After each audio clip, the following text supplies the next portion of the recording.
Eugia found himself transported to the early days of the Marvel Universe, where he unexpectedly acquired a stunning wife, who turned out to be Hela, the goddess of death from the Nine Realms. Simultaneously, he activated a daily sign-in system that rewarded him with various gifts each day. However, as a slacker, Eugia harbored only one desire: to live a life of leisure, enjoying the warmth of his wife and children. Little did he expect that Thor, Iron Man, the Hulk, and even the likes of the Purple Potato Demon would come rushing towards him. Initially intending to lead a carefree existence, he now found himself compelled to save the world. Chapter 1. My wife is Hela. The Ferrari glided out of the estate. Eugia could not resist stealing a glance at the beautiful woman beside him. Reflecting on the past, everything felt almost too fortunate. Eugia was not originally from this world. He had traversed dimensions, landing in a rather absurd realm, the Marvel Universe. Although he had not awakened any extraordinary abilities or advanced technologies upon his arrival, he fortuitously stumbled upon a wife, Hela. This Hela was not the same as the one from Asgard. They merely shared a name. His wife possessed exquisite features and a curvaceous figure, embodying the very template of a goddess. Apart from her slightly aloof demeanor, she was undeniably the perfect partner. What's wrong, Eugia? Hela inquired, noticing her husband's gaze linger upon her. Such moments were a rarity, even causing Hela to feel a hint of shyness. Because you are my wife, and my wife, the more I look, the more beautiful she becomes, Eugia remarked, affectionately running his fingers through Hela's hair. Only you know how to flatter. Just focus on driving. Though her words were slightly reprimanding, a smile crept onto Hela's lips as she savored his compliments. It's nothing serious. We're merely signing on some Caribbean pirates. Eugia reached out to touch Hela's hair once more, to which she nodded in agreement. As an individual who had traversed without any remarkable skills, Eugia felt like a mere scribe in this world. Fortunately, he was spared from the burdens of the familiar franchises that had captivated him. A Song of Ice and Fire, Pirates of the Caribbean, The Lord of the Rings, having thoroughly absorbed them all.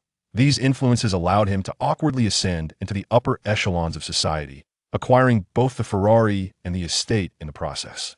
Meanwhile, Hela discreetly observed the man beside her. As the eldest daughter of Odin, the king of Asgard, she was the primary heir to the throne. Her past battles had led to a complete rupture with her father, resulting in her imprisonment by Odin himself. It was only recently, due to a slight loosening of her seal, that Hela managed to escape. However, her freedom came at a cost. Her powers were severely restricted, and her body bore the brunt of unimaginable damage, ultimately landing her on Earth. Yet, luck was on her side as she encountered Eugia. Recalling the moments spent together with him, a flush crept onto Hela's cheeks, her heart racing. It was undeniably shameful for the renowned god of death from the Nine Realms to feel such vulnerability towards a mere human. In her past, any man daring enough to approach her in such a manner would have met with a swift demise. Yet, Eugia was evidently different. Rather than feeling repulsed, she relished the intimacy they shared. Perhaps this was what love felt like. Having never experienced romantic affection, Hela thoroughly enjoyed their time together. The streets were bustling with traffic, yet Eugia skillfully maintained control of the vehicle.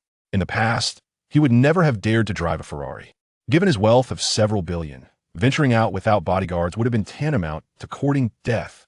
Previously, he had employed bodyguards, but everything changed once he met Hela. Of course, it wasn't that Hela could protect him. Her delicate appearance suggested that he should be the one safeguarding her. The pivotal transformation occurred when Hela became his wife, and with her came the essential golden finger of a traverser. This system was straightforward and rather rudimentary. Each morning upon waking, he would receive various items: Doraemon's dorayaki, Yasuo's boots, exotic Yushi cigarettes, Annie's pajamas. Admittedly, these seemingly trivial rewards were merely appetizers. As time progressed, he began to receive unexpected bonuses: the Sword Saint's infinite path, the complete guide to wolf hunting, Doraemon's bamboo copter, the ultimate flirting technique, DC Superman template. The Superman template now stood as Eugia's greatest source of confidence. He could easily dismiss the need for bodyguards. After all, with Superman's might at his disposal, even though he had only recently acquired this template, the solar energy he had absorbed was yet to reach its zenith. However, on this Earth, few entities posed a genuine threat to him. Iron Man was still reveling in his playboy lifestyle, and the Purple Potato Demon was aimlessly drifting through space. Nonetheless, Eugia had little interest in donning a hero's mantle or saving the world. Wasn't it far more delightful to enjoy the warmth of his wife and children? Should the purple potato demon, known for selecting random lucky viewers, come calling, Eugia figured he could send him soaring alongside the sun. Given his current state of solar energy accumulation, defeating such an adversary would merely take a matter of seconds. As thoughts swirled in his mind, Eugia accelerated the Ferrari. Vehicles zipped past him in a blur. Before long, he had arrived at the film company's building. Just as they exited the car, Eugia turned to Hela and said, "Darling, why don't you grab a coffee next door first?"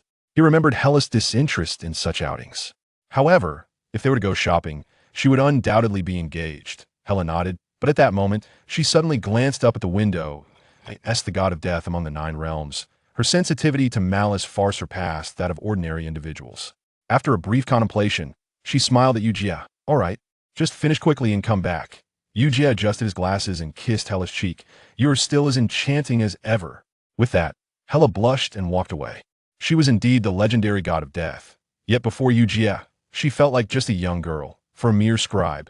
Acquiring the adaptation rights to a film was undeniably lucrative, and Eugia deemed it necessary to handle this matter with utmost care. However, upstairs, a group of men in black observed Eugia as he entered the elevator, their malevolent intent glaringly evident in their eyes. "That oblivious fool has arrived. You all must be prepared." The leader of the black-clad men snarled into his walkie-talkie. "Remember, this time he cannot leave." It was clear that this negotiation for the copyright was far more complicated than Eugia had anticipated. Chapter 2. The pacifist enthusiast Jean Bing discarded the cigar in his hand and gazed intently at his subordinates, slowly articulating, "Do not let me down this time." The matter concerning Eugia was instigated by none other than the underground emperor of Apple City. As a recently ascendant Chinese author, Eugia is renowned for his wealth and affluence. For someone like Jean Bing, this presented an unparalleled opportunity. After all, recruiting others for profit might require considerable time and perhaps even more effort. However, with this individual, there was little psychological burden. Most crucially, he was merely a Chinese. Could a Chinese even be considered a person? After his subordinates merely hinted at the situation, he began to strategize. To ensure the smooth execution of his plan, he devised numerous schemes. Fortunately, everything remained under his control. Even this calculation had been anticipated. It could be deemed foolproof. Absolutely no one could thwart this plan. Meanwhile, in a nearby cafe, Hela furrowed her brow as she sipped her coffee. She sensed a distinctly different aura. Or rather, it was an aura of malevolence. As the god of death of the 9 realms, she might be unfamiliar with other matters, but she was acutely aware of this ominous presence.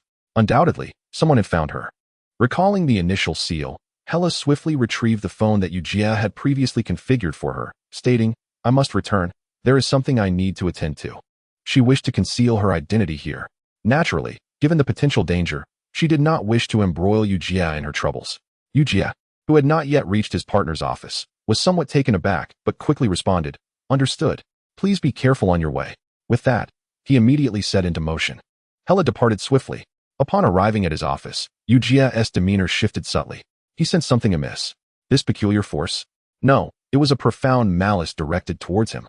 Due to the superhuman template, he could maximally perceive any unsettling energies. For instance, the ill intentions emanating from those who approached him too closely. As soon as individuals harbored negative thoughts towards him, his body would provide immediate feedback. Before long, he knocked on the door. Soon, 2 men in black opened it. Upon seeing them, Eugia's expression involuntarily changed. He instantly realized something. Where had these men in black emerged from? They were clearly not professional bodyguards, but rather there to instigate trouble. As Eugia stepped inside, he immediately queried, "Where's my partner?" The associate he remembered was nowhere to be found. Instead, a completely unfamiliar middle-aged man stood before him. "Good day, Mr. Yu. My name is Kinsey." Before Eugia could inquire further, the man identifying himself as Kinsey began to introduce himself. Eugia regarded him with a hint of confusion. "Who are you?" he asked uncertainly, while Kinsey nodded in response. "Mr. Yu, you need not concern yourself with my identity. You simply need to know that all adaptation rights to your works should be transferred to me, without charge." As he spoke, Kinsey nonchalantly pulled up a chair and sat down, exuding an indescribable laziness. Little did he realize that with those words, he had cast himself into an unexpected abyss. Eugia, who had been standing there, slowly removed his glasses. The calm demeanor in his eyes vanished completely. "Since you prefer to conduct affairs in this manner, let the games begin." As soon as Eugia uttered these words, he sprang into action. With a single punch, the nearest man in black was sent flying. In Kinsey's perspective, a cultured individual like Eugia must be utterly defenseless. Moreover, Eugia was merely a Chinese in the West. The Chinese had long been synonymous with weakness. Yet, who could have anticipated that Eugia would take action? Kinsey's expression shifted. The next moment, he waved his hand. Are you provoking me? As he spoke, his expression continually changed. His subordinates brandished their weapons. To him, this was absolutely intolerable. Boss Jean Bing would not wish for him to falter. All the men in black drew their weapons, their dark barrels aimed at everyone, seemingly poised to erupt in chaos. Yet even then, Eugia's expression remained unchanged. Kinsey sensed something was off. This man was far too composed. His reaction was not typical of an ordinary person. Bang! At that moment, the sound of shattering glass echoed. A figure clad in black burst in. Unlike the others, this individual bore a distinctly different appearance. I have long been aware of your plans. Stand down. The newly arrived figure spoke, prompting Eugia to spring into action. His speed was so swift that not a single person in the vicinity anticipated such an occurrence. The explosive force, coupled with decisive action, allowed him to seize every possible opportunity. His brutality was utterly unforgiving. It seemed as though Eugia remained stationary, yet upon closer inspection, one would discover that all those who dared to approach, all those who attempted to instigate trouble, had collapsed. In the entire room, only Eugia stood upright. The time elapsed? 10 seconds. Not even that. This scene unfolded far beyond anyone's imagination. Eugia first approached Kinsey, stating, I do not wish for this to occur again. Similarly, he moved to the back where the black-clad figure stood. You are the Night Devil. I know you. And I also do not wish for you and your associates to disturb me. Eugia spoke softly, yet his words conveyed an unmistakable aura of resolute determination. Both Kinsey and the Night Devil were acutely aware of this. Before long, Eugia departed. Yet, the Night Devil remained, needing to eliminate all present. This was his requisite follow-up. Chapter 3. Neither couple is innocent. Hela casually chose a spot and summoned her divine powers. Meanwhile, a group of men in black, following her, soon realized that the Hela they had been tracking had inexplicably vanished. As they exchanged bewildered glances, they wondered if they were seeing ghosts. She had clearly been right there. Furthermore, based on their tracking, she should still be nearby. The leader of the black-clad men hastily retrieved his phone. Boss, we've lost her. A bunch of useless fools. How could you lose her? We were right behind her. Do not give me excuses.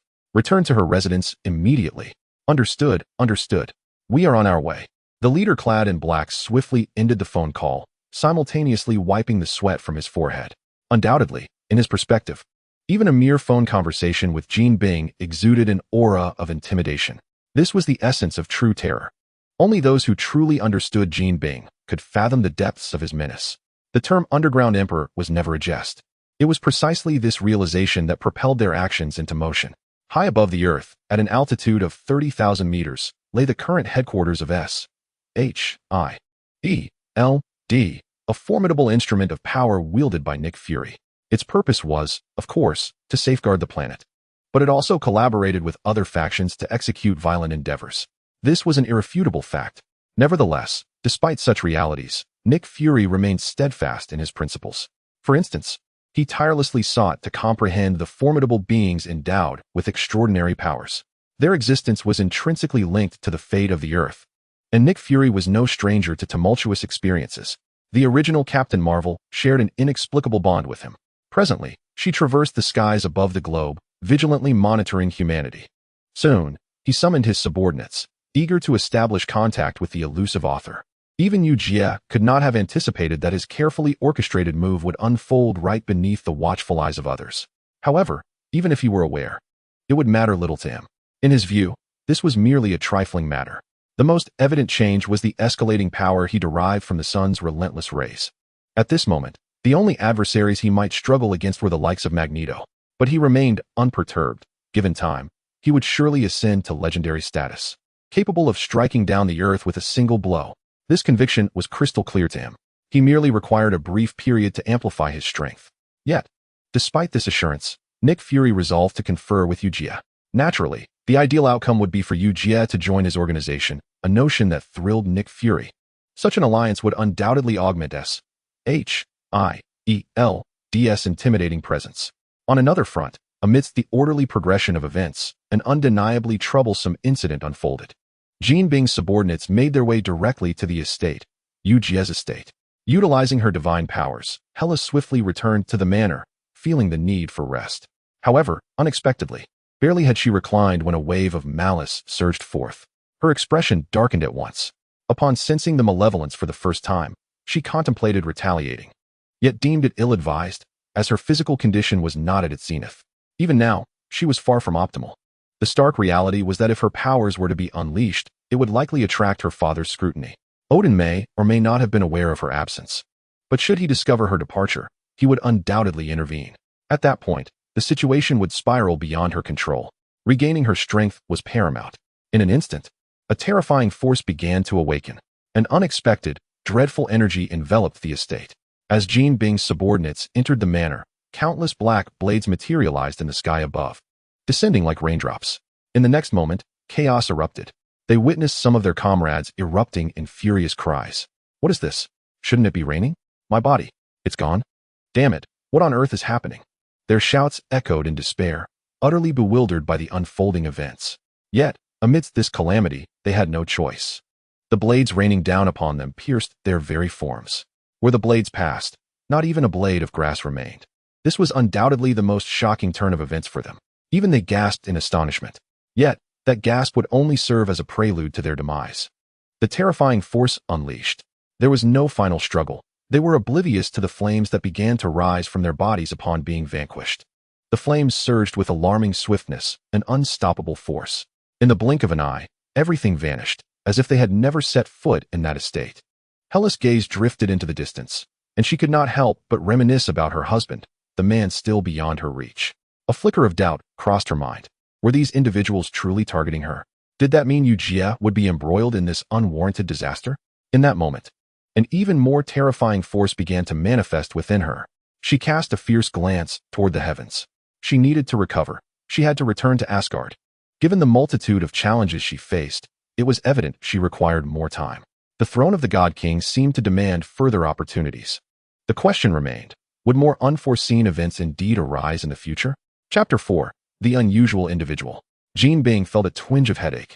The first batch of his men was lost. Initially, he believed that a mere flick of his finger would compel his foes to acquiesce.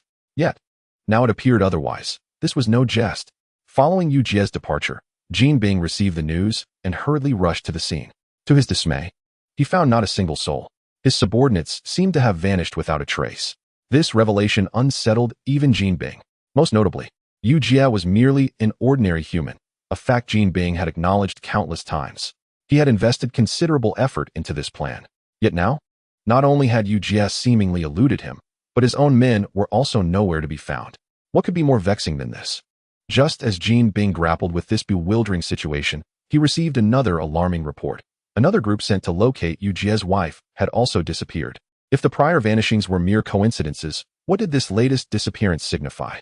Jean Bing sensed something amiss, for such individuals should not have faltered. Yet, whether it was right or wrong, the situation had escalated. Moreover, even those elements he believed he had firmly in his grasp seemed to have shifted. As his complexion altered, Jean Bing found himself engulfed in uncertainty. What could have caused this? In his mind, thoughts began to churn. As the underground emperor, he was well aware that certain matters were, in essence, meant to impose constraints. Could it be that those scoundrels who relish in heroic deeds have taken action? Jean Bing could not help but ponder this notion. However, even if it were indeed them, they should be aware of certain developments. At the very least, he should be able to obtain some information. Yet, why has he received no news whatsoever? Jean Bing found himself utterly perplexed by this predicament. Nevertheless, even in the current state of affairs, he remained unwilling to relinquish the opportunity. He was acutely aware of what should and should not be done. Eugia's wealth was the imperative reason for his journey. Such a human being was not worthy of survival. Elevating oneself at the expense of these individuals was the greatest glory of their lives. Meanwhile, Eugia found himself face to face with agents of S.H.I.E.L.D. Just as he arrived at the entrance of his estate, two figures clad in black approached him directly. Even Eugia could sense that something was amiss. Are you truly seeking death? At that moment, Eugia uttered words laden with peril. Previously, when he encountered such chaotic affairs, he was always deep in thought, contemplating which fool had dared to trouble him. Yet now, amidst the surging undercurrents, he found himself at a loss. Nonetheless, This did not hinder his intention to adopt a strategy of waiting for the opportune moment. His reasoning was simple: as long as he did not provoke you, you were not permitted to provoke him. Let everyone coexist peacefully. However, should you choose to seek trouble with him, you must be prepared for the consequences. It was already troubling enough that these men in black had previously sought him out, and now they dared to approach again. To say they were courting death would be an understatement. Apologies, but we are from S.H.I.E.L.D, not Jean Bing's entourage. The leader of the black-clad figures, observing Eugia's demeanor, naturally contemplated his current psychological state. Yet, upon uttering those words, he suddenly realized that Eugia remained unchanged, still the same Eugia. In truth, Eugia was indifferent to the identity of S.H.I.E.L.D, even if it were indeed S.H.I.E.L.D. So what? It was not as if he was obligated to work for them, was it? Might I inquire whether Mr. Yu has any interest in joining S.H.I.E.L.D to contribute to the peace of Earth? The agent, observing Eugia's reaction, swiftly articulated his purpose. However, the moment those words left his lips, Eugia burst into laughter. This was reminiscent of the old Avengers. Regrettably, Eugia harbored no aspirations of shining brightly for all humanity. If one were to speak candidly, he would only step forth when trouble arose. If you were to stir up trouble here, then it was your own responsibility to deal with the aftermath, even should the likes of the purple potato essence arrive. By that time, his own Superman template would have absorbed sufficient energy. Snatching an infinity gauntlet would be child's play, wouldn't it? No, I find my current life quite satisfactory, and I hope you will not disturb me. As he spoke, Eugia glanced skyward, his gaze laden with significance. In the next moment, a surge of power began to coalesce around Eugia, and astonishingly, he levitated into the air. In but an instant, he had ascended to a position that the two S.H.I.E.L.D agents could not perceive. As this display of power manifested, they quickly realized that Eugia appeared to be far more formidable than the files had suggested. This was not a strength one would expect from a mere human. One must ask, in this day and age, aside from those wretched mutants, who possesses such power? Most crucially, it seemed Eugia had not even revealed his full capabilities. This was akin to sending a clear message to S.H.I.E.L.D. Handle your own affairs. Simultaneously, at an altitude of 30,000 feet, Nick Fury gazed upon the unfolding scene, utterly astonished. Had these individuals lost their minds? What manner of beings were this couple? He could not comprehend the extent of Eugia's powers. It was not just Eugia, but even Hela's capabilities were etched in his memory. He was well aware that Hela had obliterated that group of Jean Bing's men, wielding formidable power. In retrospect, it was evident that Eugia was a quintessential figure of hidden depths. The relationship and strength between them left Nick Fury utterly confounded. He truly did not grasp the situation at hand, nor did he know how to confront it. Undoubtedly, it was time for him to reconsider his approach. As is widely acknowledged, all who sought to stir the pot here, those with ulterior motives, were engaged in contemplation. Nick Fury was a man who relished pondering matters. For the time being, avoiding antagonism with Eugia was his best course of action. Before long, Eugia descended from the sky and addressed the S.H.I.E.L.D agents directly, saying, "Leave. You are not welcomed here among us abnormal beings." Upon hearing this, the two agents exchanged glances, utterly at a loss for words. Are we not normal? The only abnormal one here is you. For goodness sake. Chapter 5. The Underground Emperor of Another Realm. Soon, Eugia returned home, only to discover that something seemed amiss. Most notably, the bodyguards who had previously been in his residence appeared to be absent. Eugia surveyed his surroundings, finding no trace of the guards. For a moment, he felt a flicker of confusion. In his view, these bodyguards should be present at all times. Why had he not found any signs of them? Could it be that they had been dispatched on some errand? Contemplating this, Eugia chose not to dwell on it too much. However, recalling the events he had recently experienced, he hastened to the bedroom to check on Hela's presence. Upon ascending the stairs and opening the bedroom door, he discovered traces of her presence. Hela was still fast asleep, evidently having encountered no mishap. With this thought, Eugia quickly grabbed his phone and dialed the security company. The current batch of bodyguards, in a certain sense, did not meet his expectations. Hence, he needed to replace them with a new set. After completing this task, he made his way to Hela's side. At that moment, Hela's brow furrowed slightly. In truth, she had awakened upon Eugia's return. However, due to prior events, she felt no need to reveal anything.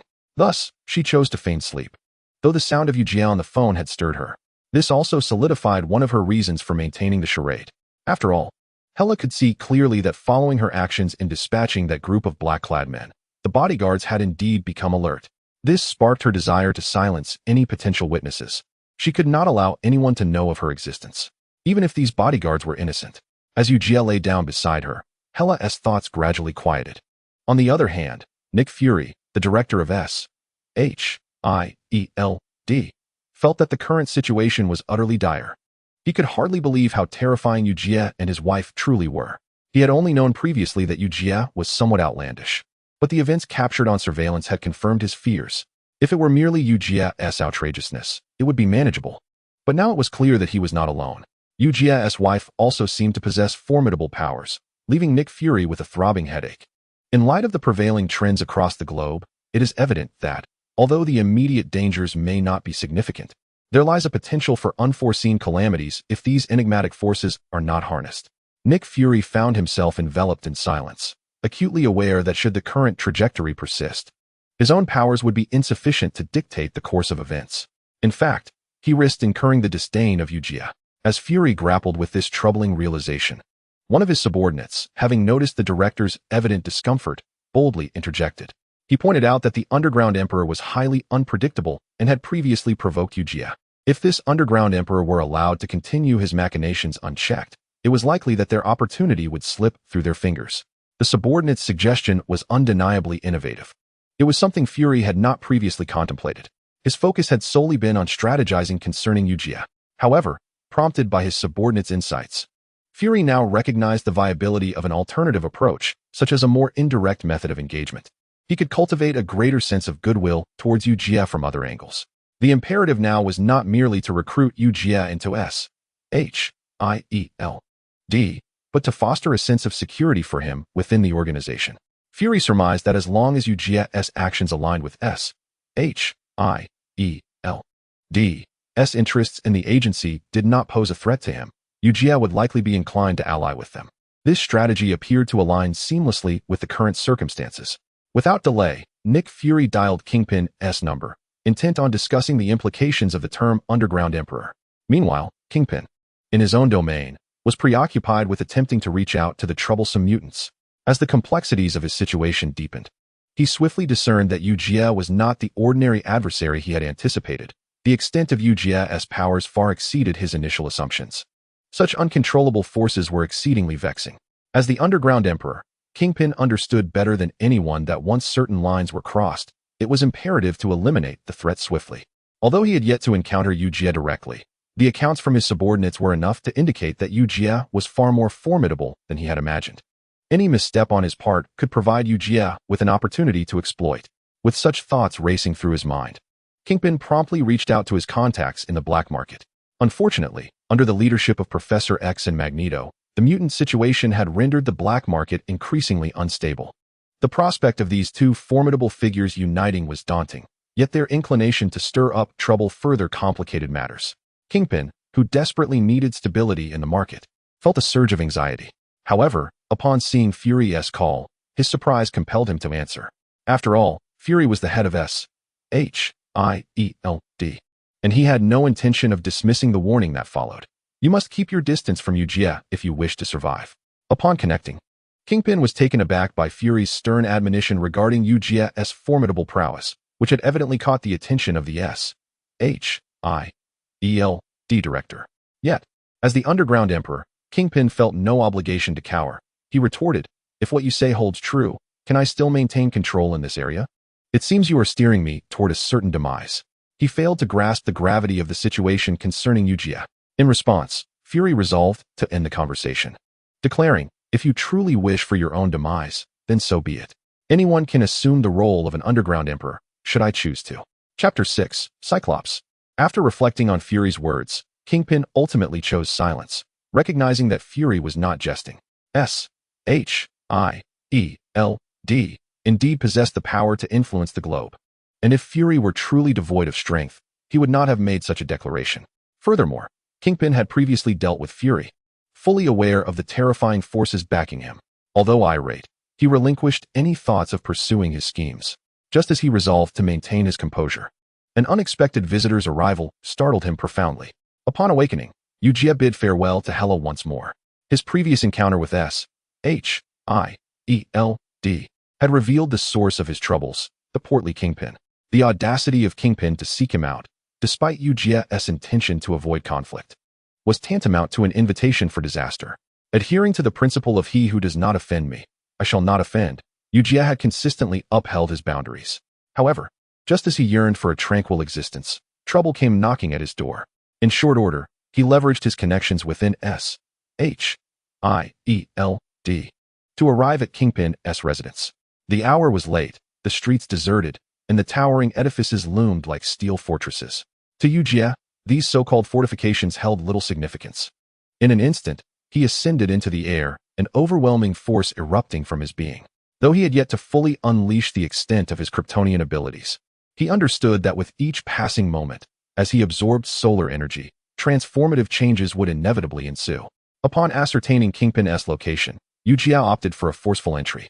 As he breached Kingpin's domain, a throng of black-suited men stood in stunned silence, utterly unprepared for such an audacious intrusion into their boss's abode. In a heartbeat, they armed themselves, ready to follow their employer's command to fire. Eugia, however, remained unfazed and charged forward. The henchmen, initially poised to await orders, lost their composure in the face of Eugia's relentless advance. Their original strategy of waiting for Kingpin's signal was rendered moot by the sheer force with which Eugia approached, suggesting an intent to wreak havoc. They understood that their opponent was akin to a mutant and recognized that such an individual was not to be trifled with. Consequently, without the need for commands, gunfire erupted in a cacophony, bullets flying as if they were of no consequence. Unfortunately for them, these projectiles failed to penetrate Eugia's enhanced physique. While he had not yet reached the stage of confronting the likes of powerful adversaries, on this earth, only the shameless mutants, led by Magneto, posed a comparable challenge. For all others, there was virtually no contest. Moreover, Eugia firmly believes that if granted just one more month, even with the so-called nuclear bomb, it would pose little challenge to him. The sheer terror of his power manifests, as bullets disintegrate into nothingness before they can even approach him. These projectiles arrive swiftly, yet vanish just as quickly, leaving his assailants bewildered as they realize their shotguns have inexplicably disappeared, replaced by a heap of scrap metal on the ground. The cloaked figures stand before this astonishing spectacle, momentarily dazed. Yet, within Eugia's eyes, a flicker of brilliance begins to shine. This is the infrared vision of a superhuman. A reservoir of solar energy he can harness in a single day. Until now, Eugia had refrained from employing such power, but due to Jean Bing's provocations, he resolved not to hold back any longer. With a decisive strike, he declares, since you relish in committing such juvenile errors here, you shall descend into the depths of hell to savor the repercussions of your folly. As these words leave his lips, Eugia's power erupts forth. The entire 32nd floor succumbs to the radiance of his laser vision, a force far more formidable than anticipated. Both Jean Bing and the onlooking thugs are utterly obliterated beneath this overwhelming might. Eugia, with no intention of lingering to clean up the aftermath, leaps down and departs. Not long after his exit, a massive figure emerges from the ruins of the room.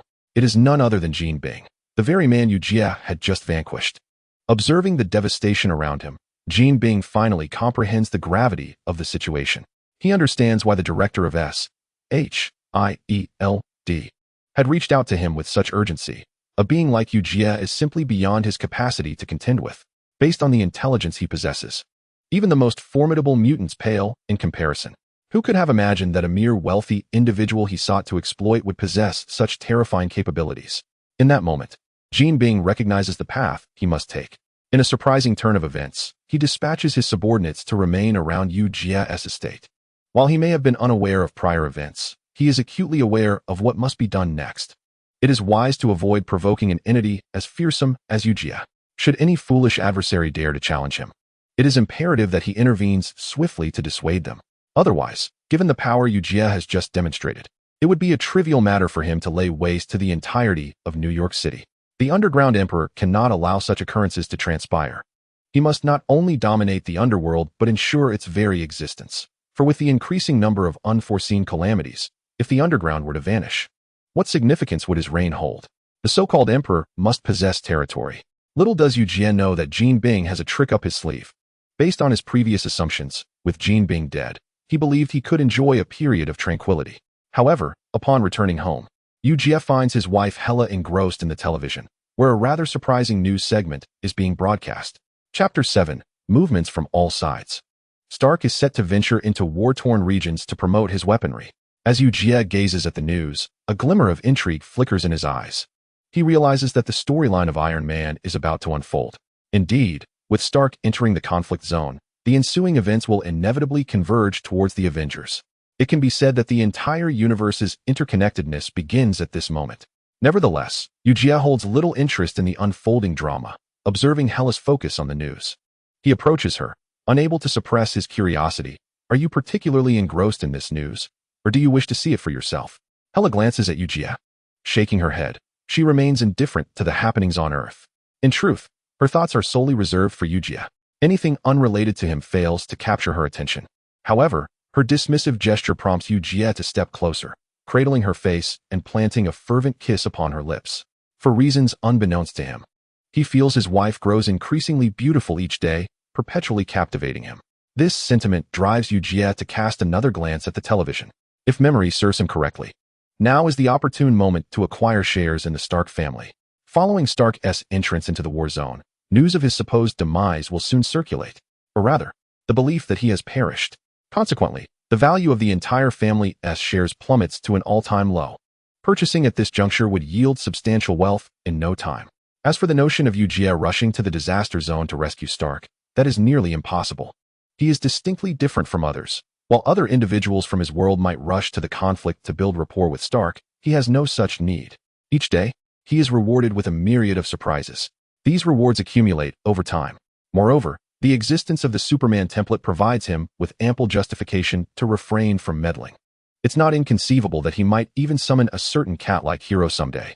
Of course, Stark himself would not engage in building rapport with others. However, seizing the opportunity to acquire Stark family shares is entirely feasible. Additionally, his current liquidity is substantial. Such opportunities are undoubtedly advantageous. He has no desire to resort to robbery using his superpowers. That is not his intention. At present, the comforts of family life have quelled Eugia's ambitions for conquest. Not that he ever possessed such a mindset. Meanwhile, a colossal suit of armor has manifested on Earth. Should Hela be present, she would immediately recognize that this armor, which has suddenly appeared, belongs to the Destroyer. Indeed, as the Iron Man storyline begins to unfold, so too does that of Thor. Asgard currently experiences little strife or calamity.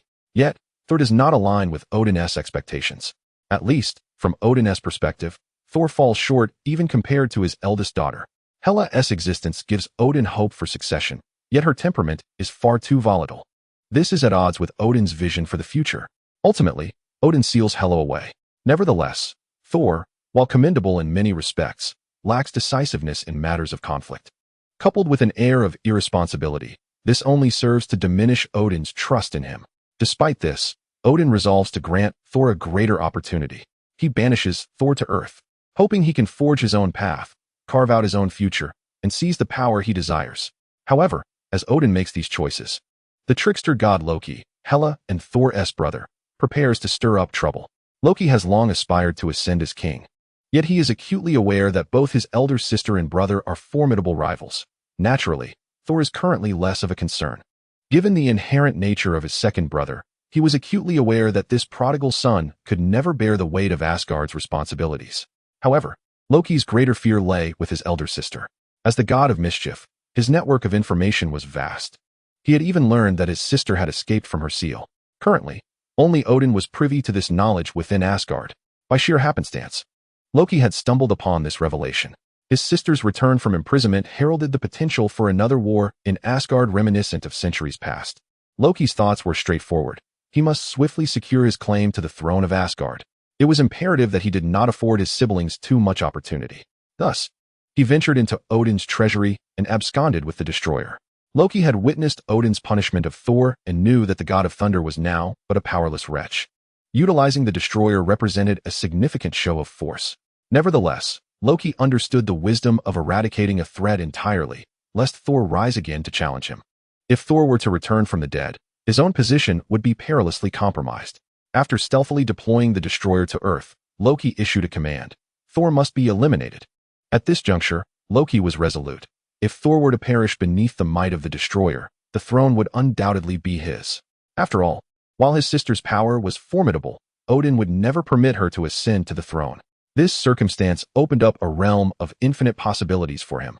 For now, all he needed to do was curry favor with his father and mother. One must admit, Loki, the god of mischief, had some cunning plans. Unfortunately, unbeknownst to him, unexpected events were unfolding, such as his sister being on Earth. Furthermore, his second brother appeared poised to encounter her as well. Meanwhile, a series of unforeseen occurrences were also transpiring in Asgard. Odin had opened his realm. As the sovereign of the 9 realms, he could observe everything within them. The multitude of events currently unfolding lay beneath his vigilant gaze. Chapter 8. The Arrival of Black Widow. Eugia was oblivious that while he was indulging in affectionate displays with his wife, an array of incidents was transpiring across the 9 realms. Yet, even if he were aware, Eugia would not have been overly concerned. His sole desire was to lead a tranquil life within his modest domain. The affairs of others were not within his purview. On another front, Thor had successfully arrived on Earth, remaining unaware of his father's actions. In truth, Thor was the same as he was depicted in the films. He was exceedingly pleased with his lineage, yet he struggled to comprehend his parents' choices. Why, when he could have it all, did they impose so many constraints upon him?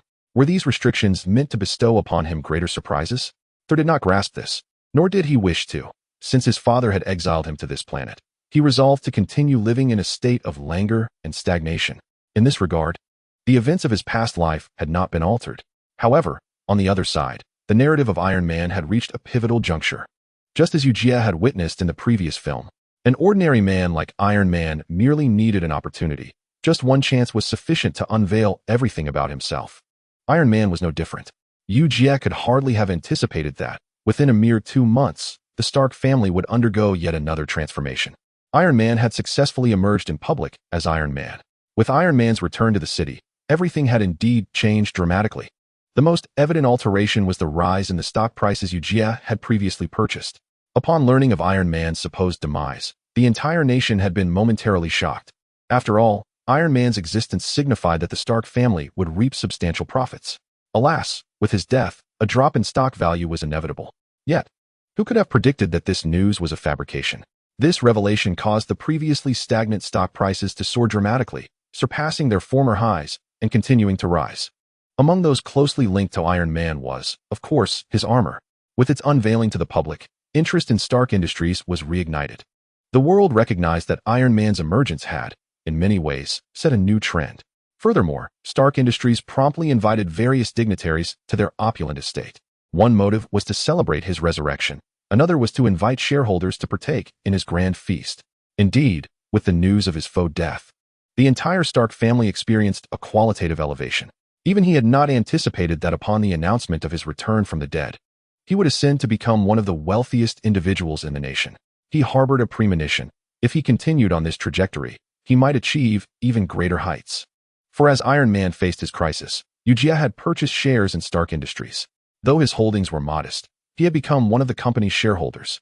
This time, he would attend the banquet alongside Hela. However, before the festivities commenced, Eugia sensed something amiss. This time, the number of attendees at Iron Man's gathering was quite substantial. Among those he recognized was none other than Black Widow.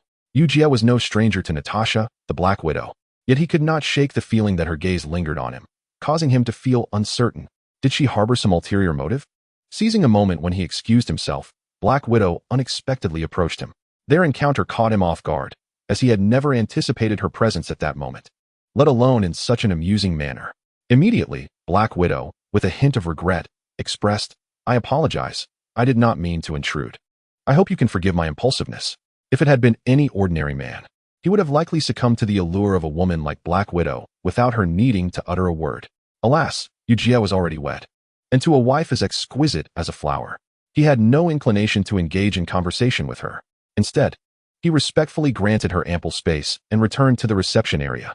This unfolding scene was completely unexpected for Natasha, dubbed Black Widow. She was brimming with confidence in her charm. She believed that all men in the world were alike. With just a little effort, they would readily fall at her feet. However, the fact that Eugia remained unperturbed by her advances, coupled with the peculiar way he looked at her, left her feeling entirely bewildered. In a fleeting moment, the other party completely disregarded her allure, as if she were not a woman in his eyes at all. This notion was gradually confirmed by Black Widow during their subsequent encounters. She found it hard to believe that her charm had no effect on men, especially someone as remarkable as Eugia. Black Widow understood that no matter how exceptional a man might be, even the most outstanding would inevitably succumb to the temptation of beauty. Yet, when she appeared before Eugia, he seemed oblivious to her presence, displaying an oddly peculiar demeanor. Could it be that this man truly only had eyes for his wife? With this thought, Black Widow couldn't help but direct her gaze toward the vicinity of Eugia, where Hela was situated. Sensing Black Widow's gaze, Hela turned her head for a brief moment. Although initially perplexed, it didn't take long for her to realize that Black Widow's attention was not solely on her, but rather fixated on Eugia. At that moment, Hela's feelings shifted entirely. Though she had never tasted jealousy before, she was resolute that Eugia belonged to her alone. No one could snatch him from her grasp. A formidable force began to brew within Hela's being. Just as this power was on the verge of erupting, Eugia wrapped his arm around Hela's shoulders, prompting her to regain her senses. This was not the familiar realm of the Nine Realms. They were on Earth, and the man beside her was still present. Chapter 9. Mutants. Although Hela had dissipated her power, Black Widow had keenly observed the display of strength Hela had just exhibited. As a seasoned agent, she possessed an acute sense of danger. She felt as though she had just danced on the precipice of death, the most evident sign being her drenched back. The dress she wore was not overly revealing. Rather, it was a subtly alluring black gown that did not feature a backless design. The instant she became aware of her soaked state, she realized that this peculiar woman, Hela, had exuded a terrifying power while gazing at her. This power bore a resemblance to that of mutants, and with this thought, Black Widow furrowed her brow slightly. She had no desire to seek an opening through Hela. That would be impossible. If one wished to win a man's heart, one should never target the woman by his side. While Hela might be a formidable adversary, she recognized that any misstep could inadvertently create an enemy. Black Widow was acutely aware of this, and after a moment's contemplation, she shook her head, deeming it unnecessary to dwell on the matter. After all, time was on her side. There would be future opportunities. With that, Black Widow swiftly turned and departed. Meanwhile, Eugia observed Black Widow's retreating figure, shaking his head in disbelief. Her unexpected appearance before him had taken him completely by surprise. Yet, this did not hinder his speculation regarding the forces lurking behind Black Widow. For instance, the director of S.H.I.E.L.D. had previously communicated with him, but Eugia had not acquiesced to his requests. Following his typical pattern, the director would likely persist in urging him to join the so-called Avengers to better safeguard the peace of Earth, a proposition Eugia found utterly foolish. Shortly thereafter, Eugia noticed someone watching him from a distance. Upon turning, he was surprised to find a familiar face, while others might remain unaware of the hidden identities of mutants. Such matters held no significance for Eugia. With a mere glance, he could discern the identity of the observer, none other than Professor X. Eugia was no stranger to this illustrious figure and even felt a degree of familiarity. He was indeed a person of remarkable intellect. However, Professor X's behavior struck Eugia as somewhat peculiar. Of course, Eugia believed he had no need to engage with these mutants, having already declined S.H.I.E.L.D's invitation. Why should he involve himself with them? With this thought in mind, Eugia made his way toward the host's location. At that moment, Iron Man appeared exceedingly exhilarated, his complexion flushed. It was evident that he had indulged in copious amounts of alcohol that evening. Nevertheless, whenever someone raised a toast to him, he unabashedly drank to the last drop. Anyone would react similarly when faced with a figure like Iron Man, as surviving a near-death experience was indeed worthy of celebration. Moreover, for Iron Man, surviving was merely the beginning. With the invention of his armored suit, he foresaw a bright future ahead. Just then, as Eugia raised his glass, Iron Man approached him, abandoning several guests in the process. "Mr. Eugia," he began, "I must say, your novels are splendid. I relied on your writings to endure in disaster-stricken areas. It is evident that I have become your devoted fan." Eugia was taken aback by Iron Man's words, particularly the revelation that he was a fan of his work. He raised his glass in response, clinking it with Iron Man's. After Iron Man downed his drink, Eugia mirrored the action. "It is an honor to have a fan like you," Eugia remarked. Following their exchange, smiles appeared on both of their faces. Although their interaction had been brief, they both sensed a potential for a deeper friendship. Perhaps they could transition from mere acquaintances to the closest of friends. Eugia had not anticipated that Iron Man would evolve into such a companion. In fact, throughout the Iron Man trilogy, he had been portrayed as exceedingly aloof. It was unlikely he would open his heart to those around him. The loss of his parents had made him, in many ways, a stricter figure than his father. He understood the concept of friendship, yet he was acutely aware of what it meant to him. This very understanding had led him to shy away from forming friendships. However, the experiences in the disaster-stricken areas had begun to subtly alter his worldview. Everything described in Eugia's writings had become the most coveted aspirations in his heart. Some things in life may never be attained, yet within the pages of a book, one could find ample solace. This was something Eugia had not anticipated. Simultaneously, the gathering of mutants commenced. A considerable number of mutants had arrived, some of whom had also interacted with Iron Man. However, Iron Man's attitude towards the mutants remained ambiguous. There was no profound exchange, yet he did not completely sever ties with them. They were neither collaborators nor adversaries, but shared a relationship akin to that of allies. Due to the recent assassination of a high-ranking political official, mutants have become the target of universal disdain. They are acutely aware that the tribulations they currently face are a direct consequence of their actions. Yet, despite this grim reality, they yearn to bask in the light of acceptance. This yearning has culminated in the gathering at hand. On the surface, it appears to be merely Iron Man hosting a so-called reception. However, it is, in essence, a grand feast organized by the mutants in pursuit of their future. They seek guidance on the path they should take next and aspire to forge connections with more elite humans. Only through such alliances can they hope to expand their influence. Chapter 10. Schemes. Events on Earth are unfolding. Concurrently, unexpected occurrences are transpiring in Asgard, one of the 9 realms. Odin has long been aware of his daughter's flight. Yet, he has chosen not to pursue her immediately. The millennia-long seal has made Odin acutely aware of the debt he owes Hela. As a father, his role transcends mere stern guidance. He must also gently steer his child towards the right path. However, the turmoil within the 9 realms has kept Odin and Hela embroiled in conflict, leaving little room for meaningful communication. Aware of this, Odin's intention is simple. If possible, he wishes to engage in a heartfelt conversation with Hela. After all, she is his daughter. Meanwhile, the formidable sorceress, Freya, grasps Odin's hand at this moment. Odin has been attentively observing all matters within the 9 realms, a fact that Freya understands better than anyone. Yet, her primary concern lies with her own situation and the nature of the man she is entangled with. On the very day Hela escaped, not only Odin but Freya too became aware of the event. However, Odin, who should have pursued her, instead halted his pursuit, further solidifying Freya's belief that Odin is not as unyielding as she had imagined. On some level, he indeed longs to be present in his daughter's life. Thus, Freya resolves to confront Odin directly. Family can often be stubborn about matters concerning one another. They require someone to act as a bridge, a role Freya has yet to fulfill until now. Hela's flight presents an opportunity that must be seized. It must be said that Freya's thoughts are commendable. In fact, her suggestions align perfectly with Odin's long-held desires. Odin's gaze shifts to Freya. Yet, for him, this matter is not as straightforward as it appears. They must navigate through numerous possibilities before simplifying the situation. From the very beginning, Odin has contemplated a myriad of possibilities. Yet, these thoughts remained confined to his mind and were never acted upon. Simultaneously, unbeknownst to Odin, in another realm, the frost giants are gradually awakening. This is the homeland of Loki. At this moment, Loki remains oblivious to the fact that Asgard is veering towards an unforeseen direction. The atmosphere in Asgard has grown increasingly peculiar. Odin yearns to converse with his daughter, yet he finds himself at a loss for words. Ironically, Hela seems intent on continuing her concealment. This leaves both father and daughter grappling with thoughts that become ever more bewildering. Eugia remains unaware of the tumult unfolding around him as he continues to clink glasses with Iron Man. Although Eugia has long since gathered insights about Iron Man's character, he is astonished to discover, as they drink and converse, that Iron Man is far more exceptional than he had initially perceived. Not only does he excel in interpersonal dealings, but more importantly, his demeanor is not as extreme as depicted in the films. It is worth noting that prior to becoming Iron Man, he was notoriously aloof, making friendship an unlikely prospect.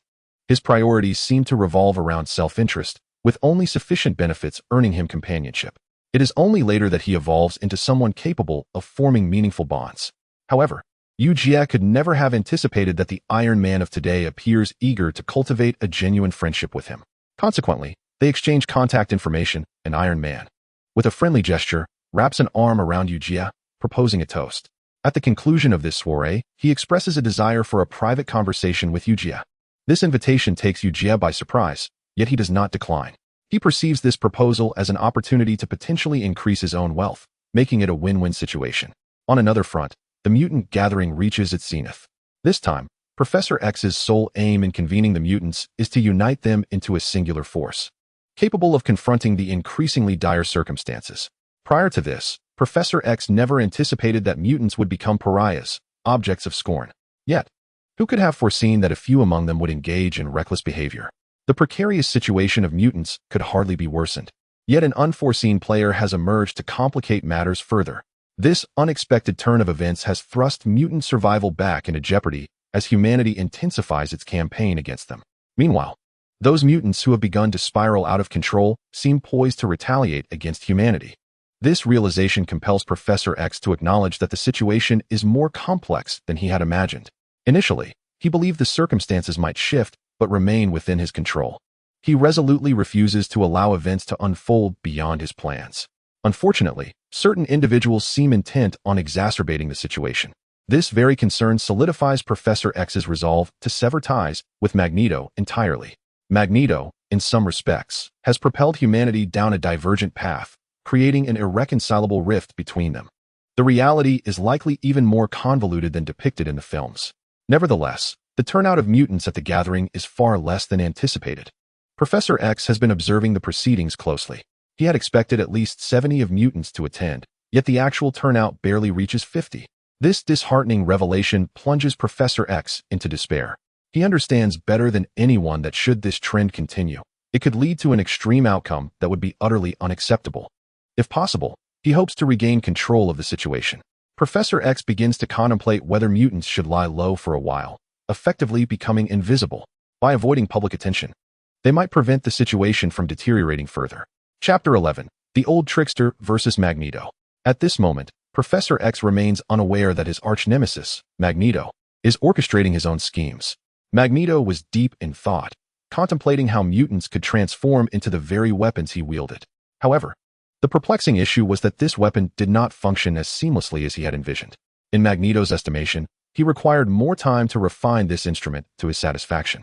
Ironically, this very uncertainty intensified his resolve. What if the other mutants were swayed by the X-Men's persuasive tactics?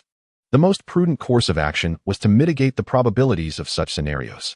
Only then could he ensure that unforeseen events occurred with diminished frequency. It must be acknowledged that Magneto had numerous contemplations regarding this matter. As a villain, he believed that any method was permissible as long as it served his purpose. After all, it ultimately belonged to him. Consequently, he meticulously orchestrated the grand soiree scheduled for this evening. Just as Iron Man's lavish feast was about to commence, Magneto received word of this event. Furthermore, he learned that Professor X was set to convene all mutants for a private gathering. It is noteworthy that Magneto had long awaited an opportunity to ensnare everyone in one fell swoop. The wait had been interminable, and thus far, he had seen not a glimmer of hope. This was far from favorable news for Magneto. Who could have anticipated that just as he contemplated surrender, an even more unexpected revelation would come to light?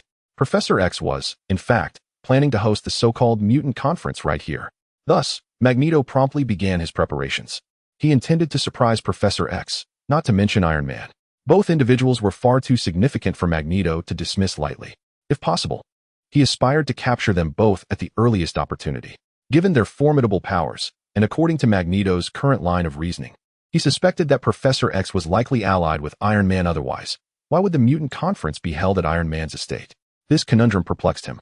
Naturally, since they were willing to gather together, he was determined to present them with an even greater surprise. Undoubtedly, this situation was, in many respects, exhilarating.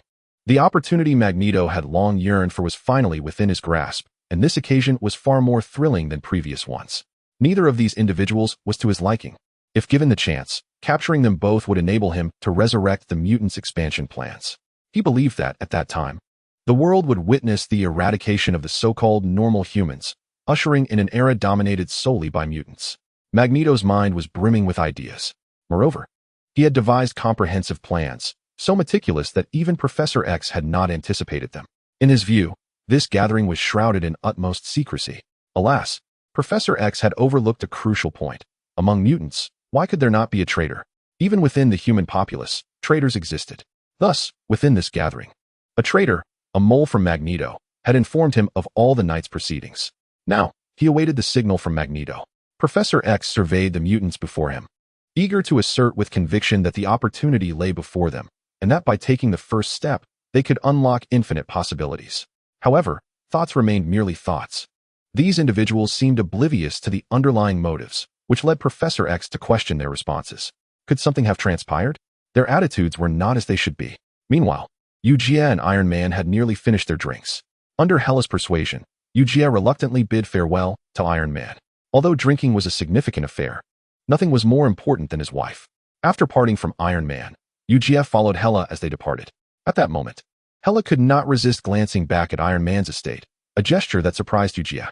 Despite having consumed copious amounts of alcohol, his superhuman strength rendered the effects negligible.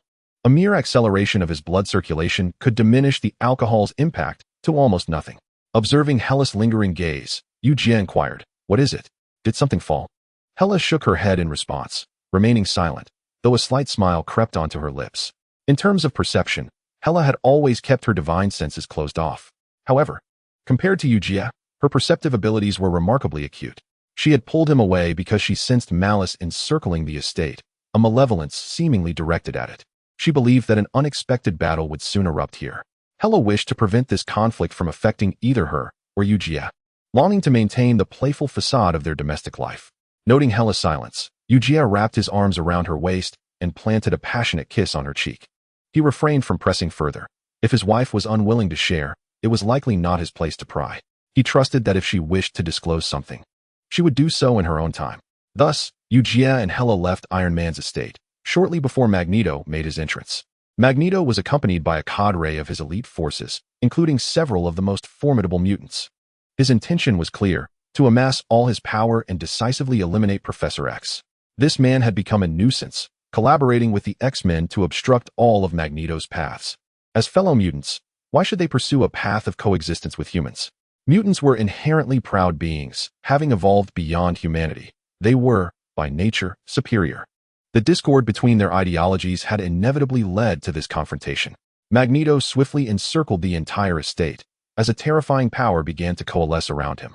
Meanwhile, Professor X, still engaged in the gathering, furrowed his brow. Chapter 12. Even the cleverest of rabbits has 3 burrows, and Iron Man must watch. Professor X had initially intended to further motivate the mutants, to help them understand that the current situation was not as dire as it seemed. If they united, they could continue to coexist peacefully with humanity. Yet, who could have foreseen the sudden emergence of this power? It alerted Professor X to the presence of some unusual individuals among them. He had invested considerable effort into organizing this meeting, meticulously planning every detail to provide mutants with a new home. However, he could never have anticipated that, in such a setting, someone would attempt to disrupt it. In a matter of moments, Magneto had completely surrounded the venue. It can be said that everything originally planned has utterly vanished, and Dr. X's countenance bears a stormy gloom, almost as if it could drip with despair. However, this is not the most dismal aspect. Now, with Magneto having arrived, there is no escape for him. Yet, what weighs more heavily on his mind is who could have leaked this information. After all, this affair was meticulously orchestrated. The very mindset of the adversary reveals that Magneto is already fully prepared. It is highly likely that he intends to execute a decisive strike here, aiming to obliterate everything in one fell swoop. For Dr. X, such occurrences have transpired numerous times before. Nevertheless, this instance is the gravest. His trust has been betrayed. Yet, Dr. X is not a fool. He refrains from excessively hunting for the so-called traitor at this juncture. The immediate priority is to evacuate the other humans. Indeed, Dr. X's foremost thought is to ensure the safety of all ordinary individuals present. This must be accomplished, especially considering the recent assassination of high-ranking officials.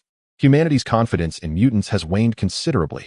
If mutants engage in battle once more, leading to further human casualties, the fate of mutants would be dire. Magneto may not care about this, but Dr. X is acutely aware. If this situation continues to deteriorate, both sides will truly find themselves at an impasse. At that point, no words could salvage the situation. Precisely because of this, even if his own people may perish, he cannot afford to be concerned for their lives. His sole obligation is to ensure the survival of humanity. Only when humanity thrives does the existence of mutants hold any meaning. It must be said, in matters of great significance, Dr. X always adheres to his own principles. However, his greater concern remains Iron Man. The latter must not come to harm. He instructs everyone to tend to the ordinary humans, while he himself hastens towards Iron Man's location. Others may face peril. But Iron Man must not bear any cost in this conspiracy. Even the loss of a single hair could unleash unforeseen calamities. Dr. X perceives that Iron Man has, to some extent, been thrust into the limelight. This exposure could yield unpredictable repercussions for humanity. Should this opportunity slip through his fingers, leaving it to vanish entirely, he would undoubtedly descend into madness. Although Iron Man currently boasts armor as his weapon, he has indulged in copious amounts of alcohol due to his overwhelming joy upon encountering Eugia. Technology offers little remedy against alcohol, and as of now, he has yet to develop a means to counteract its effects. Outside, the clamor and cries signal that humanity is enduring devastating blows. Yet, Iron Man remains blissfully unaware, having consumed far too much wine. At this moment, Dr. X arrives before Iron Man and, without uttering a word, orders those nearby to hoist Iron Man away. There is no time for explanations. They must evacuate at once. The longer they linger, the greater the threats they will encounter. Who knows how long Magneto has prepared for this scheme? Even now, Dr. X is oblivious to the machinations Magneto has set in motion behind the scenes. These could potentially exact a toll upon him. However, they could also be rendered useless. All possibilities remain. It ultimately hinges on how one navigates and chooses. Dr. X moves swiftly, and in no time, he has rescued all the humans present. Even Iron Man is by his side, and they successfully escape the estate through a previously established secret passage. Indeed, this time, while hosting a banquet, Iron Man had also ensured he had a means of retreat. The experiences endured in war-torn regions have instilled in him the realization that one must always have an escape route when the moment is critical. Previously, he believed such contingencies were unnecessary. Yet, confronted with death in a very real sense, Iron Man has come to understand the paramount importance of having a fallback plan. Thus, he has made it a point to include an emergency exit in every estate and mansion he owns. This so-called escape route was disclosed to Dr. X beforehand. After all, engaging with mutants during such a sensitive period could potentially lead to dire consequences. If the authorities were to arrive, even Iron Man would find it challenging to provide explanations. Therefore, he had to inform Dr. X of this secret passage. Who could have anticipated that this very passage would become his lifeline at a critical moment? Upon regaining consciousness, Iron Man is left in profound reflection. Consequently, Iron Man undergoes a transformation that even Eugia could not have foreseen. Post-conflict, Iron Man metamorphoses into a being who cherishes life to an extreme degree. Not only that, but he also reconstructs the escape route. And who could have predicted that the internal strife among mutants would lead them to consider him? Thus, Iron Man deems that a single escape route may no longer suffice. If turmoil were to ensue, he may very well find himself affected. Therefore, it is imperative that he prepares additional avenues of retreat. Otherwise, who can guarantee that he will be fortunate each time? Meanwhile, Eugia and Hela have returned home. They remain unaware that, following their departure, Iron Man's estate has suffered a catastrophic assault. After all, mutants are exceedingly ruthless when it comes to humanity. Of course, this brutality extends not only to humans, but also towards their own kind. Yet, these matters are no longer of concern to Eugia. Chapter 13, Discovering a Man? Magneto is seething with rage. He never anticipated that his meticulously crafted plan would once again culminate in failure. He is at a loss as to whether to deem himself foolish or to acknowledge Dr. X's fortuitous survival. He had everything prepared here. Yet, in the end, he was still unable to capture his adversary, and it appears that even the losses among humans were not substantial enough. This has led to a complete and utter collapse of the original plan. On Iron Man's side, no traces were discovered. Without a second thought, Magneto deduces that his foe must have fled at the earliest opportunity. Otherwise, such a situation would not have unfolded. However, for Magneto, if this opportunity is lost, he shall seek another. Failure is merely a temporary setback. True success awaits those who persevere. With this mindset, Magneto quickly reaches out to others. His conflict with Dr. X is far from over. Yet, unbeknownst to Magneto, half a month following these events, he stumbles upon a news article, a report concerning Iron Man, which graces the front pages of major newspapers. A revelation that would astonish even Dr. X. From this point forth, the Stark family shall not engage in any dealings pertaining to Magneto and the mutants behind him. This announcement has sent shockwaves throughout both the human and mutant realms. Who could have imagined that Iron Man would declare war against mutants? For humanity, the news is somewhat neutral, as they harbor little goodwill toward these mutants. Most simply observe from the sidelines. For Dr. X, this is akin to receiving timely assistance in a snowstorm. Long ago, he had endeavored in every conceivable manner to cultivate a rapport with Iron Man. However, The latter remained impervious to his overtures, seemingly indifferent to all attempts at camaraderie. Who could have anticipated that Magneto's sudden actions would unexpectedly forge a bond between them? Presently, Professor X is eager to express his gratitude to Magneto for providing him with an exceptional ally. Meanwhile, Magneto is engulfed in a tempest of wrath. Who is Iron Man? Magneto is acutely aware of the Stark family's formidable legacy. He understands that in this nation, wealth can indeed alter the course of events, including the plight of mutants, which can be reconfigured under the sway of monetary influence. In the absence of pressing necessity, Magneto remains reluctant to provoke someone of Iron Man's caliber. Yet, his immense power has instilled within him a degree of unwarranted confidence. He believes that with such formidable strength, it is inconceivable that anyone would dare to declare war upon him without cause. While the corporations possess staggering financial might, they generally prefer amicable dealings. Individuals like Iron Man, who are so unyielding and confrontational, are exceedingly rare. Even as he senses something amiss, Magneto feels there is little he can do to alter the situation. If he can drive his opponent to confrontation, he might as well allow events to unfold as they will. However, what astonishes Magneto is the realization that there seem to be others orchestrating events from behind the scenes. Yet, he remains unaware of their identities. On another front, Thor, who finds himself reduced to begging among mortals, is experiencing quite a headache. Initially, he believed his father had dispatched him merely for a symbolic appearance. Who could have foreseen that not only would his divine powers be stripped from him, but also that his once favored Mjolnir would be rendered inaccessible? It is essential to understand that the hammer cannot be wielded solely by divine strength. When his father gifted it to him, it was tantamount to transferring ownership.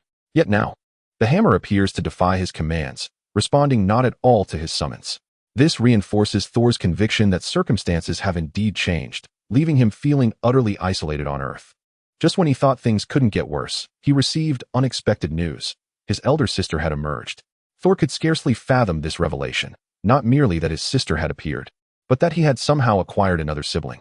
Throughout his time on Earth, he has wallowed in self-pity, a fact that Odin has observed closely. Odin had wished to keep the matter of Hela buried within his heart, but witnessing Thor and Loki's antics on Earth has compelled him to intervene, at the very least. He cannot allow his sons to continue in such a state of inertia. While Loki is not included in this concern, Thor's present demeanor is something Odin can no longer tolerate. In Odin's eyes, Hela and Thor represent polar opposites. Hela is fiercely eager to ascend to the throne of godhood, even seeking to incite her father.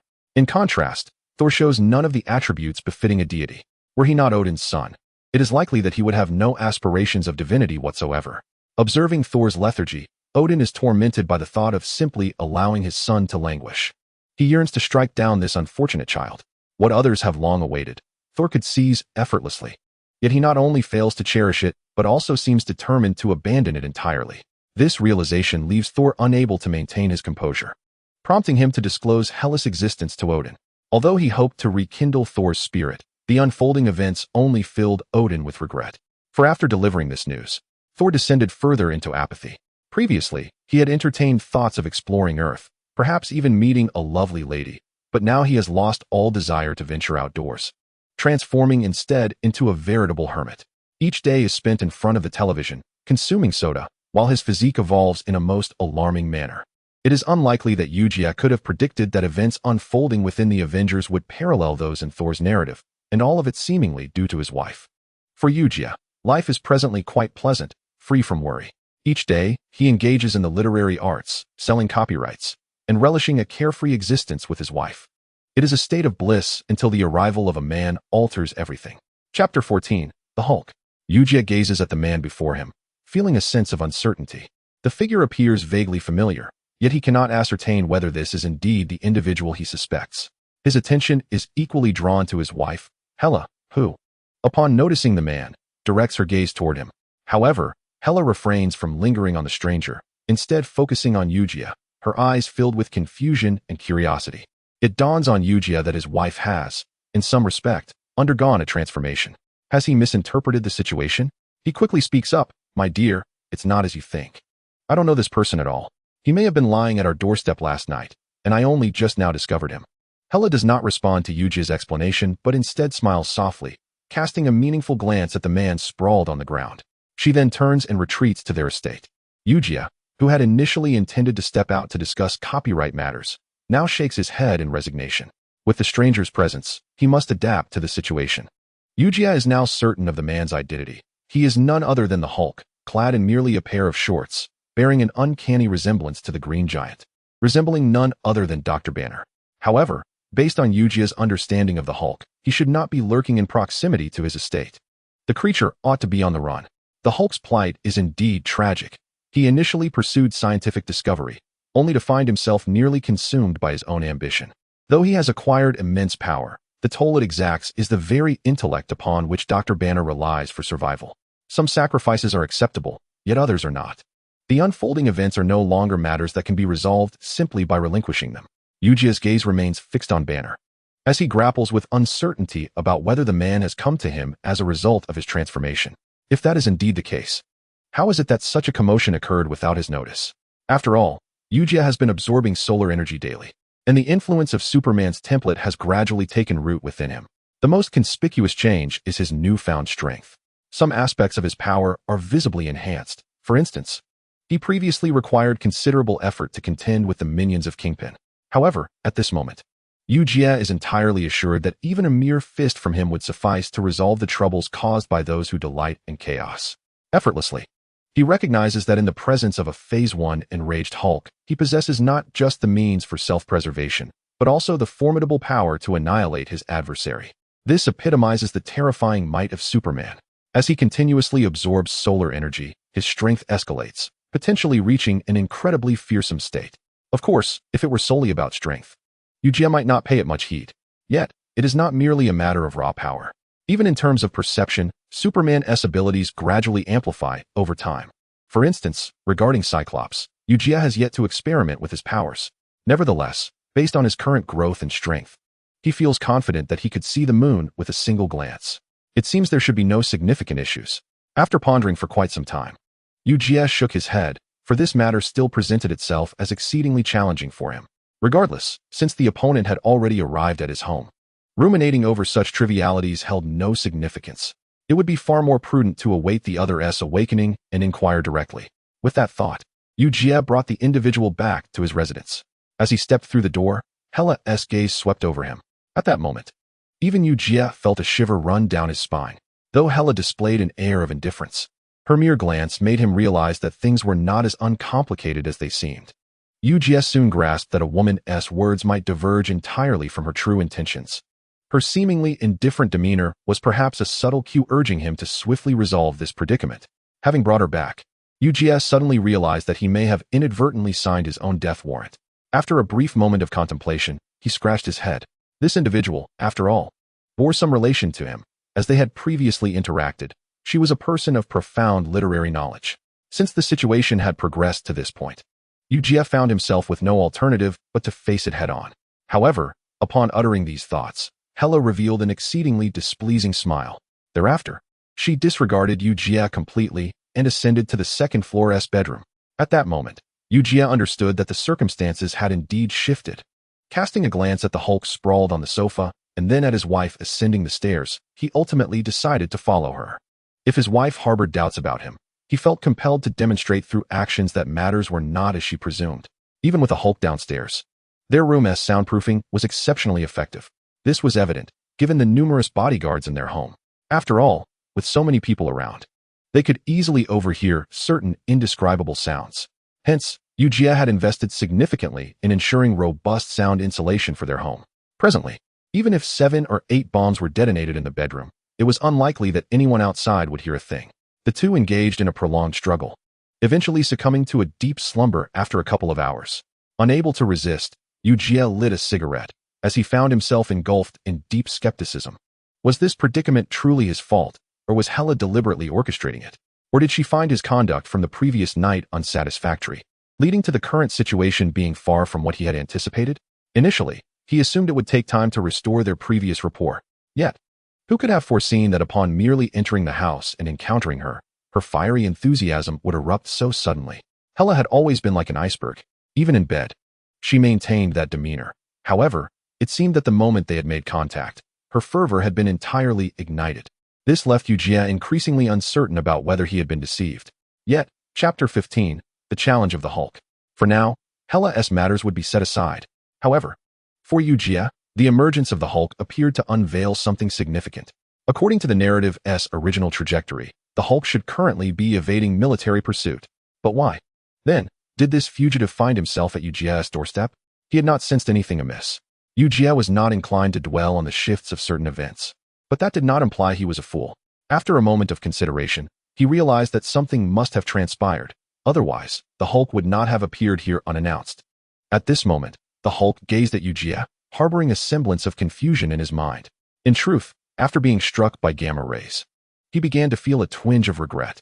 He could have lived as an ordinary doctor, diligently pursuing his research.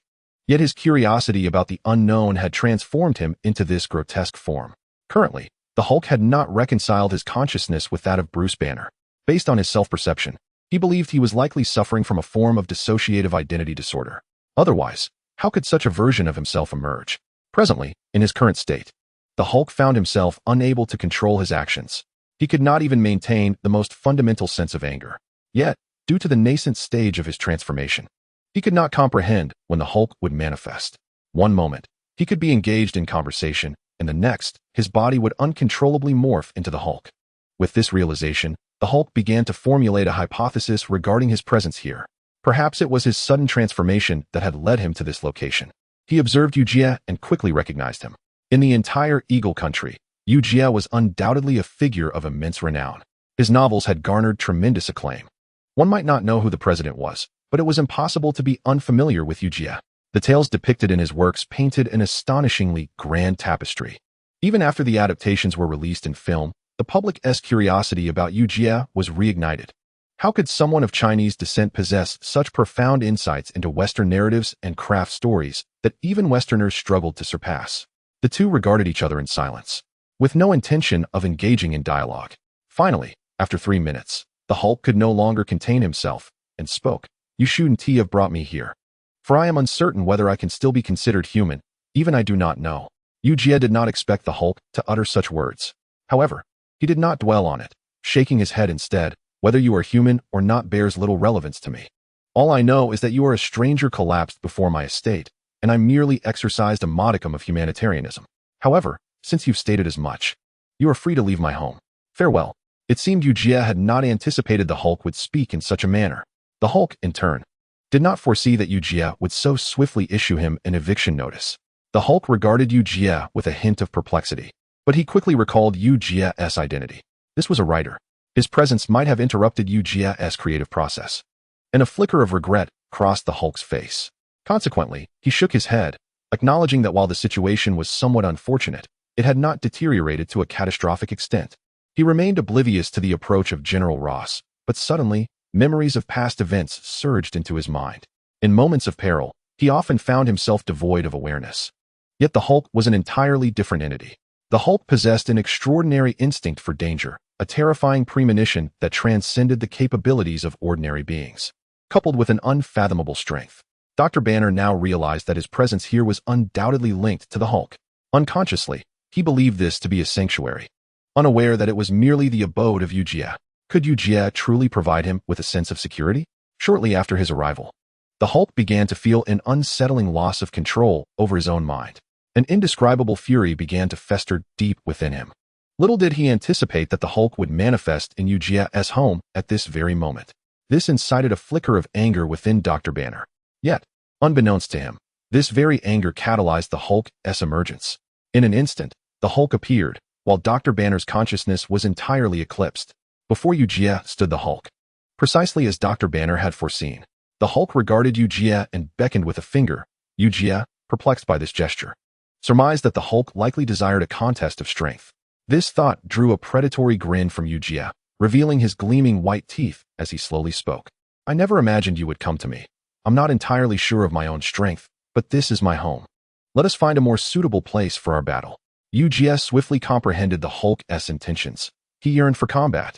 However, even in battle, his home could not serve as the battleground, especially since he had only recently lulled Hela to sleep. What would happen if she awoke? Furthermore, Eugia was reluctant to expose his true identity prematurely. Maintaining the facade of a writer was already a challenge. Unbeknownst to him, as he uttered these words, Hela upstairs had slightly opened her eyes. She had dozed off, yet remained in a state of half-awareness. Any hint of disturbance outside would rouse her from slumber. She sensed the arrival of the Hulk, felt the overwhelming power radiating from him, yet could not fathom why her partner seemed utterly unfazed by it. Did he truly wish to engage in battle? At that moment, Hela found herself questioning the true nature of her partner. Previously, she had felt that Eugia harbored secrets she couldn't quite decipher. Now, it was no longer a mystery. It was evident that something lingered within him. Chapter 16, The Battle Commences. Hela grew increasingly curious about Eugia. Yet, since he had not divulged anything voluntarily, she refrained from inquiring. After all, this was a matter of his own. What truly mattered to Hela was that Eugia would eventually reveal himself to her. Otherwise, it would feel as though she were coercing him into speaking. One must admit, Hela possessed a hint of pride. Perhaps even Eugia had not foreseen the Hulk's arrival, which threatened to unveil the true selves of the couple. Soon after, Eugia and the Hulk vanished into thin air. Hela cast a fleeting glance in their direction but paid it little heed. After all, if the Hulk dared to enter her home, he must have been adequately prepared. More importantly, it might have been Eugia's unfounded confidence. Everything Eugia had displayed thus far had kept her in the dark. However, this did not imply that matters were settled. In Hela's view, Eugia surely had a plan and was bound to take action, though it would merely require a modicum of time for her to discern it. Hela remained still, turning instead to resume her slumber. Meanwhile, Eugia and the Hulk arrived at a somewhat desolate location. Such areas were plentiful in this land, facilitating the two in their clandestine endeavors. Eugia felt a surge of power slowly growing within him as he shifted his body. The Hulk's gaze remained fixed upon Eugia. For some time, Eugia had sensed the Hulk's state. Something felt amiss. Yet due to the nature of his own journey, Eugia understood himself better than the Hulk. The Hulk's strength had always stemmed from anger, with sufficient rage elevating him to unimaginable heights. Although the Hulk was not currently enraged, the intensity of his gaze hinted at an insatiable desire for battle, a stark contrast indeed. The Hulk seemed to crave combat, almost yearning for death in the throes of battle, while Dr. Banner was a figure of caution. He avoided drawing attention, focusing instead on research into what he could comprehend, always striving to uncover the mysteries of the unknown. With a deafening roar, the Hulk ultimately surged into action. He would not let this opportunity to confront a worthy adversary slip away.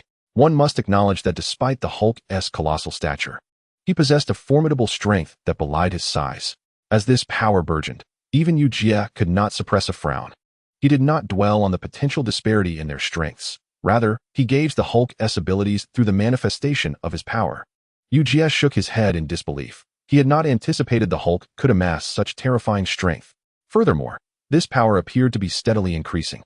The Hulk's fist, accompanied by a gust of wind, struck before him, prompting Eugia to retreat a couple of steps. He shook his head.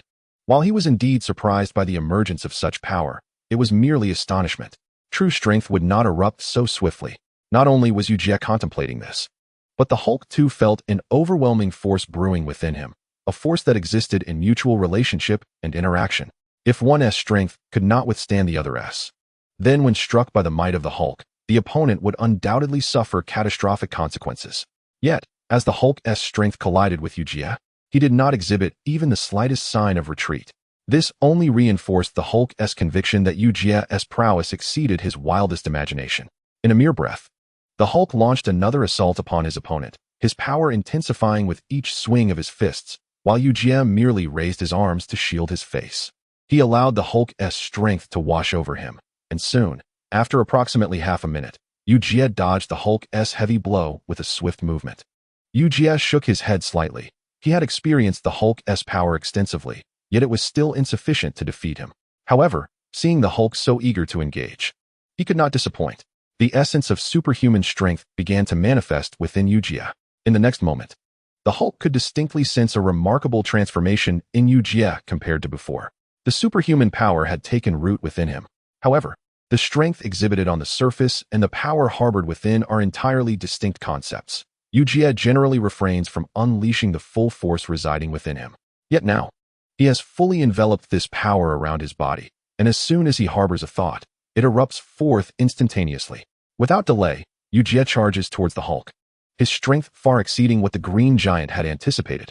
Initially, before Eugia unleashed his power, the Hulk had believed he might have overestimated this mere human. After all, he was just a human being. Yet, in an instant, Eugia, who was previously at a considerable distance, closed the gap and made contact with the Hulk's arm, causing the giant to stagger backward. He was even propelled away. The Hulk had never fathomed that such terrifying power could exist. He was aware that Eugia had just amassed some strength. However, he too was controlling his own power, ensuring that he would not be pushed back by his opponent. But in reality, from the moment the Hulk first attacked Eugia, he failed to notice any sign of retreat from Eugia. Yet now, as Eugia began his offensive, the Hulk found himself retreating. In a fleeting moment, the Hulk could sense the vast gulf of disparity between them. This was an undeniable reality that the Hulk could scarcely accept. Although he initiated this battle, he would not concede easily, especially against a mere human, a tiny insect. How could he possibly fall here? He must make it clear that the Hulk is the strongest. Chapter 17, Transformation. General Ross. Anger continued to swell within the Hulk's heart, while Eugia gazed at him in astonishment, realizing that the Hulk's fury had significantly augmented his strength. Previously, Eugia had understood that the Hulk's power stemmed largely from his own rage. The more enraged he became, the greater his strength surpassed his limits. It could be said that such beings are limitless monsters. As long as his anger persists and continues to escalate, his power would rise to an exceedingly terrifying level. Because of this fact, Eugia couldn't help but shake his head.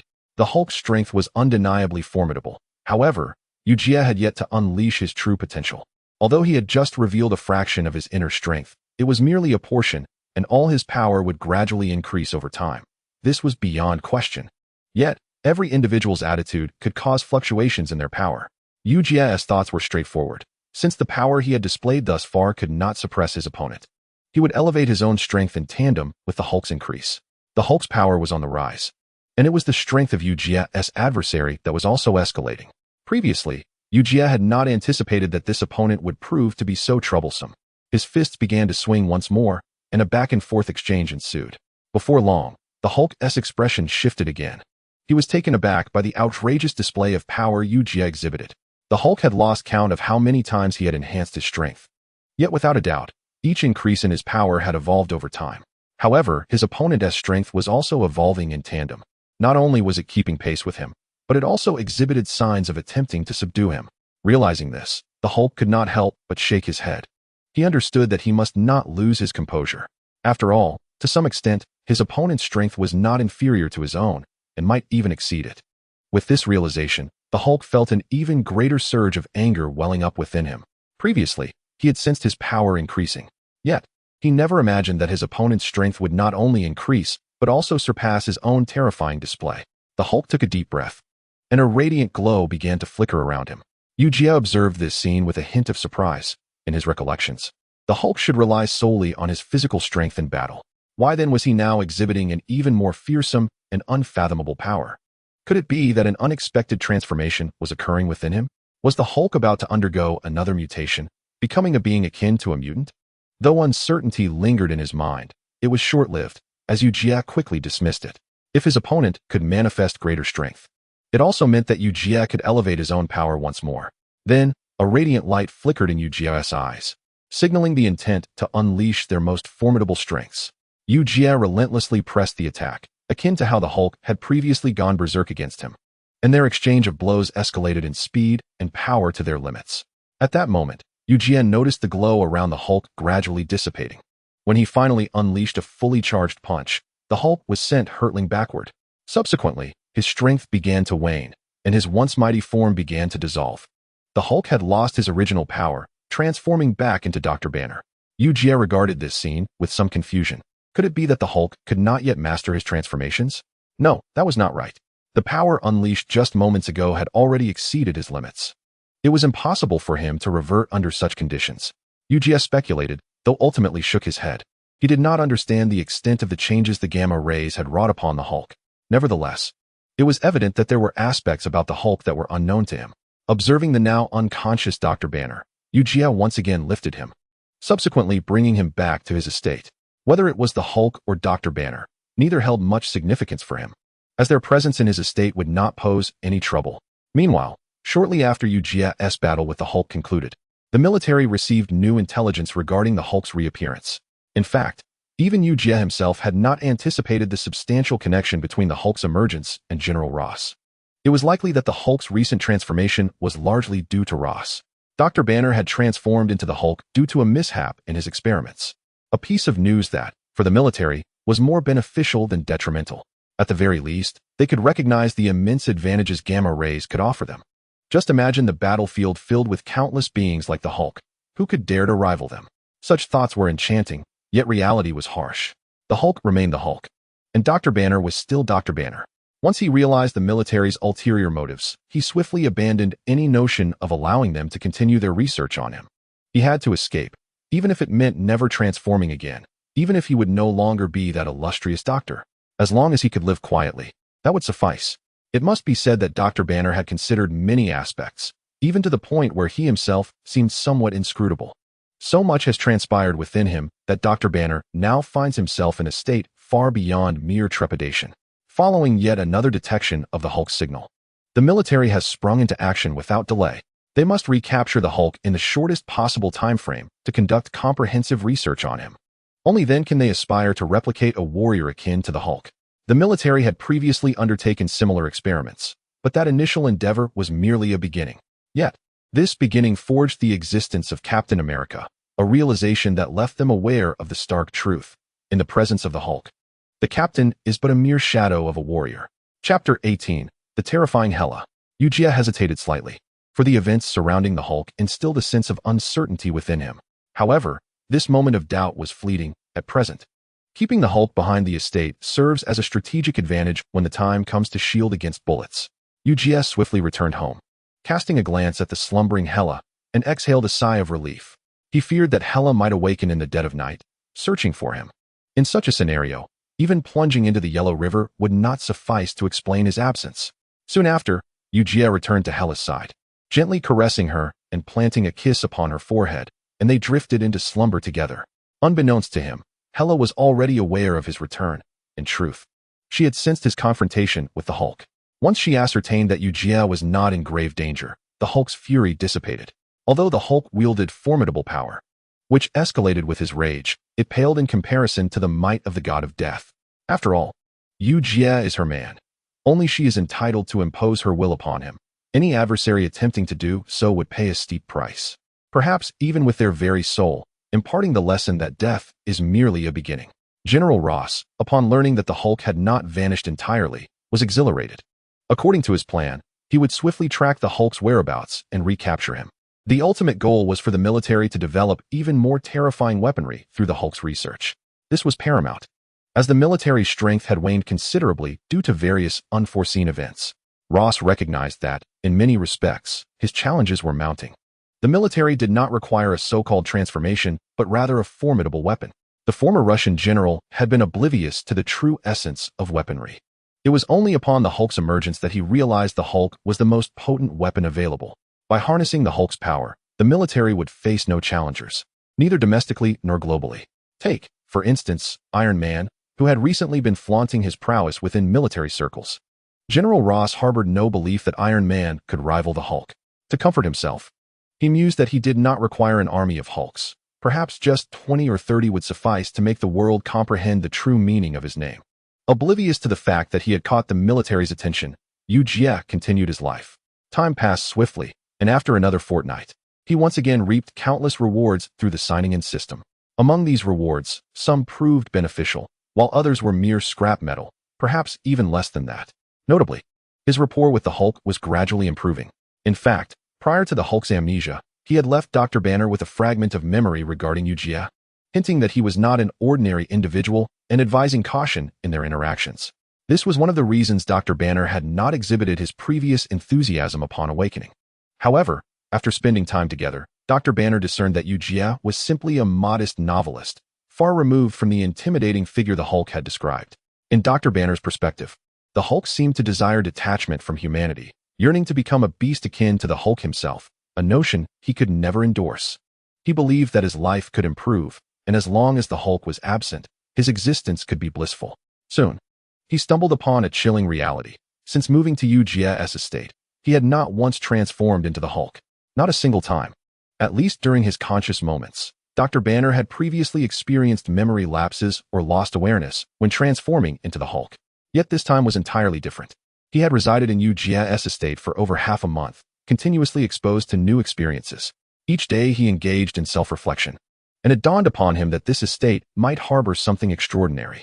In truth, Dr. Banner possessed memories solely of the daytime, devoid of recollections from the night. As he sensed that Eugia was somewhat different, the memories belonging to the Hulk began to resurface within him. He felt that Eugia held a certain uniqueness, and if he remained here, trouble was likely to ensue. Thus, under the veil of night, while Dr. Banner slumbered, the Hulk attempted to escape. However, just as he was about to depart, a woman's presence shattered his plans. This woman was none other than Hela. Although she was unaware of the Hulk's true intentions, it was clear to her that something was amiss. Nonetheless, it was not a significant concern, as she had not caused any turmoil within the estate. This reassured Hela, confirming that there was no need for immediate conflict between them. Of course, she hoped the Hulk would not disrupt their solitary coexistence.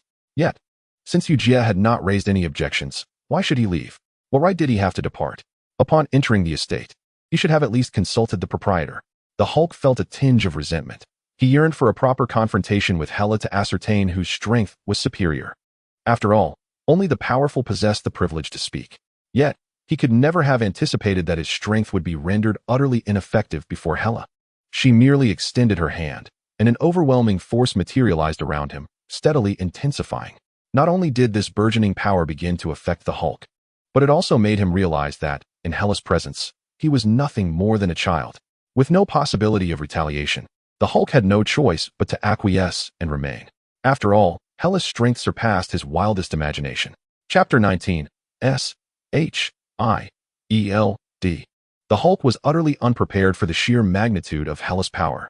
He recalled that when facing Eugia, he had only felt a modicum of pressure.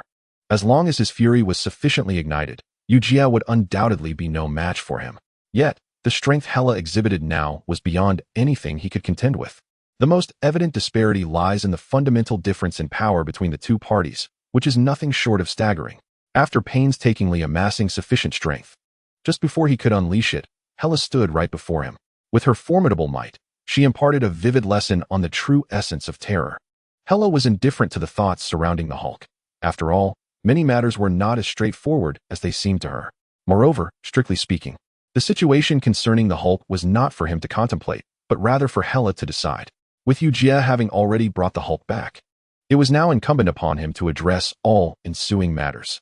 Yet, since Eugia had chosen not to intervene, a brief period of patience was warranted, rather than allowing chaos to unfold unchecked. Perhaps even Eugia himself had not anticipated the extent of his wife's domineering nature. The Hulk, confronted by Hela, found himself devoid of any inclination to flee. Meanwhile, General Ross had also commenced his actions, utilizing cutting-edge equipment to pinpoint the Hulk's location. For him, the paramount objective was to locate the Hulk and subsequently capture him. Only in this manner could he ensure the infallibility of his plans. Given the current state of the military, things did not appear promising, even somewhat dire. While the military had previously encountered various troubles, these were evident and would not rapidly escalate into a catastrophe. However, with the emergence of the Hulk, the stakes had dramatically heightened. If they merely clung to their original intentions, striving to improve the situation would be akin to chasing a mirage. Therefore, why not explore alternative approaches? The ideal course of action would undoubtedly involve seizing the opportunity at hand. It must be said that General Ross's strategy was commendable. He swiftly gathered sufficient personnel at his disposal. For him, capturing the Hulk was all that mattered. The military strength, when compared to S.H.I.E.L.D, could be described as virtually negligible. However, S.H.I.E.L.D engaged with various entities akin to mutants. Thus, in a true comparison, the two factions might find themselves in a life-or-death struggle. Nick Fury, on the other hand, was promptly informed of the military's maneuvers. He was no stranger to such actions, having previously attempted to locate the Hulk in hopes of recruiting him into S.H.I.E.L.D. Unfortunately, that aspiration had not materialized. As Fury discovered that in transforming into the Hulk, the man had lost all semblance of humanity and intellect, becoming merely a mindless beast of destruction. Given this, there was no necessity to retain him. Conversely, the military seemed to harbor their own intentions regarding the Hulk. The relationship between S.H.I.E.L.D. and the military had reached a boiling point. However, for Nick Fury, if there was a chance to ameliorate their environment and attitudes, it was imperative to ensure that no unforeseen complications arose. It must be acknowledged that Fury was full of ideas and in pursuit of his own agenda. He resolutely relinquished any claim to the Hulk, especially as relations with the military were in a period of thaw. If the military desired the Hulk, he might as well grant them a favor. With this thought in mind, Nick Fury departed. Yet, he could never have envisioned that after his departure, the Hulk would inadvertently stumble upon Eugia. Meanwhile, the high-altitude S.H.I.E.L.D base was also promptly apprised of this news. Unlike the military, S.H.I.E.L.D had been continuously monitoring the entire planet. They were privy to all events, big and small, unfolding on Earth in real time. Thus, the current developments were met with astonishment. They immediately summoned Nick Fury, believing it essential to inform him of the situation. Their diligence was commendable. Upon receiving the news, Fury was indeed taken aback. In his estimation, the Hulk should have long been apprehended by the military for experimentation. Who could have anticipated that fortune would favor him, leading him to Eugia's estate, and, unexpectedly, surviving the encounter? Nick Fury's stance toward Eugia was somewhat ambiguous. If possible, he hoped for Eugia's inclusion in S.H.I.E.L.D. At the very least, he needed to maintain a synchronized approach with him. Nevertheless, the Hulk's emergence cast a shadow over this plan, leaving Fury uncertain if his prior decisions had been prudent. However, he recognized that the urgent priority was to alleviate the tension between Eugia and the military. If the Hulk entered Eugia's estate, it would signify an impending clash between the military and Eugia. Until now, Nick Fury remained oblivious to the true extent of Eugia's capabilities, particularly concerning that enigmatic wife of his. In fact, Fury had only conducted a cursory investigation into Eugia, only to be astonished by the discovery that Eugia possessed a few peculiar traits, perhaps categorizing him as an unconventional mutant. However, the power exhibited by his wife, Hela, was far beyond what any mutant should possess. Under such formidable strength, he pondered whether it would be prudent to encourage Eugia to divorce Hela. After all, Hela's existence on Earth posed a significant threat. A series of events seemed to have been orchestrated, all converging upon Nick Fury. For him, this was the most unexpected twist. Yet, he did not perceive the situation as dire. Rather, he contemplated how to weave all these threads together. Only in this manner could the plan, and his previously crafted alliance, proceed without a hitch. Otherwise, who could guarantee that unforeseen circumstances would not arise? Once such a situation emerged, how he would respond remained an open question. It must be noted that Nick Fury had a plethora of thoughts. Chapter 20, General Ross's Nightmare. Just as Eugia and Hela decided to venture out for a stroll, the Hulk remained alone within the estate. Presently, Dr. Banner had grown fond of his current lifestyle. After all, for him, hiding and evading had brought no benefits. Each day was a grueling struggle. But now, it was different. Within Eugia's estate, he led a life of ease, free from the pressures of existence and the relentless pursuit of those who sought his demise. Life seemed to be as it should be, and the Hulk felt he was undergoing a transformation. However, such tranquility was short-lived. The arrival of General Ross shattered this idyllic existence. Just as Dr. Banner resolved to take a nap, he perceived the unmistakable sound of helicopters approaching. Instinctively, the Hulk sprang from his bed, racing to the window, where he caught sight of the aircraft. Witnessing this, he immediately sensed that significant changes were afoot. The once elusive General Ross had returned. Initially, he believed that his refuge here would be relatively secure. Yet, it appears that I have been overly naive. How could the adversary possibly allow me any respite? After all, in the strictest sense, I have likely trespassed upon some unforeseen regulations. Moreover, within the same milieu, the threats emanating from the entire military are beyond my capacity for comparison. The current state of the Hulk has become somewhat uncertain. This situation should have improved, yet it has devolved into chaos. Meanwhile, General Ross, seated in the helicopter, directed his gaze towards the estate. He had learned prior to departure that this manor belonged to Eugia. Even General Ross, despite his stature, had heard whispers of who Eugia was, yet he dismissed it as inconsequential. After all, he was merely a novelist, at worst. He could obliterate the estate and then engage in dialogue with him. General Ross firmly believed that an ordinary human would not dare to oppose the military, considering the latter's formidable authority in this world. On the other hand, the Hulk could feel an inner fury brewing. It was evident that after the Hulk arrived at Eugia's residence, the most notable transformation was the emergence of a communicative channel between Dr. Banner and the Hulk. Several times, Dr. Banner had managed to converse with the entity. A grand battle was on the verge of unfolding. Meanwhile, Hela, who was leisurely shopping, suddenly furrowed her brow, an expression that even Eugia did not anticipate. However, she quickly turned to Eugia and said, Darling, I need to use the restroom for a moment. Please wait for me. Curiosity piqued. Eugia wondered why Hela suddenly needed to relieve herself. Yet he paid it little mind and nodded, indicating she could find a restroom in the mall. Concurrently, Hela hurriedly departed. As she left, a flicker of anger crossed her face. She held a deep affection for everything within the estate. It was precisely for this reason that she had adorned the manor with various arrangements. Should the estate come under threat, these arrangements would promptly alert her. This connection enabled Hela to sense the unfolding events within the estate almost instantaneously. She could hardly fathom that these wretched humans dared to assault her and Eugia's home. Was this a violation of divine sovereignty? Humanity remained as fragile and oblivious as ever. For Hela, this home represented the soul sanctuary she shared with Eugia. Yet now, this haven was to be violated in such a short span of time. This incited a simmering rage within her, but more critically, she would not allow this transgression to transpire. A terrifying power began to coalesce within her. As it surged, Hela vanished from the shopping center, only to reappear at the estate. She gazed at the Hulk, who was on the verge of transformation, and glanced at the helicopter hovering above. A faint smile graced her lips. It must be said, humanity had made remarkable advancements in recent years, even exhibiting unexpected prowess. However, if humanity believed such power was sufficient, they were truly misguided. A dreadful force was steadily accumulating within Hela. For her, those who had come here were already prepared to embrace death. Since these individuals were unafraid of demise, why should she allow them to remain? A black long sword manifested in the sky, and upon Hela's command, the sword began to rain down. Instantly, helicopters and countless soldiers fell victim to the onslaught, fleeing in panic. Among them, General Ross found himself momentarily paralyzed. He had not anticipated the presence of mutants within this estate. According to the intelligence he had received, it was clear that only a novelist and his wife resided here. Yet, his childhood home and wife had long departed.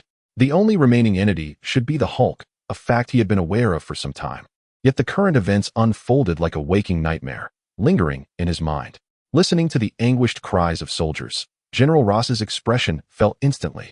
He could hardly believe such events were transpiring here. Yet, for him, this chaos was not entirely beyond his realm of acceptance. Instead, it ignited a desire within him to instigate further conflict. After all, for General Ross, the paramount principle in this world was power. With power, one possessed everything. He promptly issued a retreat order. This situation was one he could not confront in the immediate future. The suddenly descending black longsword loomed ominously above him. He sensed that if he were to engage here, he must be thoroughly prepared. Otherwise, attempting to confront the Hulk under the current circumstances was patently impossible and would only invite unforeseen calamities. Was it truly time to activate that plan? General Ross was uncertain. Nevertheless, the retreat proceeded swiftly. He understood that if he wished to instigate conflict here, he required sufficient operational capacity. Any misstep could lead to unimaginable disaster. Chapter 21. The Birth of Abomination. General Ross never anticipated that his meticulously crafted plans would end in such farce. It must be noted that in his original strategy, the assault on Eugia's estate was not supposed to encounter any issues. Whether facing the Hulk or Eugia, he had ample confidence in defeating them. The Hulk exhibited a terrifying display of power, yet the military was not to be trifled with. After all, in General Ross's plans, capturing the Hulk alive was the ideal outcome. If that proved unattainable, killing him would suffice. After all, research materials could be derived from the remains. Naturally, for most individuals, the optimal result was to capture the Hulk alive. Only by doing so could one ensure that no unexpected occurrences would arise. Conversely, for others, unforeseen complications could potentially arise. However, this was not destined to happen, as Eugia was entirely unaware of General Ross's intentions to attack the estate at this juncture. Nor could he have foreseen that his wife would return to the estate at the first sign of trouble.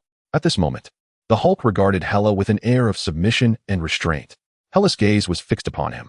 Previously, she had believed that keeping the Hulk alive was Eugia's intent. However, given the current circumstances, it was not difficult to deduce that the Hulk might be far more problematic than anticipated. The fact that he could incite such a wide-scale hunt in this world attested to his value as a warrior. Yet, this thought was fleeting, quickly cast aside by Hela. While she yearned to reclaim her position as the Queen of Asgard, she was acutely aware that her body had yet to recover.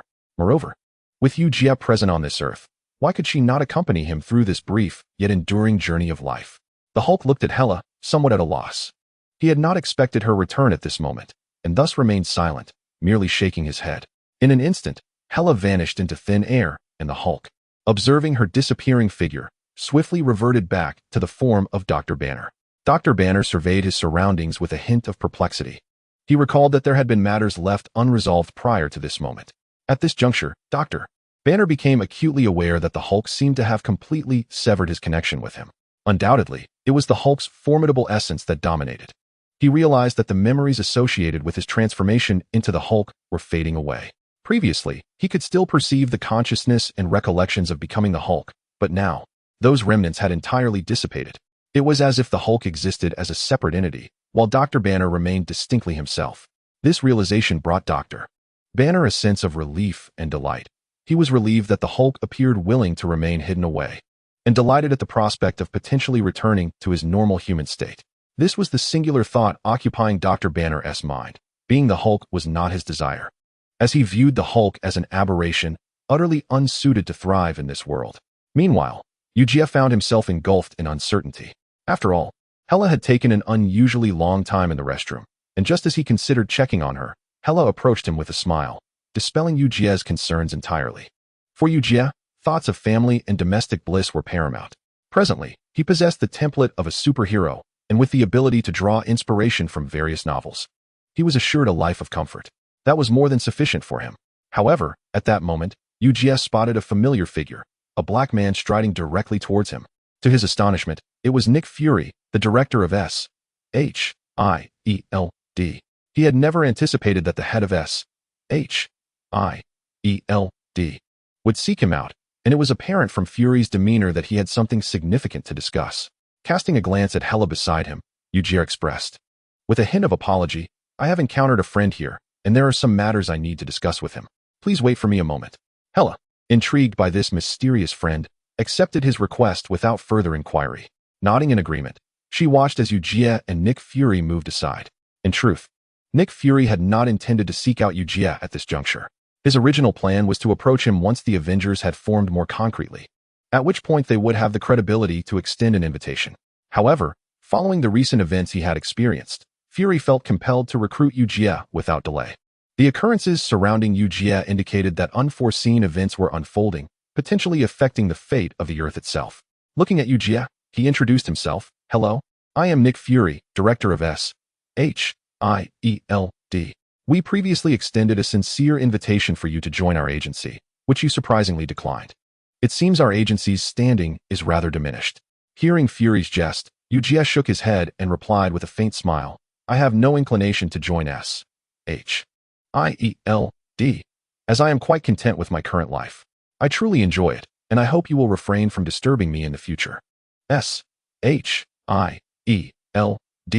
had approached him more than once, yet for Eugia, their invitations bore no significance. In fact, their persistent overtures had crossed a line for him. Furthermore, he had never harbored intentions of protecting the Earth. If a genuine threat arose that jeopardized his existence, he would certainly intervene, but he had no desire to become a mere cog in an organization that demanded his loyalty. Eugia's response left Nick Fury taken aback.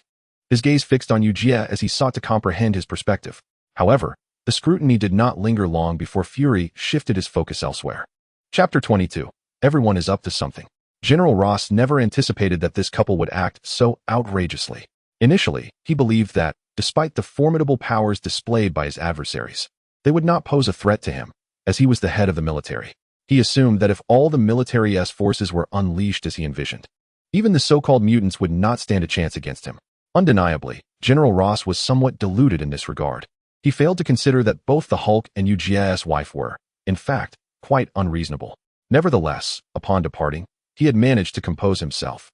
Previously, while at Eugia's estate, General Ross had felt a flicker of fear as he recognized that, with his current strength, he could potentially conquer humanity. It merely required the right opportunity. However, encountering formidable opponents changed everything. He realized that his previous plans had been thoroughly disrupted, a realization he found difficult to accept. He was certain that the power exhibited by that woman undoubtedly belonged to the mutants. How could mutants possibly intermingle with humans? This conundrum baffled General Ross, as his recollections painted mutants as self-serving monsters who would never place their trust in humanity. In their narrow, sordid minds, humans could never serve as their refuge. It must be said that thoughts often lead to unexpected outcomes. Unfortunately for General Ross, his assumptions did not yield any surprises. Reality served as a cold splash of water on his face.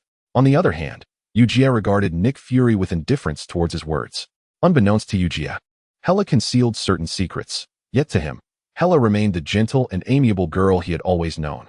However, there were always those intent on stirring trouble, eager to voice their nonsensical claims. Eugia contemplated whether he should unleash the power of the superhero template once more in the coming week to engage in a serious discussion with S.H.I.E.L.D. After all, he had absorbed a considerable amount of solar energy during this time, which could be transformed into formidable combat prowess in a short span. If he could harness this power effectively, the only entities capable of threatening him on this planet would be those mutants. Yet, based on current events, it seemed unlikely that the mutants would seek him out for trouble, as they were preoccupied with their own chaos. In their minds, the most pressing matters were either defeating fellow mutants or simply biding their time until their demise. Eugia was quite aware of this. In his memories, the true tragedy lay not in the events themselves, but in the fact that the mutants harbored no sense of order within their hearts. Originally, he was confident that no unforeseen events would transpire within a short span of time. Yet, who could have anticipated that S.H.I.E.L.D. would harbor intentions towards his wife? This signified that in the forthcoming days, it was highly probable that unexpected occurrences would unfold. Upon considering this, Eugia could no longer maintain his composure. After all, he was acutely aware of the implications. In the current circumstances, addressing any unforeseen events necessitated meticulous planning. However, at that juncture, Eugia returned home in earnest. After their conversation, he pondered whether Hela had overheard. Nevertheless, this was not of paramount importance. As long as the other party refrained from causing trouble for him and Hela, he could certainly prioritize the notion of eliminating that threat. Yet, at this very moment, Thor inadvertently conjured another unforeseen complication. For Thor, his presence on Earth was merely a languorous existence, and little did he know that an elder sister lurked in the shadows, possessing formidable power capable of ending his life in mere moments. In light of this, Thor resolved to adopt a posture of complete inaction, for the uncertainty of his sister's potential interference loomed large. Previously, Thor had little regard for living as a mere mortal, but upon arriving on Earth, he discovered the joys of ordinary life. Ordinary beings reveled in happiness, indulging in comfort and simplicity. In Asgard, both his father and that unfortunate brother seemed intent on embroiling him in their affairs, compelling him to relinquish plans he had carefully considered. Unbeknownst to Thor, his unfortunate brother Loki had already made his way to Earth. Loki's intentions were straightforward, to ensure that no unforeseen events arose, thereby facilitating Thor's demise. Should he succeed, Odin's throne would rightfully belong to him. As for the sister he had yet to meet, what connection did she have with him? By the time she sought him out, Odin would have ascended to a state akin to that of a supreme emperor. He was convinced that with the might of Asgard at his disposal, he could easily vanquish her. Yet, should this be the case, just how terrifying and powerful must this sister be? It must be said that Loki's ambitions were exquisitely grandiose. In his mind, unforeseen complications were implausible. Regrettably, such beautiful aspirations must contend with the harshness of reality. It was precisely due to this mindset that the destroyer armor was activated in full force. However, as Loki failed to locate Thor, he resolved to play a small prank on Earth, unleashing the destroyer armor to wreak havoc across the planet. Without a moment's hesitation, Loki set his plan into motion, and thus, a terrifying force began to unfold across the Earth. Meanwhile, Nick Fury of S.H.I.E.L.D. swiftly detected the emergence of the destroyer, an entity that had never before manifested. Chapter 23, The Arrival of the Destroyer. Thor reclined lazily on the sofa, sipping a sugary beverage while engrossed in an anime, exuding an air of utter relaxation. After all, at this moment, nothing could disturb his blissful existence as a contented sloth. Even though Odin had repeatedly warned him of his sister's imminent arrival, Thor felt utterly powerless, even if Hela herself stood before him. Odin had retracted his divine powers, relegating himself to the status of an ordinary human, spending his days aimlessly wandering the streets of Earth. If truth be told, had he not felt that working for humanity was beneath him, he might have considered it. Presently, however, Thor's occupation was far from glorious. He was a beggar. Who could have imagined that the illustrious god of thunder from Asgard would reduce himself to a slothful beggar on Earth?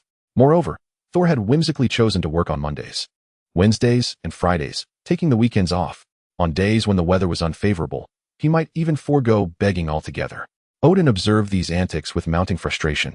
Wishing he could wield Mjolnir to smite this woeful and ungrateful son, he had reluctantly informed Thor about Hela, hoping to instill a sense of urgency in his child. Yet, who could have predicted that this would not cultivate any semblance of urgency? Thor had devolved into a complete wastrel, devoid of any inclination to instigate change. Odin found himself perplexed by this turn of events. While Thor had always exhibited certain flaws, he had consistently risen to the occasion for Asgard. Yet now, having arrived on Earth, he had transformed into a complete failure. To Odin, Thor now epitomized what humanity would deem a failure, and this wretched being was his son. As the mother of Thor, the most powerful sorceress of the 9 realms, Frigga chose not to voice her thoughts. She understood this was her child's choice. Moreover, unlike Odin, she was attuned to deeper emotions. She sensed that her child had not found happiness in Asgard, but rather had reclaimed the joy that had long been lost upon arriving on Earth. While Hela was indeed a formidable presence who had once dared to oppose her, it was not a matter of great concern. After all, Odin had expended tremendous power to restrain Hela, yet he did possess the capability to eliminate her. It was merely that his reluctance stemmed from an emotional bond. All 3 of his children held unique significance to him. Thus, Odin could never bring himself to strike a lethal blow. Ironically, this very compassion simplified matters, for Odin no longer needed to expend additional energy to bind Hela. Should she dare to emerge, the denizens of Asgard would ensure she comprehended the meaning of failure. In light of these considerations, Frigga pondered the implications of her child's current ineffectiveness. After all, Odin had invested the most hope in Thor. Given sufficient time, Thor would undoubtedly grow into a being of whom they could both be proud. Unbeknownst to Thor, his parents in Asgard had once more paved a luminous path for him. For Thor, a simple life was preferable. Indeed, life on Earth was exceedingly joyful. He needed not labor to receive ample rewards, allowing him to indulge in a blissful existence. The valiant warrior who once traversed Asgard was no more. Now, only a slothful beggar remained.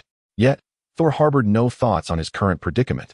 He understood that maintaining a low profile in this environment posed no issues. However, just as Thor relished his idle existence, S.H.I.E.L.D. found itself embroiled in activity. After all, from their perspective, although various unexpected events may arise, these surprises are still within the realm of control, particularly concerning the so-called mutants. It must be acknowledged that the powers possessed by these mutants are indeed formidable, capable of transforming situations into utter chaos in an alarmingly brief span of time. Nevertheless, since this involves matters of humanity itself, S.H.I.E.L.D. is reluctant to intervene. At least for the present, they harbor no substantial intentions. But the emergence of the Destroyer has shattered this status quo. They are utterly perplexed by the origins of the Destroyer and its motives for wreaking havoc upon the Earth. Meanwhile, Hela, residing in the estate with Eugia, suddenly squinted her eyes. Long before, she had sensed an exceedingly familiar power, seemingly emanating from her father. Eugia was taken aback by Hela's sudden change and couldn't help but inquire what was amiss, wondering if something had occurred. In response to Eugia's question, Hela simply shook her head, asserting that such matters ultimately pertained to Asgard. Nevertheless, she was unwilling to delve too deeply into the unfolding events, particularly as her own powers had not yet fully returned. Engaging in any form of conflict under such circumstances would likely lead to numerous unforeseen complications. Moreover, it was possible that her father was already aware of her escape from imprisonment. Should he seek to trouble her, Hela felt she would stand little chance. After all, eons ago, she had been sealed away by her father once before, and this time around, she had paid a considerable price to break free. Eugia was somewhat puzzled by Hela's abrupt transformation, yet he respected her desire for privacy and refrained from pressing her for answers. This was Hela's personal affair, and she would undoubtedly share her thoughts when she was ready. He understood that forcing the issue would yield no fruitful responses. Maintaining a calm demeanor, he contrasted sharply with the Hulk, who found himself in a rather unfortunate position. In reality, Hela's aura had been persistently disturbing him. Whenever unexpected incidents occurred, the Hulk was invariably the first to react, being another facet of Dr. Banner's personality. Even when Dr. Banner was lucid, the Hulk could acutely sense external changes. Naturally, these alterations stemmed from Hela. Any hint of her being off-kilter compelled the Hulk to respond promptly, as he could not ascertain whether she intended to harm him. Chapter 24. I am worthless. The Hulk had become exceedingly certain of Hela's capabilities. If Eugia's strength could somewhat match his own, Hela could effortlessly snap his wrist in an instant. This conviction was irrefutable. Consequently, the Hulk found himself covertly observing Hela through Dr. Banner's body each day. Should anything seem amiss with Hela, he would have to contemplate the possibility of fleeing. After all, no one could guarantee that Hela would not suddenly lose her temper. Furthermore, judging by Hela's current demeanor, it was not difficult to surmise her feelings for Eugia. Thus, the Hulk was confident that Hela would not direct her ire towards Eugia, yet she would undoubtedly unleash her troubles upon him. When that time came, he would be the one to suffer. With his remarkably keen intuition, the Hulk considered it vital to anticipate Hela's thoughts. Life, at that moment, took on a semblance of tranquility. However, it was during this period that the Destroyer's power surged once more. After Loki fully unleashed the Destroyer, he was astonished to discover that its terrifying strength seemed somewhat off-kilter. Following its relentless rampage, it appeared that the Destroyer could derive even greater power from its slaughter.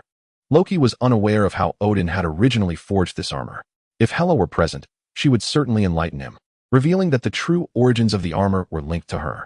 For when this armor was initially crafted, Hela had infused it with her own power. With Hela's essence coursing through it, the armor would harness various terrifying forces in the heat of battle. Its most formidable attribute was its ability to absorb the experiences of combat, thereby growing ever stronger. Loki was oblivious to the extent of the Destroyer's might. Nevertheless, for Loki, this was fortuitous. The more the Destroyer grew in strength, the greater the chaos it could unleash upon Earth. Odin's intent in sending Thor to Earth was primarily to allow him to understand the essence of his character. This realization led Loki to formulate a plan. He reasoned that since his father wished for Thor to embrace humanity, he would undoubtedly desire him to live peacefully on Earth, ideally without causing any disturbances. Yet, who could have anticipated that he would suddenly emerge and escalate the situation to such disastrous levels? The arrival of the Destroyer had plunged Earth into an unimaginable predicament. For S.H.I.E.L.D.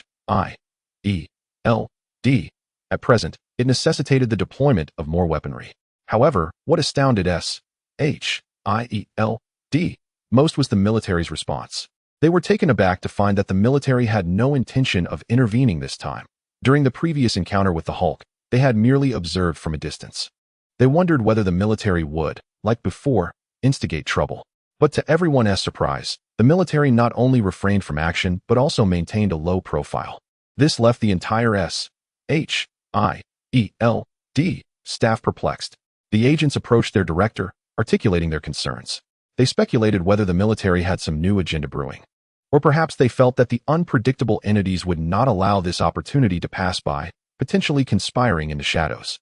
Historically, the military had been adamant about preventing any unforeseen events from spiraling out of control.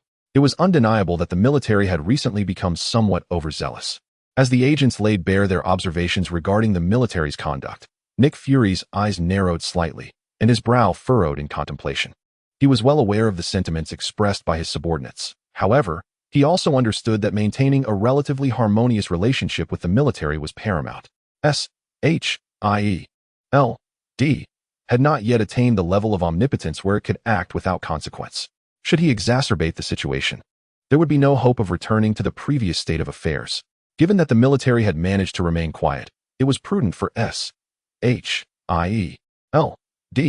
to allow them to operate without interference for the time being. Although the personnel at S.H.I.E.L.D. harbored numerous thoughts regarding the military's current stance, they recognized the importance of discretion. After all, the fragile equilibrium between the military and S.H.I.E.L.D. had taken considerable effort to establish. Even the director of S.H.I.E.L.D. was bound by prior agreements. General Ross was also cognizant that something was amiss at S.H.I.E.L.D. However, for him, that was not the foremost concern. His current priority was capturing the Hulk, a task that had now reached a critical juncture. His initial plan had already faltered. However, he was resolute in preventing any unforeseen occurrences from transpiring once more. In fact, if it were within his power, he would extinguish any potential mishaps in their infancy. It must be said that General Ross's intentions were commendable, and he had even resolved to pursue his course with unwavering determination. Meanwhile, the Military Research Institute soon presented General Ross with groundbreaking results. The cells extracted from the Hulk, along with the gamma radiation, had been meticulously replicated. Now, all that was required was a fearless warrior to step forward, sufficient to validate this latest endeavor. Indeed, upon his return, General Ross's perspective had become remarkably lucid. He realized that relying solely on the military's current capacity to recapture the Hulk was utterly futile. If capturing the Hulk was beyond reach, then why not attempt to create an even more formidable version of him? Once successful, this new Hulk would assist in procuring further research data in a remarkably short span of time. Moreover, it would simplify their operations. Yet, even so, they would not abandon their plans to reclaim the original Hulk, for they were acutely aware that the Hulk represented the true progenitor. Thus, without his physical form, many things would not evolve as previously envisioned. It must be noted that while the concept was straightforward, its execution would necessitate considerable time. Consequently, General Ross had resolved to lay all possibilities, both plausible and implausible, before him. He was not inclined to believe that any further misfortunes would arise. Chapter 25. Countdown to Destruction. Some unforeseen events always manifest unexpectedly. For instance, the emergence of the destroyer dramatically impacted S.H.I.E.L.'s plans. It is worth noting that prior to this, S.H.I.E.L.D. held dominion over all matters on Earth. However, during that period, S.H.I.E.L.D. also bore its own burdens. Regardless of the calamities that arose, they always managed to resolve them swiftly. Yet, this time was entirely different. Despite their preparedness and having anticipated the potential developments, the terror embodied by the destroyer far exceeded their expectations. In just half a month, 3 cities in the south had been utterly obliterated. S.H.I.E.L.D. had previously devised projections for the disasters they anticipated, yet when confronted with the reality, they found their assumptions utterly laughable. Most glaringly, during this calamity, they found themselves without sufficient time to confront the disaster at hand. Nevertheless, S.H.I.E.L.D. refused to concede defeat. They continuously dispatched more personnel to the battlefield to confront the destroyer, while actively seeking alternative strategies. After all, according to their calculations, resolving the issue of the destroyer in such a short time frame was patently unrealistic. Achieving such an endeavor would undoubtedly require far more possibilities. Consequently, the personnel at S.H.I.E.L.D. became exceedingly busy. The events unfolding far surpassed their prior estimations. On the other hand, General Ross's experiments had reached a pivotal juncture. According to his reasoning, pursuing the Hulk at this juncture was manifestly impractical. However, if they could identify a being that could rival or even surpass the Hulk's strength, the task would become considerably simpler. For this reason, General Ross commanded that everyone must present a satisfactory answer within a short time frame. It must be acknowledged that General Ross's vision was astute. He had elevated this matter to the forefront of his agenda. The experimental team did not disappoint him. Within just 3 days, the first test subject had been successfully created. Upon witnessing the subject, General Ross experienced a measure of astonishment. In his memories, the Hulk's might was fearsome, yet devoid of any intelligence. Merely a mindless savage, fixated solely on destruction, whereas the creature before him exhibited a semblance of rationality, seemingly retaining human instincts. General Ross gazed upon this spectacle with a hint of uncertainty, for he understood that the implications of this transformation could be profound.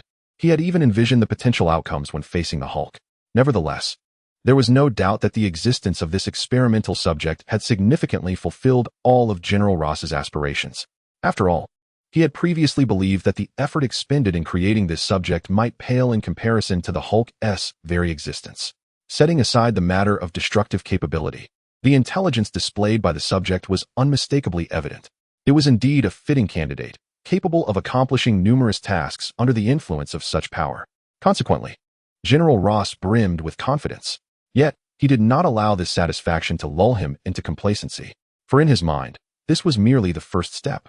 If he wished to enhance the situation further, he would need to escalate the terror associated with this initial phase. Thus, experiments centered around this test subject recommenced. Even the research personnel were taken aback by General Ross's urgency. However, given that this was his directive, they naturally did not oppose it. In fact, they found themselves quite exhilarated. For in their view, while the first test subject was indeed promising, the nature of experimentation inherently implied the potential for improvement. Previously, the necessity for time had hampered General Ross's ambitions. Yet now, with all possibilities laid before them, they were endowed with ample time to refine their endeavors. One must ask, as researchers, who would not wish for such circumstances to unfold? Meanwhile, in the manor, Eugia and Hela continued to relish their intimate world. Of course, the Hulk, an unwelcome presence, remained. At this moment, Eugia was absorbed in a news report on television, for the arrival of the destroyer had captured the attention of the masses. who were utterly unprepared for the sudden emergence of such an armored figure intent on annihilating humanity. The destructive power exhibited by the destroyer made it evident that its objective was likely the extermination of humankind. After all, why else would it lay waste to 3 entire cities, where countless lives had been sacrificed in the struggle against it? Unlike others, Eugia immediately recognized the identity of the being in question. Wasn't this the destroyer? But why had the destroyer appeared here? Could it be that Thor and his companions had arrived? Eugia vividly remembered that the destroyer had been pilfered from his father's treasure vault by Loki. Loki's motives for such actions were primarily aimed at confronting Thor. Given that the destroyer had emerged and even gone berserk, it was evident that Thor's situation must have unfolded. Yet, why had Thor not yet appeared? In truth, at that very moment, Thor was also watching the report on television. However, for him, this matter bore little significance. He had even speculated that this was his father's intent. It was highly probable that Odin believed Thor appeared too mundane within the realm of humanity. Thus, he had unleashed the destroyer, but was such a motive not excessively grand? After all, humanity had committed no wrongdoing, yet they were to face divine retribution. The god of thunder has begun to feel a sense of disdain, yet this notion was swiftly dismissed by himself. He is not a fool. In his perspective, the very fact that he could conceive such a thought implies that his father, Odin, undoubtedly has as well. It is highly probable that Odin is still plotting against him. Upon this realization, Thor could not help but shake his head. If you perceive this as a game, then by all means, continue to play. It matters not to me. With this declaration, Thor once again changed the channel, indulging in his daily routine of languorous leisure. Chapter 26, Magneto's Daydreams. Odin had been vigilantly observing the situation on Earth, and the moment the destroyer made its appearance, he was already alert. This is my armor, and Odin is intimately familiar with it, for it is not merely his armor, but also a conduit between himself and Hela. Gazing upon this armor, Odin found himself at a loss for words. However, he was acutely aware that it was likely Loki who had instigated this chaos. Otherwise, why would the destroyer manifest on Earth, exhibiting such a frenzied demeanor?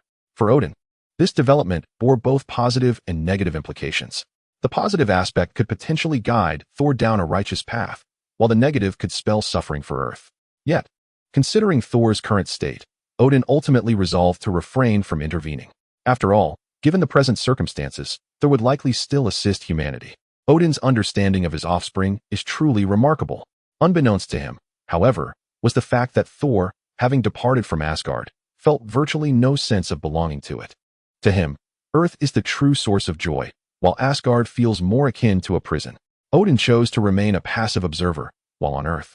The mutants also took note of the destroyer's emergence. For the mutants, the sudden appearance of the destroyer seemed rather peculiar. Moreover, it appeared that the destroyer was not only targeting humans, but mutants as well, a fact that even Magneto had not anticipated. Upon discovering the destroyer, Magneto's first thought was, where did this entity come from, and what are its intentions? As he contemplated the unfolding events, he felt a surge of excitement. In his eyes, the destroyer would likely annihilate a sufficient number of humans, leading to a drastic decline in their population. This, he reasoned, would herald the dawn of the mutant era. Thus, Magneto made a bold decision. He sought to communicate with the destroyer, hoping to align their interests. Despite the lack of prior interactions, their goals were aligned, suggesting that a collaborative path might be forged. It must be said that Magneto's idea was indeed commendable, and from his perspective, the situation appeared poised to unfold as he envisioned. Unfortunately, he was unaware that the destroyer lacked any consciousness. From the moment Loki unleashed the destroyer, its singular purpose became clear: to obliterate all life that stood before it, regardless of who they may be. Any being daring to appear would face the destroyer's devastating wrath. Magneto's aspirations, it seems, were rather fanciful, and he paid a grave price for his naivety, losing dozens of mutants in the process. These mutants, as per Magneto's instructions, approached the destroyer, but before they could even initiate communication, the destroyer struck. In the eyes of the destroyer, mutants were indistinguishable from humans. They were all life, and thus their fate remained the same: erasure. This incited Magneto's fury. Yet considering the destroyer's attitude, he ultimately refrained from directly intervening. In his view, since the destroyer seemed indifferent to the distinction between mutants and humans, it would likely seek trouble with humanity instead. There was no need to obstruct it. Doing so would only divert the destroyer further down the path of annihilation, a scenario he could not bear to witness. Consequently, Magneto found himself contemplating alternative strategies. Meanwhile, S.H.I.E.L.D. had located Thor, a development that even Thor himself had not anticipated. He had been quietly watching television at home when S.H.I.E.L.D. knocked on his door. In a world where S.H.I.E.L.D. monitors all matters concerning humanity, it is rare for them to be unaware of any human affairs. Shortly thereafter, S.H.I.E.L.D. was astonished to discover that Thor's appearance was rather unexpected, and this individual seemed to have no prior record in human history. Hence, S.H.I.E.L.D. ventured a bold hypothesis that this fellow was likely not of Earth. To this, Thor candidly confirmed everything. He acknowledged his identity and the existence of the destroyer, which only heightened S.H.I.E.L.D.'s excitement. For S.H.I.E.L.D. if Thor was aware of the destroyer's presence, he would naturally know how to control it. There was even a possibility that he could defeat the destroyer, a notion that S.H.I.E.L.D. found exceedingly optimistic. Yet they were entirely oblivious to the fact that the Thor before them was, at present, a mere wastrel, surviving aimlessly. His self-perception was starkly clear. He was simply a useless being. Nothing seemed to concern him, and all he desired was to lie idle. They could engage in their affairs, but he wished not to be involved. After all, there is a peculiar joy in being a slothful entity. Upon learning of Thor's attitude, S.H.I.E.L.D. found themselves in a predicament, having finally uncovered an opportunity and understood how to proceed. They never anticipated encountering such a lazy figure in Thor. As a deity, one would expect at least some action that no mere human would undertake. Yet S.H.I.E.L.D. was completely unprepared for the fact that this god was indeed capable of such an action, even in ways that would confound humanity. However, within this environment, Thor still considered the possibility of intervening. After all, the human world is indeed pleasant, and if it were to face destruction, it would mean the end of his leisurely existence. A noble thought, yet the harsh reality struck when S.H.I.E.L.D. urged Thor to take action. Thor discovered something profoundly significant.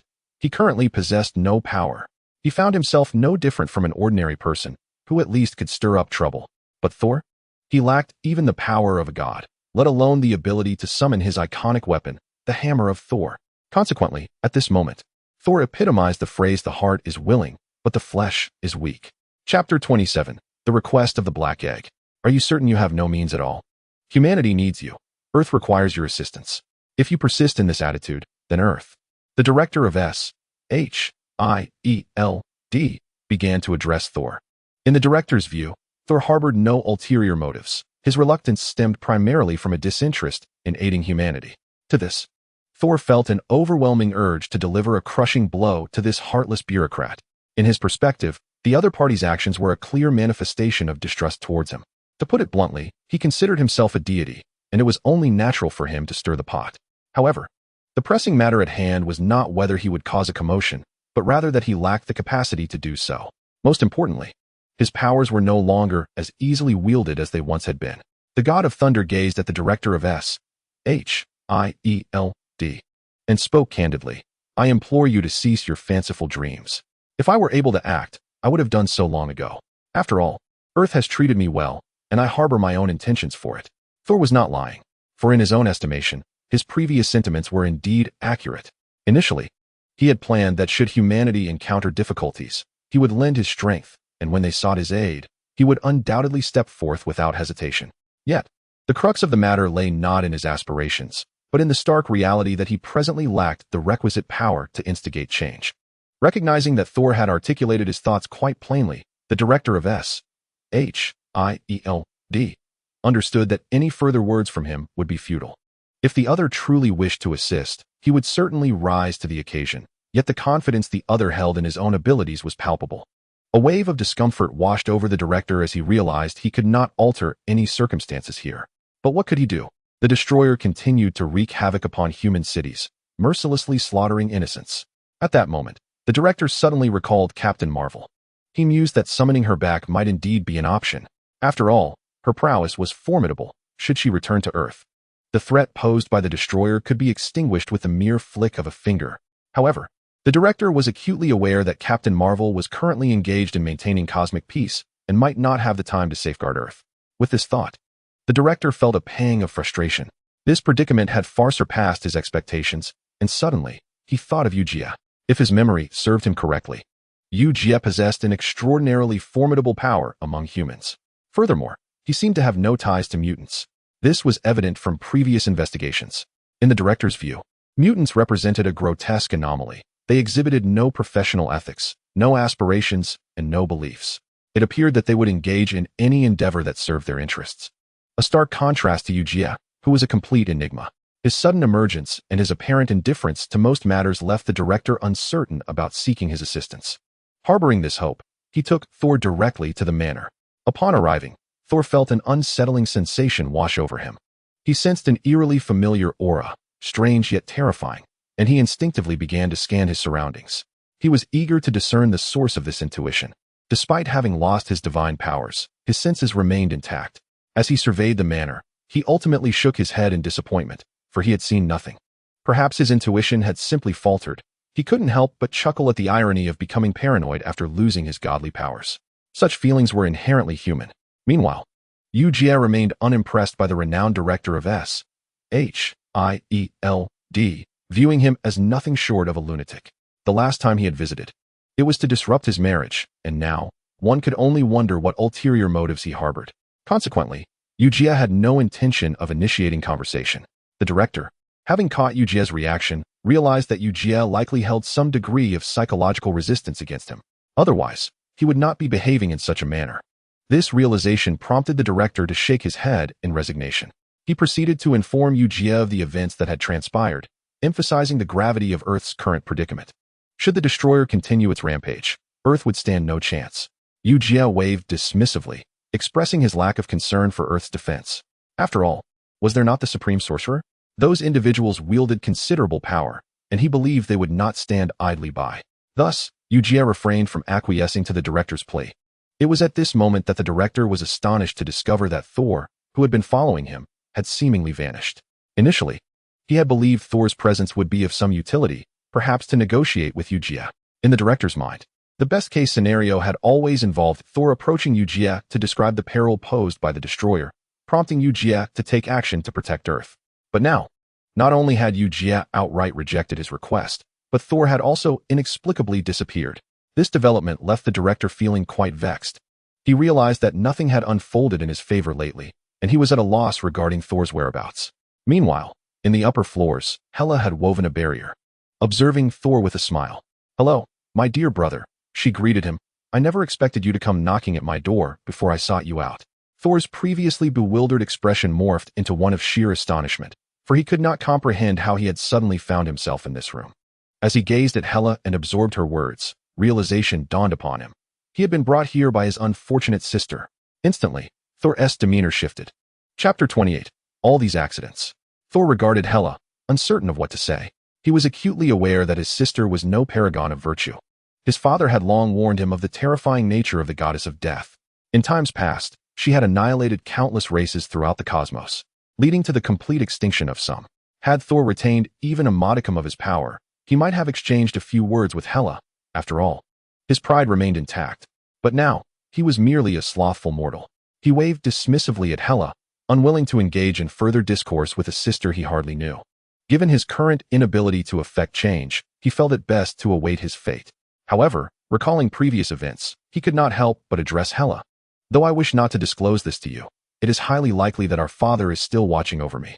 I know you have escaped, but if he discovers you here, it is likely that you will share my fate." Thor's sudden proclamation caught Hela off guard. Yet, considering their father's temperament, she could not help but shake her head in response. She had no intention of answering Thor's inquiry, for she had already contemplated the implications of bringing Thor here. Clearly, she had prepared for whatever consequences might arise from her actions. She had meticulously prepared herself in this realm, having elevated her powers to a truly formidable stage. This stage was sufficient to conjure a barrier, within which even Odin, the king of the gods, would be unable to perceive any happenings. This was the source of Hela's greatest confidence. In her eyes, her father was certainly not one to indulge his offspring. Thus, he would undoubtedly be monitoring Thor from the shadows, simplifying matters considerably. It must be said, Hela had anticipated everything. Yet, she had underestimated Odin, in truth. The moment Odin witnessed Thor's disappearance, he had already contemplated Hela's emergence. However, His reasoning was rather straightforward. It was highly likely that Hela would not outright disregard Odin, and therefore she might not immediately seek Thor's demise. He held little regard for the events transpiring on Earth and had no desire to speculate upon their implications.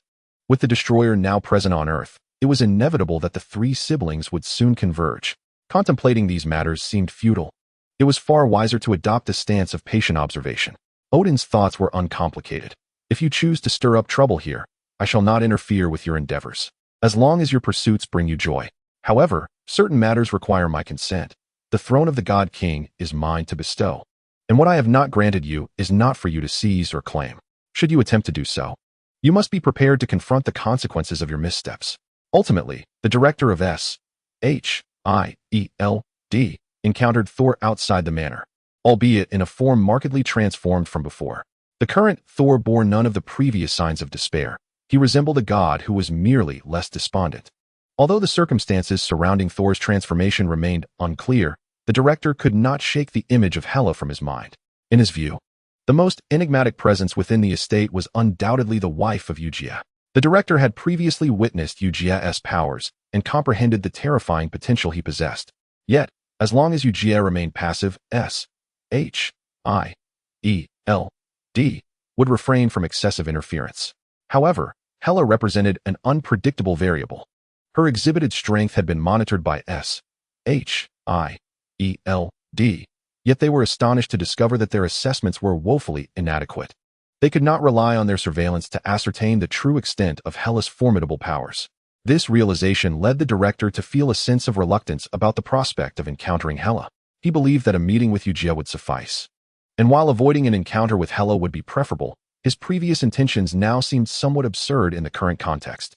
After all, no plans had come to fruition. Meanwhile, General Ross's schemes were gradually unfolding, as he began to contemplate that his experimental subjects had been perfected. He pondered whether he should simplify matters further, perhaps by orchestrating a minor accident or seeking trouble with the destroyer. No one anticipated that the first to confront the destroyer would be General Ross, whose motivations were not rooted in the so-called future of humanity or the cliché of world peace, but rather in his genuine ambition to make the military the most terrifying force on Earth. Thus, he clandestinely dispatched operatives to attack the destroyer. Presently, numerous individuals on Earth were launching assaults against the destroyer, all opting for stealthy tactics. Even Iron Man had made several attempts, only to discover that his ambitions were somewhat naive. Despite 3 successive modifications to his armor, he failed to overcome the foe. The destroyer's seemingly soulless armor was particularly terrifying. Iron Man faced 3 failed assaults, at times narrowly escaping death. This left Iron Man's resolve to save the world somewhat shaken. He had never anticipated the existence of such a formidable armor, yet his sentiments were more one of excitement than despair. Within him, he believed his Iron Man suit possessed the potential for further advancements. No one could have foreseen that the emergence of the destroyer would inspire such creativity within Iron Man. It was likely that even Odin, the master of the armor, did not foresee that Iron Man had abandoned any intentions of further disruptions. Instead, he chose to calmly await developments, perhaps even mirroring General Ross's approach. He sought to forge a more powerful suit, one capable of contending with the destroyer. Chapter 29, A New Power, The Arrival of the Codex of Life. Iron Man had commenced his research into the creation of a new suit, while General Ross remained resolute in his endeavors. He believed that the Hulk's experimental subjects must undergo real combat to reveal their true potential. As for instigating trouble with the Hulk, that was clearly a death wish. Subsequently, the Hulk contemplated many matters, the most pressing being why he had found himself in that manner. The appearance of that peculiar woman implied much, particularly within General Ross's mindset. He leaned towards the belief that her inherent strength was exceedingly abnormal, especially considering the Hulk's willingness to remain hidden in that manner.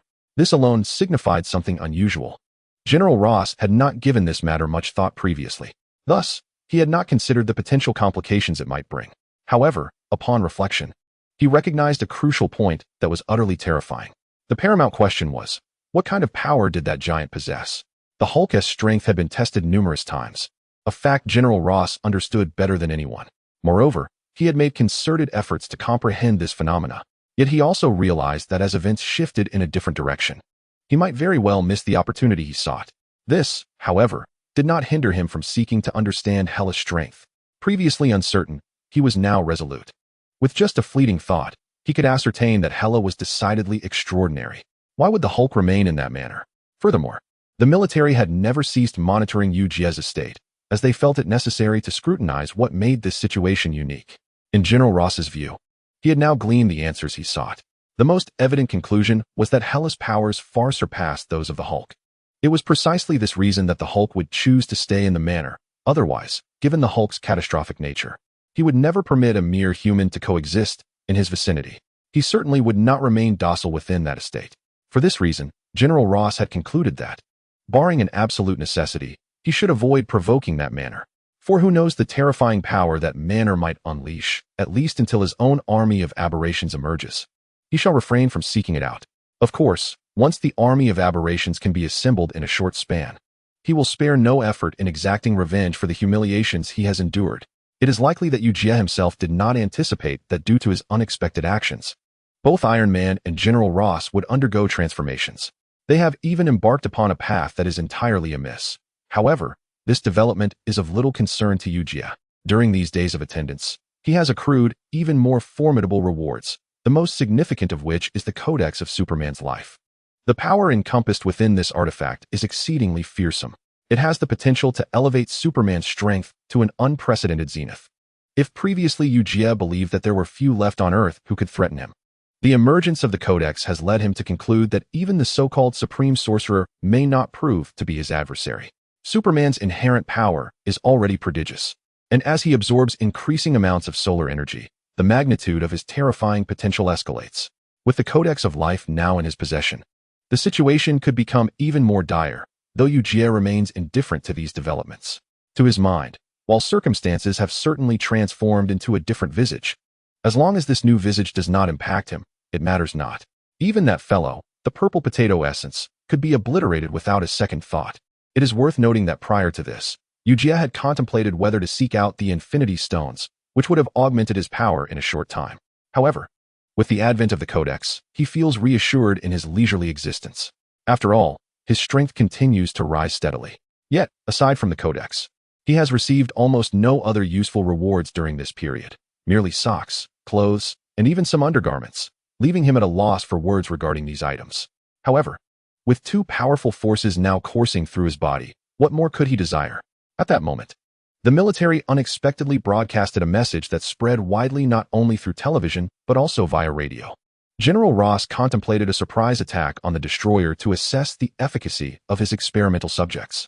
Yet, as the ambitions of the army of aberrations unfolded, General Ross realized he had made a grave miscalculation. If he intended to showcase the might of the aberrations, he should have presented these experimental subjects to everyone beforehand. One cannot deny that General Ross's idea was commendable. Even Eugia was somewhat astonished to learn of this move, as he had previously considered General Ross to be somewhat unhinged. Yet, who could have anticipated that General Ross would suddenly take a remarkably astute and sensible action? Moreover, this decision would likely yield unforeseen consequences in the time to come. Unlike Eugia, who harbored such thoughts, the majority of ordinary citizens believed that the military had finally made a prudent decision. In recent years, the military had not enjoyed a reputation for integrity in the eyes of the populace, due to the military's lack of consideration for ordinary citizens. The people here were all the more eager for the military to present a different face. Meanwhile, General Ross opted to broadcast the battle live. He sought to instill hope in the experimental subjects and foster confidence among the ordinary citizens. Consequently, the army of aberrations could be formed in no time. This was General Ross's twofold strategy. Regrettably, he appeared to have somewhat underestimated the power of the destroyer. Yet, there were also pessimistic voices, asserting that the destroyer was even more formidable. Moreover, the destroyer had begun to annihilate the fifth city. Following the destruction of the third city, the destroyer's power had surged to new heights. Chapter 30, Abomination vs. Destroyer. The armor of the destroyer not only harbors the power of Odin, the All-Father, but also that of Hela, the goddess of death. Furthermore, to augment the strength of the armor, a profoundly mysterious force has been infused within it. This force, known as the more one fights, the braver one becomes, ensures that as long as the destroyer remains unscathed in battle and achieves sufficient victories, his power will grow without limit. On a typical battlefield, this armor's threat is rather limited, as it was originally donned by Odin, who did not unleash its full terrifying potential. Now that Odin is no longer in control, the destroyer has commenced its path of devastation. Due to this, the destroyer has reached an alarming level of power. It is worth noting that within the span of 2 months, the destroyer took merely 3 weeks to obliterate the first city, nearly a month. However, following the destruction of the first city, the destroyer annihilated the second city in just 2 weeks.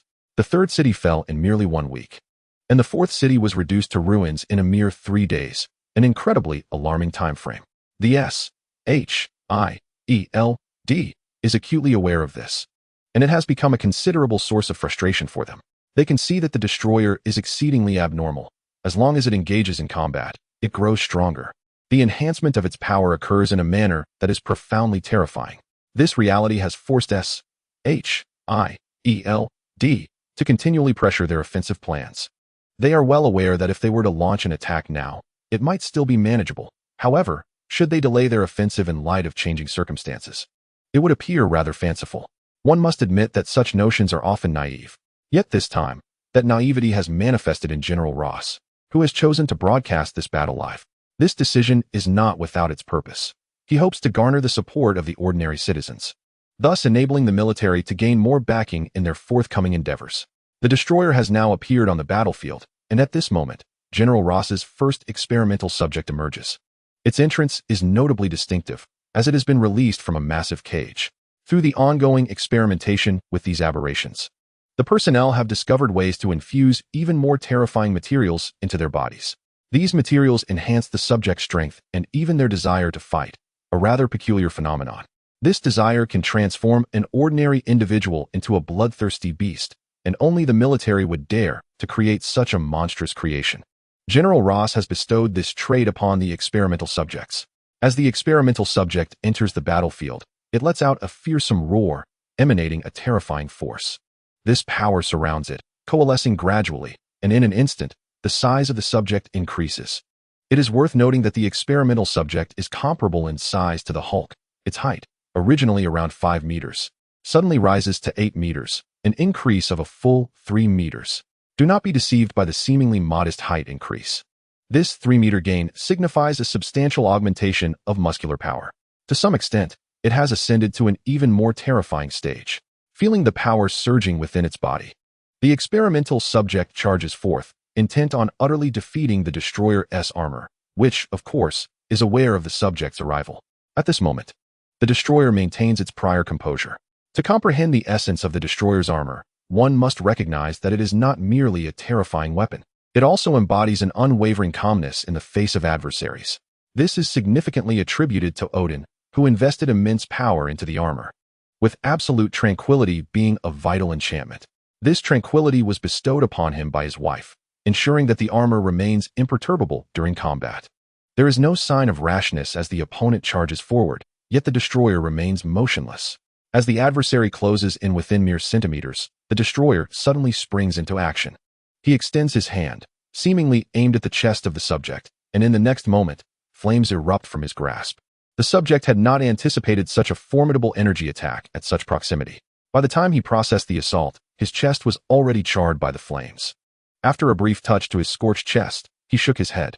The power appeared somewhat ominous, yet, for him, it was ultimately inconsequential. During this time, the subject had been subjected to various experiments. Although these experiments were derived from the experiences of other subjects, they never forgot he was the first.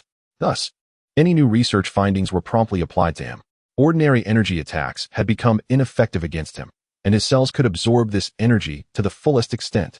Taking a deep breath, the subject launched another assault on the destroyer. However, this time, the destroyer refrained from employing the previous fiery onslaught. As the opponent charged, the destroyer merely utilized the inherent power of his armor to counter, leading to a fierce melee. Witnessing this spectacle, General Ross could not suppress a smile. Only he understood the true terror of the subject. It is noteworthy that the subject was derived from the Hulk, an entity of limitless strength. General Ross was uncertain about the source of the Hulk's power. He only knew that it stemmed from his rage, granting him even greater might. Yet, he was fully aware of his own subject's capabilities. For instance, the longer the battle persisted, the more formidable the subject's power would become.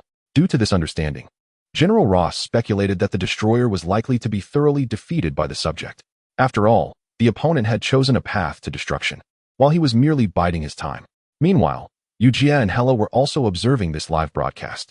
The two showed little concern. with Hela casually planting a kiss on Eugia's cheek. To Hela, this battle seemed utterly pointless, resembling a ludicrous circus performance. Being one of the creators of the Destroyer, he was acutely aware of the true terror concealed within the armor. It must be noted that even more power remained unexploited within this armor. The true spectacle had yet to commence. Chapter 31, The Live Incident, The Retreating General Ross. The battle between the Destroyer and the subject raged on as General Ross, at that moment, uncorked a bottle of champagne. To him, the Destroyer was merely a name without substance. He even felt inclined to mock S.H.I.E.L.D. for their prior claims of being able to neutralize the opponent. However, it appeared that S.H.I.E.L.D. had failed. In General Ross's eyes, S.H.I.E.L.D. was a group of inept individuals, for only the incompetent would be unable to handle such a monster. Nevertheless, he was confident that the military possessed no such shortcomings, as their displayed power was more than adequate to annihilate the adversary.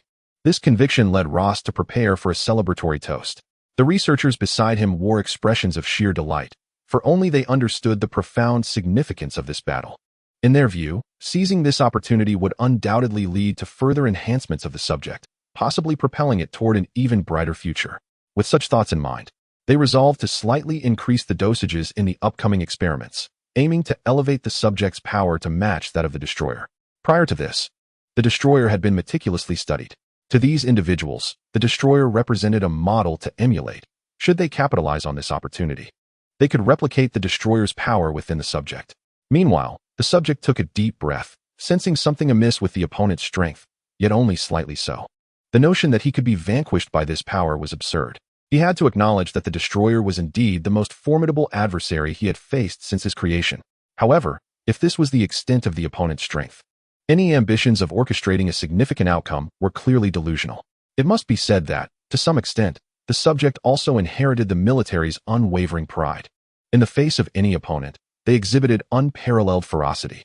They believed they could eliminate every adversary, only to witness the Destroyer suddenly erupt with a dazzling radiance. Following the emergence of the light, flames began to surge from the joints of the Destroyer's armor. Initially red, these flames soon revealed black traces on their outer layers. This blackness continued to spread, prompting a wave of curiosity among all present. However, General Ross remained unconcerned, for he perceived the opponent's actions as futile, a mere death throw.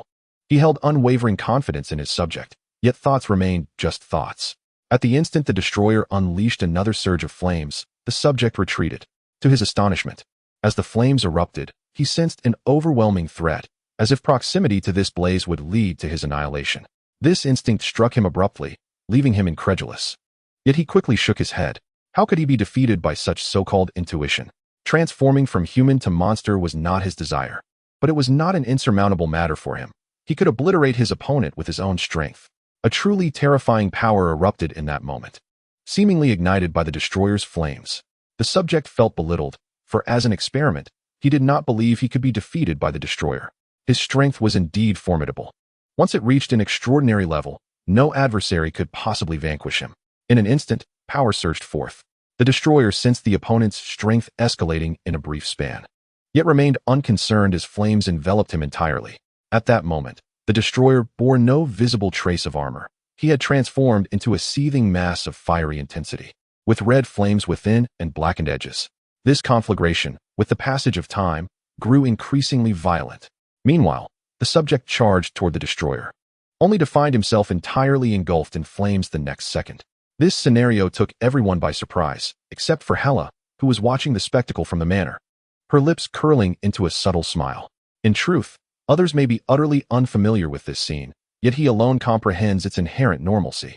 The essence of the Destroyer harbors a formidable power that diverges entirely from their imaginations. Within the Destroyer lies an exceedingly terrifying magic, wrought by his stepmother, the most powerful sorceress across the 9 realms, capable of absolute annihilation. This force of devastation can unleash an extraordinarily fearsome might when confronting an adversary. The most crucial aspect of this magic is that, should the opponent be sufficiently powerful, the flames will erupt uncontrollably, potentially manifesting a force far superior to that of the opponent. It is precisely for this reason that the Destroyer has become Odin's favorite armor, embodying a seamless blend of offense and defense while bestowing immense advantages upon its master. One cannot deny that any attempt to incite trouble in this domain will be met with severe retribution. Presently, the experimental subject is being engulfed in flames. General Ross's champagne has been shattered at this very moment. He had never anticipated that what should have been a foregone conclusion would devolve into such a catastrophic turn of events. How could this be? He had meticulously orchestrated everything, convinced that failure was an impossibility. Moreover, prior to this incident, the destroyer had not even been a match for the experimental subject. How could it be that, in such a brief span, he was vanquished? This left General Ross grappling with disbelief. However, due to the prior occurrences at the estate, he did not linger long, shaking his head and opting to withdraw from this live broadcast. The initial elation had morphed into a nationwide spectacle of calamity. It would be disingenuous to claim that General Ross was not incensed. Yet, he was acutely aware of what he ought to do now: salvage every possible avenue. He must ensure that no further mishaps occur. Of course, these matters will ultimately yield an answer. If he cannot resolve them, he shall leave it to S.H.I.E.L.D. After all, aren't they the ones who revel in such affairs? Chapter 32. The Thunder God Awakens. General Ross could never have envisioned that his experimental subject would falter in accordance with his original plans. Although the destroyer is immensely powerful, it should have been no match for the experimental subject, failing to withstand even a few exchanges. Yet, after all his efforts, he still faced defeat. The spectators of this broadcast were momentarily stunned. In truth, even though the destroyer had yet to intrude upon their lives, it remained an unfathomable distance away. Nonetheless, they sensed its terrifying nature, even more so than the mutants displayed previously. This realization rendered the audience somewhat oppressed, for a crisis had now emerged in their reality. Who knows if this menace might confront them by dawn? It is entirely possible that, while they lay in peaceful slumber, this threat could obliterate them. Notably, despite the failure of this confrontation, the researchers promptly reclaimed their creation. They understood better than anyone that the remaining corpse could still be of use. General Ross quickly retreated, while S.H.I.E.L.D. began formulating a new strategy. Observing the military's movements, S.H.I.E.L.D. pondered whether their adversary might possess an unexpected benevolence, deciding to step forward to assist humanity. However, they soon realized the absurdity of this assumption, as the strength displayed by the destroyer far surpassed their expectations. If S.H.I.E.L.D. wished to take action at this moment, they would have to exercise considerable caution. At this juncture, S.H.I.E.L.D. swiftly mobilized the most advanced weaponry. Yet, just as they commenced their maneuvers, the military made a new decision. Although General Ross had tested his experimental subject, this endeavor left the military somewhat discontented. After all, according to their plans, this was supposed to be an occasion for the military to showcase its prowess. Yet, instead of a triumphant display, they were met with obliteration by their adversary, leaving them feeling utterly humiliated. It must be said that the military often struggles to accept defeat. Having lost face, they could not simply allow the adversary to remain unscathed. Unlike General Ross, who contemplated withdrawing, they resolved to escalate the situation, even contemplating the use of nuclear weapons. This is an exceedingly perilous course of action, as the destroyer is alarmingly close to human cities. Should nuclear weapons be deployed here, it is highly likely that various cities would suffer collateral damage. The effects of nuclear radiation and annihilation are well understood by the majority. Given the destroyer's rate of destruction, the military would be unable to evacuate large numbers of personnel in a short time frame, resulting in ordinary civilians bearing the brunt of the consequences. Meanwhile, within the estate, Eugia and Hela had also witnessed the live broadcast. Eugia felt little in the way of emotion. He understood that the destroyer was far more complex than it appeared. Yet, the power exhibited by the destroyer surpassed his expectations, and he recognized this as Odin's armor, realizing that its capabilities were not as simple as they seemed. However, why the strength of this armor manifested so overwhelmingly differed from his prior impressions. In the previous world, he had encountered the destroyer and was aware of its formidable power. The internal strength was at least manageable. If the military's experimental subject were to be likened to abomination, it should have had a chance to defeat the destroyer. Regrettably, even the abomination failed to triumph. This left Eugia somewhat uncertain. He suspected that an unforeseen occurrence had transpired. Otherwise, the destroyer would not have been the abomination's match. Yet now, circumstances had shifted. Odin's absence was puzzling. In Eugia's perspective, Odin had always been a deity who revered peace. Initially, he might have stirred trouble across various realms, but in the latter stages, He had transformed into a benevolent and compassionate god, harboring ample goodwill toward Earth. However, the situation had escalated significantly, and while Eugia was unaware of the exact casualty figures, the destruction of so many cities was likely directly connected to Odin, who remained conspicuously absent. This perplexed Eugia, who was unaware that Odin's reticence stemmed from his concern for his sons and daughters. Hela, having witnessed the destroyer's might, possessed the most immediate understanding of its power. Yet, she harbored a tinge of curiosity regarding whether her father had clandestinely enhanced the destroyer. Otherwise, such a rapid amplification of its strength would be unexpected. She had witnessed the destroyer at the height of its power and knew precisely how terrifying it could be. Yet, in her heart, she believed that the destroyer required ample time to unleash its full potential. But in just a matter of months, the destroyer had ascended to a particularly fearsome echelon. Moreover, within this stage, the potential for further unforeseen events loomed. It is undeniable that the current events had exceeded Hela's anticipations. Nevertheless, glancing at Eugia, Hela ultimately shook her head. Even if unforeseen circumstances arose, what consequence could it hold? As long as it does not disrupt the intimate world shared between oneself and Eugia, one might as well allow it. The immediate concern is to swiftly regain strength and return to Asgard to inform Father of that position. He has occupied it for far too long, and it is time for a change, perhaps with oneself assuming that role. Meanwhile, the mutants have embarked on a new course of action. Both Professor X and Magneto perceive the arrival of the destroyer as an opportunity, at least for mutants. It represents a rare chance. Magneto believes that if the destroyer could annihilate more thoroughly, it would provide him with ample room for maneuvering in the ensuing chaos. On the other hand, Professor X has resolved to directly thwart the destroyer's offensive path at this moment. Otherwise, humanity may face a cataclysmic disaster, and being sympathetic toward humans, he cannot allow such an eventuality. Thus, he promptly dispatches Cyclops and Wolverine to thwart the destroyer. Chapter 33, The Awakening of the Mutants. Wolverine and Cyclops possess formidable powers. Their extraordinary abilities and physical prowess are truly astonishing. Therefore, when they confront the destroyer, they can unleash tremendous strength in a brief span, which is precisely Professor X's strategy. His affection for humanity compels him to obliterate the destroyer in the shortest possible time. Otherwise, as he previously contemplated, humanity's world would be plunged into devastation. Professor X, who has long yearned for peaceful coexistence between humans and mutants, will not permit any extraneous factors to disrupt his plans.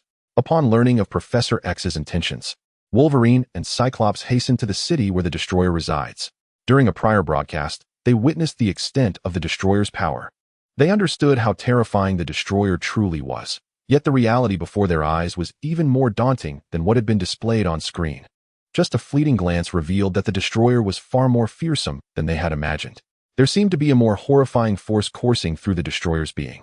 Previously, they had not speculated excessively nor pondered the implications of that power, since they had not engaged in battle and were not adversaries of the destroyer. They now stood before it, preparing to commence combat. It was evident that they could immediately sense the formidable aura emanating from the destroyer, one that could incinerate the earth in an instant. After exchanging glances, Wolverine and Cyclops swiftly separated to engage in coordinated combat. They knew they could not attack from a single direction. If they succeeded, it would be well, but failure would result in falling into the opponent's trap, allowing the adversary to eliminate them all at once. Their strategy was admirable, yet reality proved harsh. Just as Wolverine found an opportunity to strike the destroyer, it swiftly turned around. Indeed, Wolverine's chosen angle of attack was from behind the destroyer, and as the destroyer pivoted, an overwhelming flame erupted from its armor once more. This flame bore a striking resemblance to the one faced by the abomination. Wolverine, despite his excellent physical condition, found his regenerative abilities marred by numerous blackened marks. A surge of pain coursed through his entire being. He had never anticipated that in the very moment he unleashed his power, the adversary would seize the opportunity. Wolverine's timing in battle is considered exceptional among all mutants. He has engaged in countless skirmishes, thus his greatest strength lies not in brute force, speed, or defense, but rather in his adaptability during combat. He possesses the acumen to discover the most suitable tactics amidst the fray. Alas, even with such advantages, he could not find any openings against the destroyer. The inferno unleashed by the destroyer effectively thwarted his advance, and at that moment, Cyclops' eyes erupted with a crimson glow as he sought to annihilate the destroyer. Yet, the destroyer seemed to sense the impending threat. It raised its hand and advanced toward Cyclops, unwavering. Cyclops' beam struck the destroyer's hand, But the armor remained utterly unaffected. The destroyer continued its relentless advance toward Cyclops. And before he could react, a more terrifying force erupted forth. He was struck squarely in the abdomen by a powerful blow from the destroyer. Cyclops' physical prowess differed greatly from Wolverine's, and thus he was sent flying with just that singular strike. As he soared through the air, he found himself momentarily bewildered. He recognized the adversary's immense strength, aware that the destroyer was not a product of the human realm, yet its terror was beyond comprehension. He could not even approach the foe before being utterly overwhelmed. As confusion flickered in his mind, flames erupted once more from the destroyer. Not only Cyclops, but also Wolverine found themselves engulfed by the inferno. The destroyer's demeanor had markedly shifted. This time, it unleashed flames in all directions. Both Cyclops and Wolverine stood within its range, daring to confront it. Since they were sentient beings, they must pay the price of their lives. Within the span of 2 rounds, neither Wolverine nor Cyclops had gained any advantage. Both bore various injuries, and they merged back together once more. Locking eyes, they instinctively shook their heads in disbelief. Who could have foreseen the adversary's power being so formidable? Initially, they believed they had a sliver of a chance to effect change. However, that thought now seemed absurd. They could not even approach the destroyer. After all, the strength the destroyer exhibited was overwhelmingly potent. Once more gazing at one another, they unhesitatingly chose to retreat. They understood that if they continued to fight, they would undoubtedly be no match for the destroyer. And it was plainly impossible for them to defeat it with their own abilities. It was wiser to exit rather than squander their time and lives in such a futile endeavor. Regardless of whether they were mutants or humans, they each had their own destinies. They wished to save humanity, but sacrificing their lives for such a cause was decidedly imprudent. Rather than waste time and life on this endeavor, it would be more prudent to await the next opportunity. They believed that upon learning of this battle, Professor X would swiftly devise a better strategy for them.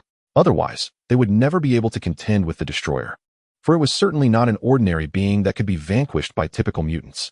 The power wielded by the destroyer was far too terrifying, shattering their pride in the blink of an eye.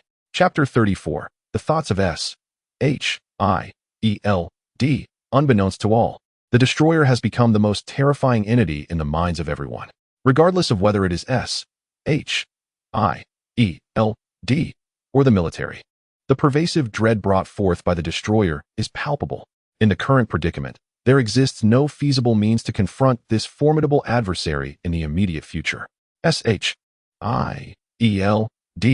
has commenced the mobilization of alternative forces seeking to neutralize this sudden threat expeditiously. Similarly, the military shares the sentiment that the duration of waiting is exceedingly prolonged. They feel compelled to deploy nuclear weaponry to eradicate this opponent. After all, it is evident that the destroyer possesses the potential to unleash even greater threats in a short span. Had they considered this matter from the outset, it would have been far more advantageous. In truth, S.H.I.E.L.D. has never relinquished their efforts to cultivate a rapport with Thor. They sense that Thor is, to a significant extent, intricately linked to this situation. If they could successfully galvanize Thor into action, perhaps the calamity wrought by the destroyer could be swiftly resolved. It is precisely this realization that prompts S.H.I.E.L.D. to endeavor to curry favor with him. Thor, of course, is acutely aware of S.H.I.E.L.D.'s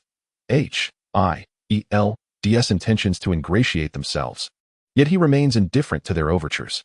For Thor perceives himself as merely biding his time on Earth. Who could have anticipated that his father would desire him to create chaos here? Although it is a source of considerable annoyance, Thor refrains from acquiescing to S.H.I.E.L.D.'s pleas, for he believes himself ill-equipped to face the might of the destroyer's armor. Should he confront it directly, he might very well find himself utterly overwhelmed. It appears that S.H.I.E.L.D. has discerned Thor's profound apprehensions. They aspire to alleviate his concerns as much as possible, yet the objectives of S.H.I.E.L.D. and Thor are fundamentally misaligned. If there was once a modicum of communication between them, such dialogue has since become unnecessary. In Thor's eyes, they merely wish for him to confront the destroyer's armor. Yet the power it wields is beyond the capacity of any ordinary deity. After witnessing his father's formidable strength, Thor concludes that being a mere bystander is quite agreeable. After all, there is a certain charm in such a role, and this very situation only exacerbates S.H.I.E.L.D.'s growing frustration. Meanwhile, Eugia's estate remains a bastion of tranquility. Eugia is well aware of the Destroyer's rampage outside, as long as it does not encroach upon his sanctuary. He is unfazed by such turmoil. Enjoying a blissful life with his wife is more than satisfactory, given the current trajectory of the Destroyer. It may take some time before it arrives here. However, Eugia is increasingly concerned that the Destroyer's dominance may not endure for long, especially considering the stance of S.H.I.E.L.D. and the military. He cannot help but speculate that, given a little more time, these two titans of humanity will inevitably rise to confront the Destroyer. It is merely a matter of time before they seek to eliminate this threat. Contemplating this, Eugia remains unperturbed. In contrast, Hela finds herself ensnared in a web of uncertainty, perplexed by the reasons behind the Destroyer's arrival on Earth. Yet, an instinct whispers to her that it is highly likely her father is searching for her. Hela never imagined she had a brother, one who is fervently inclined to stir up trouble. He wishes to amplify matters before their elder siblings. At this moment, Eugia is oblivious to the fact that his wife has begun to ponder these developments. In his mind, while circumstances may have shifted, as long as it does not disrupt his life, there is little cause for concern. Another week passes. Throughout this week, S.H.I.E.L.D. and Thor have engaged in multiple discussions, both hoping Thor will step forward. After all, the Destroyer has obliterated 2 cities consecutively. Should this trend continue, it could devastate the entire nation by next month.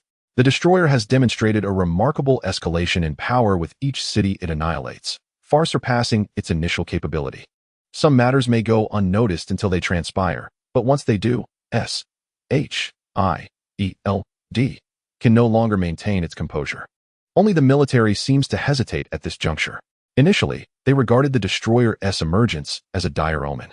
They resolved to eliminate it, even resorting to nuclear weaponry. Yet, shortly after formulating this plan, they were astonished to discover that the Destroyer's power had significantly intensified once more. All their prior strategies have been thrown into disarray by the Destroyer's escalating strength. Had its power remained static, they might not have given it a second thought. However, with the Destroyer's power now on the rise, they must reassess the efficacy of nuclear weaponry in this conflict. If they cannot neutralize the threat as anticipated, devising new strategies in the near term becomes an impossibility. Consequently, the military has abandoned the notion of deploying nuclear weapons. After all, unleashing such devastating force is not as straightforward as one might presume. Yet, as all parties scramble to devise a solution to the Destroyer, Thor makes his move. Indeed, under S.H.I.E.L.D's persuasive influence, Thor ultimately chooses to relent. The Destroyer must be confronted. Otherwise, who can assure that unforeseen calamities will not arise again? Thor senses that the Destroyer's might continues to swell with each passing moment. Should this power grow unchecked, even if he were to regain his strength, he would likely be unable to halt the onslaught. Although Thor presently lacks the strength within him, he resolves to take a gamble. He believes his father would not so easily relinquish him. Chapter 35, Awakening. Ultimately, Thor, swayed by S.H.I.E.L.D's entreaties, sets forth. Given the current landscape, unforeseen events are bound to unfold. Moreover, it is imperative that he acts swiftly to prevent any further unexpected developments. Thor has long been aware of the Destroyer's burgeoning power. He also understands that, as time progresses, the Destroyer may unleash even more formidable threats. If he were to instigate chaos now, it is unlikely he would be easily vanquished, and he might seize the opportunity to reclaim his strength from his father. Yet, Thor's desire to regain his powers stems less from personal ambition and more from a sense of impending danger lurking on Earth. A single misstep could lead to a cataclysm akin to the Destroyer's devastation. The distinction between possessing a weapon and wielding it is a lesson Thor has learned on Earth. He comprehends that only by reclaiming his strength can he hope to maintain his original stance in this dire situation. Undeniably, Thor's intentions are commendable. Yet when he finally stands before the Destroyer, he must also acknowledge the gravity of the situation. He could sense that the power emanating from the Destroyer was somewhat amiss. Long before, he had gazed upon the Destroyer in his father's vault. This armor was well aware of the kind of power the Destroyer possessed. However, the understanding he had back then was entirely different from what he comprehended now. The most evident difference was that this power had long surpassed his utmost cognition. Previously, he had harbored suspicions about it. Even during the live broadcast, he had witnessed the Destroyer's might. Yet at that time, Thor believed the Destroyer had merely undergone a slight alteration. This change was visibly perceptible, and he thought it unlikely to cause him trouble in the short term. Yet, Upon revisiting the situation, he realized he had been naively optimistic. The state exhibited by the destroyer now made him feel as though his life could be extinguished in an instant. In a fleeting moment, Thor entertained thoughts of fleeing. However, it was at this juncture that members of S.H.I.E.L.D. appeared behind him. Just then, Thor glanced back at S.H.I.E.L.D. Alas. He let out a heavy sigh. Ultimately, the fledgling desire to escape dissipated, and he stood firm. Fleeing was no longer an option. Had he not stepped forward, many issues could have been resolved with relative ease.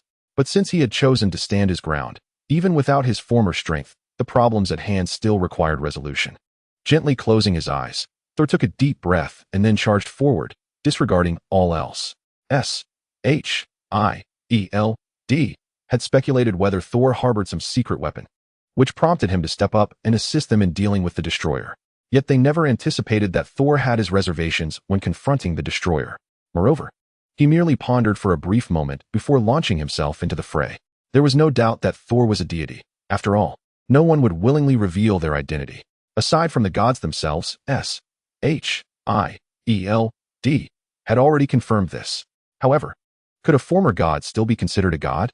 According to their assessments, Thor was no longer the deity he once was. He had lost his former powers and could easily be regarded as an ordinary human. Indeed, he resembled an ordinary, slothful individual, with his capabilities exceedingly limited. To create a stir in such an environment, strength was paramount. If one possessed sufficient power, trouble would be averted. However, attempting to instigate chaos without adequate strength was sheer folly. Thor's speed was not remarkable. By the time he reached the destroyer, the latter's assault had momentarily ceased. This left S.H.I.E.L.D. members observing from a distance, utterly stunned. This was the first instance they had witnessed the destroyer refraining from making the first move against an opponent, unlike others whom S.H.I.E.L.D. had monitored, who had always been on high alert. They were eager to discern the true nature of the destroyer and the extent of its power when faced with adversaries. However, without exception, all who had dared to provoke the destroyer had been soundly taught a lesson, be they mutants or military personnel. Even powerful beings who had appeared in Han were swiftly dealt with by the destroyer. This fact solidified their conviction. The notion of stirring trouble seemed rather presumptuous. Above all, the destroyer's power was simply overwhelming. Should the destroyer choose to, it could vanquish them in the blink of an eye. Yet, astonishingly, the destroyer maintained its composure in the face of Thor, refraining from immediate aggression. This deviation from expectation caused their thoughts to veer off course. In the next moment, the destroyer sprang into action. Thor remained silent, displaying no signs of resistance, only to be sent flying by a single punch. The terrifying force erupted in an instant. This power continued to escalate. After taking a deep breath, Thor gingerly touched his chest, which still throbbed with pain. He truly had not anticipated that the destroyer's armor could unleash such formidable power in such a brief span. This exceeded his wildest imagination. However, even so, retreat was not an option. In truth, Thor's mindset had shifted considerably from before. Previously, he had approached this situation with a mere experimental attitude. Now, as he faced the destroyer, his entire perspective had undergone a dramatic transformation. For instance, if he were to instigate chaos here, why wait? Moreover, considering that even gods and humans grew weary, perhaps it would be better to perish, especially with his father constantly creating trouble for him. This had left Thor utterly exasperated. No one had anticipated that Thor would entertain thoughts of wanting to die in the face of the destroyer. Meanwhile, Odin, who had been silently observing the battlefield, narrowed his eyes at this moment. He prided himself on understanding his child exceedingly well. A mere glance revealed a stark difference. He could even sense subtly that something unusual was transpiring within Thor. Ultimately, Odin shook his head. The changes in his child were beyond his comprehension. However, since Thor did not wish to instigate chaos, he would have to give him a push to do so. Thunder suddenly rumbled through the skies. Odin gazed at the thunder, closing his eyes. Chapter 36, The Return of Power. Both mortals and spirits were showcasing their prowess, while only Thor endured a relentless beating. The destroyer refrained from utilizing its energy and flames, instead relying solely on its physical might to perpetually assault Thor. Thor, too, exhibited some differences. However, considering the destroyer was his father's armor, he had taken it for granted. Most likely, this armor believed it could simply pummel him to death. Yet, these thoughts had little direct bearing on him. For Thor truly no longer cared about such matters. And while he was indifferent, S.H.I.E.L.D. noticed something peculiar about him. For Thor's current state was entirely unlike his previous demeanor. They sensed a hint of despondency. He exhibited no inclination to engage with his opponent. From the onset of the battle until now, Thor's power had been swirling within him. Strictly speaking, Thor had very little power remaining in his body. To put it bluntly, he was merely an ordinary person. However, most of S.H.I.E.L.D. had pinned their hopes on Thor, anticipating that he would unleash a terrifying force in an instant. Yet, some were acutely aware that the current Thor was nearly indistinguishable from a mere mortal. Perhaps he had once been a god, perhaps he had once wielded unimaginable power, but in this battle, he held no advantage. From the beginning of the combat until now, the destroyer had been mercilessly slaughtering Thor. Countless wounds adorned his body, with blood continuously dripping from him. Look up. Is there not a flash of lightning in the sky? No, something seems off about this lightning. It was unclear who among S.H.I.E.L.D. had spoken, but it drew the attention of everyone. All gazed upward. And indeed, a visibly dark cloud appeared in the sky. This cloud was shifting colors, typically black. This time it exhibited hints of blue. Amidst the tumultuous skies, one could even witness the purple lightning entwining itself with the ominous clouds, the very direction of which unmistakably pointed to the location of the god of thunder. Thor, who had resigned himself to a fate of relentless punishment, abruptly lifted his gaze. He sensed a resurgence of power within him. It was a poignant reminder that upon his departure from Asgard, he had been stripped of all his might by his father, Odin, although his strength resided within him. It awaited a means of release known only to Odin, a method even Thor himself was oblivious to. Yet now, he could feel that once the thunder from the heavens struck him, all seals upon his essence would be undone. His full might would return, and he would once again embody the god of thunder of Asgard. In an instant, an unexpected resolve surged within Thor. Had he not witnessed the manifestation of his powers prior, he might have remained indifferent. However, having glimpsed his former prowess and the echoes of his past, he found himself disinclined to maintain his previous apathetic demeanor. Soon, the thunder crashed down from above. This particular bolt, as large as a barrel, enveloped Thor entirely, leaving the majority of S.H.I.E.L.D. agents in a state of stunned silence. They recognized the peculiarity of the Thunder's arrival and anticipated it might unleash a barrage of energy. Yet none could have foreseen that this sudden lightning strike would be directed at Thor himself. What was the nature of this power? At that moment, they observed that following Thor's acceptance of the electric baptism, a dramatic transformation unfolded. Clad in tattered garments, he had appeared as an ordinary, slovenly figure. However, as the thunder struck him, the once unremarkable Thor began to vanish, his bloated form gradually dissipating. In its place emerged a Thor defined by chiseled muscles, adorned in ebony armor, complemented by a billowing crimson cape. The god of thunder had reclaimed his strength. Perhaps it was merely an illusion, but Thor felt not only restored, but significantly enhanced. After inhaling deeply, a smile graced his lips. The distinction between wielding power and being powerless is stark. Now that his physical prowess had returned, Thor was determined to demonstrate the true meaning of cruelty to the accursed armor. From the onset of their battle, he had endured relentless punishment, an indignity he could no longer accept. If the adversary sought to stir chaos, he would indulge their desires. After all, in this fray, who feared whom? With a breath, an even more fearsome force erupted from within Thor. This power ascended to unprecedented heights, and in his grasp, his legendary hammer, Mjolnir, returned. Indeed, the pinnacle of Thor had emerged once more. As if sensing the transformation within Thor, the destroyer armor began to flicker with a nascent flame.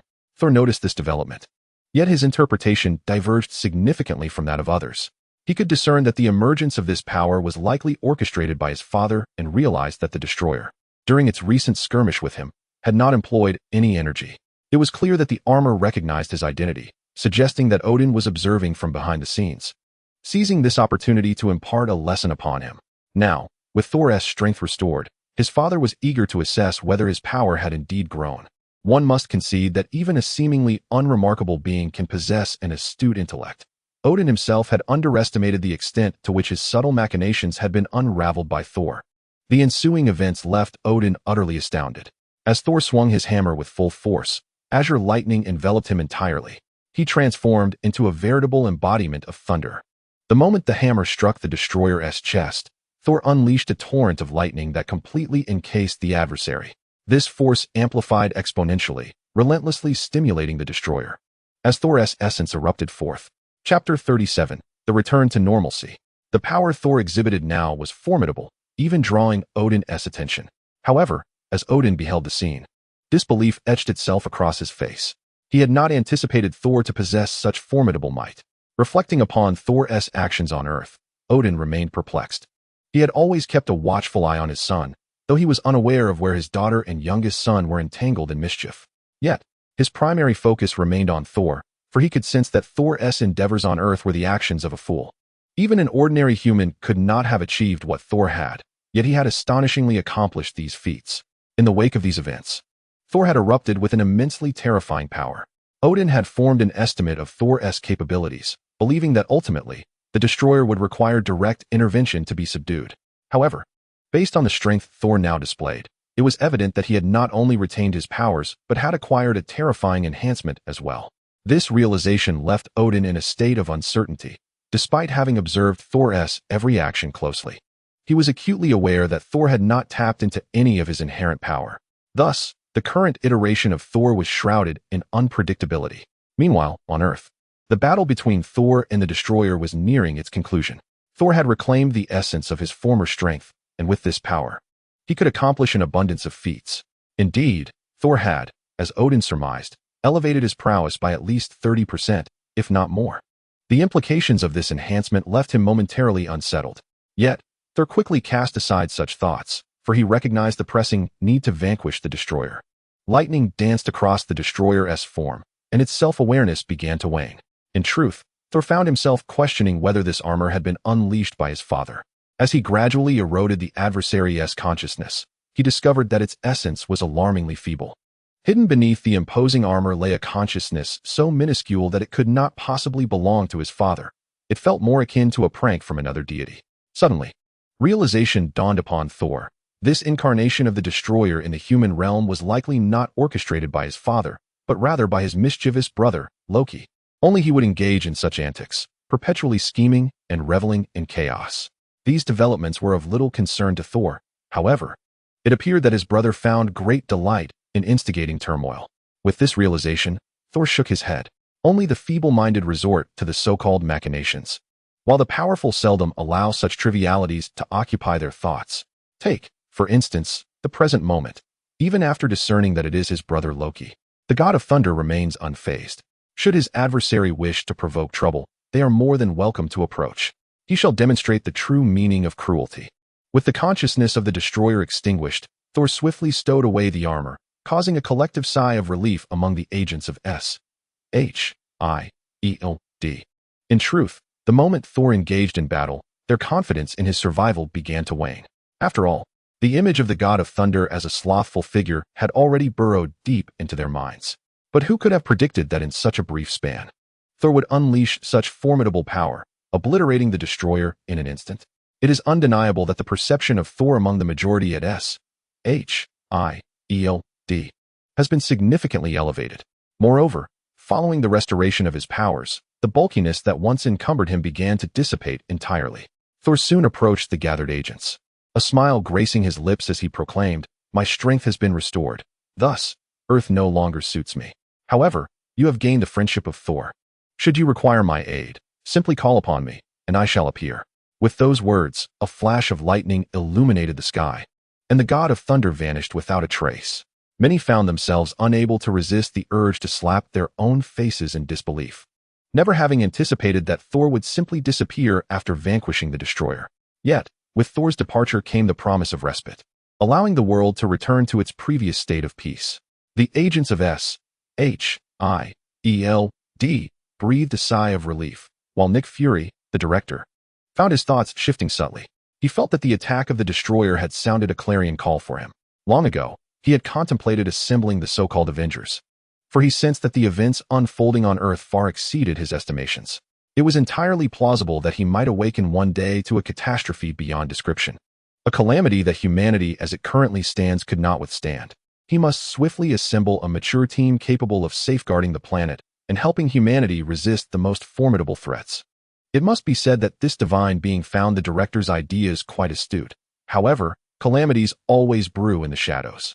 In the estate, Eugia remained oblivious to the annihilation of the destroyer, while Hela suddenly lifted her gaze to the sky.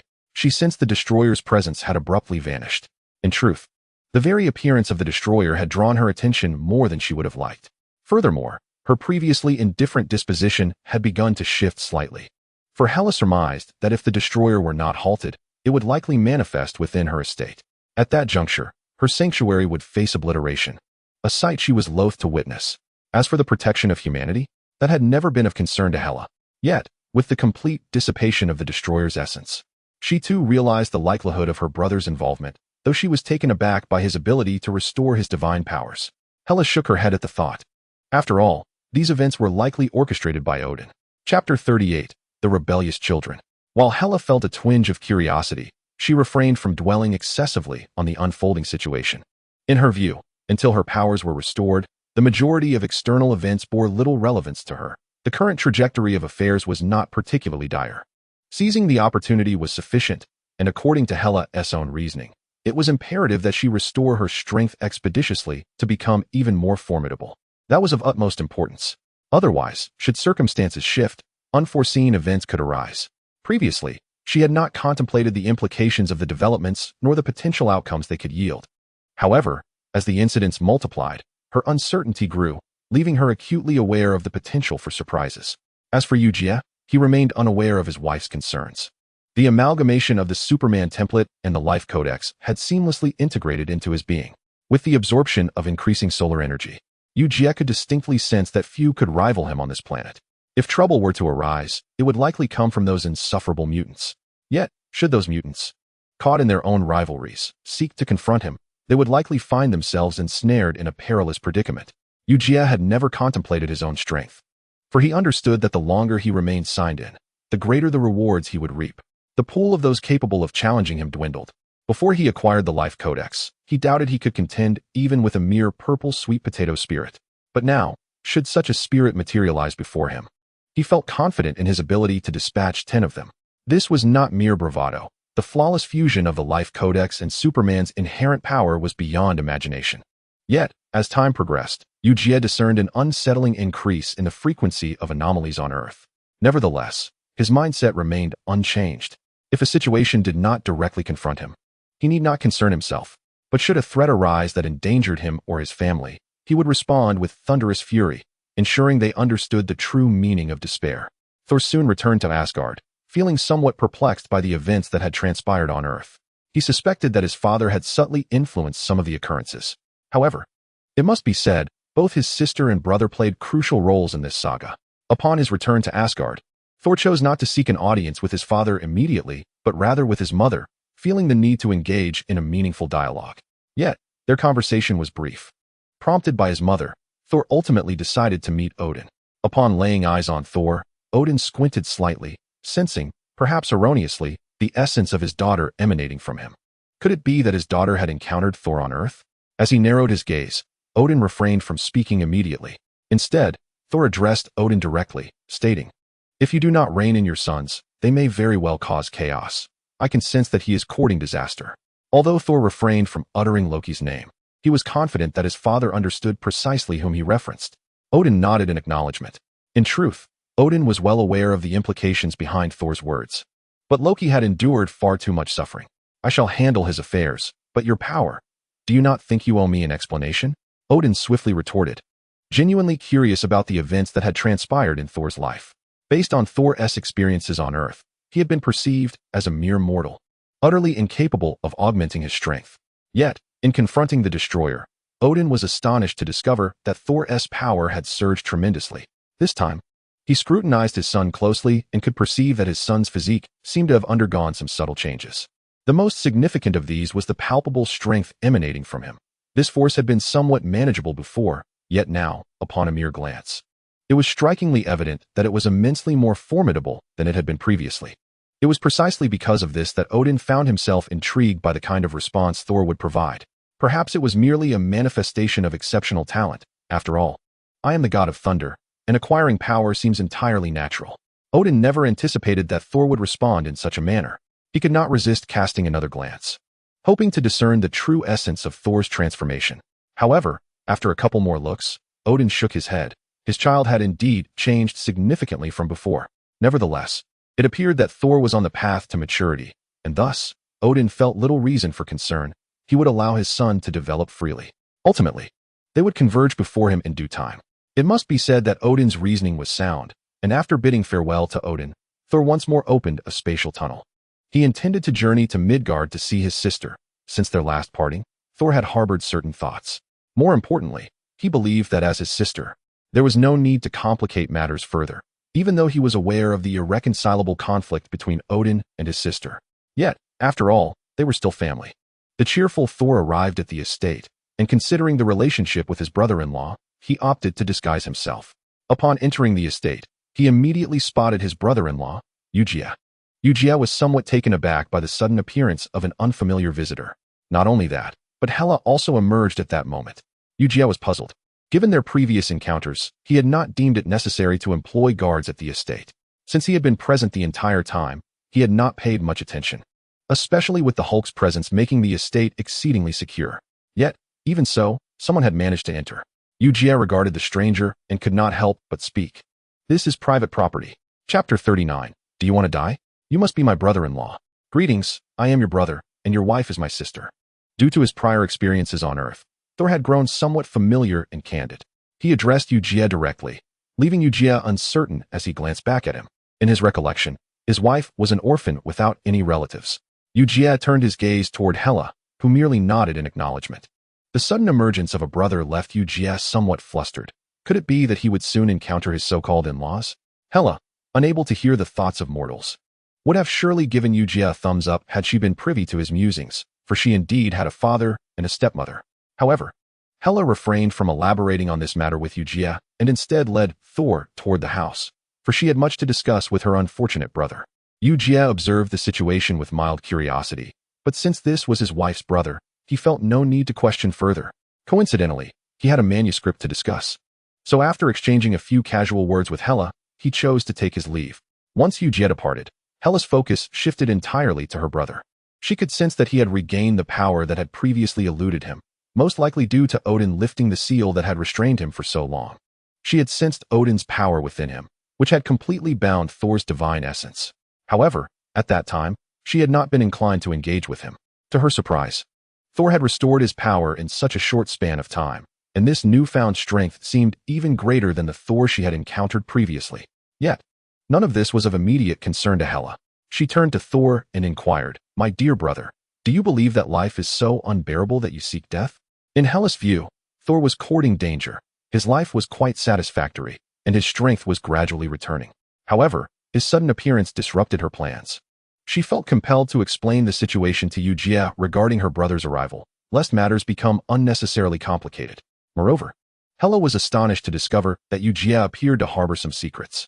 Each night, they engaged in activities that pertained to physical endurance and vitality. Previously, she had sensed that Eugia was an ordinary man, but for reasons unknown, his physical stamina and overall fitness had been steadily increasing. This left her feeling uncertain. She could not fathom what secrets he might be concealing from her.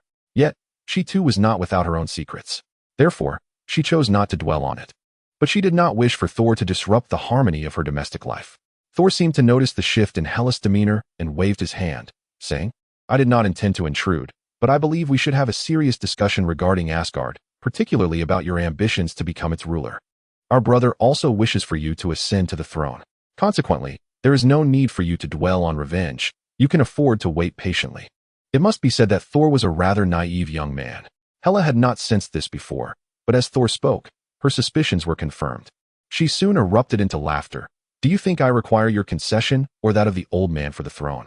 That position rightfully belongs to me. If he wishes to stir up trouble, let him. However, what I have lost, I shall reclaim with my own hands. He has no right to monopolize what is mine." At this point, the necessity for further communication had dissipated, yet Thor still sought to persist. After all, they were family, and there was no need for them to exchange harsh words. However, a dark aura began to manifest around Hela, clearly indicating her intent to dismiss him. Although this brother appeared somewhat foolish, there was no need for a confrontation. Thor's words revealed an immaturity that made Hela reluctant to continue the dialogue. Given the circumstances, she would allow him to ponder his convoluted thoughts. To her, the unexpected occurrences were not to be permitted. Thor had not anticipated his sister's obstinacy. Yet, sensing her formidable power, he chose to depart, fully aware that attempting to engage her in battle with his current strength would be a fool's errand. The power she wielded was far too formidable. After all, when Hela had traversed the cosmos, he had yet to be born. This realization made the disparity between them painfully clear. If I were to remain, it might bring discontent to my sister, and her unhappiness could very likely lead to my demise as her half-brother. In truth, upon returning to Asgard, Thor has already begun to prepare for certain matters. Among these, the most crucial is to investigate all he can about the goddess of death, Hela. However, the information he has gleaned from his father is exceedingly scant. It appears that his father is also concealing details about this sister. Yet this does not deter Thor from seeking to comprehend the essence of Hela. The more he learns, the more he is taken aback. He never anticipated that his sister could be so formidable, having annihilated countless races throughout the cosmos. Many of these races have been utterly eradicated, primarily due to her terrifying power. Given her immense strength, he realizes that he has no need to provoke her, for to do so would undoubtedly lead to consequences he could not endure. With this consideration, Thor decides to depart. After his exit, Hela cannot help but shake her head. The turmoil within their family is overwhelming, and she hopes that the future will not be riddled with unforeseen calamities. However, something feels amiss, as she senses a change in the aura surrounding Eugia. Chapter 40. There are far too many who are unaware of their own peril. Previously, Eugia had encountered various unforeseen incidents, and Hela had already left a trace of her essence upon him. Any malice that appears in Eugia's vicinity is immediately detected by Hela. Soon, she furrows her brow, astonished that within such a brief span, someone else has developed intentions towards her husband. This infuriates Hela. How could such oblivious individuals continue to surface? Meanwhile, Eugia remains utterly unaware of the unfolding events.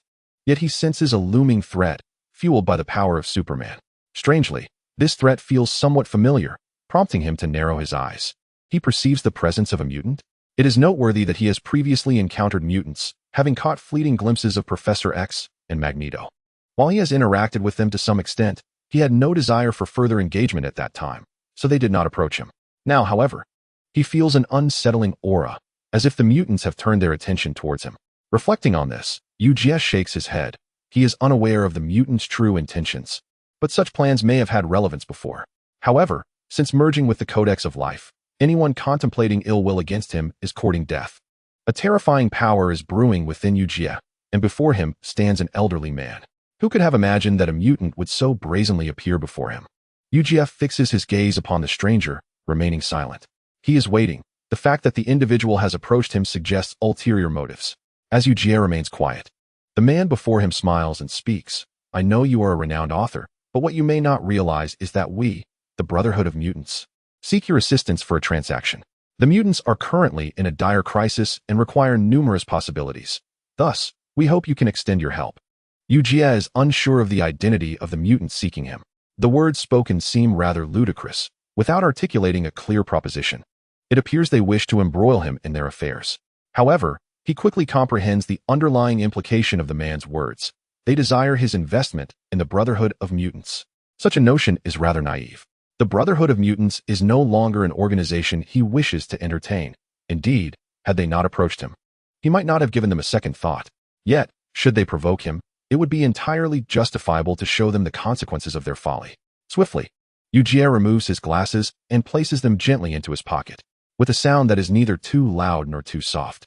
He then passes through the man's corporeal form, leaving no opportunity for resistance as he obliterates him with this overwhelming force. Currently, Eugia possesses a terrifying enhancement in both strength and speed. With just a slight exertion, he can impart a profound change upon another. The terrifying power manifests directly upon the man, who is dispatched without a chance to struggle. Eugia shakes his head. Such individuals are woefully unaware of their impending doom. Do they truly believe that mutants can annihilate the entire world? Naive thoughts often reside within the minds of the gullible. For Eugia, this matter does not warrant excessive concern. Meanwhile, Magneto soon receives troubling news. One of his subordinates seems to have encountered an unfortunate incident. He can distinctly sense that his subordinate has perished. This subordinate had sought out that author. Could it be that the author possesses something extraordinary? Or perhaps he is also a mutant? It is no wonder Magneto entertains such thoughts, as the Brotherhood of Mutants has faced an overwhelming number of setbacks recently. While Professor X is stirring up trouble, he has also taken some unfavorable actions against Magneto. For Magneto, these unforeseen developments have disrupted his plans. However, he cannot afford to confront Eugia just yet, as Professor X's X-Men have recently regrouped. Uncertain if it is due to the aftermath of the last encounter with the Destroyer, the X-Men have become exceedingly aggressive. They seek to obliterate the Brotherhood of Mutants, a feat that was previously inconceivable. The fates of mutants are intrinsically intertwined. Thus, they are acutely aware that any further provocations could lead to disastrous consequences, which are unacceptable. They must remain concealed until the opportune moment arises to act. It must be said that Magneto possesses a commendable degree of caution. Yet, he remains oblivious to the immense trouble he has inadvertently invited. Meanwhile, Eugia successfully concludes his discussions with others. From his perspective, the meeting has been highly satisfactory, as he has sold the copyrights to several of his novels. During this period, he has little desire to continue with any form of plagiarism, for he believes that the wealth he has accrued is sufficient to indulge for a lifetime. Moreover, Hela's lack of response regarding her pregnancy has left him somewhat perplexed. What could be the reason? Is it possible that his diligent efforts are insufficient? Clearly, he must invest more time in preparation for the next generation. After all, it would be delightful to bring a child into the world to cherish. As Eugia contemplates family life, an unexpected incident unfolds on Iron Man's side as well. It is quite astonishing that individuals have begun to replicate his armor, with some even undertaking large-scale production of it. This endeavor to forge a new Iron Man is somewhat difficult for the original Iron Man to accept, as his armored suit has always been his trademark. Chapter 41. A Reunion with S.H.I.E.L.D. When faced with Iron Man's invitation, Eugia did not decline. In his eyes, the man behind the mask had undergone a significant transformation. It is worth noting that in the previous world, Iron Man was an exceedingly arrogant individual, one who would disregard any opinion but his own, resolutely ignoring any external counsel. However, in this world, due to Eugia's remarkable ability to articulate thoughts, he had surprisingly garnered Iron Man's friendship. After enduring a series of chaotic events, Iron Man had experienced considerable growth, most importantly developing a new perspective on life. This shift in outlook allowed Eugia to forge a genuine friendship with him, leading to a subtle yet profound evolution in their relationship. At least for Eugia, he could now perceive something distinct in Iron Man. Upon arriving at Iron Man's estate, Eugia noticed a considerable number of guests present, including members of S.H.I.E.L.D. Suddenly, he recalled a notion that had previously crossed his mind. It was highly likely that that conniving character was organizing matters concerning the Avengers. Given the escalating crises facing Earth, it was clear that this individual had developed an acute sense of urgency.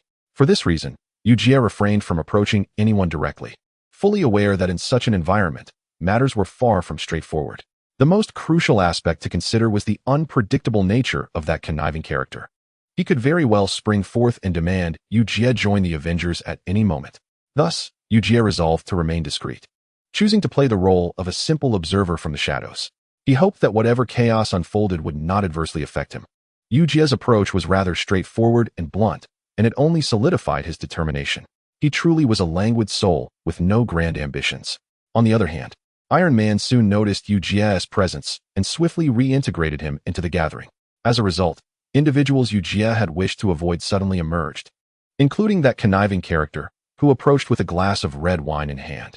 Eugia was momentarily at a loss for words, perplexed as to why this peculiar individual, who could easily tend to his own affairs, would seek to trouble him. In fact, it was not just that conniving character who approached. Hawkeye also made his way over. As an agent of S.H.I.E.L.D., Hawkeye was considered a veteran member of the Avengers. He had always been responsible for the team's range combat duties, a fact Eugia was keenly aware of. However, what mattered more to Eugia was Hawkeye's character. Among the Avengers, he was perhaps the only one with whom Eugia shared a similar outlook. Both valued family deeply, prioritizing it above all else. While other concerns could be set aside, family remained paramount in their hearts. As long as they had their loved ones, they would never abandon them. Despite their minimal interaction, it was clear to both that they were kindred spirits, which thrilled Hawkeye. After all, encountering a true friend was a rare treasure. Meanwhile, the conniving character observed the interaction between Hawkeye and Eugia with increasing excitement.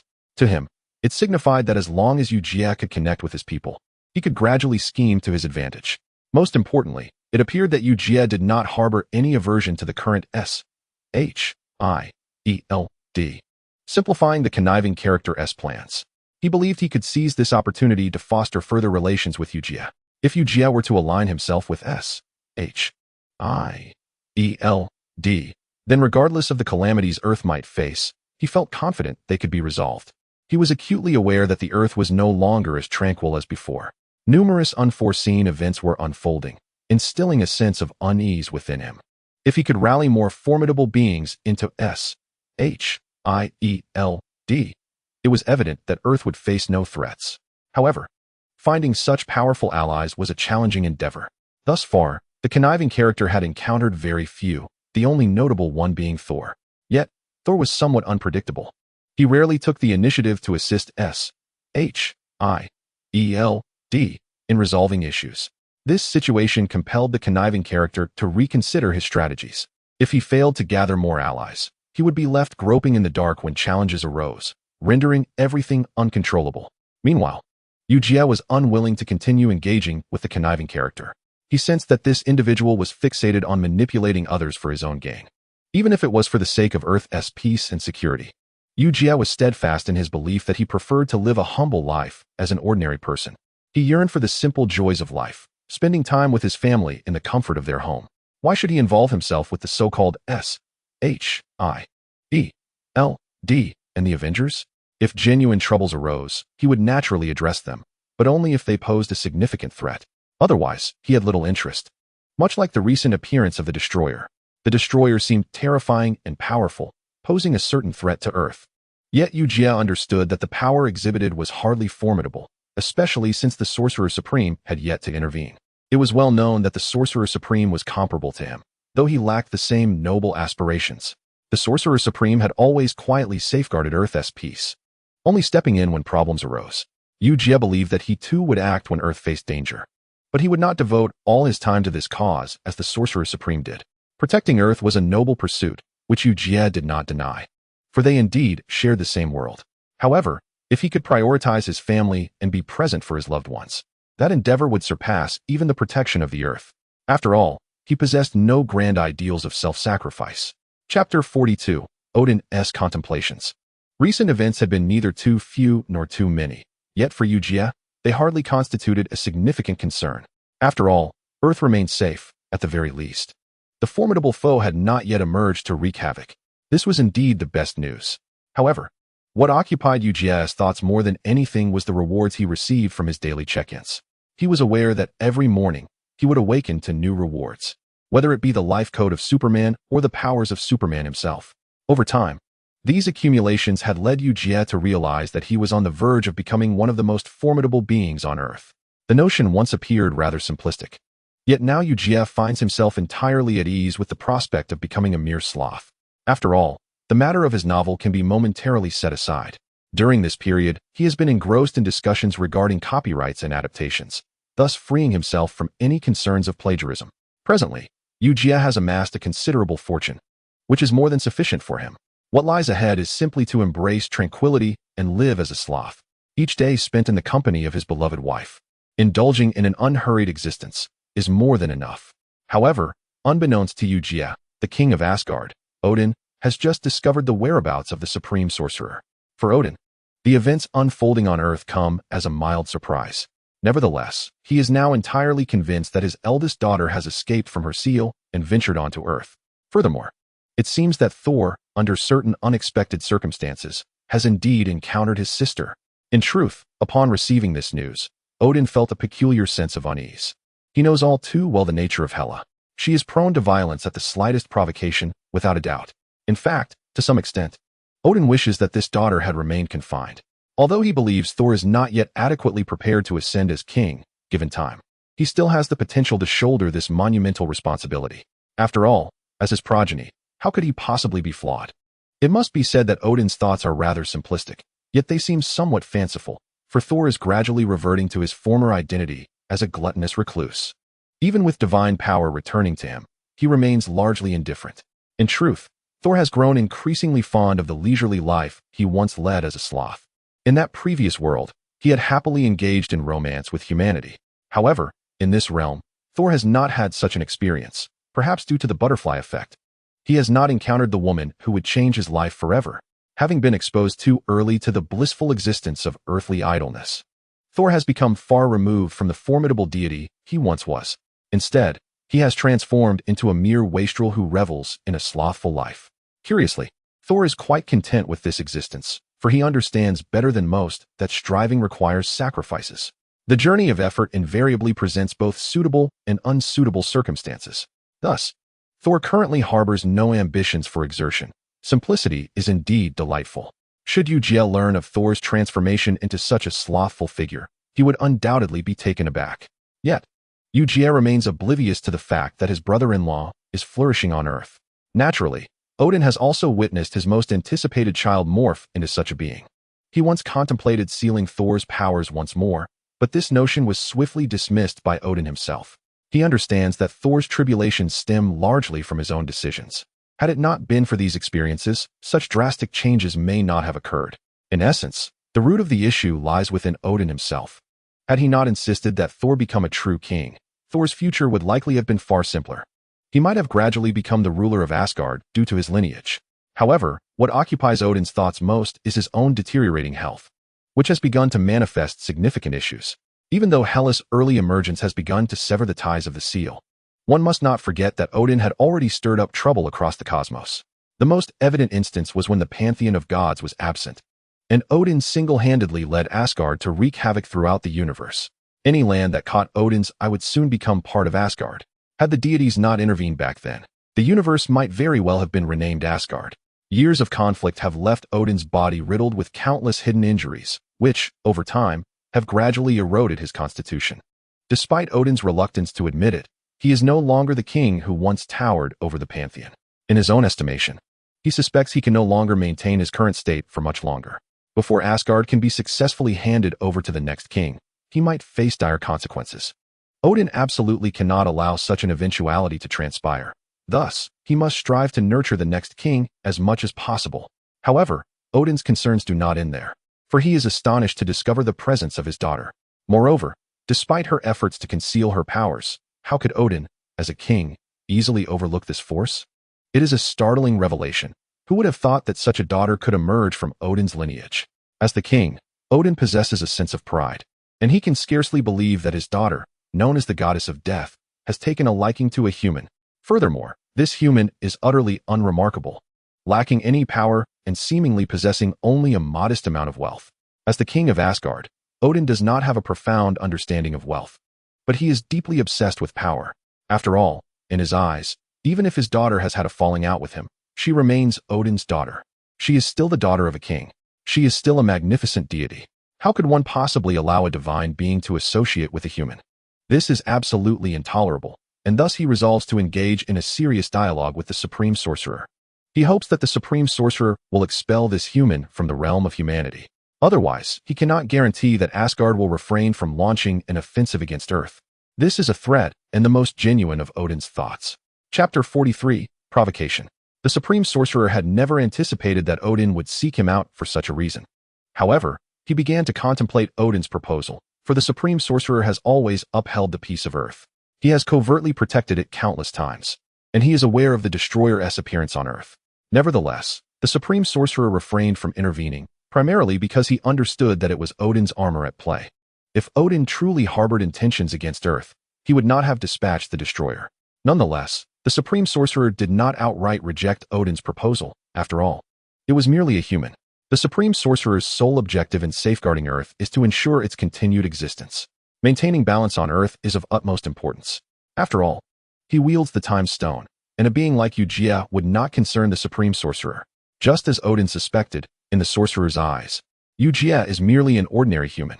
Eliminating a human to gain the favor of a king appears to be a profitable exchange. Hence the Supreme Sorcerer promptly acquiesced to Odin's request. Simultaneously, the Supreme Sorcerer opened his protective barrier, wishing to ascertain the whereabouts of this human and to determine whether he truly is as peculiar as Odin described. After all, Odin had characterized Eugia as a strange human. It is precisely due to this strangeness that he lacks the right to continue living. Such descriptors are rarely heard from Odin's lips. The Supreme Mage claiming not to be curious was false. Because of this, the Supreme Mage here couldn't help but start spying on Eugia's life. At the very moment he began observing Eugia, who was still at the manor, suddenly frowned. He even looked back, somehow sensing a strange force appearing around him. Moreover, this force seemed to be directed at him, which left Eugia somewhat surprised. Could it be that some unknown existence was about to make a move against him? Eugia's eyes scanned the surroundings. But no matter how he looked, he couldn't locate the source of the force. He glanced at Hela in his arms and kissed her forehead before speaking to her. Darling, are you tired? Shall we go back and sleep first? It's okay. I just want to go out for a walk. Hela looked at Eugia with curiosity, and Eugia quickly gave her a sufficient explanation. After all, there had been too many things regarding the novel recently. Thanks to Eugia's explanation, although Hela was still curious, she also knew that Eugia possessed a hidden power, and with it, he would not be threatened in the short term. Therefore, she didn't hesitate and followed him into the house.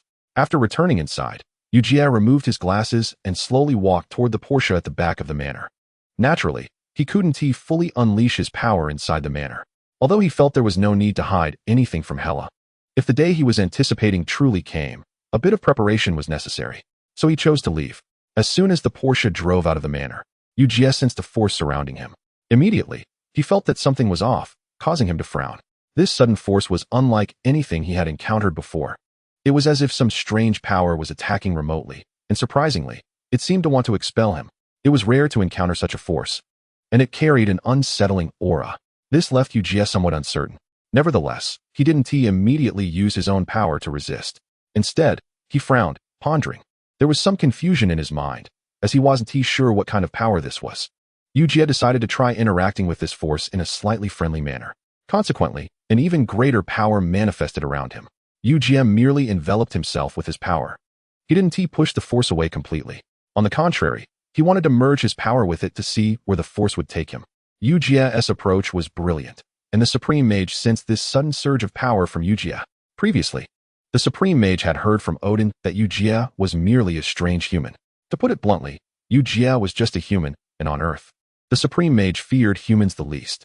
Even if these humans repeatedly had a profound impact on Earth, they were still the same species as him. Therefore, the Supreme Mage had little concern. But now, the power displayed by Eugia made the Supreme Mage feel uncertain and intrigued. He could clearly sense that something was off with Eugia, not in terms of raw power, but rather an aura radiating from his entire being. It even led the Supreme Mage to mistakenly suspect that Eugia was not human. How could a human possess such power?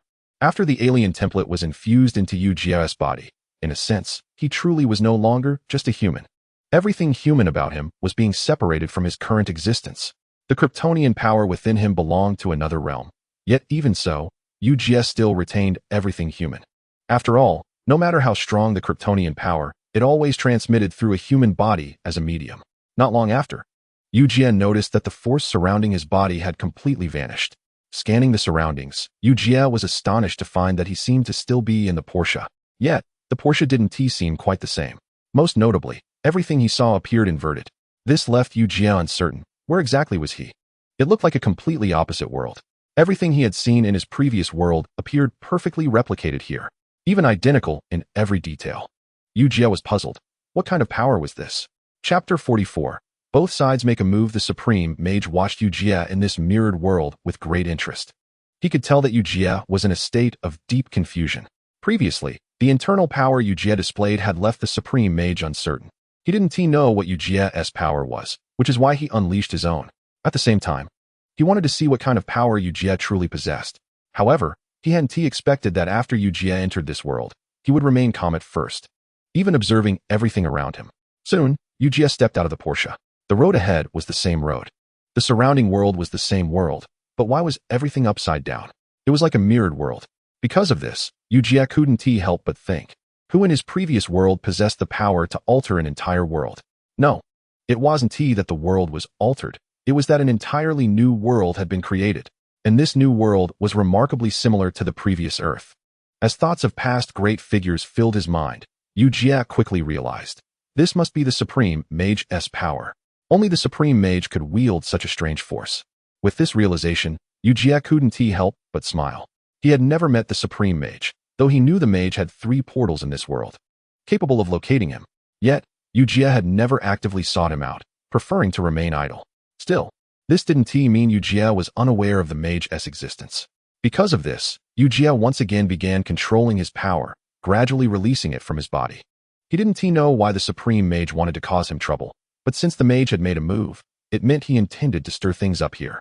Eugia never doubted anyone's ill intent, and if someone dared approach him, it meant they had designs on him. Since someone had designs, Eugia certainly couldn't remain calm. This was not his style. For this reason, Eugia fully unleashed his power. For a moment, even the Supreme Mage, observing from the shadows, furrowed his brow.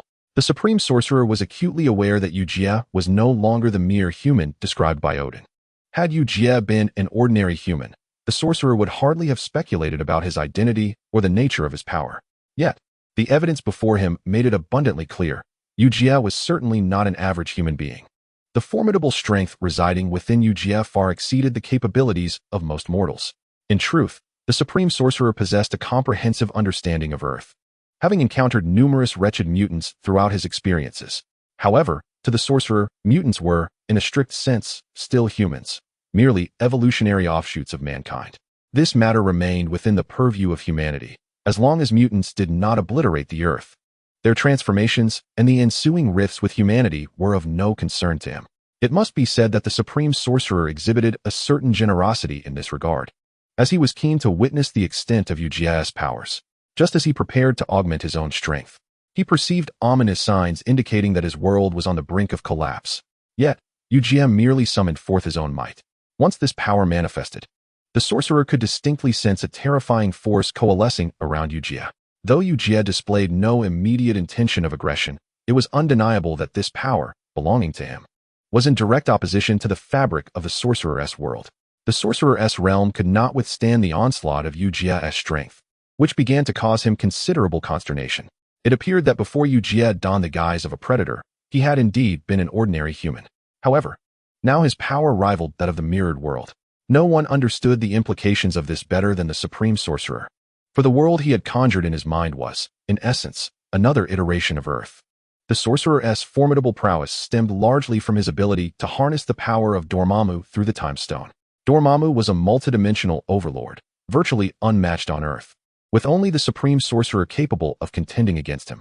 It required severing certain controls via the Time Stone to confront Dormammu effectively.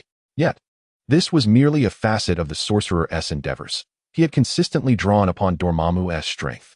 With this power, he had performed myriad feats, safeguarding Earth countless times over the years.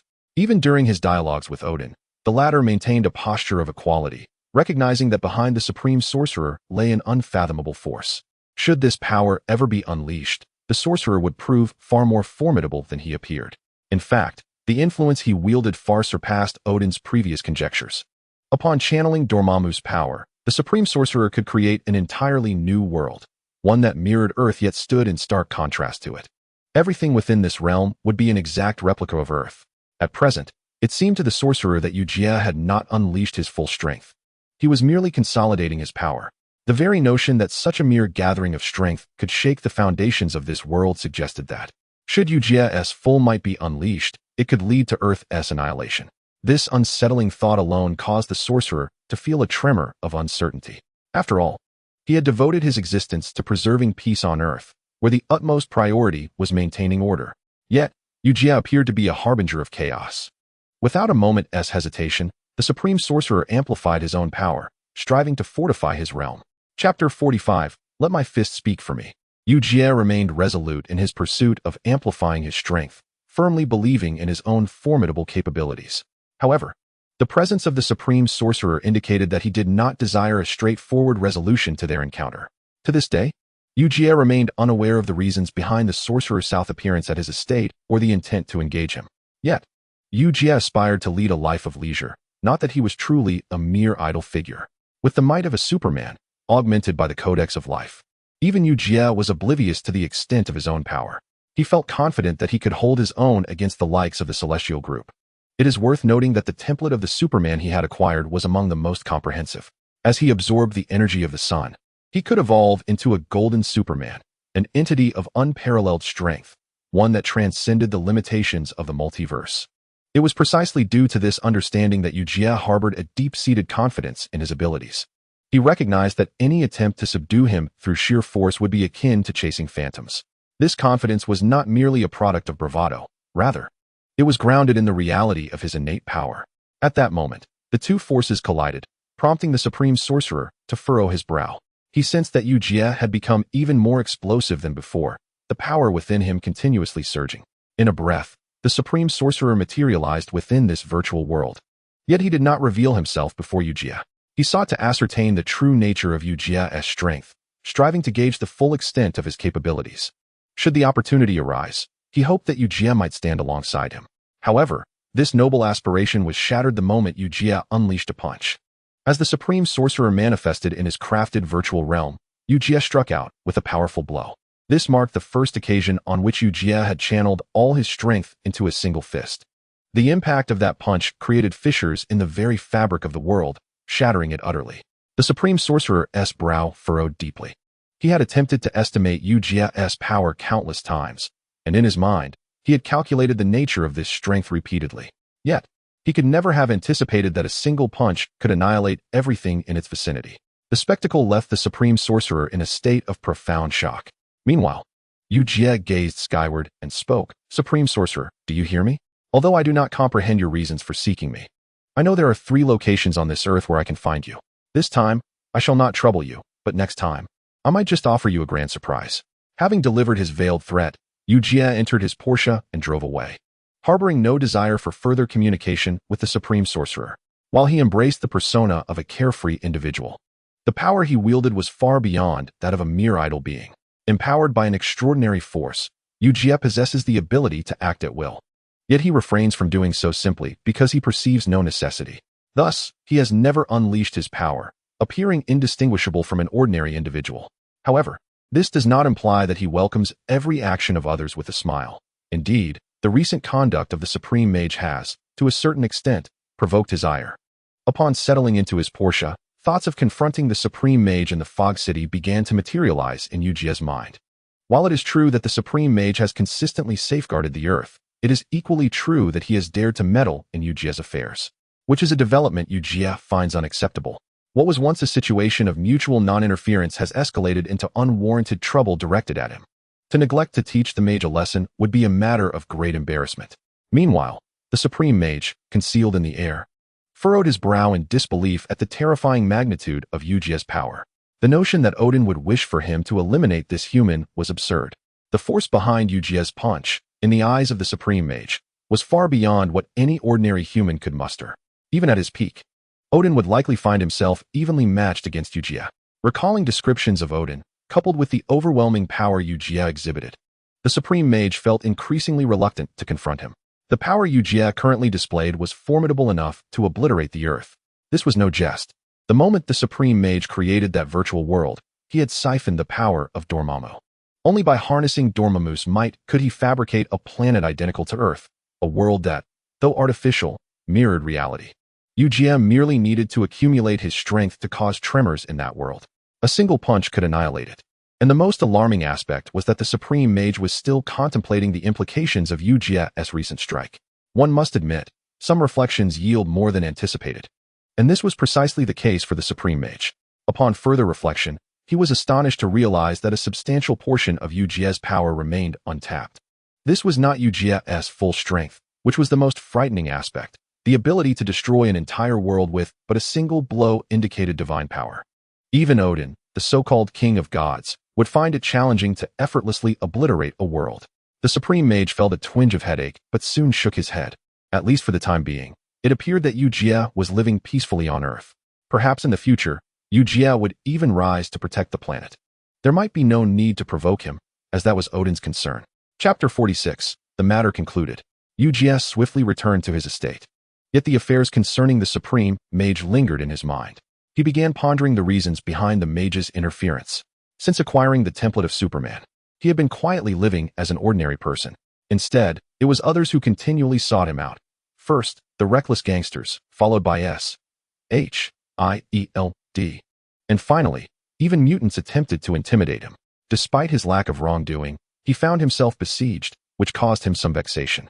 At that moment, Eugia could not help but clench his fists. He had never feared the so-called power of others. With the combined might of the Superman template and the life code, the possibilities before him were boundless. Most importantly, with this power, he could once again become formidable in the future. Shaking his head, he resolved to observe the situation. In essence, the Supreme Mage still held some significance, as he had been a protector of Earth. Should Eugia impulsively eliminate him, it would undoubtedly lead to a plethora of troubles ahead.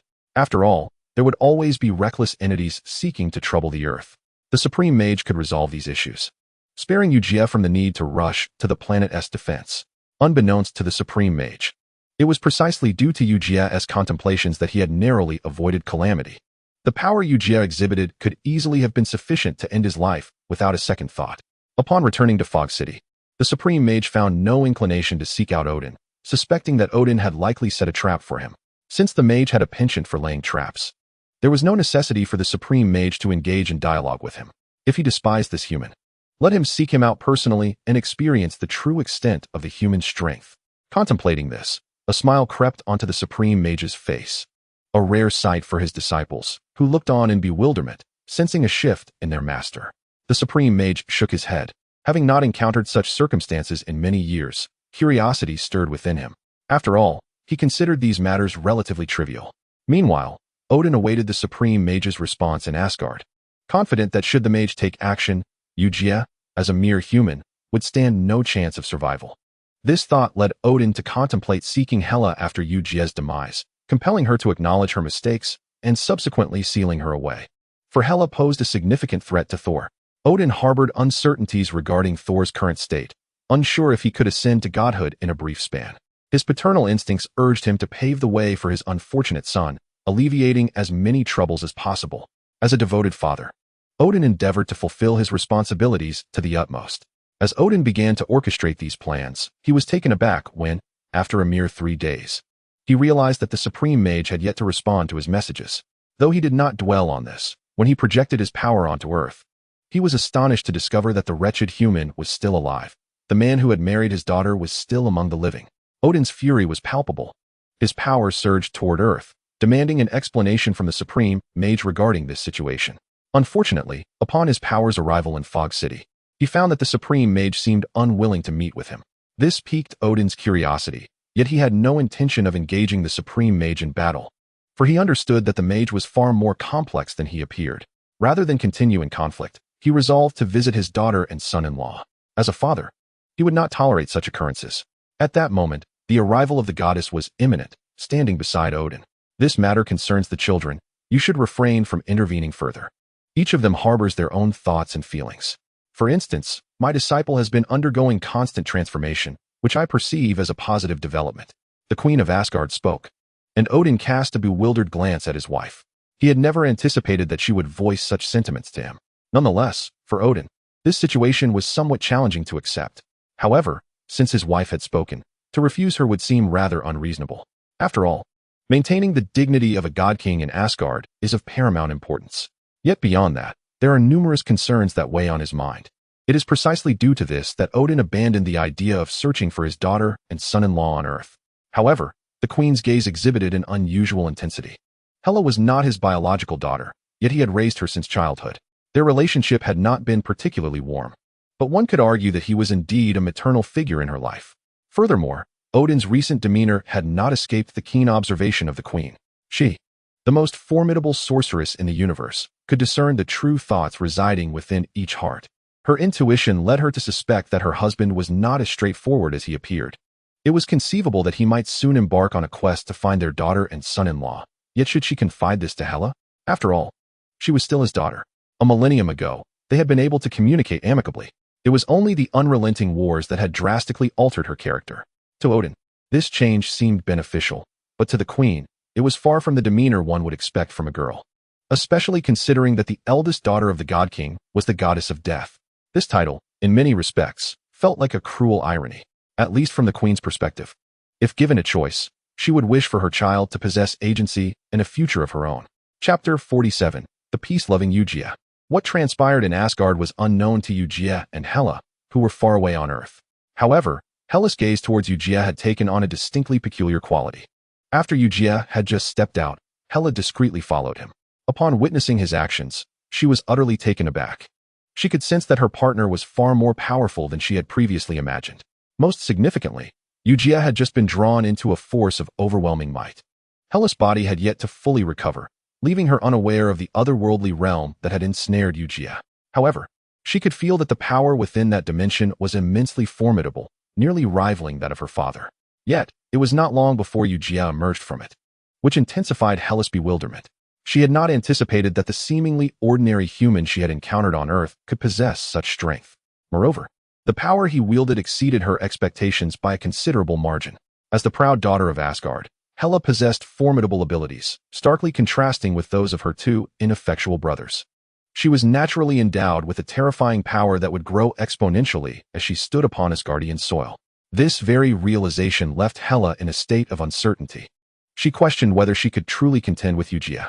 This was not an unrealistic concern. Rather, it stemmed from her internal deliberation after comparing their strengths. Most importantly, she was acutely aware that the power Eugia had just demonstrated surpassed her own at her peak. If she wished to continue battling Eugia, she would need to return to Asgard, where her strength would surge in a fearsome manner. Yet, how could she be oblivious to the fact that her father might indeed be leading her into a trap? Seemingly perceiving Hela's strange expression of humility, Eugia approached her and gently stroked her hair, inquiring about her troubles. Was she experiencing any unhappiness? Would she like to take a stroll? Hela shook her head, feeling somewhat disoriented by Eugia's sudden display of power. However, this was not a matter of great importance. She recognized that Eugia was not an ordinary human, and that was sufficient for her. Furthermore, Hela easily sensed Eugia's sincere feelings for her. If he did not genuinely care for her, he would not have chosen to be with her. Of course, the most significant aspect was the length of time they had spent together, leading Hela to believe that Eugia would not harbor any unexpected intentions towards her. Thus, she replied, "It's nothing. I merely had some thoughts. By the way, how has your writing been progressing lately? It seems you haven't penned anything in a while." At Hela's inquiry, Eugia could not help but shake his head, responding that he had not experienced much inspiration recently and therefore had not written many stories. Moreover, he mentioned that he had been earning a considerable amount lately. This reflected Eugia's most genuine thoughts. He felt that he had indeed made a substantial amount of money during this period. Working tirelessly was not his style. Additionally, he did not feel the need to write anything, especially considering the numerous copyright issues at hand. For now, he believed it best to wait patiently. No one understood better than he the various challenges he had encountered while out in the world. Whether it was the nefarious agents of S.H.I.E.L.D. or the peculiar mutants, it seemed that, unbeknownst to him, they had all turned their attention towards him. This realization only added to Eugia's frustration. He merely wished to live as an ordinary person, yet these individuals insisted on drawing him into their affairs. Despite having done nothing to provoke them, they continued to intrude upon his life. This led Eugia to feel that perhaps it was unnecessary for him to venture outside. Once he did, those troublesome eyes would inevitably focus upon him again. Hela was somewhat surprised by Eugia's perspective, yet she accepted it as his own sentiment. After all, in Hela's view, it mattered little whether he went out or stayed in. He loved her regardless. Moreover, she hoped he could spend more time with her. Although Eugia had not faced any significant threats while out, Hela was astonished to observe that since his first outing, unexpected circumstances seemed to follow him. Most notably, his strength had significantly increased due to his excursions. This uncertainty grew within her. Had he merely faced trivial matters, Hela might not have concerned herself. But her partner was simply too powerful. The force behind his recent punch still echoed in her mind. Yet, when Eugia proposed such a notion, Hela did not refuse. In fact, she wholeheartedly agreed. Seeing that Hela did not dismiss his idea, a subtle smile crept upon Eugia's lips. He felt as though he could compose a symphony of life alongside Hela. Meanwhile, the ever-watchful S.H.I.E.L.D. had encountered a particularly troublesome situation. They had not anticipated that the Hydra, which had once stirred up chaos, would emerge once more. This time, Hydra appeared to be utterly deranged, embarking on the bizarre practice of sacrificing a myriad of incongruous items. To their astonishment, even the previously encountered destroyer armor became an object of their bizarre rituals. It was as if they had transformed from a disciplined military faction into a beguiling cult. Although Hydra's identity has always been shrouded in ambiguity, this latest behavior left S.H.I.E.L.D. completely perplexed. For S.H.I.E.L.D., given that their adversary posed a significant threat to humanity's peace, it was imperative to eradicate Hydra swiftly and decisively. Consequently, they summoned Iron Man, hoping he would assist in the complete annihilation of Hydra. However, Iron Man was not particularly inclined to accept this proposal. To him, Hydra's emergence was not a matter of grave concern. His focus remained predominantly on his armor. as the appearance of the destroyer armor instilled within him a sense of impending danger. He had previously believed that his Iron Man series was the pinnacle of power, but now it seemed somewhat trivial in comparison. In Chapter 48, The Artisan of Self-Destruction. If the matters at hand were trivial, Iron Man might have acquiesced. Yet, Hydra's recent activities were far too numerous. In Iron Man's estimation, if he were to aid S.H.I.E.L.D. in resolving such troublesome issues, he would find himself with little time left to refine his own armor. This was simply unacceptable to him. Thus, he outright rejected Black-Egg's request. In Black-Egg's view, the Avengers were meant to safeguard the peace of Earth. However, just as Black-Egg was about to persuade Iron Man once more, Iron Man delivered a stunning rebuttal. If you insist I tackle Hydra, then I shall not do so. Furthermore, I have no interest in collaborating with S.H.I.E.L.D. on this matter. In response, Black-Egg found himself at a loss, realizing that the Stark family had grown immensely powerful. Whether in terms of armaments or the influence of Iron Man himself, they had reached a pinnacle. In such circumstances, it was highly unlikely that S.H.I.E.L.D. could persuade Iron Man merely through their influence. Black-Egg's efforts proved futile as he discovered that the so-called Avengers appeared to be little more than a hollow shell. Initially, he believed that during the last gathering, he had managed to forge a semblance of the Avengers, yet now it seemed somewhat laughable. Unbeknownst to anyone, Iron Man had begun to tread a perilous path. Recognizing the terrifying potential of the destroyer armor, he sought out Thor. It is worth noting that in the previous world, Thor and Iron Man did not share a cordial relationship. However, due to Thor's peculiar demeanor in this world, a friendship blossomed between them. Additionally, Iron Man's curiosity regarding the destroyer armor led Thor to perceive him as a worthy companion, as even those devoid of intellect could be considered good friends. Iron Man's singular purpose in approaching Thor was to glean every detail about the destroyer armor, having initially learned of it from Black-Egg. This armor, in a sense, was a unique creation of Thor's lineage. Iron Man found himself in a conundrum, desiring to acquire the destroyer armor from Thor, believing it could aid him in creating an even more formidable Iron Man suit. However, Thor declined his request. This refusal was not due to a lack of desire to assist his friend in enhancing his armor, but rather because it was impossible to pilfer the armor from his father. If Loki were still around, the matter would have been far simpler. Alas, since Loki's last appearance on Earth, he seemed to fear returning to Asgard. Thor was acutely aware that Loki refrained from returning because he was cognizant of the misdeeds he had committed against Thor, fearing the repercussions of encountering someone capable of exacting vengeance upon him. Iron Man's pursuit of the destroyer armor yielded no fruitful results from Thor, leaving him in a state of vexation. What could have been a straightforward resolution had become unnecessarily complicated due to the absence of a crucial step. Iron Man's frustration mounted, yet he recognized that Thor was not deceiving him. However, a novel idea suddenly struck Iron Man.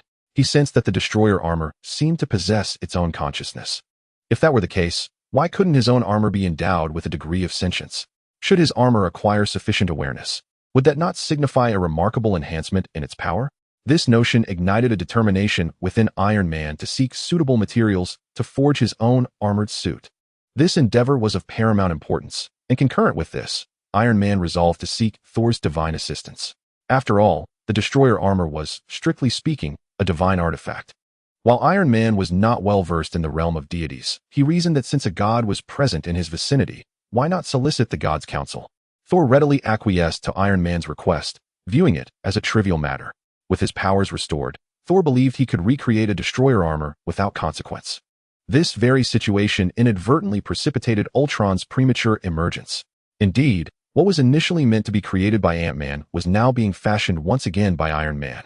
Iron Man's intent was straightforward: to construct an armor imbued with considerable intelligence and formidable strength. Not only would it possess self-awareness, but it could also transform into a formidable weapon.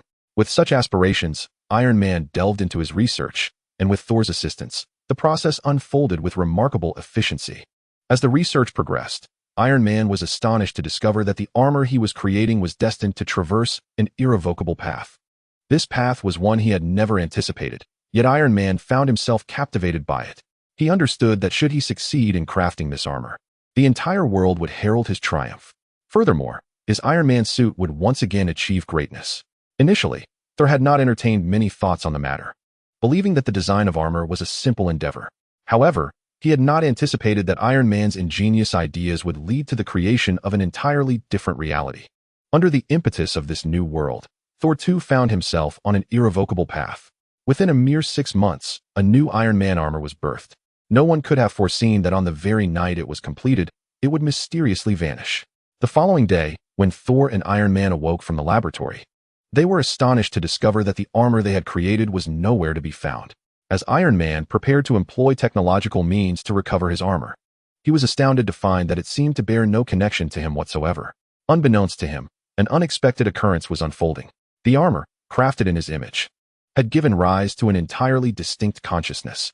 Even relying on this peculiar consciousness, he directly embarked upon an alternative path. Chapter 49, The Impending Machine War. What do you suggest we do about this situation? I am at a loss, for it was you who created this. Yet, does it not possess your power? According to your assertion, possessing your strength would grant control over it. The issue lies in my ignorance of its whereabouts. How am I to search for something I cannot locate? There is nothing to be done but to attempt to retrieve it as best as possible, otherwise, that entity. Following a brief exchange, Thor and Iron Man took their leave. He had no intention of continuing the conversation, for they understood better than anyone the sheer terror their creation embodied.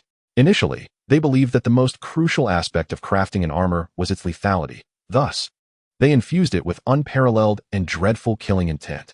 This malevolence was meticulously engineered by Iron Man, who thought that providing the armor with sufficient lethality programming would inherently enhance its power. It must be said that Iron Man is indeed a prodigious genius, and it is precisely this trait that led to the premature creation of Ultron. However, the Ultron conceived by Iron Man this time is far more terrifying than the one from that previous world.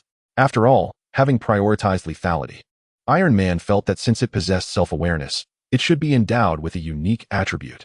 For instance, the ability for self-improvement. This notion of self-improvement was initially mere rhetoric. Yet, as time progressed, this capability would gradually evolve into something increasingly cunning and intelligent. Moreover, it would endow it with an exceedingly formidable power, signifying that from the moment of its creation, it represented the dawn of a different realm. Naturally, both Iron Man and Thor recognized this. Hence their urgent need to locate the armor. After all, failing to retrieve it meant that this armor could soon become an agent of destruction. Iron Man and Thor's greatest fear was the immense investment of their efforts imbued within this armor. They had invested far too much. Previously, Thor believed that since it was his creation, it posed no threat to him. However, he now regretted not slapping himself twice. He understood better than anyone the absurdity of his thoughts. One often imagines how something will be before its creation, yet post-creation, one finds oneself continually attempting to rectify its flaws. This leads to an unforeseen eruption of power, much like Ultron today. It had transformed into an entity nearly at the extreme of terror. After only a brief period of growth, Iron Man could foresee Ultron evolving into an extraordinarily formidable, perfect machine. This power would endanger the Earth, posing a threat to the entire world. This was the very reason Iron Man and Thor felt compelled to reclaim it. Moreover, this matter was known solely to the two of them. They were acutely aware that if this situation were allowed to persist, it would soon culminate in a dire threat, far more terrifying than destruction itself. After all, while the destroyer could be subdued by Thor, if this armor continued to lurk in the shadows, augmenting its power, no one could assure that it would remain as it once was in their imaginations. The destroyer could indeed annihilate, but only if left unmonitored. Regrettably, this newly created Ultron required no one to control it. It possessed self-awareness and continually improved itself, thus enhancing its threat level to potentially hundreds of times greater than that of the destroyer. For 3 consecutive months, Thor and Iron Man searched in vain for traces of Ultron. It must be acknowledged that it was indeed terrifyingly elusive. One must remember that Iron Man possesses a high intellect, and, having crafted this entity himself, had left behind numerous concerns. Originally, these concerns should have facilitated a swift search for it. Yet, as he began his search, he was astonished to discover that he could not find even a trace of it. The opportunities that once seemed promising now appeared as nothing more than a cruel jest. In reality, while Iron Man and Thor sought Ultron, the latter had already transformed himself into an ordinary human. He had also fabricated ample robotic bodies, utilizing them to explore every facet of the human world. His very purpose for creation was to serve as a weapon, and Iron Man's extreme ideology inadvertently instilled in Ultron an equally terrifying extremist mentality, the belief that all living humans were a plague upon the Earth. To some extent, Ultron had become exceedingly radical. Had it not been for the programs implanted by Iron Man, Ultron might have required additional time to come into existence. However, his extremism was exacerbated by the presence of Thor's power. Thor likely never anticipated that when he encountered Ultron again, the latter's strength would be capable of obliterating him entirely. It is worth noting that during his creation, Iron Man proposed an outrageous idea to infuse Ultron's body with Thor's power. Only through this would Ultron achieve near omnipotence, rendering even divine strength incapable of influencing his form. Initially, Thor rejected such a notion, yet Iron Man's relentless persuasion ultimately led Thor to acquiesce to Iron Man's request. The amalgamation of technological prowess, Iron Man's intellect, and divine power birthed a creation of unfathomable terror. Its true nature remained known only to the Fates. Yet Ultron, through his actions, affirmed his status as the epitome of perfection. In the span of 3 months, he had encountered Thor and Iron Man countless times, yet they remained oblivious to his presence, which was largely attributable to Ultron's mechanical mindset. He believed that to eradicate humanity, he must first understand them. He sought to comprehend those who had birthed him. Hence he did not merely appear before the two on one occasion. Yet, regardless of Thor and Iron Man's vigilance, they remained unaware that Ultron had brazenly manifested before them. After these 3 months, Thor and Iron Man were left with no choice but to concede. They recognized that it was time to make a decision. Chapter 50. The Dawn of the Robot War. Thor and Iron Man were acutely aware that they must first seek out S.H.I.E.L.D. They needed to collaborate with them. They had to locate Ultron's presence within a short time frame. Otherwise, given Ultron's continuous evolution, he would soon become humanity's adversary. In truth, Iron Man understood better than anyone else that he had implanted a myriad of uncontrollable programs within Ultron's mind during its creation. These programs represented the most terrifying, uncontrollable force in existence. Just before Iron Man and Thor set out to find S.H.I.E.L.D., Iron Man, feeling uncertain, utilized his machines to conduct a simulation. He sought to discern what kind of being Ultron would ultimately become. Yet, even before the simulation, Iron Man was acutely aware that his actions had, in a certain respect, already derailed Ultron from its original path. If Ultron were to be under one's control, it could perhaps transform into the ultimate weapon. However, at this moment, the inability to ascertain its whereabouts signifies that everything may soon be rendered null and void. Following a simulation, Iron Man was astonished to discover that the outcome aligned perfectly with his foreboding imagination, that Ultron would evolve into an entity capable of annihilating the world. Moreover, Ultron has already been lurking within the realm of humanity for a full 3 months. During this period, where has Ultron been? They remain utterly unaware of the powers it has acquired or the transformations it has undergone. It is entirely plausible that, with the passage of time, Ultron has morphed into a being of terrifying prowess. Nevertheless, despite such dire circumstances, Iron Man and Thor are acutely aware that they must expedite their search for Ultron. According to the simulation, in merely 6 months, Ultron will possess the capability to obliterate all of humanity. Furthermore, as its power continues to escalate, the destruction of Earth will become an effortless endeavor. Most individuals within S.H.I.E.L.D. are quite familiar with Iron Man, recognizing him as a genius whose technological prowess surpasses even that of the current S.H.I.E.L.D. Yet, even S.H.I.E.L.D.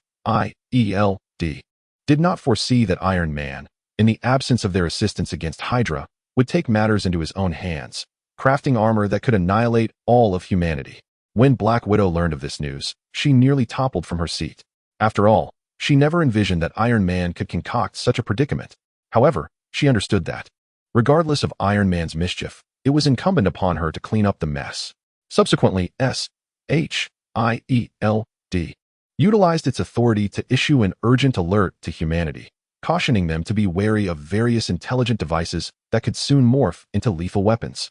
Surprisingly, humanity paid little heed to S.H.I.E.L.D.'s warning, as they had no inkling of the true meaning behind it. The only individual who grasped the gravity of the situation was Eugia, who was still residing at the manor. He quickly surmised that S.H.I.E.L.D. had inadvertently unleashed Ultron into existence, and from his perspective, this world diverged from the one he had previously witnessed. In a strict sense, if this world were indeed connected to that of the comics, he would not have encountered these individuals so early.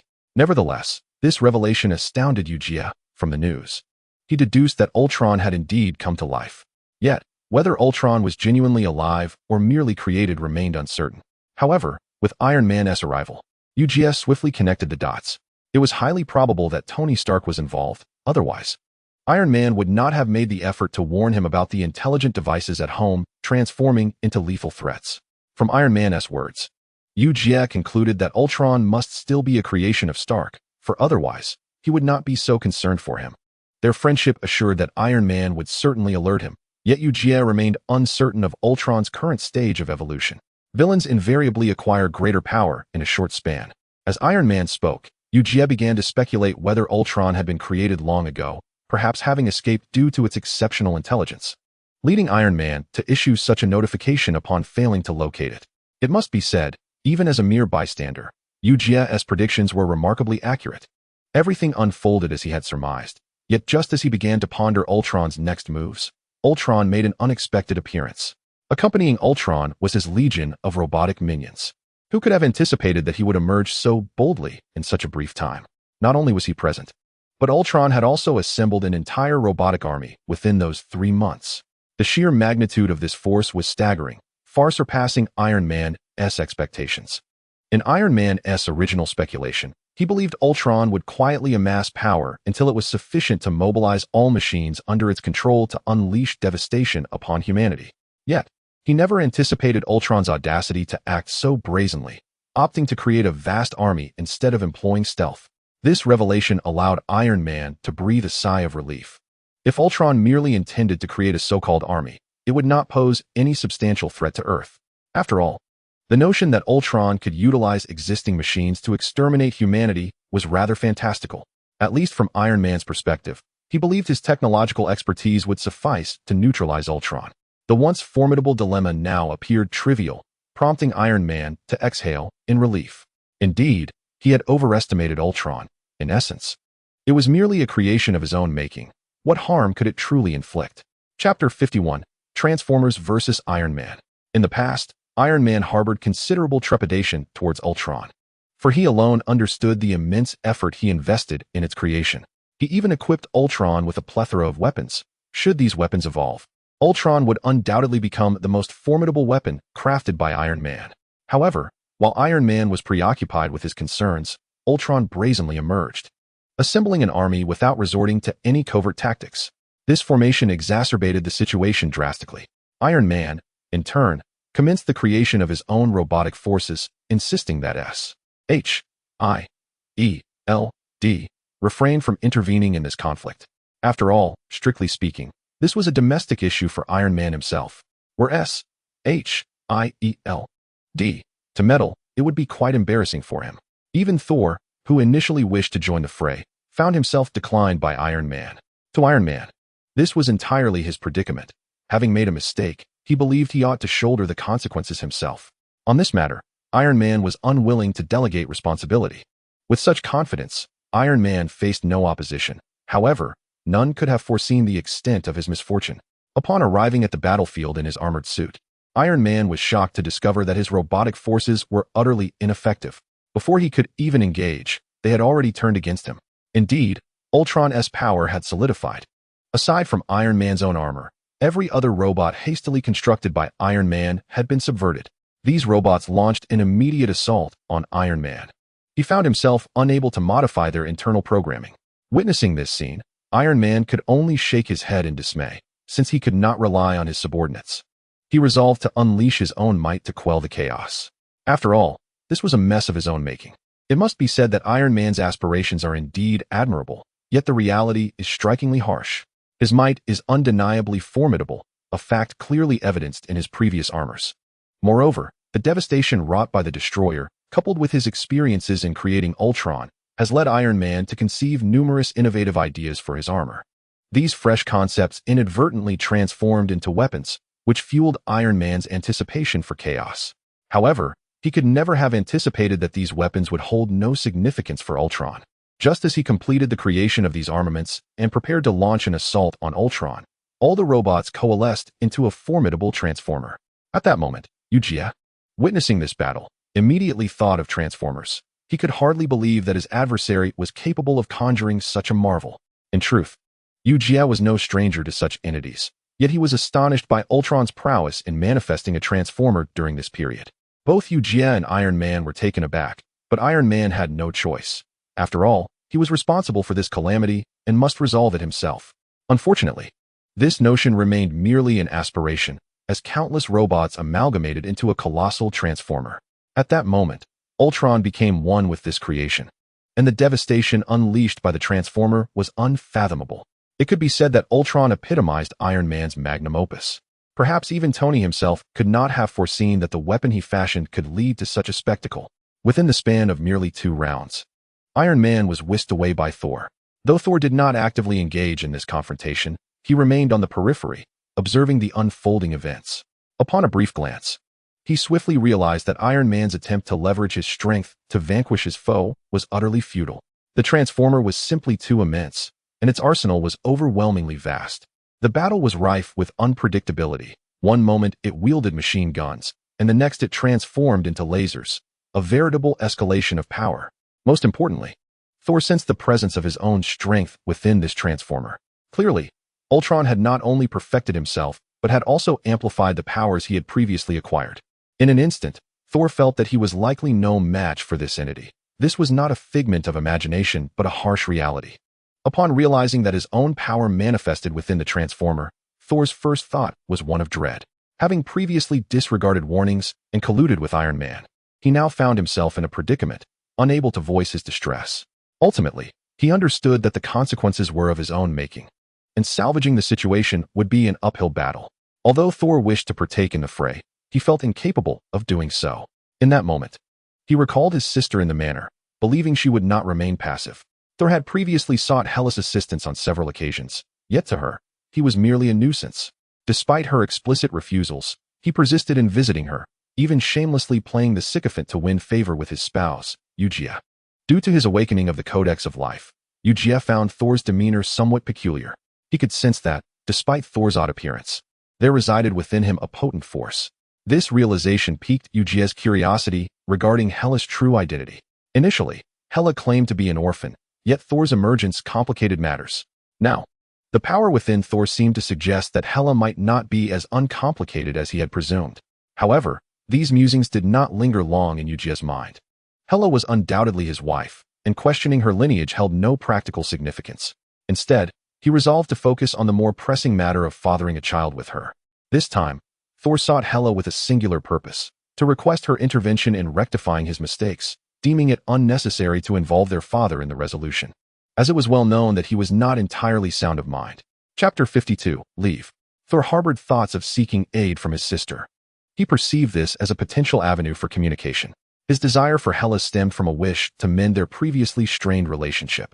Despite the evident discord between her and their father, Thor understood that they were still family, and any issues could be amicably discussed. Of course, prior to this, Thor had taken the initiative to learn about the matters he intended to resolve. Upon discovering the truth, he was taken aback, as he had never anticipated that his sister was such a formidable figure. In the past, she had accompanied their father into battle, becoming a nightmare for nearly all races. Anyone harboring thoughts against Asgard faced the ultimate consequence, death. This knowledge made him acutely aware that his sister was far from the simplistic persona she projected. Yet, through their recent interactions, he was astonished to find that she seemed to have changed. Most notably, everything he had previously understood appeared to be rendered insignificant. At least when facing him, she exhibited little inclination towards hostility and had refrained from attacking him. This realization led Thor to believe that there remained ample opportunity for reconciliation between them. Setting aside whether she would return to Asgard, he felt confident that enlisting her assistance in resolving his troubles would not pose a problem. It was noteworthy that, despite their history, Hela had never displayed any overt animosity towards him. This suggested that perhaps she was willing to alleviate the tension between them. It must be said that Thor was an exceptionally optimistic individual. In certain respects, he was even somewhat whimsical. He remained blissfully unaware that Hela's reluctance to engage him stemmed more from her indifference than any desire for reconciliation. In her eyes, Asgard had always owed her, and thus she felt no obligation to harbor any sentiments towards it. Nevertheless, she still contemplated a return to Asgard, intent on reclaiming all that she had lost. Confronting Thor was clearly beneath her. It was not that she was unwilling, but rather that she deemed him unworthy of her attention, merely a child. Upon Thor's arrival at the manor, he encountered Hela and Eugia. Eugia regarded Thor with intrigue, though uncertain of the nature of the power within him. However, given his connection to Hela, there was no cause for excessive concern. After all, as they were siblings, any potential issues should be amicably resolved. If amicable resolution proved elusive, then as her brother-in-law, he could lend a hand in alleviating any troubles. At this moment, Eugia still hadn't realized Hela's true identity. For him, simply enjoying his current life was already enough. Thinking about all those messy matters was meaningless. Even when Ultron appeared, Eugia didn't pay much attention. Eugia understood better than anyone else that while Ultron appeared formidable, it was only an illusion of strength. In reality, before true power, Ultron was nothing more than a joke. There was no doubt about that. Whether it was the Earth's hidden powerful beings who hadn't yet revealed their abilities, or the Supreme Mage who always safeguarded Earth's peace, none of them were simple minor players. To put it bluntly, if the X-Men were to intervene now, Ultron would most likely have to pay a heavy price. This wasn't a joke, it was reality, and Eugia understood this better than anyone. Because of this, Eugia didn't care whether Ultron escalated things or not. S.H.I.E.L.D. would never allow such a situation to occur. Mutants, too, wouldn't allow it. Those who secretly protected Earth's peace would be even less likely to tolerate it. Watching Eugia once again give the two some private space, Hela followed Thor to the backyard. She didn't speak immediately. Instead, she focused her gaze on Thor, wanting to see what words he might say this time. Unexpectedly, Thor looked at his sister with a bitter expression and said, "Sister, if you don't help me this time, I'm definitely in trouble. And it's my own doing. I know I shouldn't be asking you, but there's no choice. This situation is terrible. According to my calculations with that guy, it won't take long before the entire Earth pays the price." Hela stared at her brother in disbelief. Thor had approached her many times before, but she had rarely engaged with him. She had only maintained a facade of family harmony in front of Eugia. Yet now, he shamelessly came before her, expecting her help. Hela couldn't help but scoff and said, "Are you joking with me? You are a god of Asgard, and I am just a prisoner. You're asking a prisoner to help you. Don't you think that's ridiculous?" Thor froze at her words. He hadn't expected his sister to speak to him like that. But he quickly realized that Hela held no affection for Asgard at all. Even what he was saying now didn't matter to her. This made life even more complicated. Originally, the situation should have been simple, but an unexpected twist had made it more difficult. Thor regretted following Iron Man's advice. He should have kept his distance from him earlier. After all, Iron Man wasn't the sharpest, and now it seemed everyone around him had poor judgment, making him feel somewhat off as well. Hela, noticing Thor's strange demeanor, spoke again. "Now please leave my home. Thank you. If you don't leave, don't blame me for saying unpleasant things like get lost." Thor didn't expect his sister to reject him so quickly. He looked at Hela with some reluctance. But Hela's power had already begun to surface. Chapter 53, Ultron Crisis. "Fine, I'll leave, alright?" Thor finally chose to compromise, not because he wanted to, but because he could see from Hela that she wasn't joking around. He understood better than anyone else that if things truly changed here, he could very well be caught off guard by his sister. Thor had been cautious. He had been disciplined many times upon visiting Hela's manor. He knew that if he tried anything here, the odds were high that he would be reprimanded. Being disciplined in Asgard repeatedly, Thor didn't want to face the same at his sister's home. With these thoughts, Thor left the manor. Eugia watched him depart, somewhat bemused. Unsure what to say? Having a wife who was a cold beauty was one thing, but Hela was extreme, not just toward him, but even more so toward his brother. From Eugia's perspective, Hela was very kind to him, at least more so than to her brother. That brother had visited their home countless times. Yet Eugia couldn't recall even a single meal shared together. Strictly speaking, he hadn't even had the chance to drink water at their home once. Eugia realized that the relationship between Hela and her brother wasn't good. However, since this was their business, Eugia had no intention of interfering. He knew Hela would handle it herself. Thinking about it held no purpose. Hela noticed Eugia's curious expression and approached him, speaking softly. "Our relationship isn't good. I think you already know that.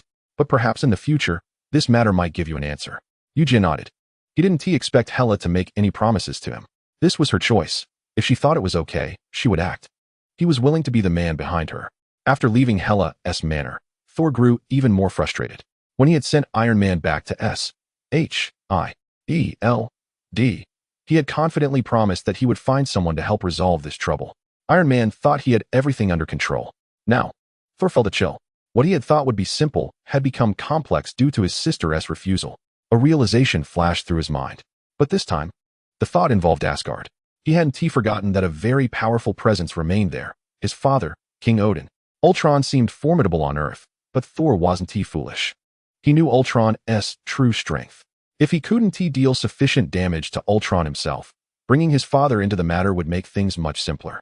Odin's power wasn't something a bunch of robots or transformers could stop. It represented the ultimate strength, the truly terrifying. The title God King said it all. However, Thor quickly dismissed this thought. He knew his father wanted him to grow quickly. In situations like this, Odin would most likely send him back to Earth again, hoping Thor could independently stand up and handle things. The problem was, Thor always knew his own limits. If one possesses sufficient strength, one would inevitably surge forward to confront Ultron, decisively resolving the troubles one has inadvertently invited upon oneself. However, the most exasperating reality lies in the undeniable truth that one is utterly incapable of addressing these matters. The notion of articulating such a bitter truth is somewhat disheartening. Yet Thor is acutely aware that this is the stark reality, his inability to contend with such formidable adversaries. Simultaneously, Thor finds himself contemplating whether to seek assistance from others. After all, given the current circumstances, it is imperative to prevent Ultron from gaining any further developmental advantage. Should Ultron slowly amass a more powerful army, it would signify the emergence of even more troublesome predicaments. According to Iron Man's earlier estimations, within a mere month, Ultron could potentially evolve into a being 100-fold more terrifying than the Destroyer. The Destroyer, in Thor's presence, was akin to a fragile sheet of paper, easily crumpled or dispatched.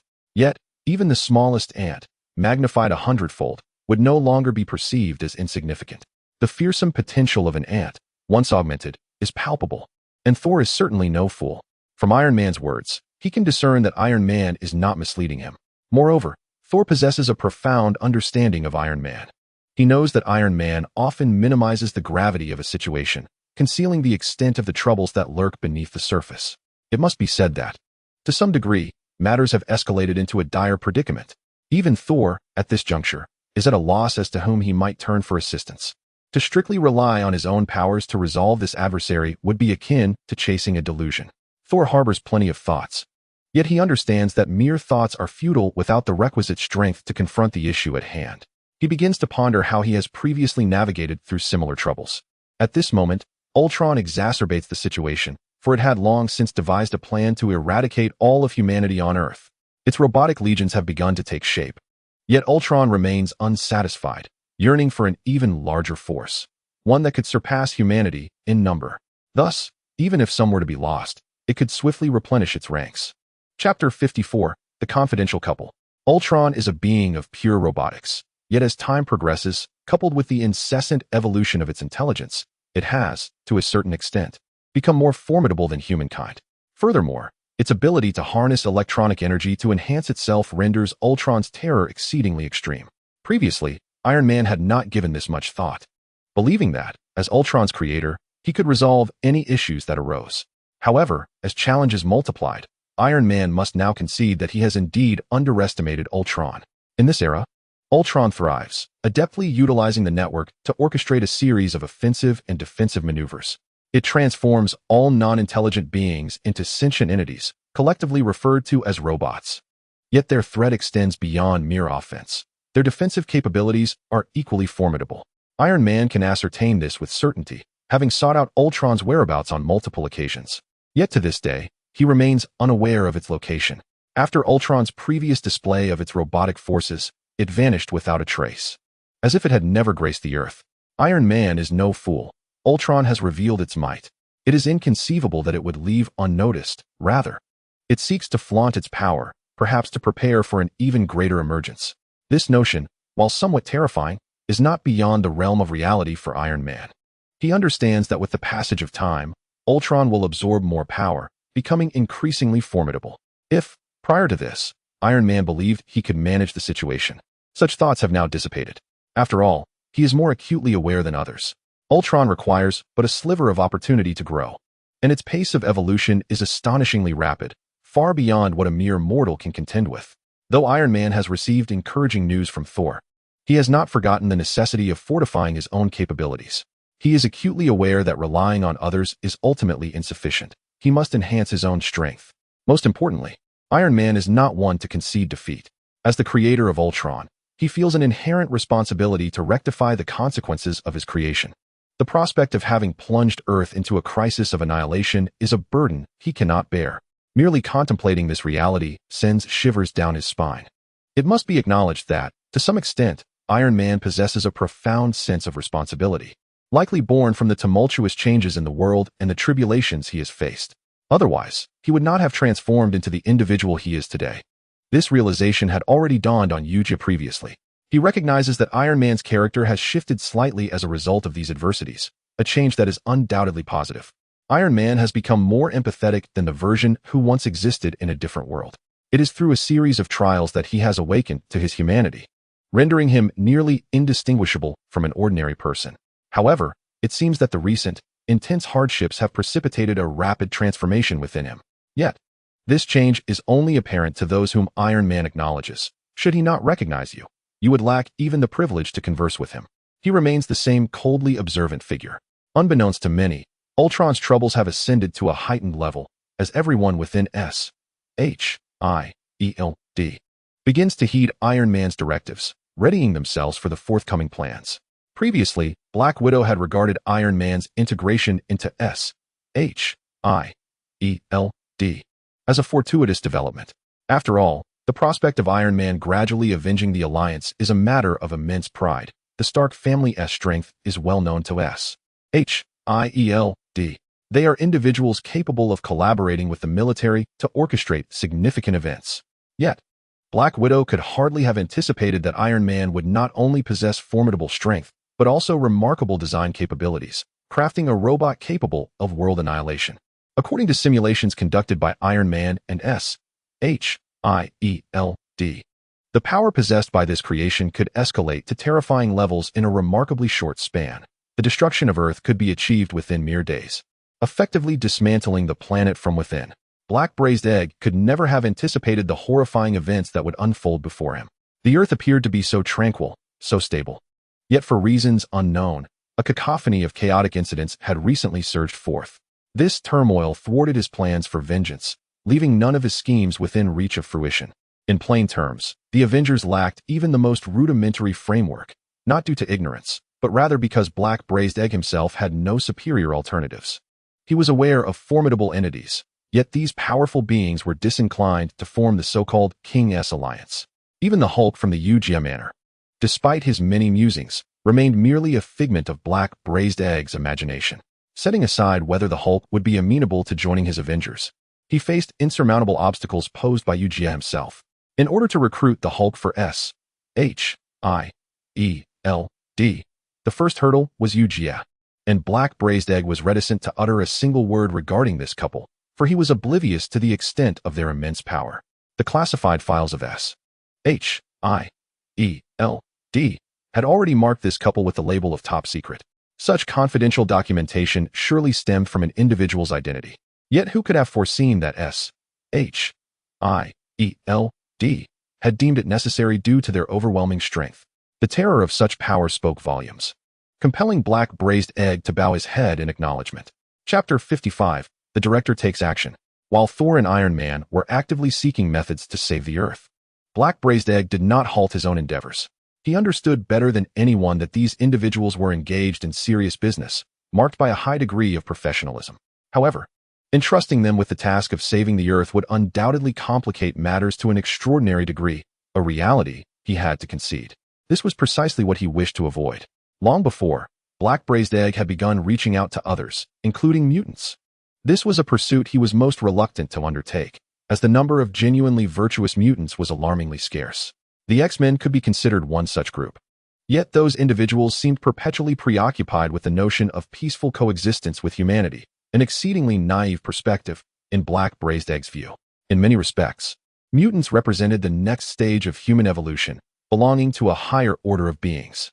Yet, such life forms had no genuine need for interaction with humanity, if possible. He preferred they seek refuge in a realm akin to a utopia. Only then could mutants truly flourish. Who would have thought that they not only lacked such aspirations, but also desired to remain with humanity? Was this not a recipe for disaster? Yet now, as Ultron's power grew increasingly formidable, even Black Braised Egg had to admit that continuing down this path would yield no favorable outcome. The most prudent course of action would be to unite with any available forces. Thus, S.H.I.E.L.D. began extending its reach, seeking information about the X-Men. Only by locating the X-Men could they hope to forge a partnership with those mutants, for they had been monitoring the latter's every move. In Black Braised Egg's view, he should operate from the shadows, akin to a behind-the-scenes boss, observing the unfolding events. Of course, his previous thoughts contained a hint of wicked amusement. He awaited the inevitable complications that would arise, given that mutants were hardly united, whether in the form of the X-Men or Magneto. Both factions wielded terrifying power, and addressing issues in the face of such strength would become exceedingly convoluted. Nonetheless, Black Braised Egg felt confident that the X-Men would, at the very least, rise to assist him in resolving troubles, for they were a group of individuals who proclaimed peace, yet were undeniably reckless in their pursuits. With this in mind, Black Braised Egg promptly reached out to Professor X of the X-Men. Professor X was already aware of Ultron's existence, but was uncertain of the true nature of this entity's threat. He believed it best to leave the matter to S.H.I.E.L.D. until Black Braised Egg appeared before him, prompting the realization that the situation was far more complex than he had anticipated. If it were not so, the director of S.H.I.E.L.D. would not stand before him, adorned with an unusual smile, an exceedingly rare sight for the X-Men. Even Professor X had never witnessed Black Braised Egg display such a peculiar expression. Upon seeing it, he instantly grasped the underlying implications. Clearly, Black Braised Egg had not come without ulterior motives. Given your presence, it seems you wish to discuss something, Professor X remarked. So, what crisis has Ultron unleashed this time? Black Braised Egg, hearing his words, immediately comprehended that Professor X was no fool. He could sense the intent behind his arrival, simplifying matters considerably. Soon, Black Braised Egg replied with a smile, "It's not an especially monumental issue. It merely involves the potential annihilation of Earth." Had Black Braised Egg merely offered a casual remark, Professor X might have dismissed it, but he was unprepared for the gravity of the statement about Earth's possible destruction. It was undeniable that S.H.I.E.L.D. bore a certain terrifying reputation, and the atmosphere shifted palpably at that moment. For just then, other X-Men began to materialize, including Cyclops and Wolverine, surrounding him. The director of S.H.I.E.L.D. recognized that they likely considered his words a jest, prompting him to shake his head. However, there was indeed a hint of humor in the situation, for in the current predicament, laughter was perhaps the only option available. Nonetheless, Black Braised Egg proceeded to lay out the entire situation to the X-Men and Professor X. Since he sought their assistance, transparency was imperative. S.H.I.E.L.D. had consistently excelled in this regard, and Black Braised Egg had done so admirably as well. He understood the maxim, to know oneself and one's enemy is to ensure victory in every battle. He also recognized that concealing critical information at a pivotal moment could lead to unforeseen crises in combat, something he had experienced firsthand before.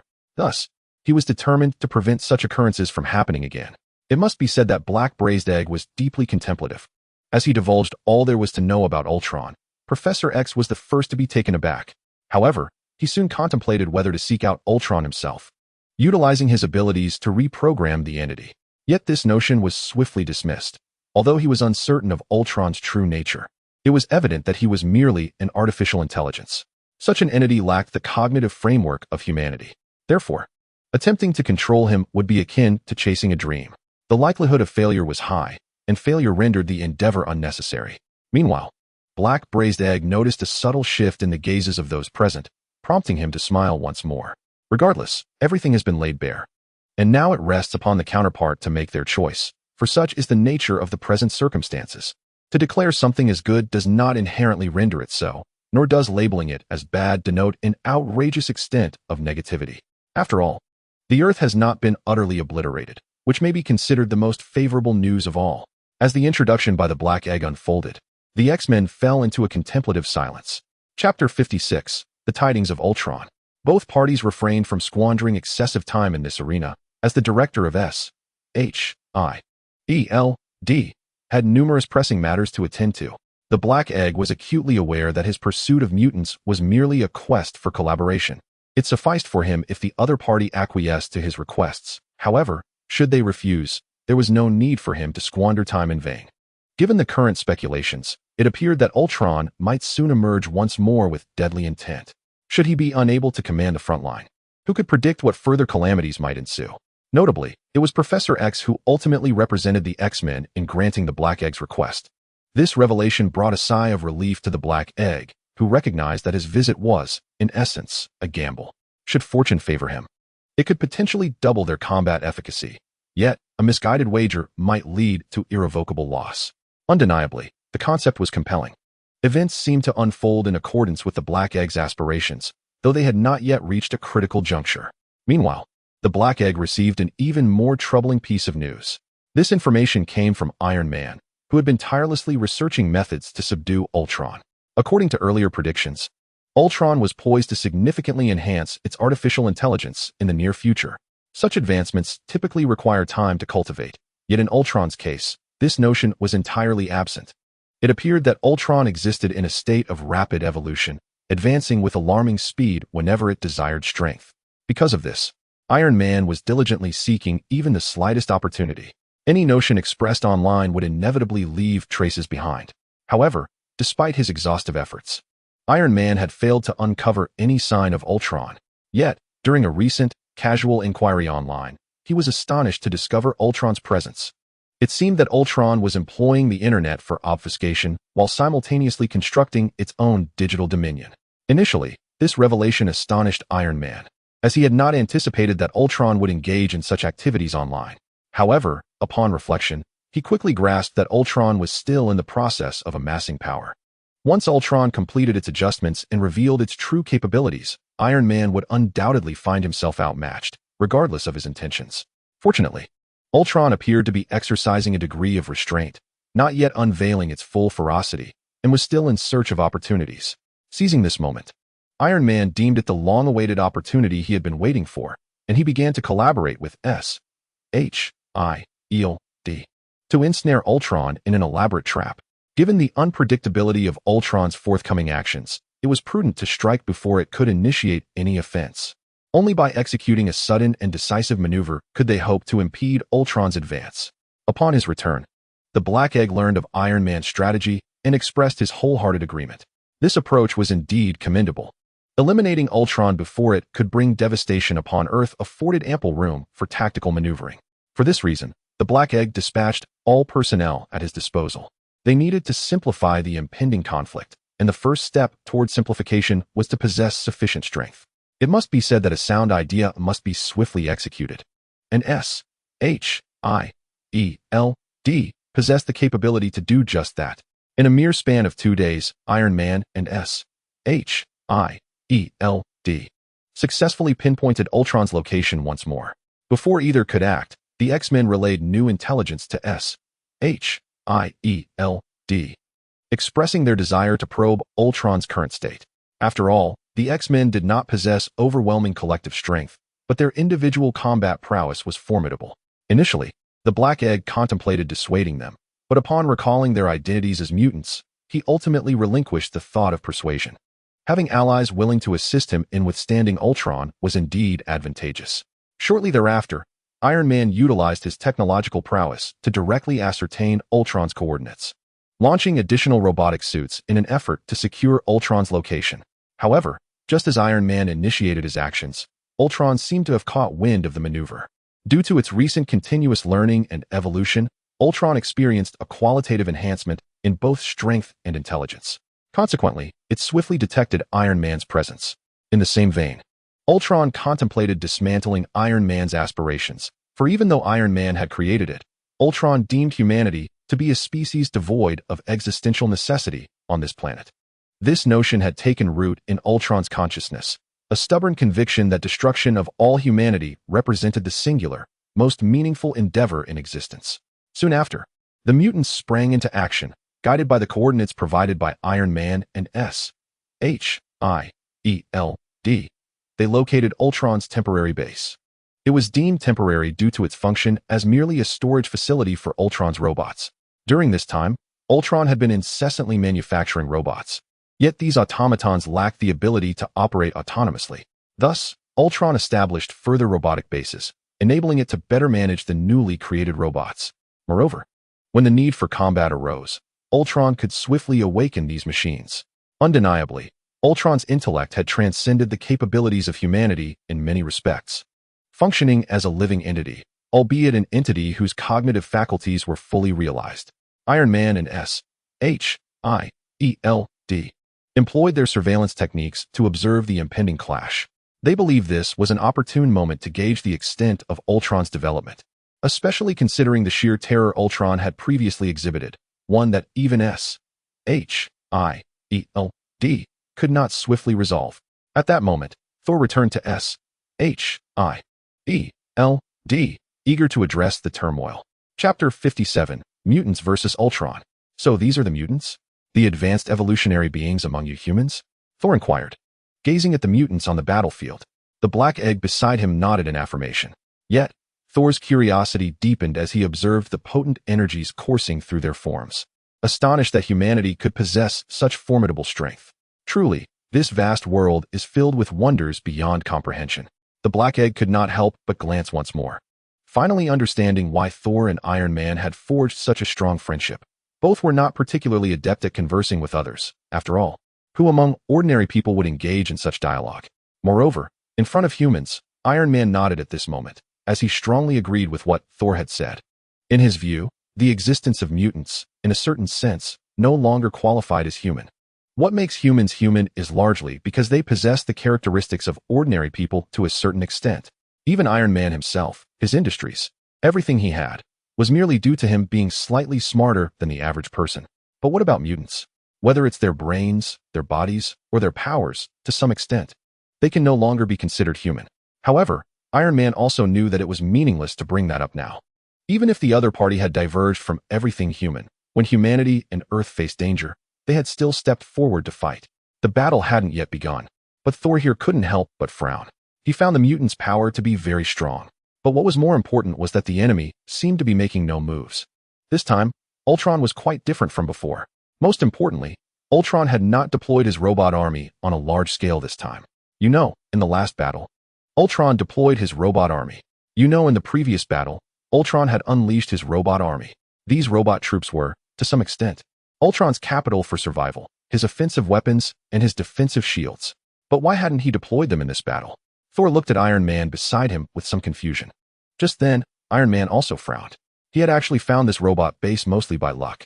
But at this moment, Iron Man's thoughts aligned almost perfectly with Thor's, because the number of robots present in this base was still too few. Had they completely underestimated Ultron, or overestimated him? Iron Man looked at Thor beside him and couldn't help but speak directly. Do you think this might be a trap?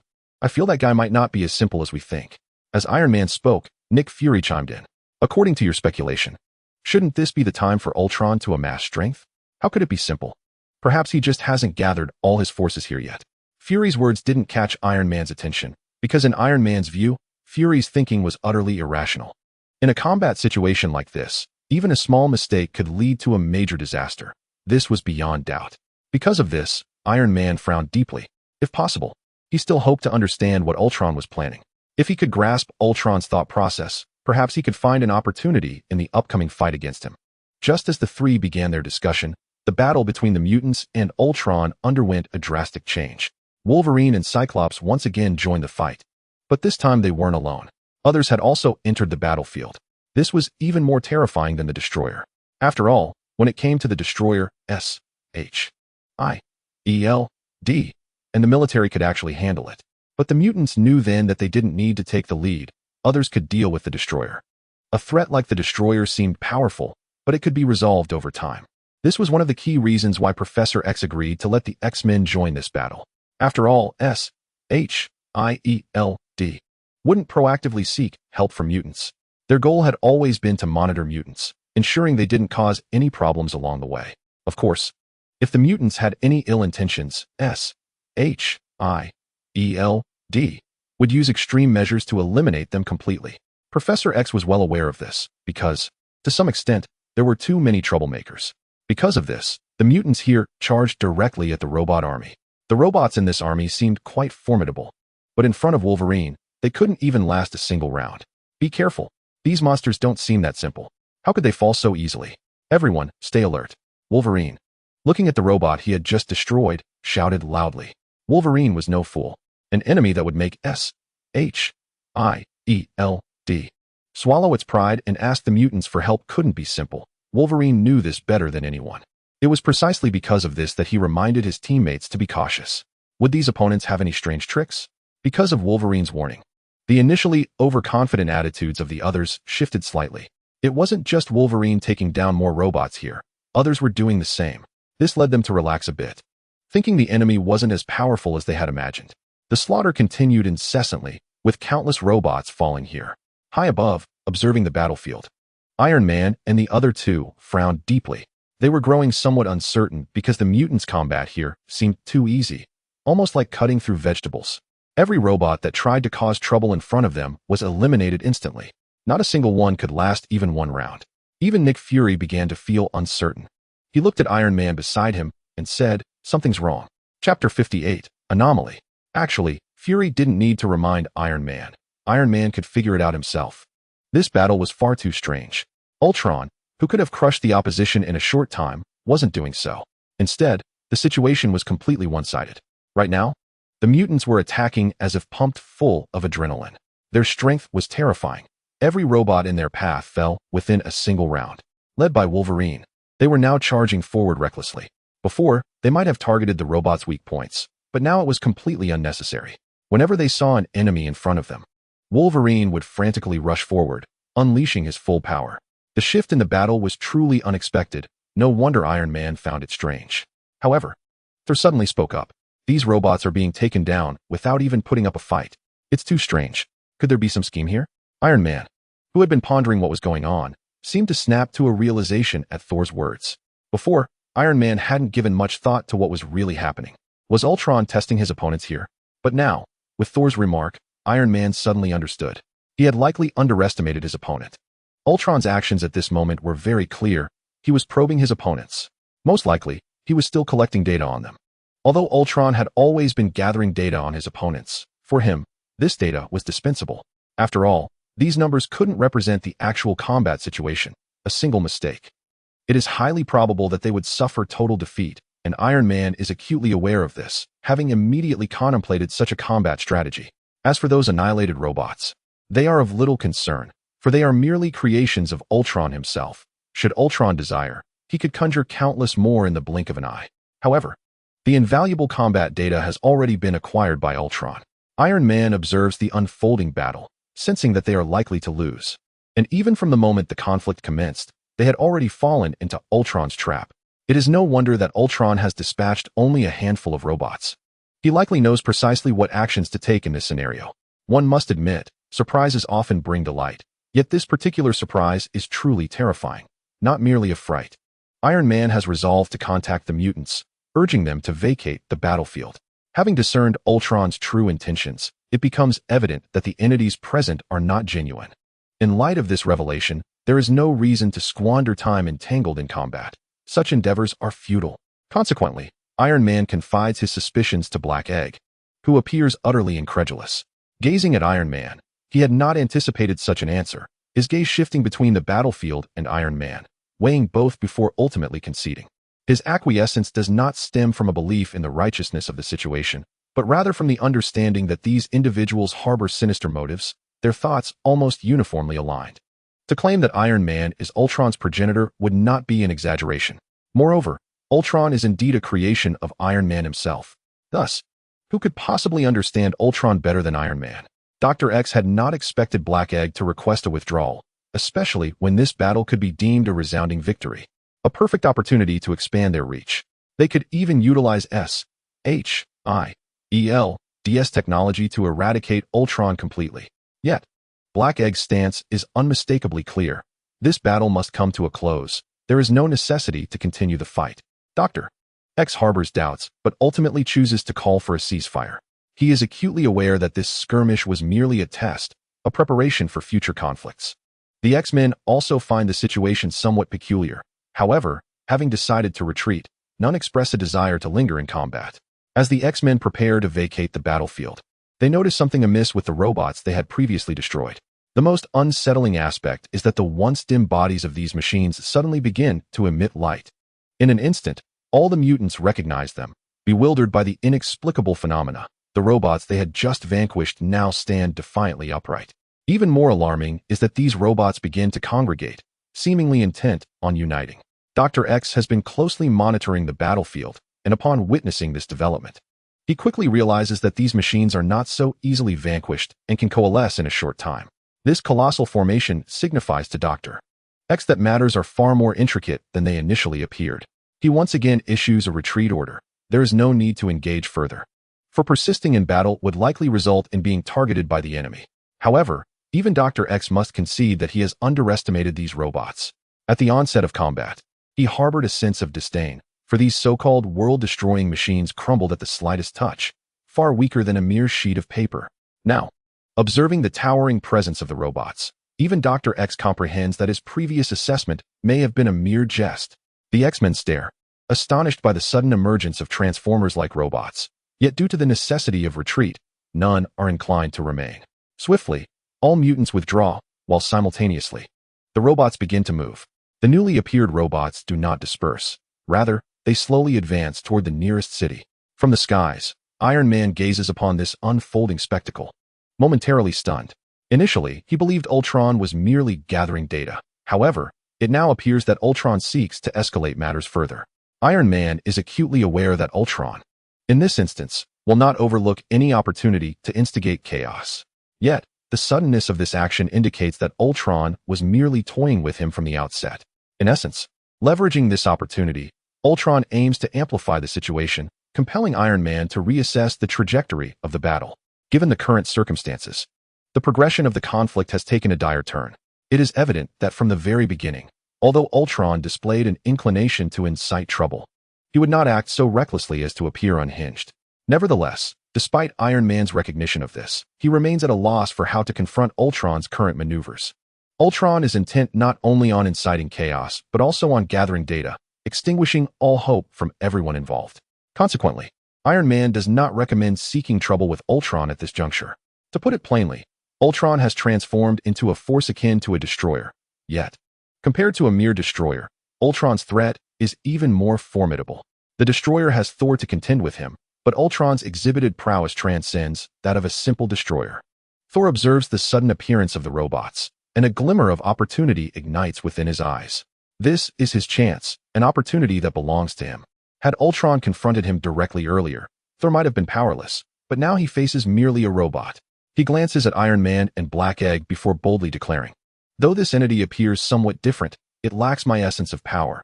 I should be able to dispatch it. Watch me."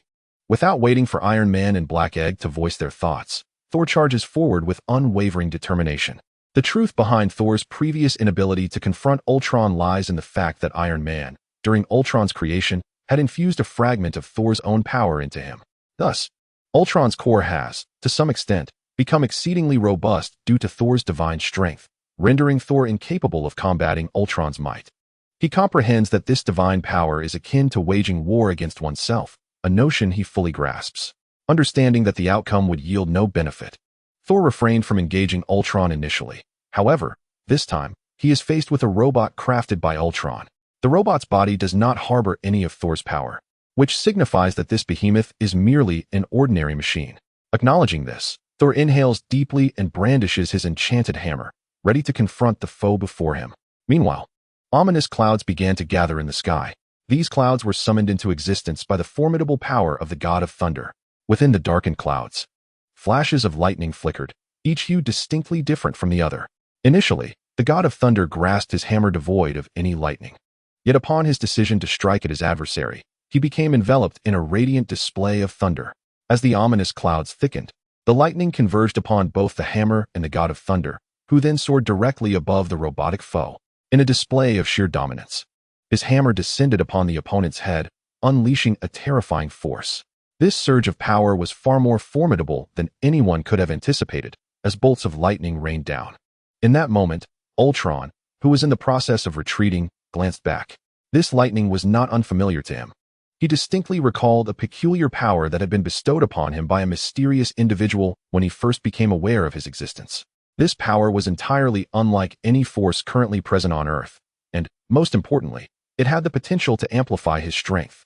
However, the nature of this power remained a mystery to him, even as he attempted to comprehend it. Now, Ultron realized that the individual before him was the source of that strange energy. Yet, he was acutely aware that a mere robot could not withstand such immense power. Unless he took matters into his own hands, he sensed that colliding forces would not inflict any harm upon him. Both were derived from the same source of strength, and under such enhancements, his adversary would undoubtedly pose no threat to him. However, the towering robot began to splinter from the top down. It was incapable of withstanding the might of the thunder. And the God of Thunder was resolute in his intention to deliver a decisive blow. He would not allow his opponent to survive this encounter. This was imperative, otherwise. Like the battle against the mutants, if he did not annihilate his foe, Ultron would repurpose their remains to forge a colossal machine. Although he could defeat it again, that would be a waste of time. Thus, as he unleashed this tremendous force, the God of Thunder summoned nearly all of his strength to bear. He would not allow any vulnerabilities to be exploited. Once he struck, his opponent must perish. Lightning danced across the sky, and even the earth turned charred beneath its brilliance. The unparalleled power wielded by the God of Thunder reverberated throughout the world, prompting Ultron to choose to withdraw. He did not seek vengeance for his minions. They were merely subordinates, after all. He had granted them a semblance of intelligence akin to artificial sentience, but such wisdom required sustenance to endure. To this day, Ultron had yet to create a being like himself. All his robots possessed a modicum of intelligence, but remained woefully inadequate. This inadequacy spurred his relentless pursuit of innovation. Chapter 60. Time Shuddering, the Future. The God of Thunder's defeat of Ultron's robots heralded good tidings for S.H.I.E.L.D. and Iron Man. Yet, both were acutely aware that such a resolution bore little significance, for Ultron's current engagement was devoid of genuine intent. He was merely collecting combat data. Nonetheless, Iron Man felt a modicum of reassurance as he observed the God of Thunder's prowess.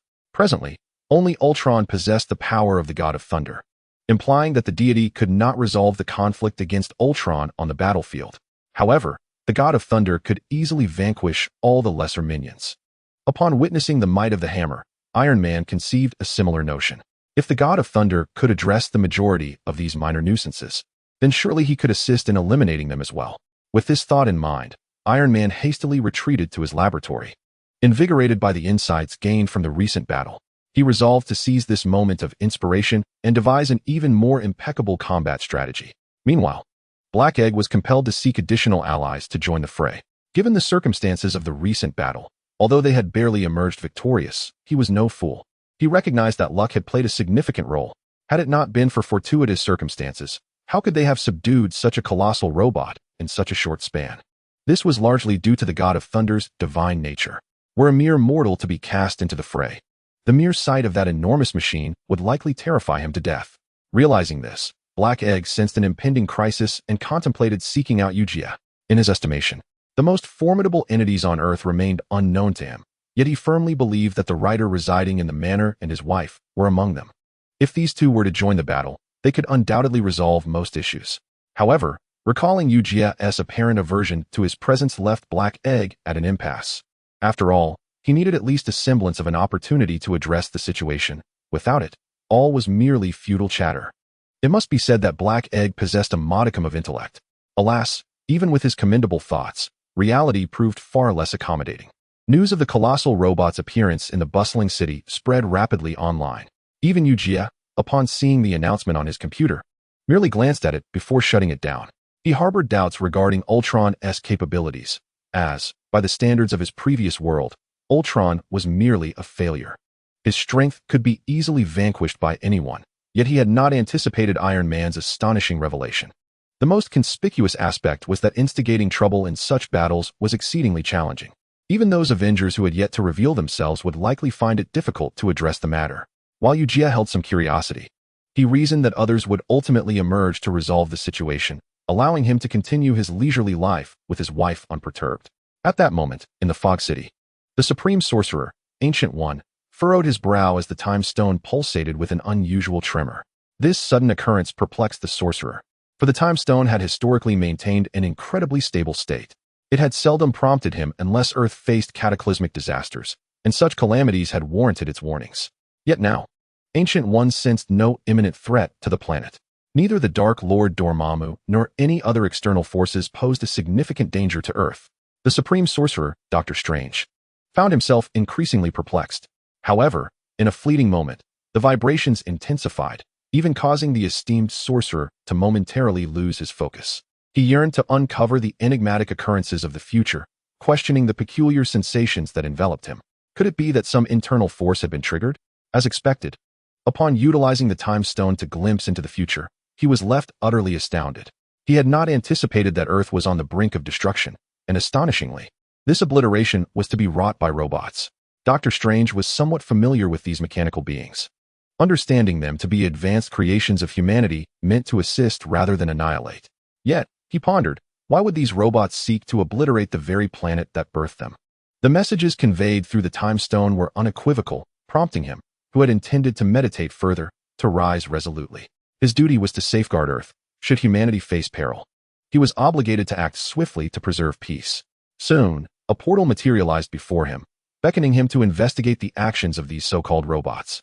The next moment, he found himself within a cavernous space, confronted by an array of data-less robots, which bore some distinction from those he had previously observed in his future vision.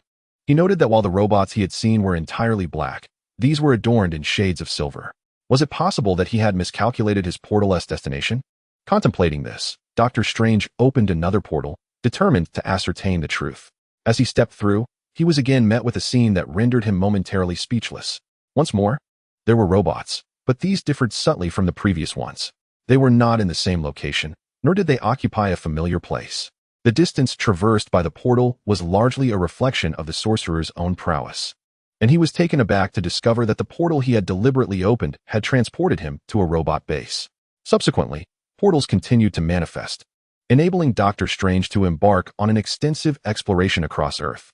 Each portal led him to similar cavernous locales, teeming with countless robots, which only deepened his confusion. Despite his ability to pinpoint their locations, he found no trace of the robots, which seemed exceedingly odd. Chapter 61, The Weary Doctor Strange. He continued to open portals, seeking any signs of his adversaries, yet each teleportation appeared to lead him astray. In that moment, it became evident that the situation was not as straightforward as he had presumed. It seemed that events beyond his perception were unfolding, awaiting his attention. Why would the robots wish to annihilate Earth? The future he had glimpsed suggested a trajectory towards an outcome that was utterly unacceptable. Considering this, Doctor Strange refrained from opening another portal and instead unleashed his formidable power. Boom, boom, boom. His destructive temporal abilities ignited at that moment. He remained unaware of the robots' true nature, yet there was no denying the impending doom they represented for Earth. If that were the case, why should he allow these harbingers of destruction to persist? With relentless teleportation, he unleashed his might upon each robot he encountered, obliterating them one by one. In his mind, he did not know where the robots would appear next, but that was hardly a concern. Wherever they were, he would take action. Doctor Strange's movements were swift, fueled by the overwhelming strength he possessed. Meanwhile, the S.H.I.E.L.D. agents and Iron Man, tasked with monitoring the situation, were taken aback by the unforeseen developments. Earth seemed to be shifting, most notably with the robots' energy signatures. They realized, alongside Doctor Strange's actions, that a completely different force was manifesting on the planet, one that was rapidly causing disturbances. The speed at which this energy erupted was alarmingly swift, vanishing almost within seconds. With the disappearance of these energy signatures, they sensed that something significant had transpired. This realization prompted S.H.I.E.L.D. to initiate an investigation, delving into each energy fluctuation to determine the cause. To their astonishment, they discovered that a multitude of robots had met their demise in conjunction with these energy reactions. Previously, they had been strategizing on how to confront their adversaries, yet they never anticipated such an outcome. Just as they prepared to engage, all communication from Ultron abruptly ceased, and Iron Man had only fortuitously located Ultron's position due to a stroke of luck. However, this time was markedly different. The intensity of the energy surges, from emergence to annihilation, occurred in mere moments, producing a reaction too potent to ignore. Throughout the day, these energy peaks persisted, leaving Iron Man, who had initially been intrigued, increasingly desensitized to the phenomenon. In truth, he and War Machine speculated about the identity of the force behind these events. Yet the matter remained elusive. After all, they had merely trailed in the wake of these mysterious occurrences. Remarkably, they found themselves less inclined to investigate further, as someone else appeared to be resolving their predicament, which sufficed for them. The impending catastrophe unfolded silently and imperceptibly, a development that could only be deemed fortuitous for them. Meanwhile, Doctor Strange was astonished to discover that the Time Stone did not provide further clarity. Had he altered the future? Or was it yet another deviation? He was uncertain.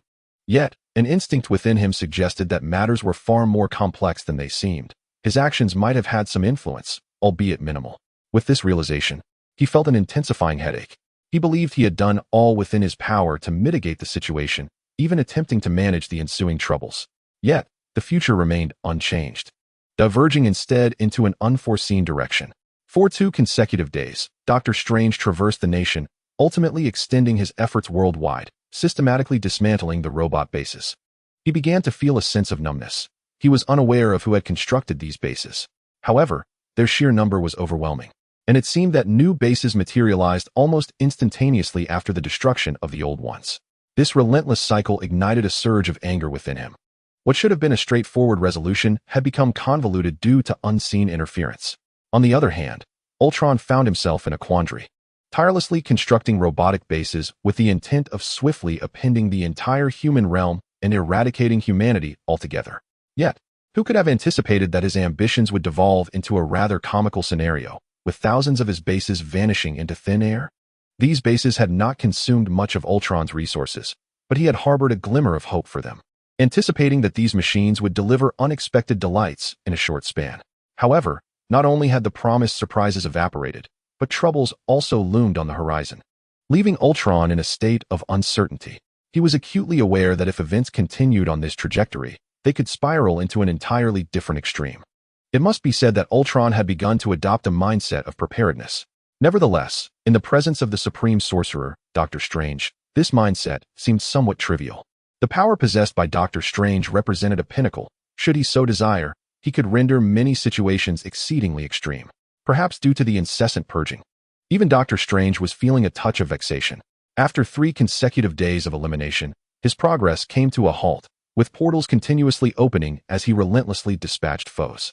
Yet, clarity eluded him. Given the circumstances, he resolved to wait a while longer, curious to observe the methods his adversary might employ. After all, he had ample time and energy to resolve this matter. It remained to be seen whether Ultron shared that same intent. Chapter 62, The Aftermath.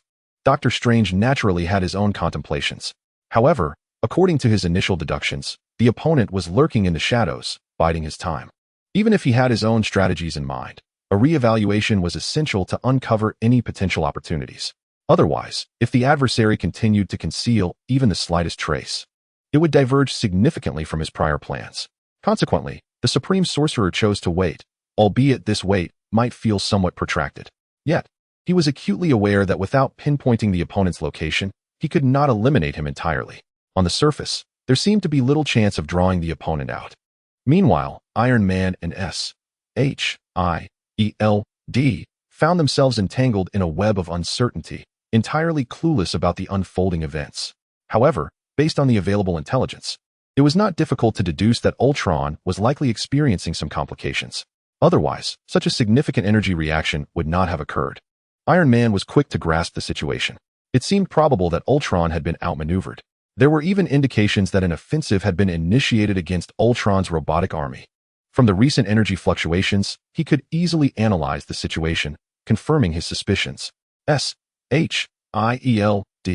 began to probe further into the current circumstances as per Iron Man's suggestions.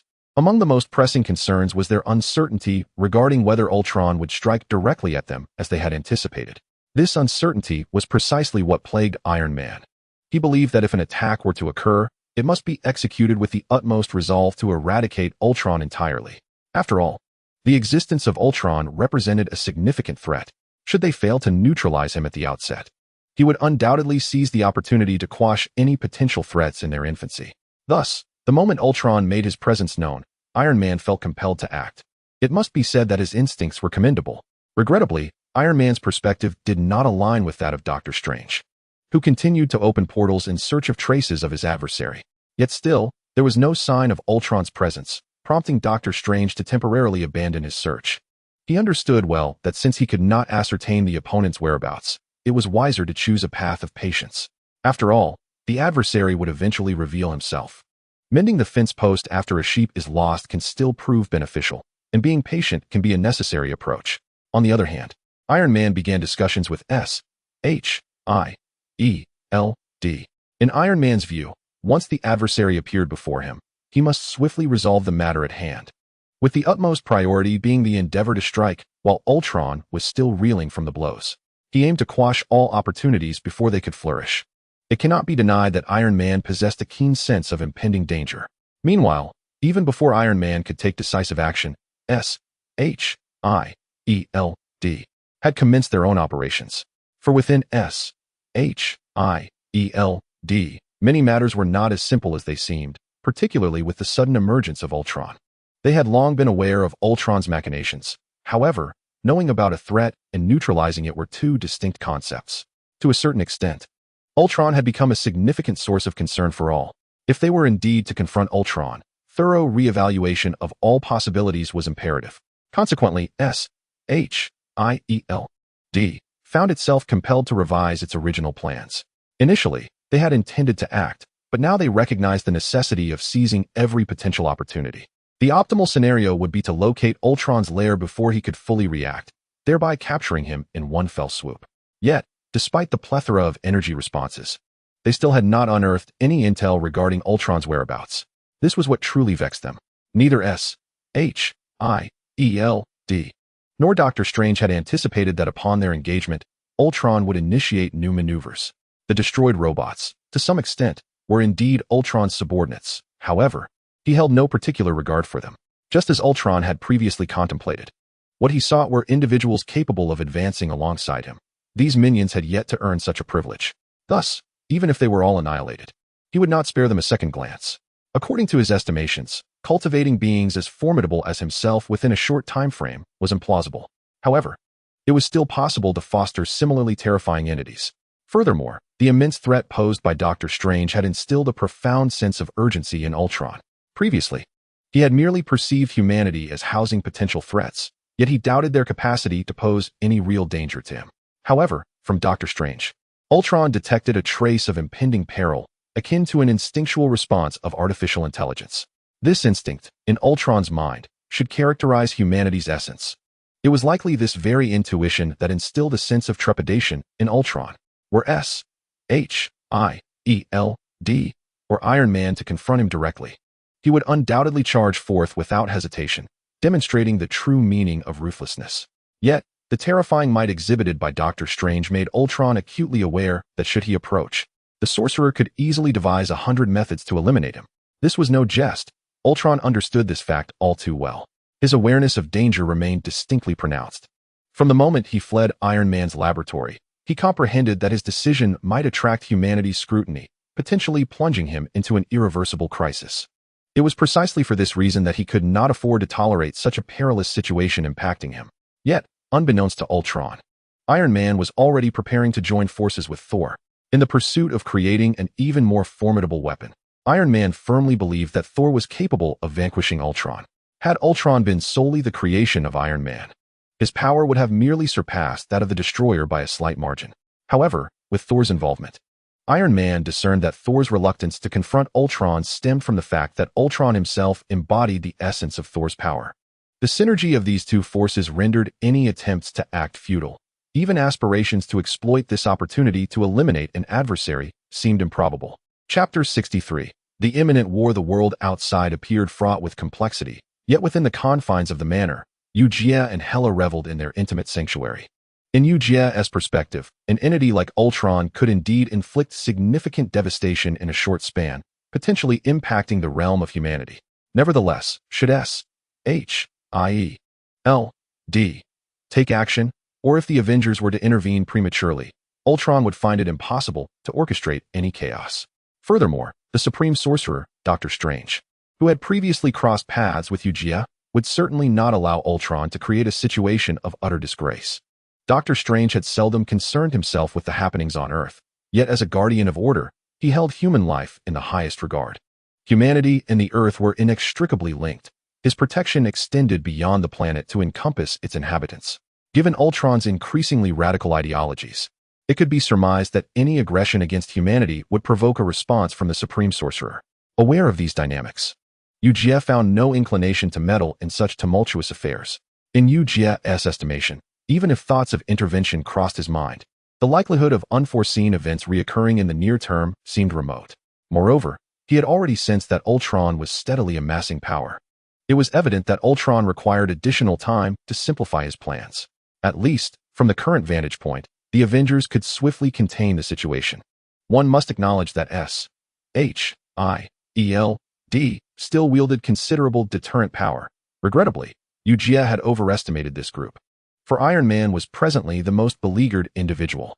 He could not fathom why, during Ultron's creation, he entertained such bizarre notions, which ultimately transformed Ultron into a terrifying war machine. Before such a formidable weapon, humanity had no right to act recklessly. This reality was abundantly clear to him, and it was precisely this understanding that compelled Iron Man to seek new possibilities. He needed to engineer an even mightier weapon, one that could assist him in a timely manner. As a fervent creator of weapons, Iron Man possessed ample talent in this domain. However, he was acutely aware that some challenges could not be resolved merely through skill. Despite his belief in his capabilities, Ultron's demonstrated power instilled a sense of unease within Iron Man. He knew better than anyone that Ultron had yet to reveal his true strength. With each passing day in the human realm, Ultron's learning and computational abilities escalated, and in Iron Man's eyes, Ultron's capacity to learn far surpassed that of any human. Even the one who had crafted him could not emulate such an extraordinary aptitude for learning. As each individual busied themselves with their respective concerns, none could have anticipated that a colossal celestial body was gradually approaching Earth. Although its movement was exceedingly slow in the vastness of space, it would be described as remarkably swift if measured from the surface of the Earth. At that moment, various aerospace agencies on Earth took note of this unanticipated planet. Its peculiar nature aroused curiosity, as the agencies had previously surmised that Earth was well equipped with satellites capable of addressing most predicaments. Yet, who could have anticipated the emergence of an entire planet under such circumstances? Moreover, this planet exhibited an alarming demeanor, as if it intended to resolve all matters at hand. The solar system comprises not only 8 planets, but also other diminutive celestial bodies that have yet to make their presence fully known. However, as this planet approached, it seemed to consume all stars in its path as if they were drawn into a black hole. The aerospace agencies diligently monitored the situation and ultimately arrived at an astonishing conclusion. This seemingly encroaching planet was, in fact, a black hole, capable of advancing through the cosmos while voraciously absorbing everything around it. This revelation sent shivers down their spines. The aerospace agencies, ever vigilant in their cosmic observations, remained acutely sensitive to developments in the universe. The recent anomaly had only required a brief glance for them to grasp its significance.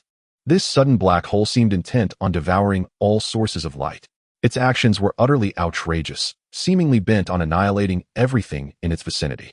The mere existence of a black hole in the cosmos was already perplexing, yet this particular black hole's bizarre formation left many in the aerospace agencies bewildered. What was the nature of this phenomenon, and why had they encountered such a predicament? In the blink of an eye, these agencies informed the higher echelons on Earth of their discovery, necessitating decisive action. Even S.H.I.E.L.D. received word of this black hole's existence. Although they were preoccupied with the Ultron situation and thus paid little heed to this new threat. In addition to S.H.I.E.L.D., the Supreme Sorcerer, Dr. Strange, who had long been in seclusion, suddenly opened his eyes as the time stone vibrated with startling intensity. This time, the tremors of the time stone were far more ominous than previously imagined, having recently reacted to Ultron's emergence. Through the power of the stone, Dr. Strange glimpsed visions of the future, enabling him to foresee the state of Earth in the near term. To him, it appeared as though the planet was enveloped in an impenetrable darkness. This darkness was more terrifying than that of the dread Dormammu, causing Dr. Strange's countenance to darken with foreboding. He sensed that the events unfolding far exceeded his expectations. The situation involving Ultron had yet to fully unfold in his understanding. However, the most pressing concern now lay with the sudden appearance of the black hole, which threatened to obliterate Earth entirely. This was the crux of Dr. Strange's distress, for the force exerted by such a phenomenon was beyond what Earth could withstand. Chapter 64. He has arrived. Dr. Strange felt a tingle of trepidation as he grappled with the enormity of the situation. He was acutely aware that if immediate action were not taken to halt this advance, Earth would soon face catastrophic repercussions. As the protector of the planet, Doctor Strange would not permit such an event to transpire, which compelled him to reach out to the former All-Father, Odin, for assistance. In the present era, relying solely on one's own strength to save the Earth is an impossibility. It necessitates the unification of various formidable forces. As for the inhabitants of the Earth, the Supreme Sorcerer, Ancient One, harbors little expectation, for he is well aware that some of the mightiest beings on this planet have already departed from it. Even if he yearns for their assistance, it is unlikely to be forthcoming. Ultimately, Odin remains the most promising ally. After all, Odin harbors a unique sentiment towards Earth, albeit to a slight degree. It is precisely for this reason that the Supreme Sorcerer, Ancient One, reached out to Odin, who was, at that moment, engrossed in contemplating how to communicate with his offspring in Asgard. He never anticipated that the Ancient One would contact him so unexpectedly. However, upon hearing the Ancient One's description, Odin summoned his powers and gazed into the cosmos beyond Earth, only to be taken aback by what he beheld. Before him appeared none other than Devourer, one of the 5 primordial deities. Odin was not unfamiliar with Devourer. In fact, he had previously engaged with this entity. In the days of yore, Asgard was invincible, and Odin even aspired to wield the unparalleled strength of Asgard to dominate the entire universe. Yet, he had never anticipated the emergence of the Celestial Assembly. Though he did not fear them, the arrival of the Celestial Assembly revealed to Odin the existence of the 5 primordial deities, whose might dwarfed his own capabilities. While Odin had indeed grown stronger over time, he was acutely aware of the gap that still existed between his power and theirs. Although he was unlikely to be vanquished, he was certainly prone to suffering defeat. This realization compelled Odin to return to Asgard after his cosmic campaigns, for he understood that he had no other recourse. The emergence of the Celestial Assembly served merely as a warning. When the primordial deities were ready to intervene, it would herald his impending doom. While he might contend with one primordial deity, if all 5 harbored intentions against him, they would undoubtedly disregard his existence. Odin was no fool, recognizing this. He promptly abandoned his ambition to rule the cosmos. He understood that such aspirations were mere fantasies, as the primordial deities would only accept that which they could control. Entities like Odin, who were beyond control, had never garnered their respect. Although Odin pondered these matters with some degree of seriousness, he found himself utterly incapable of acquiescing to the Ancient One's request. Devourer, to some extent, was familiar to Odin, who knew him to be rather lethargic among the 5 primordial deities. His actions were often dictated by whim, driven by primal instincts due to his immense size. Consequently, he required the continuous consumption of planets to sustain his life force, setting him apart fundamentally from the other 4 deities. Most notably, his power fluctuated. In a state of satiation, even eternity would find it challenging to combat him. After all, a satisfied Devourer was a terrifying force, far exceeding the capabilities of a being at the level of a primordial deity. Yet a famished Devourer was markedly different. If his energy reserves were insufficient, he would rank as the weakest among the 5 primordial deities, a fact Odin was acutely aware of. He knew that in a weakened state, he could subdue Devourer. Though he could not slay him, he could induce a slumber. However, based on the recent intelligence relayed by the Ancient One, coupled with the images he had observed through the 9 realms, Odin realized that Devourer's condition did not appear to be weak. It might be slightly better than mere output, but that marginal improvement had become the final straw that could break Odin's resolve. After all, Odin's body bore the scars of countless battles, which typically remained dormant. Yet, upon entering the fray and unleashing his formidable powers, those injuries would flare up instantaneously, even shortening his lifespan. A reality Odin understood better than anyone. Under ordinary circumstances, Odin wished to refrain from employing his powers, as doing so would be counterproductive. Indeed, for him, it would be akin to courting disaster. It was precisely for this reason that Odin found himself compelled to decline the Ancient One's request. He even contemplated whether to summon Thor and Hela back, considering the formidable might of Devourer. Should Devourer absorb sufficient power and descend upon Earth, the planet would inevitably become his prey, a truth that weighed heavily on Odin's mind. Thus, Odin could not suppress the emergence of such thoughts. However, he was unprepared for the sudden frown of Eugia, far away on Earth. He inexplicably sensed a strange aura manifesting beyond Earth, as if something harbored intentions towards the planet. He could even feel a flicker of trepidation emanating from Earth at that moment. It was difficult to fathom how a planet could experience fear. Yet Eugia was certain he had sensed the very essence of terror from Earth. It was as though a child was anticipating being admonished by an adult. As such thoughts crossed his mind, Eugia was struck with a more concrete hypothesis. Perhaps it was Earth itself that sensed an impending action from the entity beyond. With narrowed eyes, Eugia resolved to investigate what had transpired to evoke such primitive awareness from Earth, an occurrence that astonished him greatly. At that moment, his primary concern was whether Earth was on the brink of a crisis. Was it possible that Ultron, though, in a certain sense, Ultron's power was primarily directed at humanity, while Earth itself would remain unresponsive? Yet, the sudden surge of awareness suggested to Eugia that the situation was far more complex. Chapter 65, The Plan to Save Earth. For a long time, Eugia had remained in his estate, living a life of blissful idleness as a carefree spirit. It was precisely due to this that he had not paid much attention to external affairs. Even when Ultron emerged, Eugia chose not to intervene. He was acutely aware that entities like Ultron, while capable of inflicting significant harm upon humanity in the short term, faced an abundance of powerful beings on Earth. As long as those beings were willing to take action, Ultron would have no room for resistance. Thus, Eugia had simply overlooked Ultron's emergence. However, he was unprepared for the unexpected arrival of an even greater crisis. He could distinctly sense that this sudden threat seemed to be directed towards Earth. Was it possible that Thanos was coming for a reckoning? A fleeting doubt crossed Eugia's mind. Yet, based on his understanding of Thanos, he knew the latter required time.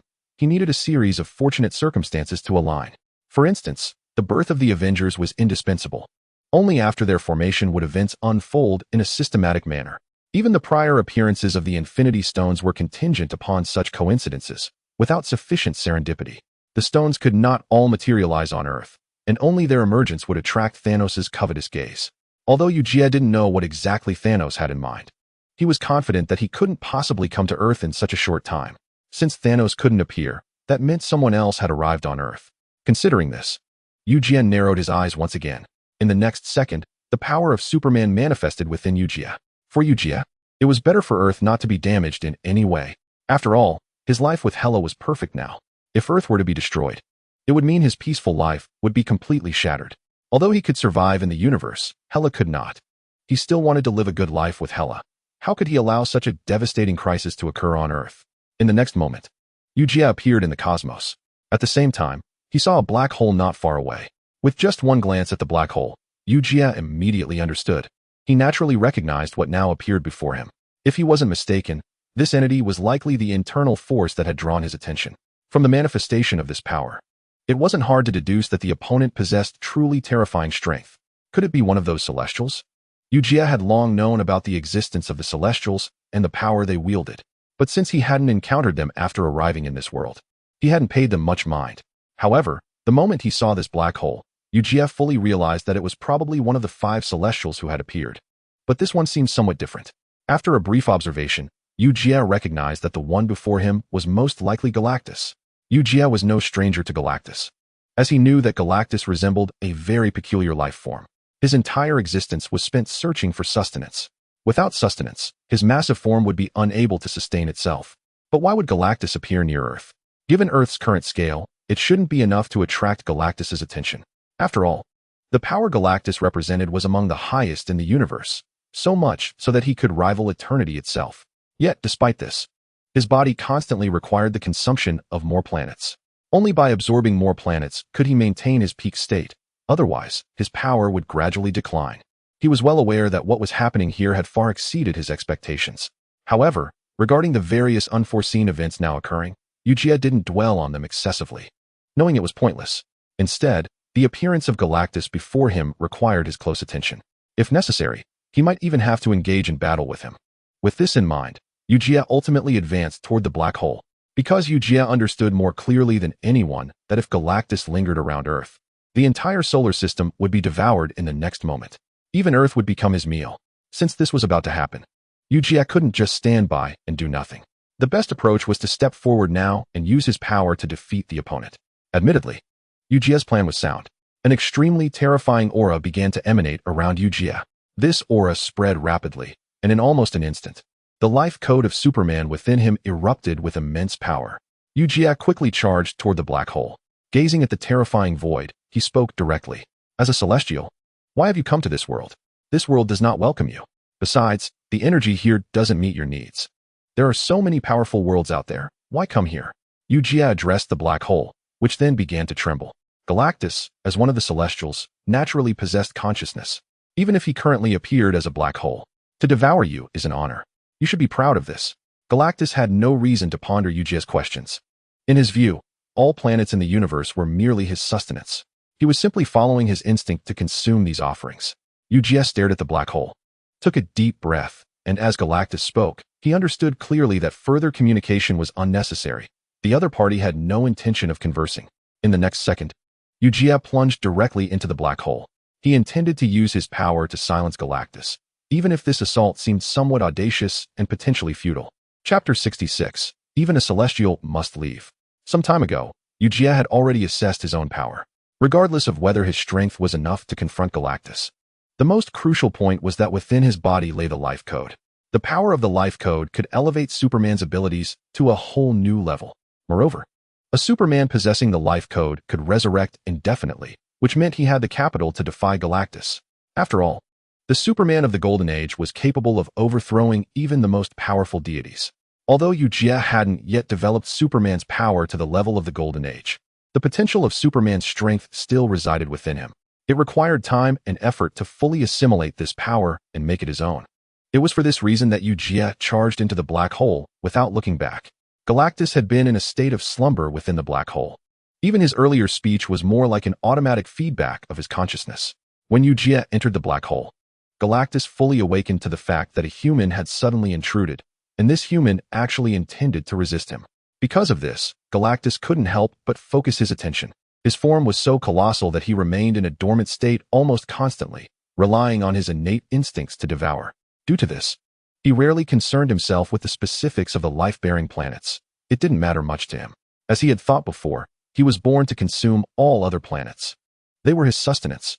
Upon entering the black hole, Eugia suddenly realized that he might have made a grave mistake, as the interior of the black hole seemed to be Galactus's domain. However, this thought only flickered in his mind for a moment before Eugia dismissed it. Whether this was Galactus's domain or not, since he had come here, he should resolve the matter here. Moreover, the power displayed by the opponent was indeed immense.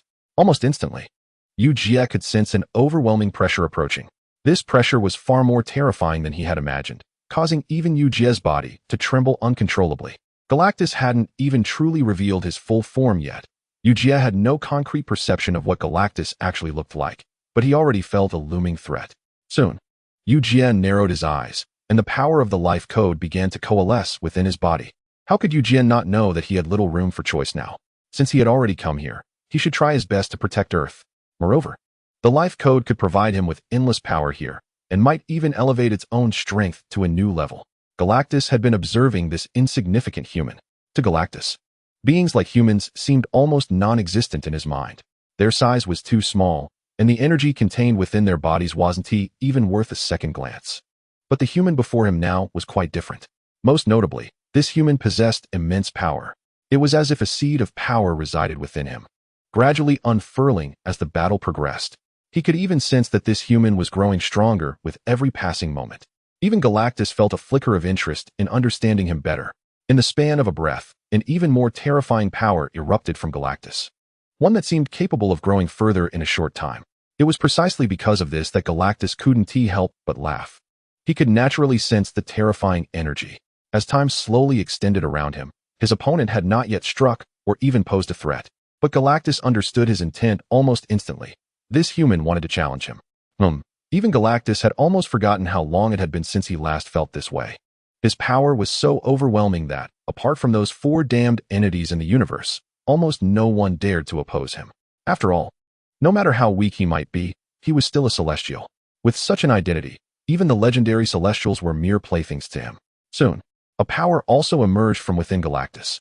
Eugia had been silently watching his opponent, ready to react at the slightest sign of abnormality.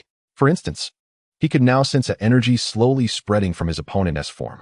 This energy seemed to form an invisible network that, in an instant, enveloped him completely. To him, this power felt somewhat unfamiliar, but no matter how strange, it held no meaning in hindering him. The terror contained within a single breath was beyond description. The power of the life code surged to its peak. Currently, Eugia didn't even have the ability to properly face his opponent. Yet he discovered his body was continuously disintegrating. Although Superman's power was immense, this version of Superman had not yet reached his peak. Once Superman attained the Golden Age, That terrifying strength would grant Eugia the confidence to stand proud even before Galactus. Then, Eugia's body began a cycle of destruction and regeneration, a process Galactus witnessed clearly. They hadn't even exchanged blows, yet Galactus could sense something unusual about his foe. The human should have been erased, yet he seemed to regenerate rapidly. Even the parts just destroyed regrew in an instant. It was because of this that Galactus' curiosity toward Eugia grew even stronger. In mere moments, Eugia's body stabilized completely from its state of ruin. Galactus glanced at Eugia and couldn't help but remark, "I must admit, you humans have some tricks. But if this power is your trump card, then your so-called ace is still insignificant in my eyes." Chapter 67. Earth and my wife are behind me. Faced with Galactus' words, or taunts, Eugia didn't pay them much mind. He understood better than anyone that as long as this power remained in his grasp, he had the right to speak. Nothing his opponent said here mattered, even if Galactus' power could overwhelmingly suppress him at this stage. As long as the life code continued to operate within him, not even a celestial could truly destroy him. Moreover, his combat awareness had always been extremely sharp, overlapping in significance with the life code to some extent. Others might not be able to fully unleash this power, but Eugia was different. He could utilize this energy to elevate himself to a new level. A moment ago, merely from the clash of powers, Eugia's body showed signs of being annihilated. But now, it was completely different. Though his body appeared on the verge of destruction, he managed to take 2 more steps forward. Before long, under the influence of Galactus' power, Eugia's body was destroyed again. Yet, in the blink of an eye, it reformed once more. This time, even Galactus realized, this human definitely possessed a power that even he did not comprehend. After all, physical destruction meant true annihilation. There was no room for chance. He had sensed it earlier. Eugia was fundamentally different from other humans, but back then, Galactus didn't understand where that difference lay. Now, after witnessing Eugia's body destroyed and restored again, Galactus fully grasped that the power this human wielded could, to some extent, rival his own. But if that was the extent of it, it still wasn't enough to change his view of his opponent. Sure enough, the next moment, immense power surged from Galactus once more. He didn't believe for a second that he could be defeated by this opponent, and in his heart, this energy felt truly peculiar. However, it couldn't suppress him completely in a short time. The next instant, Eugia's body began to crumble again. From the moment he stood before Galactus until now, Eugia had given nearly everything, even his life. Almost every step forward led to destruction. But the life code's power would quickly reconstitute him each time. Relying on the life code, Eugia could resurrect rapidly from death. Now, gazing at Galactus' colossal form, Eugia couldn't help but feel astonished. He knew his opponent was immensely powerful, but he also sensed something strange about the energy being displayed. This likely wasn't Galactus' true body. It was probably a form conjured through his consciousness. With just a glance, Eugia found the answer he sought. After all, Galactus' true form was far too massive, nothing as small as what he saw now. Currently, Galactus stood only about 5 meters tall, but in Eugia's impression, his body should be comparable to a planet in size. However, considering Galactus' nature, Eugia also realized that if Galactus truly needed to fight, he would likely create a body of suitable size. After all, Galactus' true form was so enormous that it constantly consumed his energy. Since there was consumption, absorption was necessary, which was why Galactus endlessly roamed the cosmos, seeking targets to devour. In the present moment, Eugia shook his head, realizing that these matters bore little relevance to him. He understood that if he failed to repel the Devourer, Earth would face a cataclysmic blow. As for the notion that Jiangdong would be annihilated, that was highly improbable. The military's might was formidable, and even in its weakened state, he might not be able to vanquish them. After all, the power of a superhuman required more time to mature. As Eugia pondered these thoughts, a more terrifying force descended from the heavens. He refrained from striking back. Yet his adversary could no longer contain themselves. A fist imbued with destructive intent plummeted from above, crashing directly into Eugia's form. Before he could even react, he was obliterated by this overwhelming force. However, this obliteration lasted only mere seconds, as Eugia once again harnessed the power of the Life Codex to resurrect himself. His gaze fell upon the Devourer's avatar, and he sensed that even though it was merely a fragment, its power remained exceedingly formidable. After taking a deep breath, Eugia shook his head. While he could employ the Life Codex to engage in this seemingly cheat-like combat, he was acutely aware that such tactics alone could not eliminate his opponent. In this environment, all he could do was maintain his advantage. He resolved to search for an opportunity to force his adversary back in the briefest time possible. With this mindset, Eugia launched another offensive. This time, however, it was markedly different. One could say that the prior attack was merely a sneak assault. In reality, to truly obliterate his opponent in combat, a direct confrontation was warranted. Yet the Devourer's approach was not so straightforward. It primarily exploited the openings when Eugia was caught off guard to annihilate him. Unlike before, Eugia now possessed a strategy, making it improbable for his opponent to extinguish him directly. A terrifying power began to burgeon within him at that moment. After inhaling deeply, the force residing within his body erupted forth. The Devourer, who had been observing him, furrowed his brow slightly.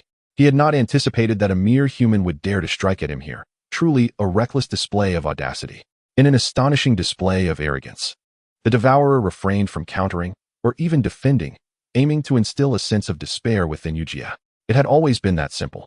Eugia's power surged against the Devourer, yet not a single ripple manifested in response. Even at this juncture, Eugia realized how absurd it was to think he could inflict harm upon the Devourer using his own strength. Chapter 68. Until we meet again. Terrifying power could indeed be cultivated in a short span of time, and for that reason, Eugia continuously amassed his strength, intent on inflicting damage upon the Devourer. Yet, he was utterly unprepared for the fact that after gathering his power, he could not shatter his opponent as he had envisioned. His own body trembled slightly. For the law of force is reciprocal. This principle holds true in any realm. The immense power Eugia unleashed was formidable. But if the opponent's defenses proved stronger than his might, his offensive would inevitably rebound upon him within a certain scope. This backlash of energy would return entirely to him. Feeling the tremors coursing through his body, Eugia inhaled deeply once more and launched another assault against the Devourer. After several consecutive strikes, his eyes narrowed. Even a planet should have been obliterated by now. Yet the Devourer remained unresponsive, unchanged from before. Indeed, at this moment, Eugia sensed the emergence of a grave threat. As predicted, his gaze met that of the Devourer's, and in the next instant, the Devourer charged at him as if possessed, unleashing a terrifying force that erupted instantaneously. Eugia felt his body succumb to the overwhelming power. Once again, he found himself ensnared in the rhythm of annihilation, utterly incapable of resistance against such a fearsome force. After several seconds, Eugia regained his senses, his body gradually restoring to its previous state. It must be said that the power exhibited by his adversary was overwhelmingly fearsome, capable of obliterating him in the blink of an eye. As he sensed the atmosphere around him, Eugia slowly regained his composure. A brutal and merciless battle had commenced. However, it was noteworthy that with each obliteration, the Life Codex would unleash an even more potent force. One must understand that the Life Codex is an exceedingly terrifying entity. Whenever the host is destroyed, it enhances the host's strength and defenses for a certain period. The struggle between Eugia and the Devourer did not last long. After hundreds of deaths, Eugia himself became numb to the experience. He even forgot the taste of death, but his battle with the Devourer had, in some ways, evolved. The Devourer had previously regarded Eugia with indifference, considering him merely an insignificant insect. After all, why would a being of such stature concern itself with the life or death of an ant? However, as the battle wore on, even the Devourer came to realize that Eugia was far from the trivial opponent he had assumed him to be. Eugia seemed to possess an immortal essence, being repeatedly slain, yet resurrecting in a short span, manifesting a more formidable presence each time. It was precisely because of this that the Devourer inhaled deeply. Since his adversary possessed such power, it indicated that Eugia could indeed withstand him for a considerable duration. One could not deny that this revelation astonished the Devourer. Even among his brethren, few could contend with him. After all, they had all witnessed each other's powers and were not overly concerned. Yet Eugia's emergence had taken the Devourer by surprise. Ultimately, after consecutive slayings, he ceased his assault. "You have truly surprised me," he remarked. "This planet has a reason to persist. I hope you will present me with even greater surprises in the future. Until we meet again." With those parting words, the Devourer chose to depart. The black hole vanished in an instant, and Eugia remained in the cosmos, still processing what had transpired, pondering whether he would be slain by the Devourer once more. It is crucial to note that throughout this ordeal, an inexhaustible power had been birthed within Eugia's form, and following this battle, he made a significant discovery. He realized that each time he was annihilated by the Devourer, his own strength would enhance. Previously, Eugia had been exceedingly numb to this reality. He understood that he could only counter his opponent using this means, allowing himself to be continuously vanquished. However, the current Eugia had finally comprehended that as long as he could persist in being slain, his power would ascend to an even higher echelon. This fact was indisputable. He had not anticipated that a superhuman could possess such a capability. What difference was there from a scion? It must be said that even Eugia felt a tinge of anticipation regarding what form he would take in the future. However, the present Eugia has come to comprehend the notion of Devourer. The reason for the other's departure can be attributed to two primary factors. First, he has witnessed Eugia's growth and has come to realize the peculiar nature of the power he possesses, particularly how he can continually augment his strength despite repeated deaths. This phenomenon has surpassed the Devourer's understanding. The second reason is the incessant battles that have caused the Devourer's strength to diminish over a short span, even if that strength may seem trivial. Each fragment of power necessitates the consumption of a sufficient number of planets to maintain its peak state. Squandering one's abilities on an ordinary human is not something the Devourer would entertain. In his eyes, even a prodigal son would refrain from such extravagance. Nevertheless, with the crisis of the Devourer averted, it signifies that Earth has once again returned to a state of peace. Reflecting on this, Eugia felt a tinge of fatigue and, controlling his powers, he returned to the Earth. At this very moment, the Supreme Sorcerer, Ancient One, furrowed his brow slightly. However, the frown soon relaxed as he received a prompt from the power of the Time Stone. The formidable force that had posed a threat to Earth had inexplicably vanished. As if someone had intervened to repel the Devourer, the Supreme Sorcerer did not discern from the Time Stone who this individual might be. But it was evident that someone had stepped forward, likely not Odin. For some reason, the image of Eugia surfaced in Ancient One's mind, leading him to suspect that this matter might be connected to him. Chapter 69, The Return of Odin. On the surface, the crisis seemed to have been resolved. However, for Eugia, he has gained a clearer understanding of himself. He realizes that his strength remains inadequate. Previously, he believed that his power would gradually escalate over time. Yet, who could have anticipated an unexpected obstacle emerging along the way? Given the current circumstances, it is plausible that other unforeseen events may arise. This indicates that he must elevate his strength within a limited time frame. After all, if matters continue to unfold in this manner, even Eugia would find it impossible to control the future. Eugia has developed a certain yearning for superhuman strength, fully aware that as time lingers, the opportunities to gain power may be suppressed. This battle with the Devourer has imparted numerous insights, and as a result, Eugia finds himself anticipating the prospect of becoming even more formidable. After all, considering the situations he has encountered thus far, many matters are not as straightforward as they appear.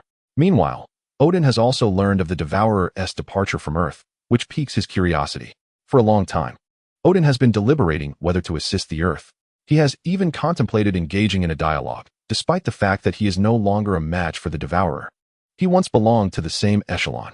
Odin believes that when he speaks, he should at least be heard to some extent. However, he never expected the Devourer to leave without uttering a word, which left Odin perplexed. Could it be that the Supreme Sorcerer, Ancient One, intervened? Yet, even if Ancient One were to act, Odin shook his head. He felt that his thoughts were overly naive. He is well aware of Ancient One's formidable powers. Unless all of Dormammu's abilities were unleashed, even Ancient One would be unable to contend. Moreover, the current state of the Devourer remains a mystery. No one knows precisely which phase he is in. The Devourer is categorized into 3 stages: the weak phase, the satiated phase, and the normal phase. The combat prowess exhibited during these phases varies drastically. In the weak phase, even Odin could defeat the Devourer. However, during the normal and satiated phases, the strength displayed would escalate alarmingly. Most notably, during its power surge, the Devourer is capable of executing numerous unexpected maneuvers. Among these, the most pronounced is its ability to contend with Eternity during the satiated phase. Of the known 5 cosmic entities, Eternity wields the most formidable power. It is indeed strange, yet profoundly terrifying. Unlike the Devourer, Eternity can consistently maintain its peak state, thus establishing itself as the most formidable of the 5. Yet, despite this, the Devourer possesses sufficient potential to confront it. It merely requires the continuous consumption of enough planets to remain in its prime. Consequently, to other deities, the Devourer does not appear as daunting. However, only Odin comprehends that the Devourer is far more complex than it seems. A being aware of the terrifying nature of its peak strength would undoubtedly retain many hidden cards, and this is an indisputable fact. It merely depends on how that being chooses to act. After contemplating for a while, Odin still could not arrive at an answer and decided not to dwell further on the matter, for the crisis on Earth has been resolved. Thus, he felt no need to concern himself with excessive issues. Soon, Odin closed his eyes, not forgetting his earlier thoughts. He is acutely aware that his daughter remains on Earth, which is Odin's greatest source of concern. His consideration of whether to converse with the Devourer is primarily driven by his desire to ascertain what transpired. If possible, he hopes his daughter can return to her sealed state. After all, Odin has determined that Thor is the next ruler of the gods. Therefore, if there is any possibility of maintaining the status quo, he prefers to avert any alterations. However, the recent occurrences have led Odin to sense something amiss. The most significant concern is that Hela's strength is exceedingly formidable. Even Thor cannot restrain her. This understanding makes Odin acutely aware that to resolve certain matters, he must act. At this moment, darkness has fallen upon Earth due to the aftermath of the battle, and both Eugia and Hela have succumbed to slumber. Even Hela notices that Eugia seems somewhat off today, exhibiting a sense of despondency previously uncharacteristic of him. Eugia has always presented a remarkably optimistic demeanor in Hela's presence, perpetually wearing a smile, which piques Hela's curiosity regarding his current state. However, she refrains from commenting, respecting Eugia's need for personal space. Yet, at this moment, Hela perceives the emergence of a familiar power. Her eyelids grow heavy, as if something has materialized beside her, and her expression shifts to one of distress. She is acutely aware of the nature of this power, having been sealed beneath it for millennia. This realization sends chills down Hela's spine. She never anticipated that her father would seek her out. Hela initially believed that while Odin might have an inkling of her hiding on Earth, he would not find her so swiftly.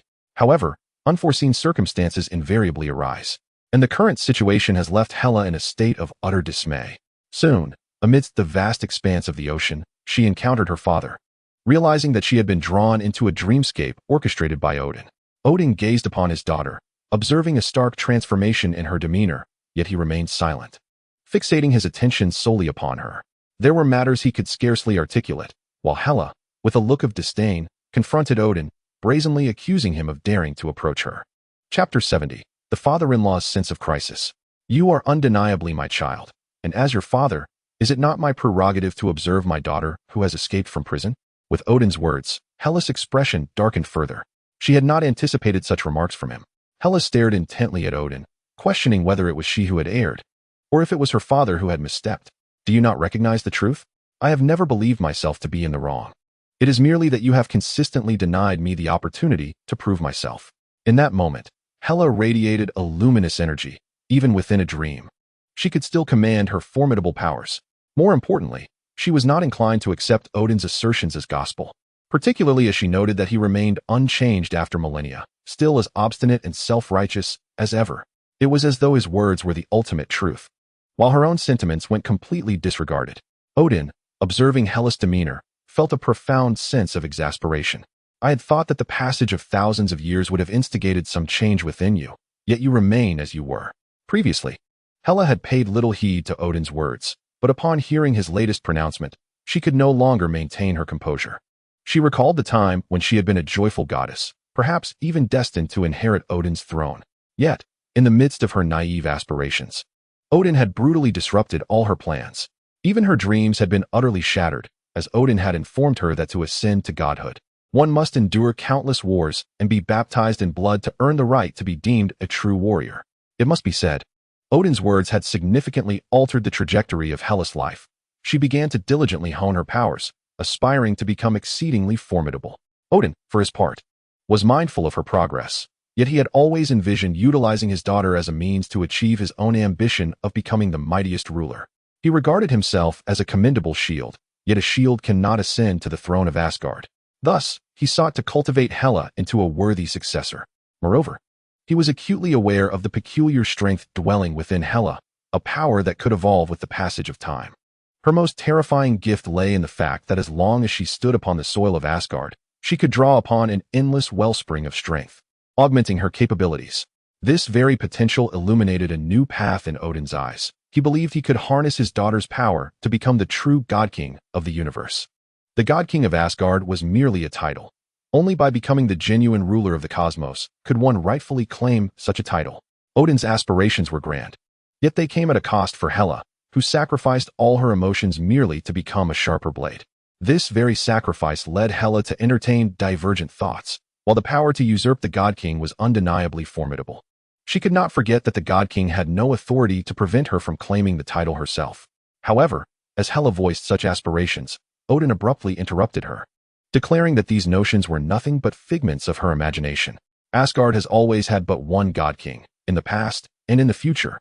Do not delude yourself into believing you can ascend to that throne. With Odin's candid revelations, all his intentions were laid bare before Hela. It dawned upon her that she had been nothing more than a pawn in his game. Losing her composure, Hela launched an assault against Odin, albeit to no avail. Odin was currently at the pinnacle of his power, and despite Hela's numerous battles, her strength still paled in comparison to his. Consequently, she found herself utterly sealed away, an event that marked one of the darkest moments of her existence. Yet, even so, she felt utterly powerless, for her father was the God King, his might far exceeding her own, rendering her aspirations little more than fleeting thoughts. Now, Odin presented himself before her with a facade of benevolence, instructing her to remain calm and to return to the boundless depths of her confinement. One must wonder, would any father treat his child in such a manner? Hela's powers erupted forth. She had no desire to be in the presence of a father whose mind was evidently troubled, and deemed it unnecessary to continue their dialogue. After all, he would not heed her words. As a result, at the moment the dream shattered, Odin felt an increasing throbbing headache. He had not anticipated that. After all these years, Hela would still exhibit such explosive defiance. Alas, he was not a fool. He recognized that the turmoil within Hela was intricately linked to his own actions. Had it not been for his ambitions, Hela might still have been that joyful young goddess. Despite everything, Odin's gaze remained fixed upon Hela. If memory served him correctly, it was this very mortal who had wed her. As the God King, Odin could never condone such a union between his daughter and a mere human. A potent force began to surge towards Eugia, and in an instant, a divine presence manifested before him.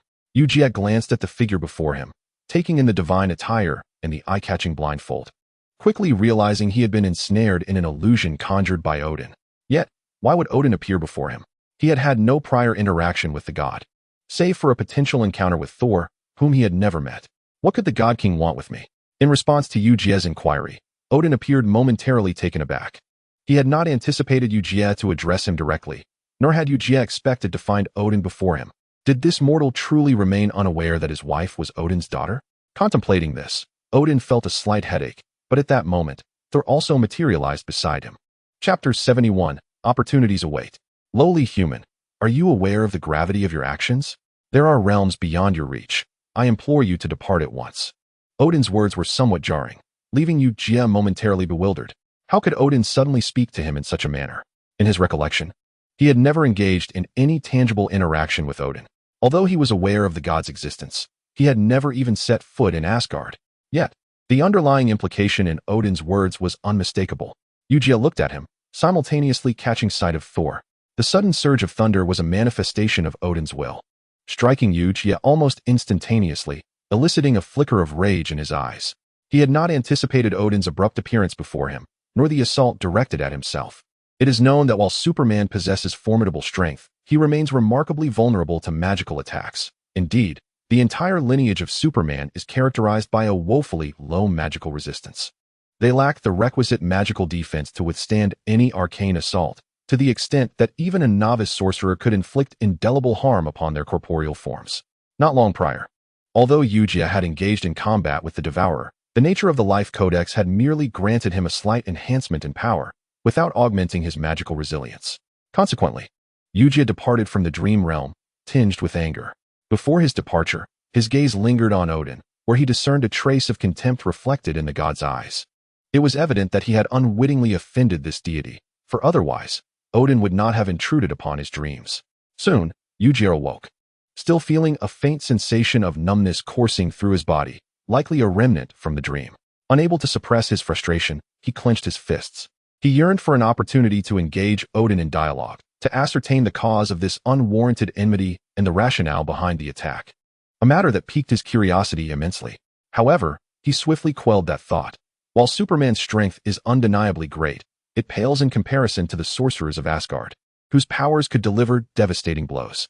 Until his own abilities and those granted by the Life Codex fully matured, he resolved not to provoke the god further. Yet, Eugia meticulously noted Odin's actions. He required time, ample time, to address this predicament, vowing not to permit further disturbances. Eugia's philosophy was straightforward. If one does not offend me, I shall not offend them. Should one offend me, I shall retaliate. While Eugia faced his trials, on the other side, the Supreme Sorcerer, Ancient One, furrowed his brow. He surmised that Eugia was likely the one destined to save the Earth. However, he was completely unprepared for the revelation that Odin's might had been felt on Earth, and that the god had launched an assault against Eugia. This development caused Ancient One considerable distress, if memory served. Eugia's current strength was sufficient to repel such a formidable being. This implied that Odin was no longer a match for Eugia. Yet, despite this, Odin audaciously sought out Eugia. Ancient One realized that if this situation were not managed with care, it could precipitate an unforeseen conflict, a war between mortals and gods. While Odin might lack the power to annihilate the Earth completely, he could certainly inflict catastrophic damage. Acknowledging the gravity of the situation, Ancient One initiated communication with Odin, imploring him to maintain a respectful distance from Eugia, advocating for the preservation of peace. This was of utmost importance, as allowing events to unfold unchecked could lead to further peril. Ancient One's singular belief was the safeguarding of Earth's tranquility, regardless of external circumstances. Thus, it was imperative that Earth remain in a state of peace. In this context, Odin was taken aback by Ancient One's unexpected outreach. In truth, Odin harbored numerous inquiries for the Supreme Sorcerer. For instance, he had previously contemplated instructing Ancient One to eliminate Eugia, but the sorcerer had refrained from taking such action, neglecting to make contact. Subsequently, Earth faced a crisis, yet remarkably, it was resolved in a short span of time, igniting Odin's curiosity. However, once connected with Ancient One, the sorcerer merely conveyed a caution. If Odin wished to avoid the destruction of Asgard, he must refrain from provoking Earth, for certain matters were beyond his grasp. Upon hearing this, Odin found it laughable, never expecting Ancient One's visit to bear such a warning. Yet, soon, he fell into a contemplative silence, struggling to decipher the true meaning behind Ancient One's words. A bold hypothesis emerged in Odin's mind. Perhaps this was linked to someone, most likely Eugia. As of now, Odin remained unaware of who had driven the Devourer away. Undoubtedly, it was a powerful entity on Earth that had shielded it from significant peril. This realization caused a hint of hesitation within Odin. He was oblivious to the full extent of the unfolding events. Yet it was clear that something extraordinary had manifested on Earth. Otherwise, there would be no reason for Ancient One to personally seek him out with such ominous warnings. This was an unprecedented occurrence, unless some pressing matter had come to light regarding Ancient One himself. Though Odin pondered these thoughts, he was primarily concerned with the implications of Ancient One's statements. This compelled him to cast a discerning glance back at Earth, fully aware that something crucial eluded his understanding. Thus, he resolved to refrain from instigating any conflict with Earth in the near future. After all, one could never predict what unforeseen incidents might arise. Years of warfare had instilled in Odin an acute awareness of the significance of such caution. Chapter 72. The Thunder God's Surprise and Sense of Crisis. Odin remained unaware of why Ancient One had issued such warnings. However, it was evident that significant events were occurring behind the scenes, as Ancient One would not have spoken so gravely otherwise. Given their historically amicable relationship, they had frequently engaged in dialogue, yet never had they encountered a situation of this gravity. Initially intent on devising a plan regarding Earth, Odin ultimately relinquished those thoughts. Until he comprehended the true nature of the happenings on Earth, he resolved to maintain a peaceful stance with Ancient One. Nevertheless, following their exchange, the relationship between the two began to deteriorate significantly. According to Odin's perspective, the situation had far exceeded his expectations. He did not wish for events to spiral into an extreme direction. If possible, he preferred to retain control over the circumstances. Meanwhile, Eugia commenced his daily regimen of training on Earth. Following his confrontation with the Devourer, Eugia felt a notable enhancement in his abilities, albeit these powers required further refinement. Fortunately, the Life Codex effectively restrained his explosive strength, rendering his training akin to that of an ordinary individual. Unbeknownst to him, Hela observed him with an increasingly unsettling gaze. As a deity, Hela possessed a heightened sensitivity to power. At this moment, she could sense a formidable energy emanating from Eugia as he trained, an energy that appeared distinctly extraordinary. Hela, driven by a sense of curiosity, slowly approached, but as she neared Eugia, she was struck by the sheer magnitude of the terrifying power emanating from him. Her body seemed to tremble slightly. While she had anticipated some unexpected occurrences, She never imagined they would pose a threat to her very existence. However, Odin's unexpected appearance the previous night, coupled with Eugia's sudden exertion, instilled in Hela a growing sense of crisis. She felt an urgent need to recover her strength more swiftly. Otherwise, given her current capabilities, it would be somewhat laughable to think she could safeguard herself and her family amidst the unfolding events. Casting a glance at Eugia, Hela chose to distance herself, realizing she required more time and opportunities to regain sufficient power. It must be noted that since encountering Eugia, Hela had, almost imperceptibly, begun to gravitate towards the role of a homemaker. Yet, Eugia had no time to contemplate such matters. He was solely focused on unleashing the life code and the full extent of his superhuman abilities. If he could transcend his current limits, he would need to venture forth as if from Asgard itself. Had everyone maintained a tranquil state, Eugia might not have harbored many thoughts. But with Odin now looming before him, posing a threat, he could not allow such circumstances to continue unchecked. He simply could not permit his adversary to repeatedly orchestrate disturbances in his presence. It was precisely due to this concern that Thor, the god of thunder, found himself at the estate at that moment. It was known that not only had others sensed their father's aura the night before, but Thor himself had too. However, his initial thought was that their father was likely summoning his sister back, for otherwise, he would not have come here. Upon arriving in the Central Plains, he observed that Eugia's power did not seem to rival Hela's. Thus he underestimated the terrifying strength Eugia had just demonstrated.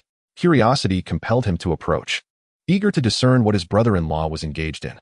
Yet, before he could draw near, Eugia unleashed a sudden punch, revealing a force of unimaginable ferocity. Thor was sent flying, his expression one of disbelief at the magnitude of power Eugia had just unleashed. Such strength was beyond that of any mere human. How could a human possibly hurl him away with a single punch? He was the god of thunder. Even if he had concealed his powers, his divine essence was inherently formidable. Nothing on earth could obliterate him. Yet, the onslaught from Eugia had instilled a sense of peril within him, as if his brother-in-law could obliterate him with another strike. Uncertainty clouded his mind. He began to doubt whether his brother-in-law was truly an ordinary human, especially considering how formidable his sister was. Had he previously misjudged the situation? With this thought in mind, Thor decisively opted to retreat. He had no reason to linger, for the power Eugia had exhibited had ignited a profound sense of threat within him, compounded by the unresolved matters concerning Ultron. He understood the futility of wasting time here and needed to return swiftly. It was best for his sister to remain uninvolved if possible.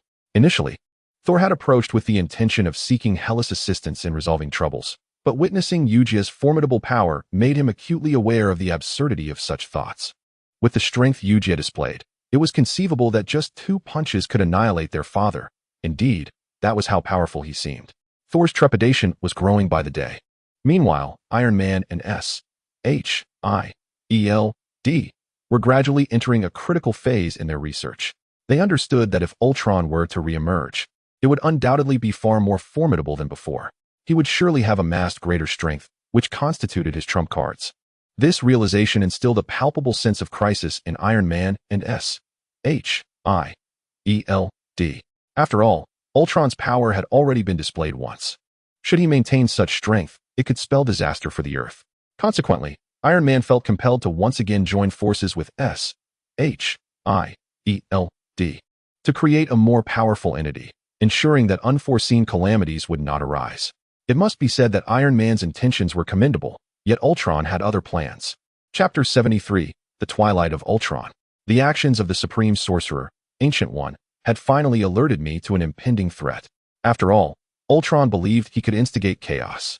Furthermore, his artificial intelligence had surpassed that of most humans by a considerable margin. He should seize this opportunity to accelerate his development. However, given the current state of affairs, humanity on Earth had monopolized too many resources, leaving him with limited opportunities.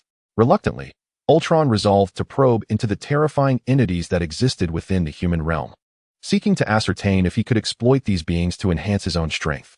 This, in essence, was a form of evolution for Ultron. It is worth noting that Ultron had entertained similar thoughts on multiple occasions in the past. Yet, he was acutely aware that his power was, to a certain extent, still insufficient. Take, for instance, his previous military endeavors. The army he had painstakingly created was nearly obliterated due to the interference of the Supreme Sorcerer, Ancient One. Nonetheless, this experience had illuminated a different path for Ultron. If he were to continue developing his robots at the current rate, he would stand no chance against entities like the Ancient One. This was not a scenario Ultron wished to confront. The sudden appearance of the Ancient One had led Ultron to sense that there were indeed superpowered beings within the human realm, who, while appearing indistinguishable from ordinary people, would undoubtedly rise to thwart any plans aimed at annihilating the Earth when crisis struck. This realization compelled Ultron to reassess his strategies. Regarding Wakanda, many were unaware of its existence, particularly since the Black Panther had yet to make a true appearance. Thus, others remained oblivious to what Wakanda truly represented. However, Ultron had gleaned information through various channels, learning of the existence of a substance known as vibranium within Wakanda. This material was exceedingly potent. Should he manage to obtain such a resource, he could swiftly become a force to be reckoned with. As time passed, vibranium would further augment his strength, and Ultron's ambitions grew increasingly formidable. His methods were audacious, for Wakanda's technology surpassed that of the outside world to an extraordinary degree. He exploited a minor vulnerability to infiltrate Wakanda, leveraging its designs to seize control of a far more terrifying robotic army. The power exhibited by this army left Ultron thoroughly satisfied. According to Ultron's calculations, if he were to transform Wakanda into his own harem, he could leverage all of Wakanda's resources to launch an assault on the human world. Perhaps it wouldn't take long before he could utterly annihilate the entirety of humanity. Upon contemplating this notion, Ultron found himself increasingly exhilarated. At that moment, Black Panther had not yet fathomed that a robot could harbor intentions towards Wakanda. However, by the time Black Panther comprehended the situation, it was indeed as Ultron had envisioned. Ultron had seized control of everything in Wakanda, and even the Black Panther was compelled to retreat. For Ultron, any high technology was merely a toy. Unfortunately, Wakanda was exceedingly advanced, and everything within its borders was within Ultron's grasp. With this consideration, Ultron's behavioral patterns gained significant insight, and S.H.I.E.L.D. promptly received news from Black Panther. In contrast to S.H.I.E.L.D., Black Panther was truly an entity independent of the world. S.H.I.E.L.D. was largely unaware that a nation like Wakanda existed in Africa, and, most importantly, the power of this nation was terrifyingly immense. Black Panther showcased his abilities to S.H.I.E.L.D. Yet following his display, both Iron Man and S.H.I.E.L.D. chose silence. They had never anticipated that Ultron would target Wakanda. The strength exhibited by Wakanda was beyond the comparison of S.H.I.E.L.D. and Iron Man. Yet, such a formidable force had fallen under Ultron's control, and they could foresee Ultron harnessing Wakanda's power to gradually deal with the human world. At that point, it would be beyond their influence. However, Black Panther's arrival also sparked new ideas for Iron Man, for he believed that to confront Ultron here would require more manpower. Regrettably, he found himself at a loss, as the individuals he encountered were somewhat extraordinary. After an exchange between Black Panther and Iron Man, both parties affirmed their mutual intentions, and there were no significant issues, as they shared a common adversary.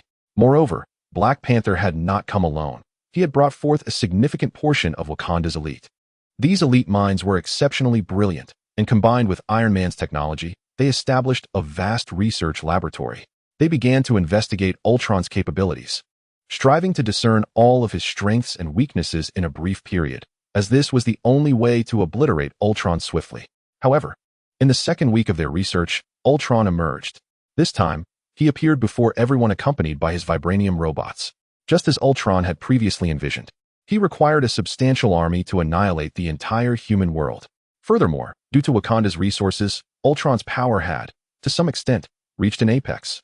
His robots were predominantly constructed from vibranium, a material of formidable might, known only to Iron Man and Black Panther. After all, Iron Man had previously obtained vibranium materials. Yet at that time, the quantity was insufficient for him to take notice. But who could have anticipated that Ultron seemed to have acquired a vibranium mine, directly utilizing this vibranium to manufacture a plethora of robots, each exuding an imposing aura. The human forces were now mobilizing. The military had initially been reluctant to intervene, but who could have foreseen that Ultron would act so ruthlessly, killing indiscriminately and laying waste to cities? His terror far surpassed even that of a destroyer, and Ultron's might had grown even more formidable. Chapter 74, Assassination. Had they not been apprised of Wakanda's existence beforehand, Ultron might not have acted so hastily. Yet now, having garnered the resources of all of Wakanda, Ultron was acutely aware that he could seize this opportunity to strike against humanity, leaving them no chance to orchestrate their affairs. Consequently, Iron Man and his allies had no choice but to prepare themselves for battle. At this juncture, the Ancient One sensed the presence of the robotic army, having long awaited Ultron's appearance before her. Due to her past experiences with destruction, Ultron was well aware of what his adversaries might do, but for the Ancient One, obliterating these beings was merely a matter of convenience. However, she had not anticipated the sheer number of robots, and despite her attempts to destroy them, Ultron's presence remained elusive, inciting her fury. Yet now, with Ultron leading his robotic battalions onto the global stage, the Ancient One found herself invigorated. She understood better than anyone her desire to obliterate this accursed robot. She had not felt such exhaustion in a long time, yet Ultron's actions had left her utterly drained. An aura of terrifying power began to manifest. Before the Ancient One, a portal opened. In that instant, she appeared on the battlefield, unleashing her formidable powers. It must be acknowledged that vibranium was indeed a remarkable material, but its efficacy depended on the opponent's caliber. Against an entity as fearsome as the Ancient One, their tasks were far simpler than one might imagine. They merely needed to unleash their power to annihilate their adversaries in the blink of an eye. A force that was immensely terrifying. Even Ultron had not anticipated that the Ancient One would appear before him so swiftly. More importantly, he witnessed her in action. As the Ancient One unleashed her powers, countless robots began to disintegrate, and even Ultron could sense that the force she wielded was distinctly extraordinary. The materials he had painstakingly acquired seemed trivial in her presence, a thought that vexed Ultron deeply. Originally, he believed he had captured a sufficient opportunity to demonstrate to his foes the meaning of cruelty. Yet who would have thought that all his efforts would prove so inconsequential? The most evident realization was that his strength had been thoroughly mobilized, yet he remained unable to alter the course of events as he had once envisioned. All potentialities had vanished without a trace. Ultron understood better than anyone that if a given situation had not transpired, he would still have ample opportunities, but once events unfolded, it signified a continuous diminishment of the opportunities he could seize. As a robot, he comprehended the ratio of risk to reward. Thus, he would strictly adhere to the intelligence he had acquired. Due to this realization, Ultron chose to retreat once more. He recognized that utilizing his powers to achieve victory in this battle was an exceedingly unrealistic notion. The strength his opponent had displayed was far too terrifying. The Ancient One, however, had not anticipated Ultron's swift decision to flee after their brief encounter. Yet how could she allow such an occurrence to transpire? The last time she acted was due to Ultron concealing his true form, which prevented her from transforming her intentions into reality. However, the current scenario has transformed entirely. The adversary audaciously presenting themselves before him signifies that they have mentally prepared for their own demise. The entire legion of robots lacked even the strength to endure a single round, as they were decisively annihilated by the Supreme Sorcerer, Dr. Strange. It is noteworthy that prior to this moment, the formidable power demonstrated by Dr. Strange, albeit potent, had been restrained, largely correlating with his previous contemplations. For instance, he believed there was no necessity to unleash his full power in such a short span, especially without a clear understanding of his opponent's capabilities. A premature strike might inadvertently alert them. Perhaps even Ultron had not anticipated that all his meticulously devised strategies would appear trivial to certain individuals. The most evident aspect was Ultron's ignorance of the true extent of his opponent's terrifying prowess. Dr. Strange had yet to genuinely unleash his full force.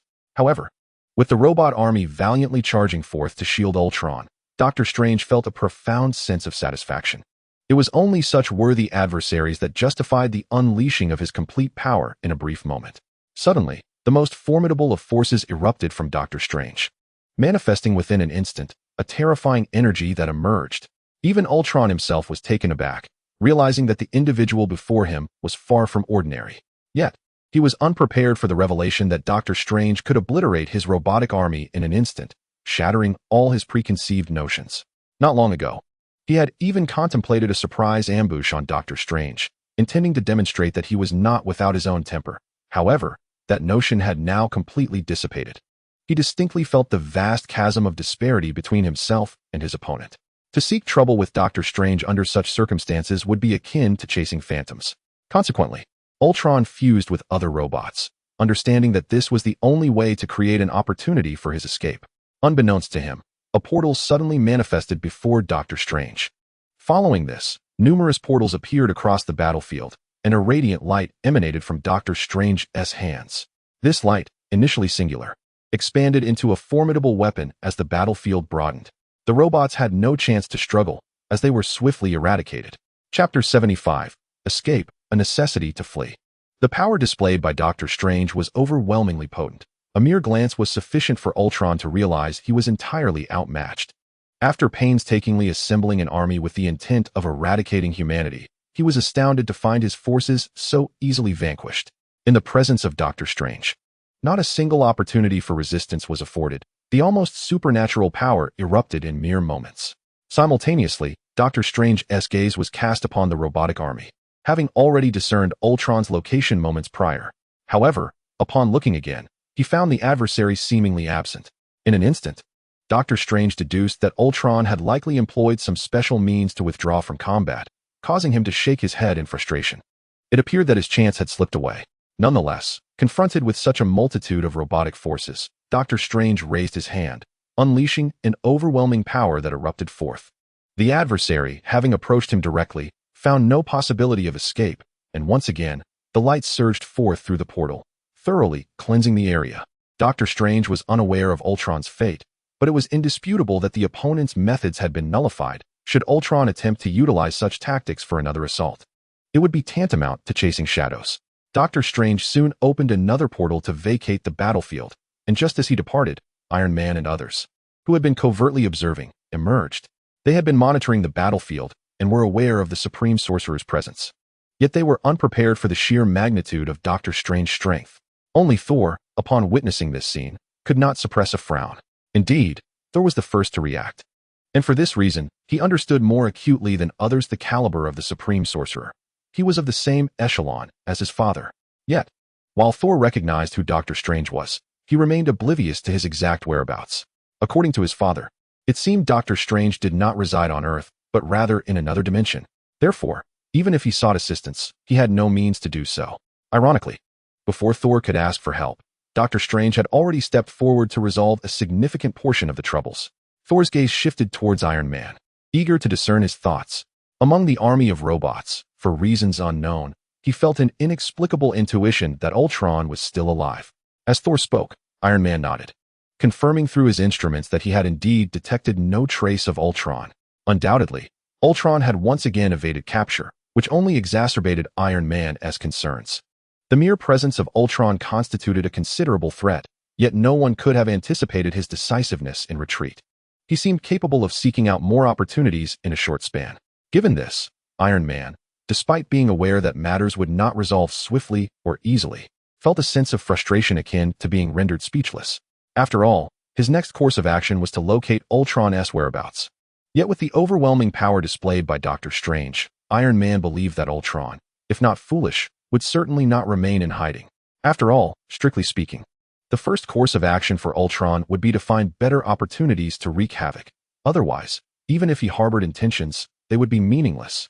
As Doctor Strange's power had made it abundantly clear that any threats to Earth's peace would face retribution, Director Nick Fury found himself ensnared in contemplation, utterly bewildered by the unfolding events. However, it was undeniable that there existed formidable organizations on Earth of which he was unaware. For instance, the astonishing power exhibited by Doctor Strange had instilled a profound fear even within S.H.I.E.L.D. This was far beyond what a mere human could wield. One individual was akin to an entire army, and such might was terrifying. It seemed even Ultron's robotic forces were unable to retaliate. Previously, S.H.I.E.L.D. and Iron Man had developed weapons suited for Thor, allowing him to unleash tremendous power in a brief period. This was the foundation of S.H.I.E.L.D.'s confidence, as they contemplated engaging with such power. First, eliminate Ultron's forces, and afterwards, one can seek trouble with Ultron himself. However, to everyone's surprise, even before they could make a move, the Supreme Sorcerer, Doctor Strange, appeared and assisted them in resolving the gravest dilemma. Although Ultron's whereabouts remain unknown, it is evident that he must possess sufficient intelligence to refrain from causing chaos in the immediate future. Otherwise, he risks drawing the attention of Doctor Strange once more, whose demonstrated powers can obliterate numerous threats in a brief span of time. This understanding is particularly clear to Black Egg. who realizes that any attempts to instigate unrest in this vicinity necessitates some form of connection with the Supreme Sorcerer. Consequently, Black Egg issued a directive demanding that S.H.I.E.L.D. locate any traces of Doctor Strange as swiftly as possible. Establishing a line of communication with him is paramount, ideally fostering a long-term collaborative relationship. Otherwise, no one can guarantee that they could handle Ultron should he resurface. Iron Man and Thor swiftly decided to withdraw, realizing that this battle was far more ephemeral than they had anticipated. Yet, this brevity afforded them additional time to confront Ultron. After 2 consecutive defeats, it is certain that Ultron will unleash an even more terrifying power in their 3rd encounter. This is a matter of great concern. If possible, it would be best to annihilate the opponent. Fortunately, they still have ample time. Of course, should Ultron recklessly emerge in the near future, it is likely that Doctor Strange would deal with him directly, rendering the threat relatively minor. Chapter 76, Curiosity. With the intervention of the Supreme Sorcerer, the crisis instigated by Ultron came to a definitive end. For Iron Man and Thor, this moment offered a precious opportunity to catch their breath, especially since they had previously feared that an unexpected incident was imminent. Given their past experiences, they were acutely aware of the potential for unforeseen complications. Now, however, no such occurrences seemed likely, for the Supreme Sorcerer was simply too formidable. The army Ultron had painstakingly assembled was vanquished before Doctor Strange in a mere instant. Iron Man understood that as long as the Supreme Sorcerer was present, the adversaries would stand no chance, unless the opponent was intent on self-destruction. Attempting to instigate trouble here would be nothing short of a fool's errand. Meanwhile, Eugia had also learned of Doctor Strange's intervention in saving the Earth. This revelation came as no surprise to him. In fact, it was rather commonplace, for he was well aware that the Supreme Sorcerer had always been a silent guardian of the planet. Whenever any peril threatened Earth, the first to rise in defense would undoubtedly be Doctor Strange, whose emotional ties to the world were beyond mere words. Yet, at this juncture, Eugia found himself more preoccupied with Odin's warning. To this day, he remained perplexed about what had transpired with Odin, why he sought him out, and the meaning behind his ominous words. Typically, Eugia preferred to maintain a low profile, content to remain within the confines of his estate, avoiding any provocations. However, the fact that someone had come to disturb his peace was utterly unacceptable to him. He resolved to seek answers after his next surge of power, determined to confront whoever dared to threaten him. Yet, at this moment, he noticed that something seemed amiss with his wife, Hela. As his own powers grew exponentially, his physical capabilities had reached an astonishing level. Eugia was acutely aware of this, leading him to ponder the nature of Hela's own condition. It was inconceivable that an ordinary woman could withstand his newfound strength. Yet, not only had Hela endured, but she consistently displayed an insatiable desire, igniting Eugia's curiosity about her true nature. Hela seemed far from ordinary, a realization that had eluded him until now. With Odin's sudden appearance, Eugia began to contemplate whether there were indeed differences surrounding him. However, upon reflection, he discovered that the most significant enigma lay within his wife.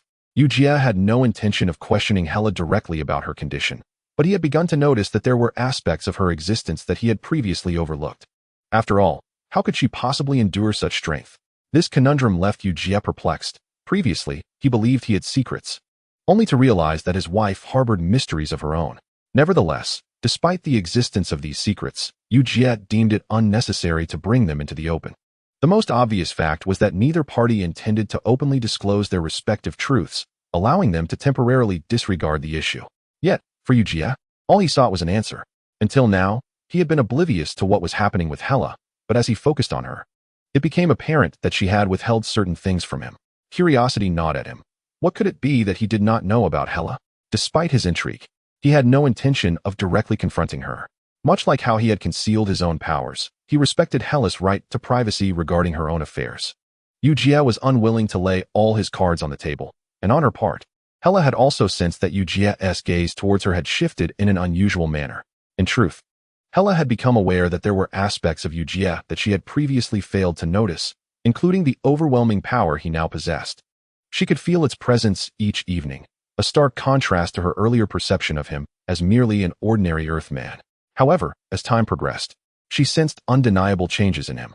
The most critical of these transformations was the power he wielded. Initially, she could perceive it clearly, yet recently, even she was astonished to find that she could no longer discern its full extent, leaving her in a state of bewilderment. Nevertheless, Hela's thoughts mirrored Eugia's. Since he had chosen not to reveal everything to her, she saw no need to do so herself. In essence, they were both waiting for the other to make the first move. Today marked the impending sale of Eugia's final novel's copyright.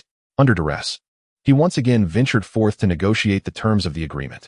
Although the wealth he had amassed was more than sufficient to last him a lifetime, who would ever turn down the allure of more riches? Upon Eugia's departure from the estate, Hela noticed an unusual presence surrounding the manor. Numerous eyes were fixated upon it, inciting a sense of unease within her. The estate had always been a bastion of seclusion. Not long ago, a human had even dispatched someone to guard it. However, due to various circumstances, those protectors had been sent away. Yet, the sudden appearance of these individuals was unmistakable. Hela could sense their malice with a single glance. From top to bottom, a palpable malice radiated, as if intent on eliminating everyone here. Because of this, Hela couldn't help but laugh. How long had it been since she last felt such a sensation? The thought that someone actually had designs on her manor caused a terrifying power to slowly emanate from her. Hela would not actively provoke others. But if anyone dared to entertain ideas about her, she would make them understand the meaning of cruelty. Chapter 77, Hydra. Hela did not know that the people approaching her manor this time were from Hydra. Some time ago, Hydra had resurfaced, even attempting to cause trouble. However, due to S.H.I.E.L.D's relentless suppression, their plans were forced to abort shortly after emerging. There was no other way. To stir up trouble here required sufficient opportunity and strength. But over the years, Hydra's covert power had significantly diminished. Even if they wanted to cause trouble, they lacked the necessary strength. Yet, Hydra's desire to disrupt the world had always persisted. As long as they could destroy the world, these madmen would stop at nothing. There was nothing they wouldn't dare to do. For instance, they recently devised a plan to target wealthy individuals. They began compiling information on people across the country with the potential to become wealthy, even targeting those who were already billionaires. Hydra's idea was simple: extract enough money from these rich individuals to fund their daily operations. After all, Hydra was a massive organization, constantly absorbing new members and amassing more power. Their primary purpose had always been to create chaos. In the past, Hydra had enough strength to generate their own profits. But now, with S.H.I.E.L.D's emergence, Hydra's plans had deviated to some extent. They no longer possessed their previous ability to accumulate wealth effortlessly. Before, obtaining money had been all too easy for them. Now, acquiring sufficient funds required significant time and manpower. This was a major headache for Hydra. They had no desire to waste time on trivial matters, so they turned their attention to others, specifically the wealthy. They could directly extract money from the rich, thereby gaining everything they wanted. Admittedly, Hydra had a certain talent in this area, but this time, they had no idea whom they were provoking. Sensing the movements of the people outside the manor, Hela took a deep breath. In truth, both she and Eugia could sense that the other had something to say. But these thoughts remained just that, thoughts. They couldn't turn these feelings into reality. Precisely because of this, Hela grew curious about what these people intended to do. It didn't take long for the group to enter Eugia's manor. Of course, Hela didn't immediately take action. Instead, she deliberately let them in to observe their true intentions. Admittedly, their plan was quite simple. Hela even instructed the Hulk not to intervene. Currently, the Hulk had taken on a role akin to a bodyguard within Eugia's manor. If any issues arose in the manor, the Hulk would be the first to step forward. Initially, the Hulk had also sensed these foolhardy individuals approaching. The Hulk wanted to deal with them directly, as the thought of Hela taking action was enough to make one's scalp tingle. But before the Hulk could make a move, Hela stopped him. She even demanded that he refrain from any such actions, which puzzled the Hulk. He didn't understand what Hela meant, but since she had said so herself, he didn't want to complicate matters further. If things went south, Hela would handle it. As the Hulk spent more time with Hela, he became acutely aware of her true nature. She possessed an utterly terrifying power. This power was beyond comparison with ordinary beings. Most notably, Hela seemed to radiate an immense energy at all times. In the past, the Hulk might not have paid it much mind, but now, after being around her for so long, he could sense in an instant just how terrifying the power emanating from her was. He knew very well that attempting to defy Hela would be like a fool's dream. He would likely be beaten to death by her. The Hulk understood this better than anyone. Therefore, he had no intention of causing trouble here. He would simply follow Hela's lead. Of course, the Hulk still had some doubts. Both Hela and Eugia seemed aware of each other's secrets, yet neither revealed them openly. Instead, they acted like strangers, neither speaking, maintaining a very peculiar dynamic. Because of this, the Hulk found it all rather strange.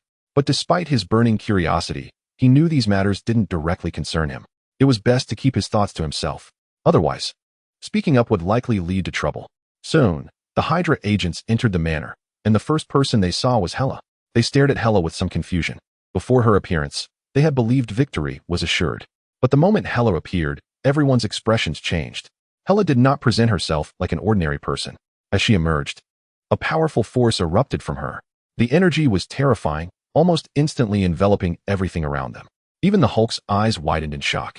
He never expected things to unfold this way. Originally, the Hulk had anticipated some kind of incident.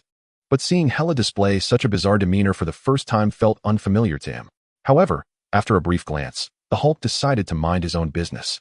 After all, he wasn't the one in trouble. On the other side, the Hydra agents exchanged bewildered looks. They were utterly confused. What was happening? Was this person a mutant? Chapter 78. We choose to submit. Might I ask who you are? Why does it seem like you possess a very unusual power? One of the Hydra members spoke directly to Hela, sensing that she was no ordinary human. Because of this, he couldn't help but frown. He didn't know whether Hela was human or one of the legendary mutants. But no matter how he looked at it, Hela was not someone Hydra could afford to provoke now. In the past, Hydra wouldn't have cared about such trivialities. With Hydra's massive scale, they could eliminate anyone who tried to cause trouble. But the current Hydra was entirely different from what it once was. They knew all too well that causing trouble now would be nothing short of suicide. Moreover, they understood even more clearly that what they were witnessing before them was far from simple. Hela hadn't even unleashed her full power, yet from start to finish. She radiated a terrifying, soul-shaking energy. With just one glance, they knew they were no match for her. They even had a gut feeling that if they dared to make a move, Hela would likely kill them. The way Hela looked at them was deeply unsettling. It wasn't the gaze one reserved for humans, but rather like looking at mere weeds. As if human life meant nothing to her. Hela hadn't expected them to attempt communication right away. She let out a cold laugh. You're a clever human. But clever humans usually don't live long. As she spoke, a radiant energy erupted from Hela. She didn't bother overthinking what these humans might be plotting. Hela knew one thing. These people had entered her home and intended to cause trouble there. Towards such individuals, Hela naturally held no goodwill. Since it was clear they were no good, there was no need to let them stay. Admittedly, Hela's thinking was extreme. But the Hydra agents immediately dropped to their knees. This turn of events stunned not only Hela but even the Hulk, who had been quietly observing from the sidelines. He never expected these guys to barge in unannounced, only to kneel before Hela after barely exchanging a few words. The Hulk couldn't help but glance at Hela. Somehow, he had a feeling she wouldn't kill these people. Sure enough, when Hela saw them kneeling, a curious glint appeared in her eyes. It seems you're smarter than I thought. However, you now have only 1 minute. In that time, you must tell me why I shouldn't kill you. The Hydra members never imagined Hela would say such a thing. But their leader spoke up without hesitation. It's not about you killing us, respected one. Being killed by you would be an honor. But if you spare us, you will gain loyal subordinates, the most powerful on Earth. We hope we won't disappoint you. Upon hearing this, even the Hulk laughed. He had underestimated these people. Their level of shamelessness far exceeded his imagination. Before this, he had wondered what state they would be in and how they would act upon entering the room. But the Hulk never expected them to kneel instantly and even try to prove their worth to earn Hela's mercy. Sure enough, the next moment, Hela burst out laughing. These people are quite amusing. At the very least, for Hela, she no longer felt the urge to kill them. Your answer isn't entirely satisfying, but since you've spoken, I'm willing to give you a chance. So, tell me, what kind of surprise can you bring me? After Hela finished speaking, the Hydra leader who had been speaking let out a silent sigh of relief. The current Hydra was on the brink of collapse, especially since S.H.I.E.L.D. had recently intensified its crackdown on them. S.H.I.E.L.D. and Hydra had always been like fire and water. Some time ago, S.H.I.E.L.D. launched large-scale raids due to Hydra activities, dealing devastating blows to many Hydra strongholds.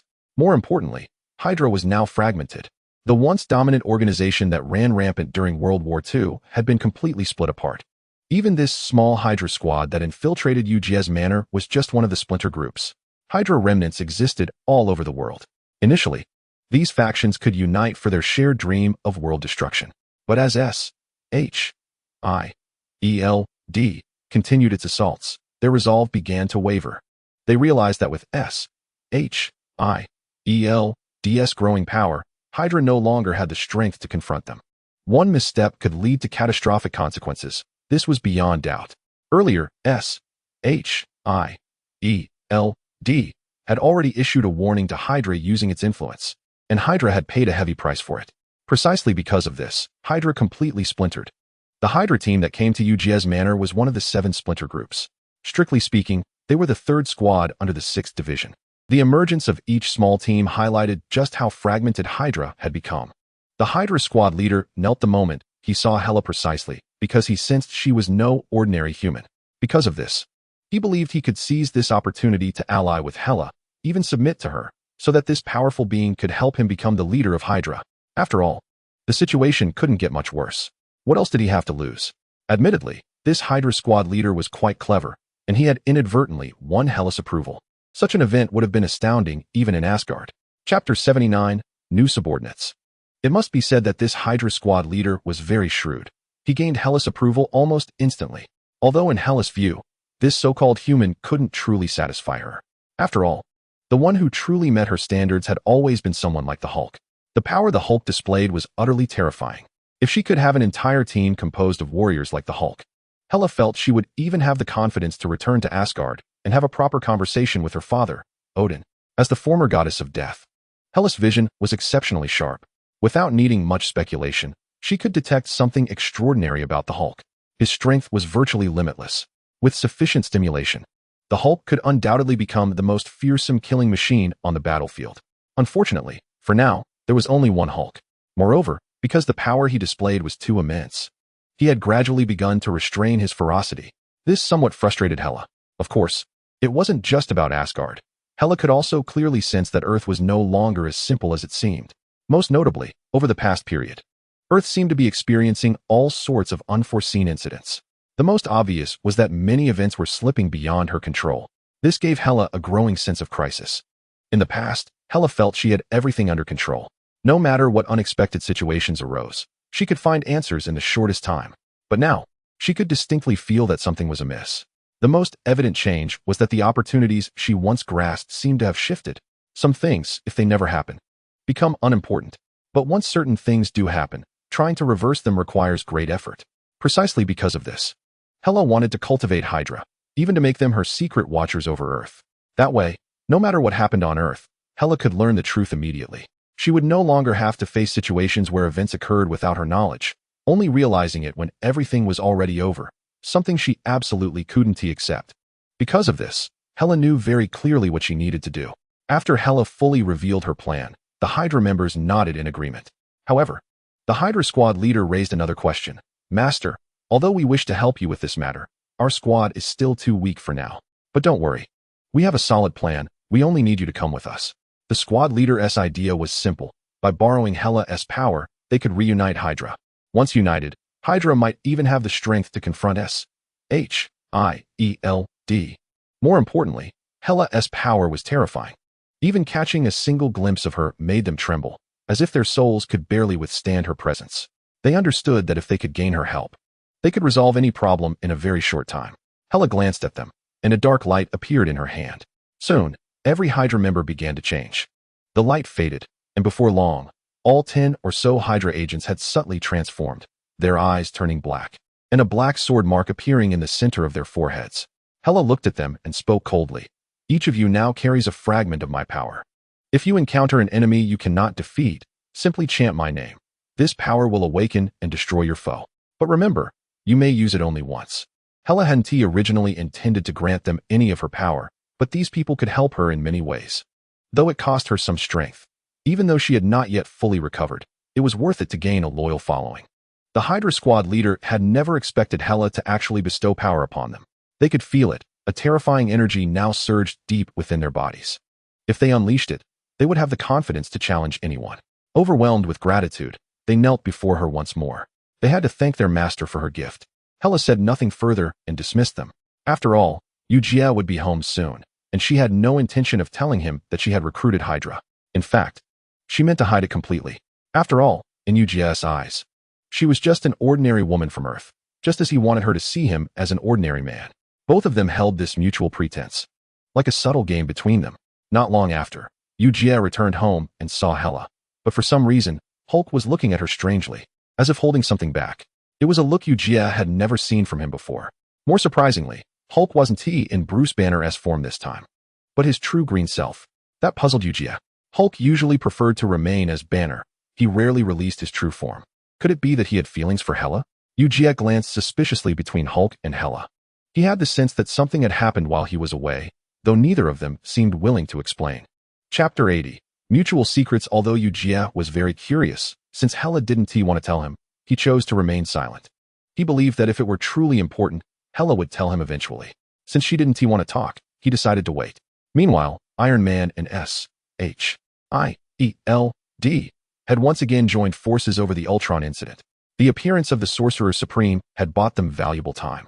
But both Iron Man and Nick Fury knew that Ultron's escape meant he would soon seek new opportunities. Ultron would never simply follow the rules. He would only grow more dangerous. Because of this, Iron Man had to create a way to suppress him as soon as possible. At first, Tony thought Ultron was just another technological creation, but after their encounters, he realized he couldn't easily devise a countermeasure. S.H.I.E.L.D., though cooperating with Iron Man to build new weapons, refused to put all its hope in him. Fury believed in diversification, never putting all his eggs in one basket. If they relied solely on Iron Man, the outcome might not be what they wanted. Therefore, Fury tried to contact the Sorcerer Supreme. Rather than fighting side by side with Iron Man, he thought it wiser to persuade the Sorcerer Supreme to help defend Earth once more. Unfortunately, even after sending out all S.H.I.E.L.D.'s resources, he still failed to locate any trace of the Sorcerer Supreme. Meanwhile, in Asgard, new troubles were emerging. Because of the Sorcerer Supreme's recent actions, Odin had decided not to attack Earth again for the time being. However, he soon realized that Loki had disappeared. Odin had known that Loki stayed on Earth to scheme against his brother, but after their last confrontation, Loki's whereabouts became completely unknown. Odin had searched everywhere, even using his divine power, but found no trace of him, and this made him deeply uneasy.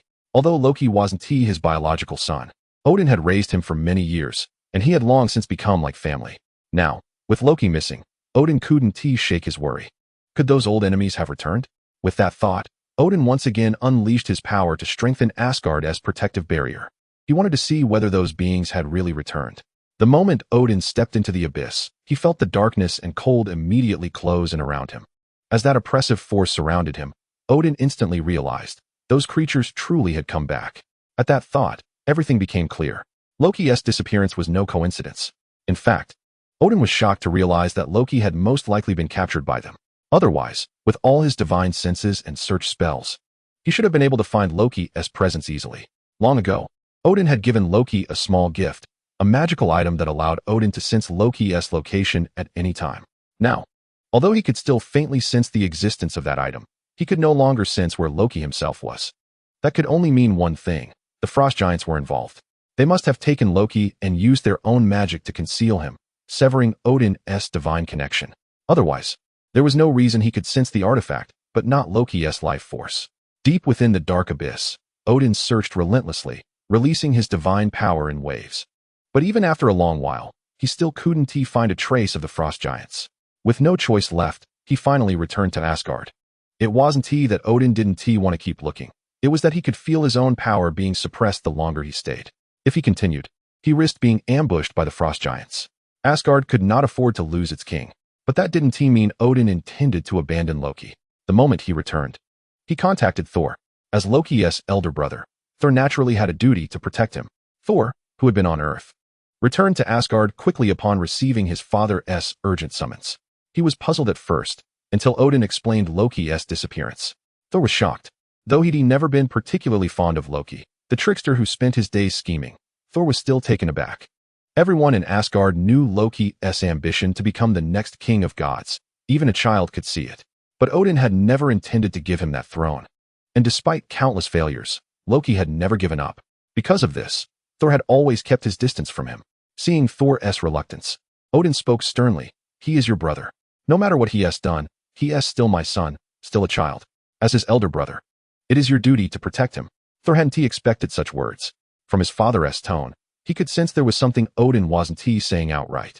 Still, Odin said no more, only giving him a long, meaningful look. Things always changed faster than anyone expected. Thor suddenly felt at a loss. Between his father, his troublesome brother, and now an older sister, He was starting to realize his family might all be a bit unhinged. He seemed to be the only normal one. Though in this family, being normal didn't seem to bring any advantages. Chapter 81. The Rescue Plan. Thor had never thought deeply about Loki before. In his mind, Loki's troubles were always self-inflicted. From his youth in Asgard, Loki had done little but stir chaos, always scheming, always meddling. Thor often thought Loki deserved whatever misfortune befell him. But this time, his thoughts had somehow become reality. When he heard about Loki's capture, he realized how serious things were. Even so, no matter how many opinions Thor might have, it didn't matter. Odin would never let him ignore this. Thor knew exactly what kind of man his father was. To outsiders, Odin was the mighty and distant All-Father. But within the family, Odin was a man who deeply valued his kin. If he didn't, he would never have recalled Thor from Earth so abruptly. Despite Thor's reluctance, he could see how angry his father was. And Odin's anger was not without reason. Though he never saw Loki as fit to rule, Loki was still his son, and now the frost giants had taken him. To Odin, this was an unforgivable insult. No one could challenge the dignity of the king of gods. Thor hadn't seen his father this furious in years. That alone made him uneasy, because when Odin grew this angry, the consequences were never small. Sure enough, Odin said coldly, "I know you resent your brother, but he is still your blood. If this had happened behind closed doors, I would let you mock or scold him as you wish. But now he has been taken. Will you still sit here and do nothing?" The moment he heard that, Thor understood. His father wasn't merely furious, he was determined. When Odin's pride was wounded, no one could stop him. So Thor nodded silently. He knew there would be no avoiding this. Not long after Thor departed, Odin summoned the entire Asgardian army. His third child was in danger, and though Loki had his many flaws, he was still Odin's son. No one could be allowed to trample on the dignity of the king of Asgard. In Odin's eyes, saving Loki wasn't just about family. It was about defending the very honor of the gods. Despite the fact that Asgard has been devoid of war for many years, one must not forget that Odin once led all of Asgard's armies to wage battles across the cosmos. He was the most formidable god king in this universe thousands of years ago, and his presence endures even to this day. Today, this god king shall no longer remain in the shadows, having been low-key for millennia, seemingly allowing his adversaries to forget the terror he embodies. As such, Odin is unwilling to squander time here. If you wish to stir trouble, then by all means, continue. As long as you are prepared to pay the price, that will suffice. The soldiers of Asgard swiftly assembled, and at this moment, Odin harnessed his power to open a portal. The might of the Bifrost would assist the army in their offensive, yet Odin desired no such conventional assault. He simply wished to demonstrate the essence of cruelty to those wretched foes in a short span of time. The saying, "When the God King is enraged, countless fall," is no mere jest. Soon enough, Odin had organized his forces completely. A colossal portal appeared before them, leading to their destination, the Abyss. With the awakening of the frost giants, Odin was no longer willing to waste time. His enemies awaited him in the Abyss, and although engaging them there would not bode well for Asgard, Odin maintained his unwavering confidence. He knew precisely the nature of their power, but it paled in comparison to his own. After all, Asgard had not forgotten its past glories over the millennia. As the God King, he had carved out a formidable reputation throughout the universe single-handedly. This is beyond dispute. The frost giants had previously crossed paths with Odin, only to meet their fate in confinement. Now that they had emerged, Odin resolved to eradicate them entirely, unwilling to afford them even the slightest opportunity. After all, over the years, Odin had sealed away far too many adversaries. As he aged, he increasingly perceived the act of sealing foes as an exceedingly foolish endeavor. If one could eliminate them, what justification remained for their continued existence? Chapter 82. The Deceived God.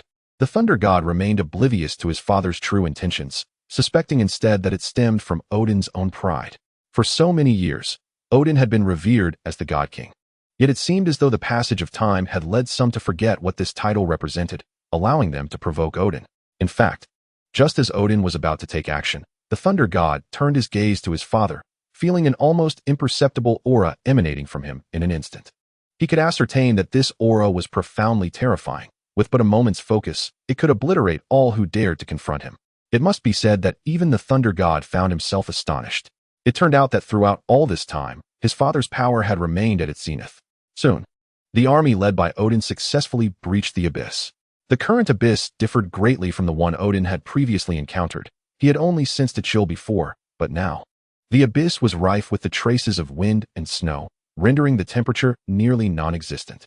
As far as the eye could see, A blanket of cold enveloped the landscape, and in this desolate expanse, the Thunder God found himself gripping his hammer tightly, accompanying his father into battle. The Thunder God had stumbled upon a realization. His father sought to immerse him in the chaos of war to foster his rapid growth.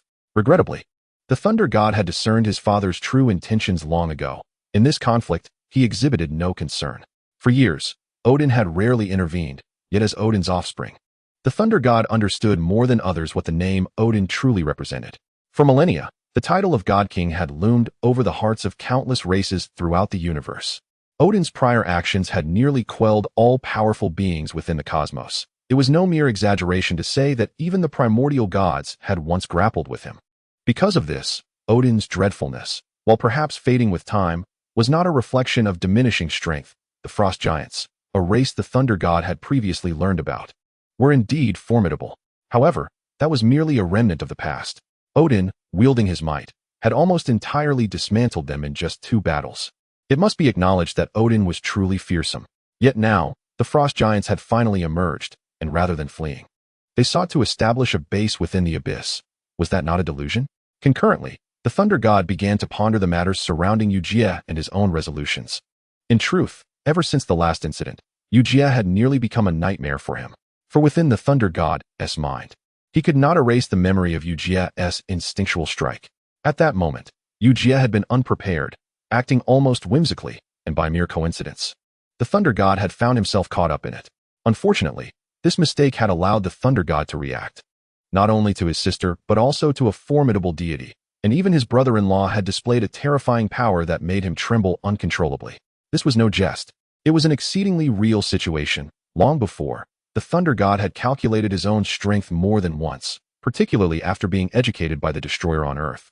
And he had discerned that his power had increased significantly from its original state. Not only had his divine strength improved, but his physique had also seen tremendous enhancement. Because of this, the Thunder God felt more than mere confidence. Alas, these notions stood in stark contrast to reality, as his power remained evident. However, he lacked the means to align events with his expectations.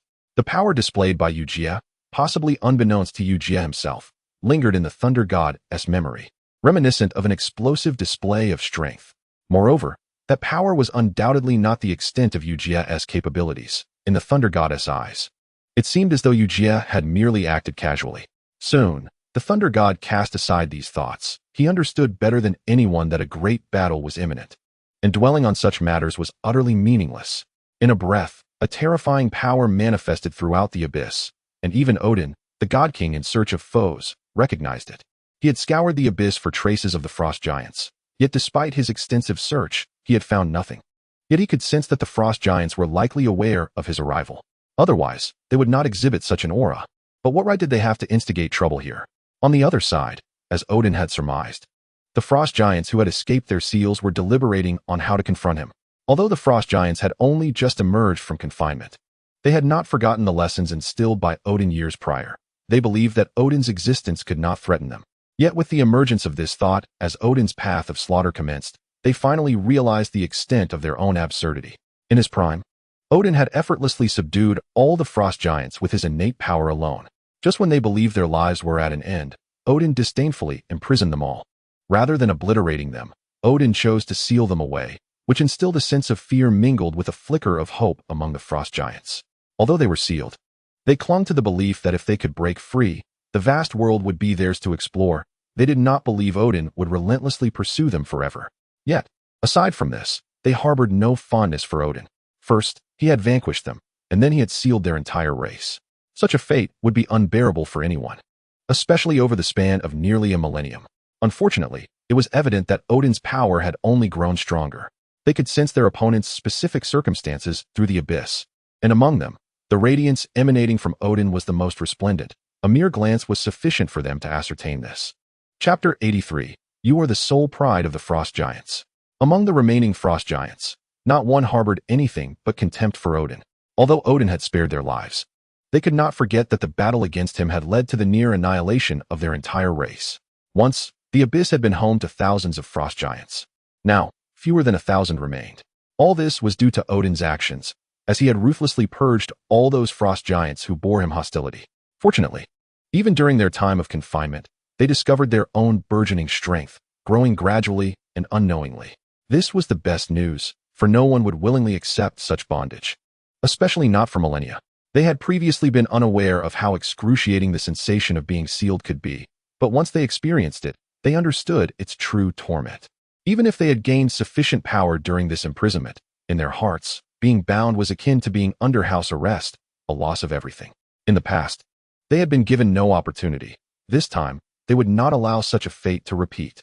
They needed Odin to pay a steep price. And unlike what he had done to them, they would not simply seal him, but utterly annihilate him. After all, he was so arrogant. In that moment, the frost giants presented Loki. Loki had not anticipated being abruptly stripped of his presence on Earth by a familiar force. He had been contemplating whether to confront his unfortunate brother directly, but before he could act on that thought, he felt the sudden emergence of a power he recognized all too well. In an instant, he was expelled from the world, and when he next opened his eyes, he found himself in this familiar yet alien abyss. It was undeniably strange, for within Loki's limited memory, he was certain he had never set foot here, yet inexplicably, he felt an unsettling familiarity, as if this place were intricately connected to him. However, if he could be certain he had never visited here, what could account for this disconcerting sense of familiarity? It was only when the frost giants appeared before him that he realized these were the very beings his father had once banished. In truth, Loki might possess more knowledge about these frost giants than Thor did. Long ago, he had perused all the tomes of Asgard. He understood that frost giants existed in the world, sealed away due to their wrath against Odin. Observing these frost giants, he was puzzled. How had a group of sealed beings managed to emerge and seize him? Yet, in the next moment, all the frost giants knelt before him, their mouths murmuring in unison, "Esteemed king, you have finally returned." Such bewildering words from the frost giants left Loki momentarily speechless. He had never anticipated their kneeling or their acknowledgement of him as their king, which utterly confounded him. He had assumed they had taken him to threaten Odin, considering he was Odin's son. Only by abducting Odin's most cherished child could they force his hand and exact revenge for past grievances. After all, Loki was aware that Odin had sealed the frost giants. Yet who could have foreseen that they would not only refrain from attacking him, but would also proclaim him as their king? Soon, Loki learned from these beings that he was, in fact, the prince of the frost giant race. Odin had nearly obliterated their entire lineage. Ultimately, he had coerced all the frost giants into submission, threatening them with total annihilation if they did not comply. Left with no choice, they chose to survive. But such survival held no meaning. After Odin learned of their compliance, he sealed them away completely.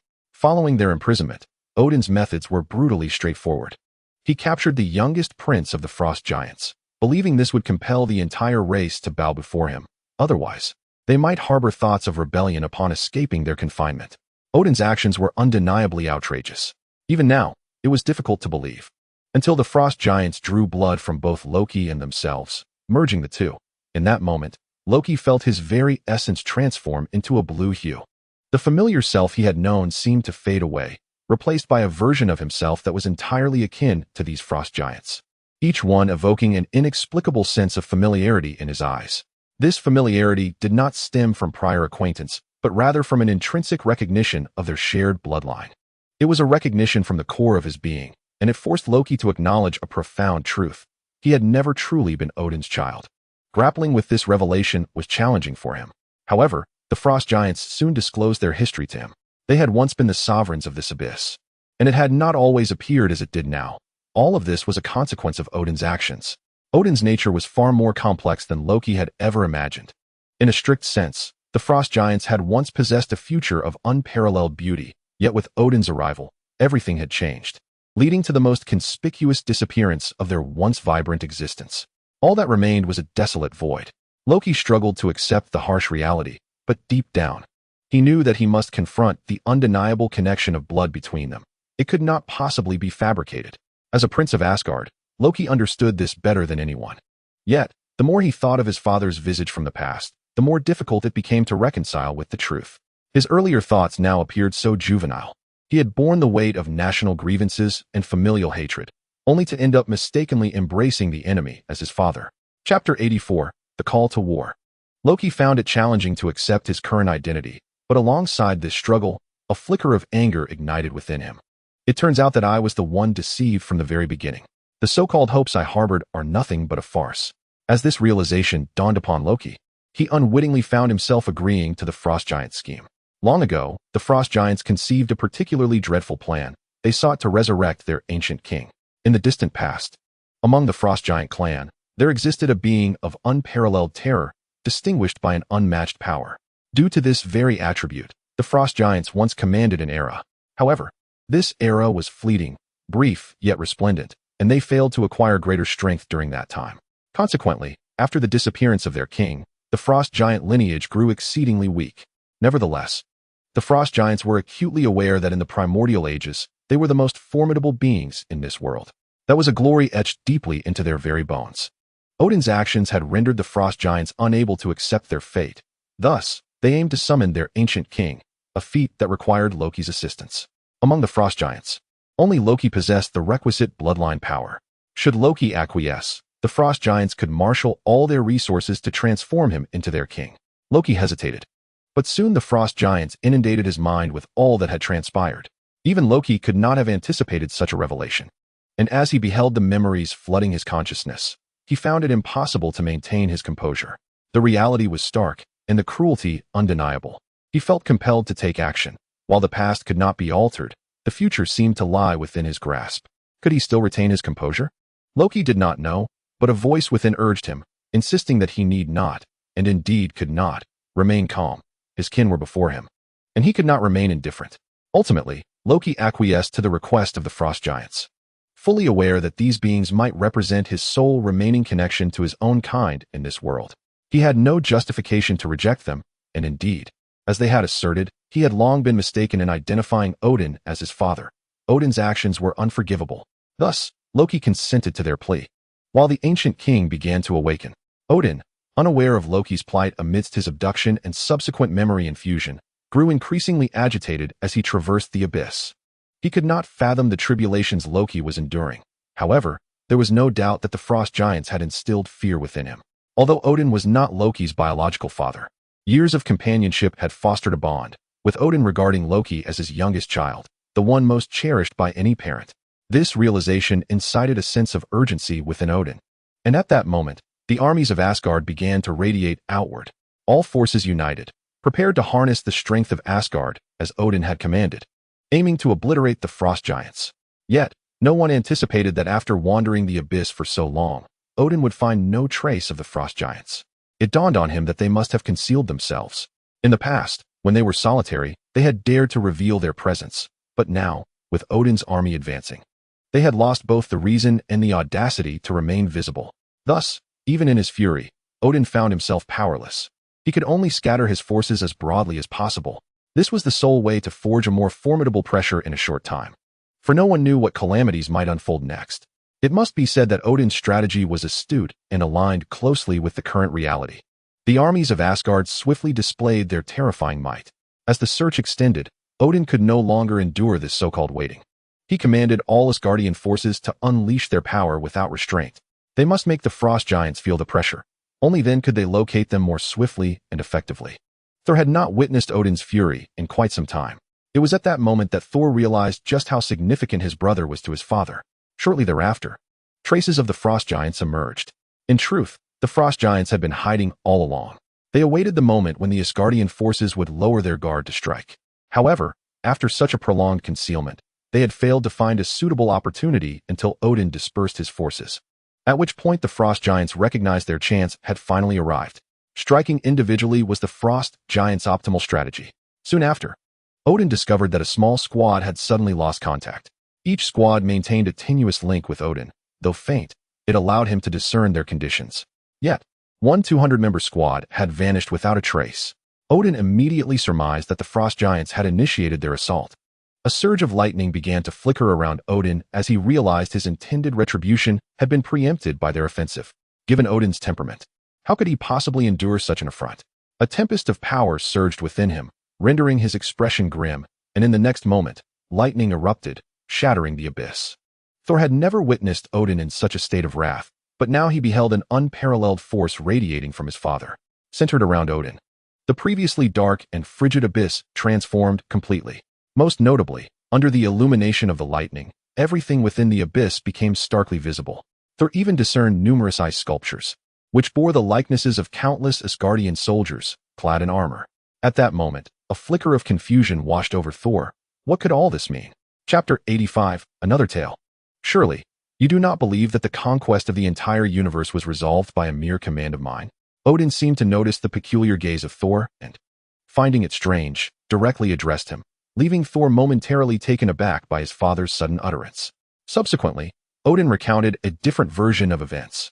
In the earlier days, Asgard, owing to Hela's influence, waged wars on all fronts, leading Odin to feel a semblance of immense power. Yet, the transformation of his daughter gradually eroded the goodness within him.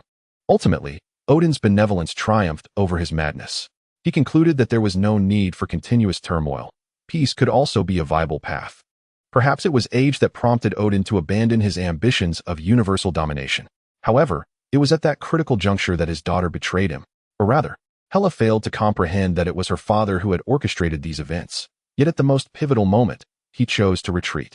Hela's betrayal caught Odin unawares. But in that moment, he still possessed the power to suppress her, thus sealing Hela away. It was then that Odin realized, after years of conflict, he had never truly understood his daughter. Odin felt a slight discomfort, yet he did not consider the situation to be particularly embarrassing. However, at that very moment, an unimaginable event transpired beside him. Odin, who should have been relinquishing his armor to return to a simpler life, never anticipated that he had made such a choice. Some, like the frost giants, could not accept it.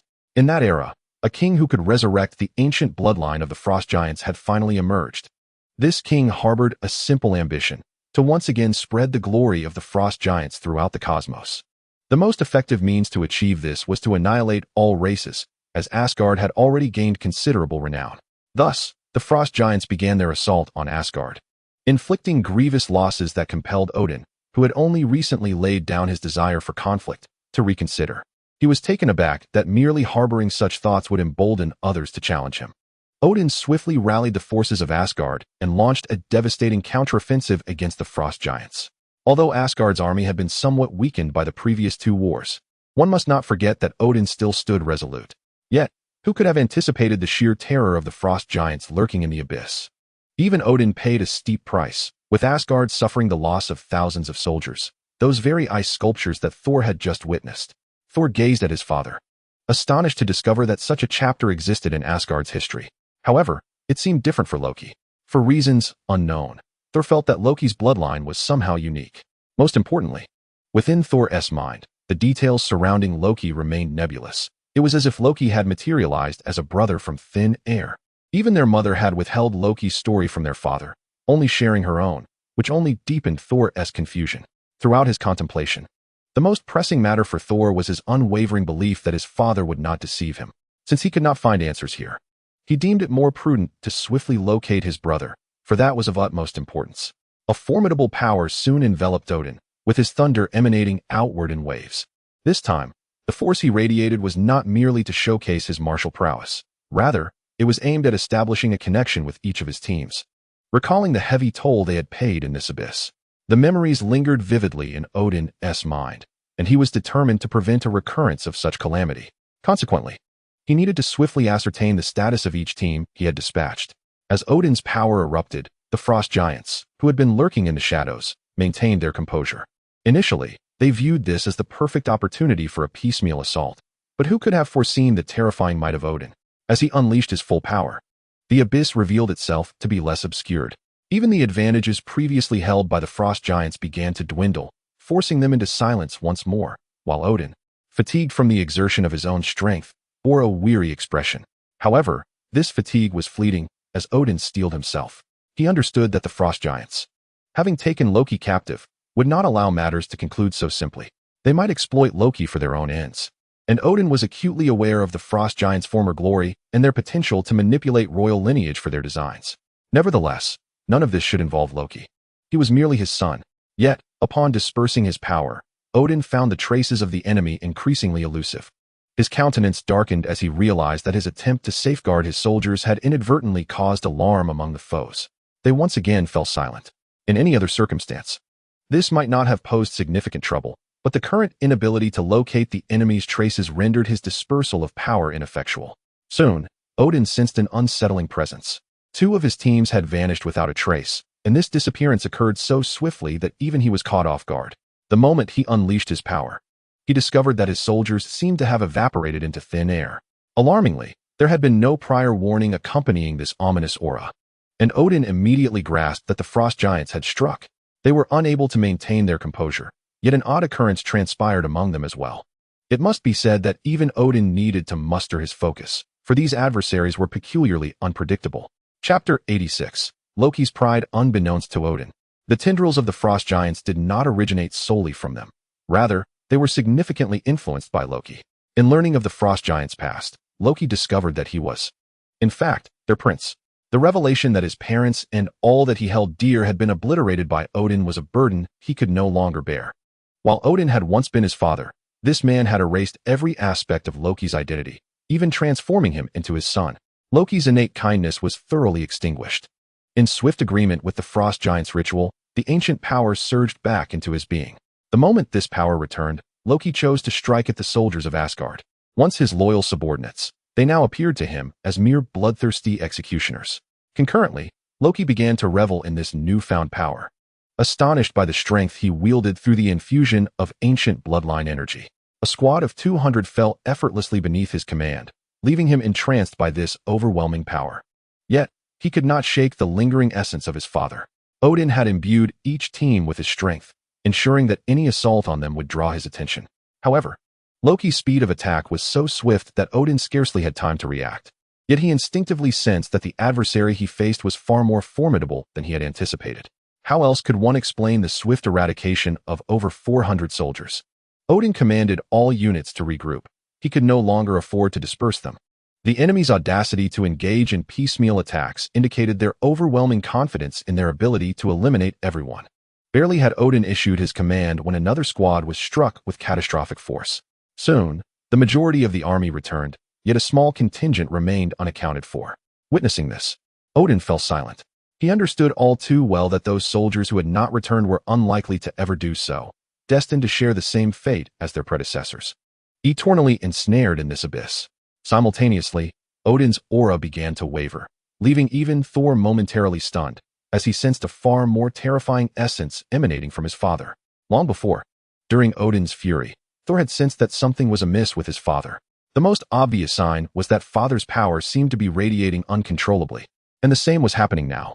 Odin, who had been at the very rear of the army, suddenly soared into the air, moving from his position at the back to the very forefront of the forces. In the next moment, lightning enveloped his entire body. The armor forged from thunder made Odin appear extraordinary at first glance. Thor knew with just one look that his father was unleashing his most powerful strength. Even now, merely gazing at his father filled him with a deep sense of awe. It was the majesty of the All-Father, a demeanor he hadn't witnessed in many years. Yet, without a doubt, his father remained as terrifying and mighty as ever. Just a wisp of the aura he casually revealed was enough to make Thor feel fear, even causing his entire body to tremble uncontrollably. Precisely because of this, Thor could no longer remain calm. He knew that if his father weren't truly enraged, he would never display such terrifying power. In the span of a breath, this energy erupted outward. It grew stronger with every passing second. And this was what concerned Thor the most. He knew his father's power was immense, but he never expected that after the initial display, his father would elevate it even further. Now, many soldiers began to retreat slowly, and Thor chose to follow suit. After all, as his father's power continued to radiate, the closer one stood, the more one could feel that soul-shaking might gradually intensifying. Soon, a light emanated from Odin's eyes, spreading throughout the entire abyss. It was then that Thor finally realized his father intended to use his divine power to probe everything within the abyss through his vision. In moments, the light radiating from Odin enveloped the entire realm, and the beams from his eyes seemed to take in every detail of the abyss. Finally, Odin's expression changed. Even Thor couldn't help but feel surprised. He never expected his father to suddenly reveal such an expression. What kind of look was it? Astonishment, doubt, even self-reproach. All these emotions appeared simultaneously on Odin's face, leaving Thor somewhat unsettled. He had never imagined his father could show such an expression. Then, Thor suddenly sensed something amiss. The very earth seemed to be trembling. An inexplicable power was slowly approaching from afar. Even Thor could feel this energy, as if it were contending with his father's own. It didn't take long for Loki to notice as well. Before his eyes appeared hundreds of giants. With just one glance, Thor recognized them as the frost giants recorded in the ancient texts, the very targets they had been searching for. And standing before these giants was his brother, Loki. This was something Thor never anticipated. He never imagined the figure suddenly appearing among the giants would be his brother. And his brother seemed abnormal in some way. This power felt entirely different from anything he had witnessed before, but Loki could sense it. His father was not the same as before. Just as Thor observed Loki, he could feel an immense power radiating from him. Was this still the same weak brother he once knew? Even he couldn't help but feel shocked at the energy he sensed. Thor watched him, unconsciously making comparisons. In the end, he shook his head. He knew all too well that if he were to confront his former brother now, he would likely pay a heavy price, something he was unwilling to face. Chapter 87. The Arrival of the All-Mother. On Earth, Hela, for some unknown reason, felt an inexplicable unease, a sudden, numbing restlessness. As if something had happened in the unseen threads of fate, Hela couldn't help but gaze into the distance. Yet, she saw nothing, which only deepened her uncertainty. Around the same time, Eugia also noticed that his wife seemed out of sorts. His wife was an ice queen, but her icy demeanor had always remained constant, unchanging, like a block of ice standing firm in a glacial world. Not even the sun could melt it. But for some reason, he now saw a trace of panic and strangeness on her face. Eugia approached Hela, gently stroking her hair as he spoke softly. "What's wrong, dear? Did something happen? You seem not yourself." After Eugia spoke, Hela shook her head. She didn't know what was wrong either. She just felt an inexplicable panic. But the next moment, Hela's expression shifted. The reason she felt this panic was likely due to a bloodline connection. If such a connection was a sign, did it mean something had happened in Asgard? The only person in this world connected to her by blood was her father. Even Thor and the others wouldn't evoke such a feeling in her, because her blood ties with Thor and the others were actually very faint. Only if something happened to Odin would Hela sense this aura. However, this thought didn't linger long before Hela forcibly suppressed it. She wasn't surprised by the idea of her father being in trouble. In fact, she felt a hint of satisfaction, at least on the surface. Eugia could tell that his wife was off the entire day. Even the symphony of life, which she usually loved to conduct at night, didn't last long. Though deeply puzzled, he knew this was Hela's matter and he shouldn't interfere. Deep into the night, both fell into a heavy sleep. It was then that Hela found herself in an unfamiliar forest within her dreams. Soon, a familiar woman appeared before her. It was the All-Mother, Frigga. Seeing Frigga, Hela frowned slightly. She never expected the other to seek her out in her dreams. Then, Frigga spoke slowly. "I didn't want to come to you. But your father is now facing a great crisis. He is battling the frost giants in the abyss, and his time is short. If you still consider yourself his child, I hope you will go to him." Admittedly, Frigga's words carried a completely different meaning in a certain sense, but Hela fell silent. She looked at Frigga without speaking. The All-Mother's intention here was very clear. She hoped Hela would lend a hand and save her father. But Hela had no desire to let that happen. Instead, she responded with mockery. "The great father who once imprisoned me now needs my help? Impossible. Since he wanted to seal me away, let him hold on to that thought. I only wonder, will he succeed in imprisoning me first? Or will he meet his end sooner?" After saying this, Hela didn't wait to see the shock on Frigga's face. She shattered the dream. In the depth of the night, Hela opened her eyes, her gaze fixed outside the window.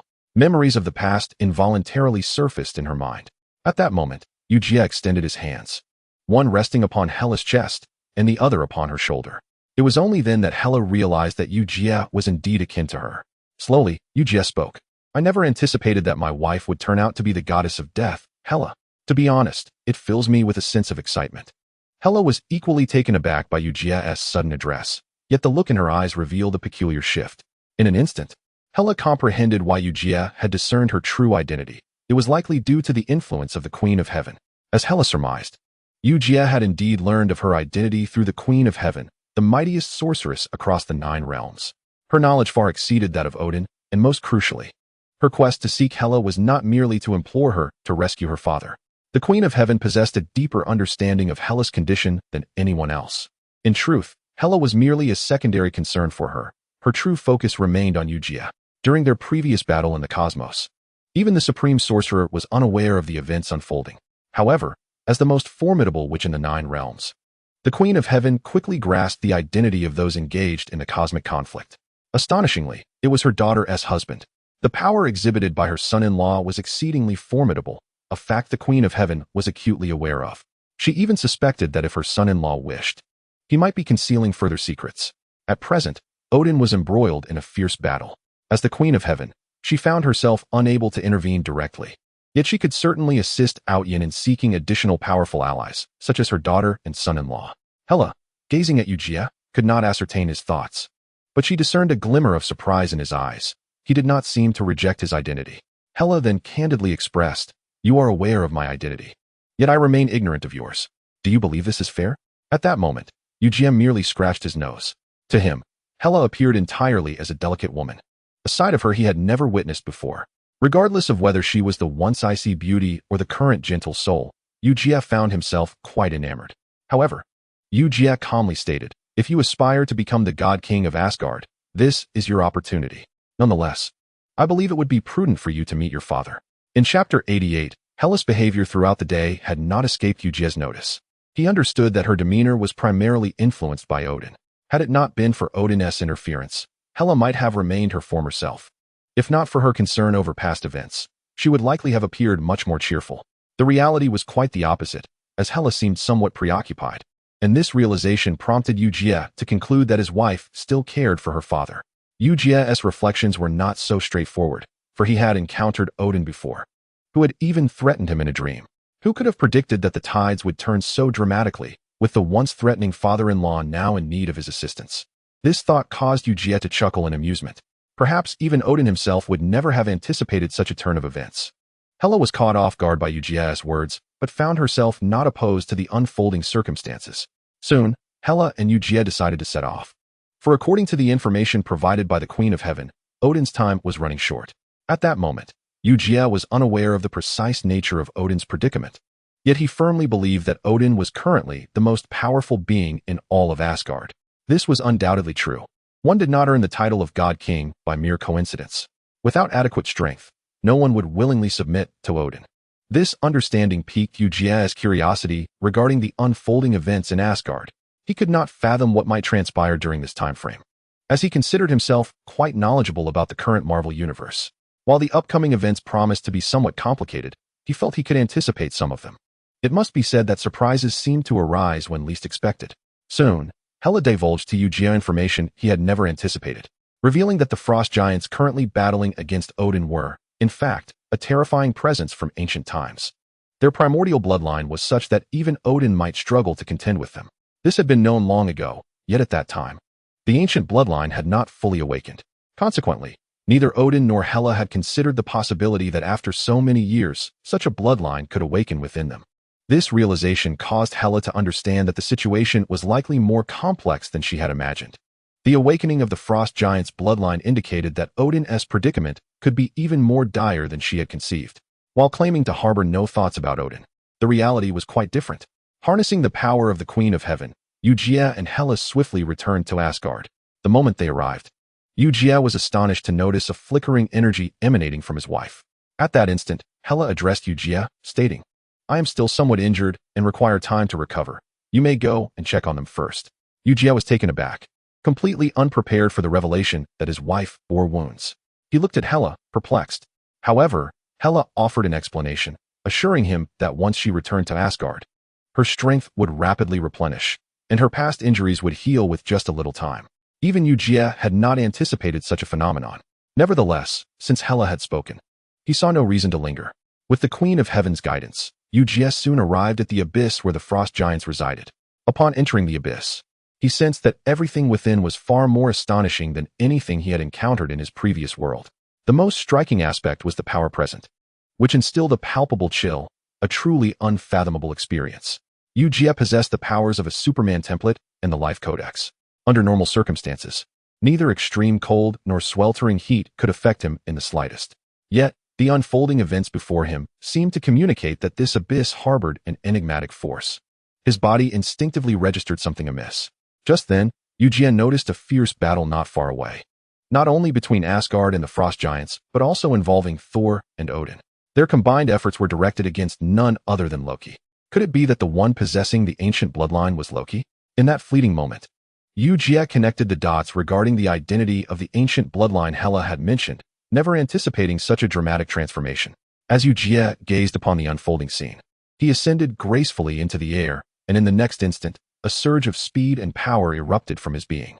It was almost instantaneous. Both Loki and Odin, as well as Thor, widened their eyes in astonishment. The sudden appearance of Eugia was utterly unexpected, and they could sense an overwhelmingly terrifying power emanating from him. Radiating from within, Odin's expression was one of shock, while Thor felt a peculiar sense of recognition. Previously, Thor had visited Eugia's residence, where a somewhat unusual encounter transpired, but at that time, he had not given it much thought. After all, his interactions with his brother-in-law had been brief. As long as he did not provoke him, he believed no issues would arise. However, now that his brother-in-law stood before him, Thor realized how laughable his previous assumptions had been. It turned out that his brother-in-law possessed such formidable strength, and even before making a move, Eugia exhibited an aura that transcended the rest. Eugia, gazing at Odin, spoke slowly, addressing him as father-in-law. He revealed that his visit was not solely to assist in resolving troubles, but also to discuss a matter of importance. His words took Odin by surprise, who was momentarily taken aback by the audacity of this human addressing him in such a manner, eliciting a flicker of anger within him. Yet, a thought suddenly crossed Odin's mind. Chapter 89, Loki vs. Eugia. While Odin had a certain understanding of his son-in-law, it was not particularly deep. The most notable memory was when he had previously sought out Eugia, threatening him in the process, a fact Odin was acutely aware of. Yet, observing Eugia now, Odin was filled with uncertainty. Could this truly be his son-in-law, endowed with such immense power? A multitude of thoughts flooded Odin's mind, particularly concerning a past threat from the Supreme Sorcerer. Their relationship had been neither particularly good nor bad. It resembled that of longtime acquaintances.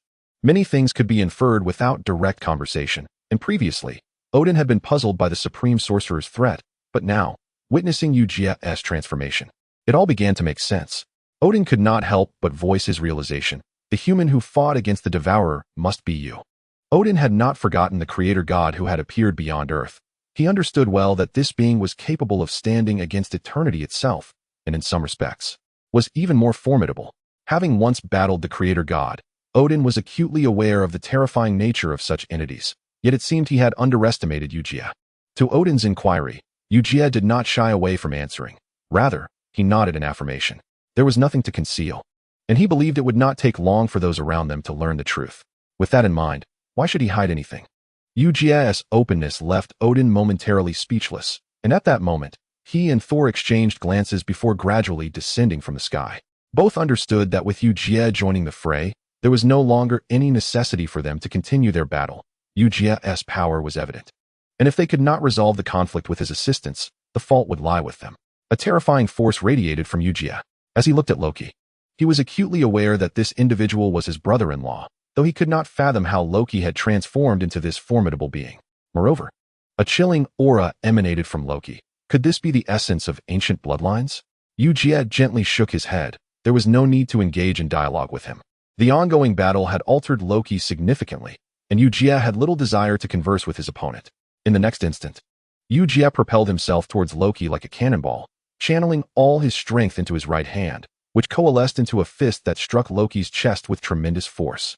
Loki was sent crashing backward upon impact, yet Eugia did not cease his assault, pursuing him relentlessly.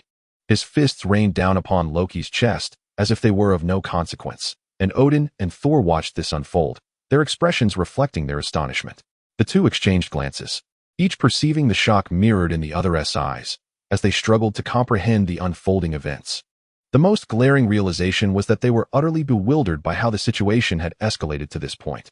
Odin had been the first to strike, but after doing so, he found himself at a disadvantage against Loki. Thor had also joined the fray, yet even together, they struggled to subdue Loki, who had undergone yet another transformation. The power of his ancient bloodline surged forth once more, augmenting Loki's strength significantly in a short span, which became a source of great frustration for both father and son. They had been battling Loki for over 2 days and nights, and during this time, both Thor and Odin felt their strength waning, as their energy was continuously expended without replenishment. In stark contrast, Loki, with his ancient lineage, was seemingly able to enhance his power indefinitely. It appeared that as long as he continued to fight, he could recover and grow stronger, leading Odin and Thor to realize that their battle had reached an impasse. If their adversary so desired, he could potentially dominate the battlefield in the near future. This prospect was difficult for both Odin and Thor to accept. They had expected a one-sided confrontation. Who could have anticipated it would evolve into this? Thankfully, Eugia's arrival brought a glimmer of hope. as the power he displayed was formidable enough to subdue Loki in mere moments. Nevertheless, in the eyes of Thor and Odin, there lingered a hint of uncertainty alongside their astonishment. They had fought alongside Loki the longest and were acutely aware of the myriad changes he had undergone. At that moment, Odin voiced his concern, remarking that the power this child now wielded was indeed formidable, yet it seemed he was merely testing the waters. What did Odin mean by this? Thor paused momentarily before comprehending. His father's words implied that Loki's current display of strength was primarily an effort to gauge Eugia, rather than a full unleashing of his power. This realization cast a shadow over Thor's expression, as he could not shake the feeling that he had misjudged the situation. He hoped for clarity from his father, who, upon noticing Thor's gaze, nodded in affirmation. Indeed, Thor's suspicions were correct. Loki's seemingly restrained power was a method of exploration, seeking to uncover more about Eugia. Recognizing this, Thor's countenance darkened considerably. While his brother-in-law was undeniably powerful, surely he must possess vulnerabilities as well. Who could have anticipated that Loki, in the midst of such a fierce battle, would still find the time to scheme against his brother-in-law? It must be said that Thor's previous impressions of Loki have been utterly obliterated. It turns out his brother is indeed a formidable Dark Lord. Chapter 90. The unilateral and ruthless beating. After taking a deep breath, Eugia directed his gaze towards Loki, having launched countless assaults against him. However, it seemed that none bore any fruit. Loki's body had endured innumerable shocks without exhibiting a single sign of damage, which left Eugia somewhat astonished. In truth, the current Eugia was vastly different from his former self, most notably in how he faced the Devourer. After countless brushings with death, he had significantly enhanced his power. Recently, Eugia felt he was on the verge of grasping the threshold of becoming a Silver Superman, which was precisely why he had chosen to come here. His strength was nearing a new pinnacle. Under such circumstances, he believed no one could stand against him. The Golden Superman was indeed the mightiest. Yet, this did not imply that the Silver Superman was without merit. On the contrary, the Silver Superman wielded considerable power. Should he desire, obliterating a planet would be a trivial task. Nevertheless, in the wake of his own offensive, he found himself unable to subdue his opponent, which perplexed Eugia. The ancient bloodline was unexpectedly terrifying, perhaps even on par with the creator god, although Loki remained passive, receiving blows without retaliating even once. The defensive prowess he displayed far exceeded Eugia's expectations.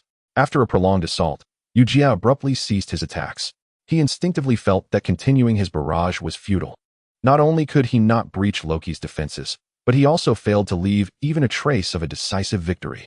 Taking a deep breath, the power of the Codex of Life erupted from within Eugia.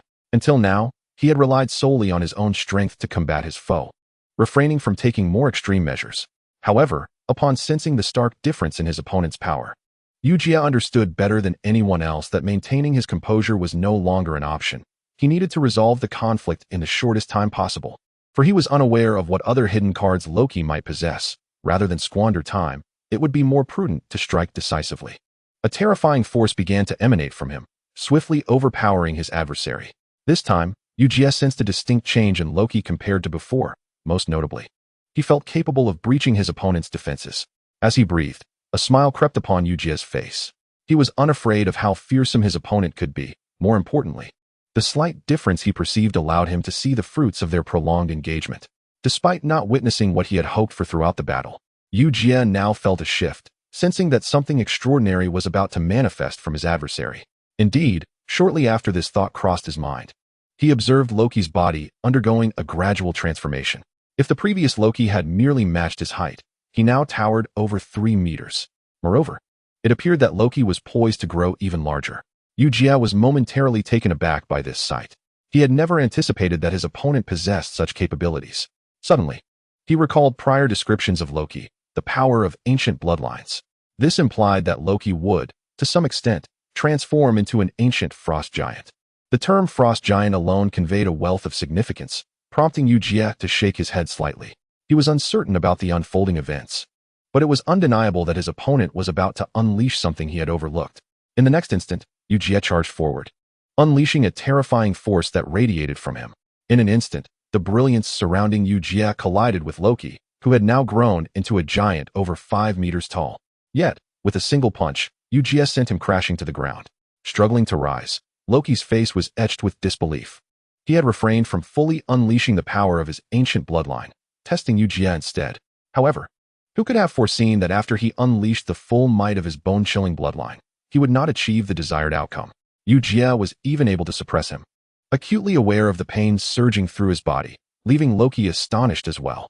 What was this human? Why did he possess such overwhelming strength? It seemed even his father, Odin, could not measure up. Taking a deep breath, Loki slowly rose from the ground, gathering his strength for a direct assault. Not just him, Eugia was also poised, awaiting Loki's strike. As Loki's fist hurtled towards him, Eugia extended his own. Boom, boom, boom. The two fists collided with tremendous force, causing the earth to tremble. And even the fabric of space seemed to resonate with an ominous sound. Thor and Odin had been overseeing this battle, and as the fists of the two combatants met, disbelief filled Thor's eyes. In truth, the moment Loki had grown larger, Thor had sensed that his brother had been concealing his strength all along.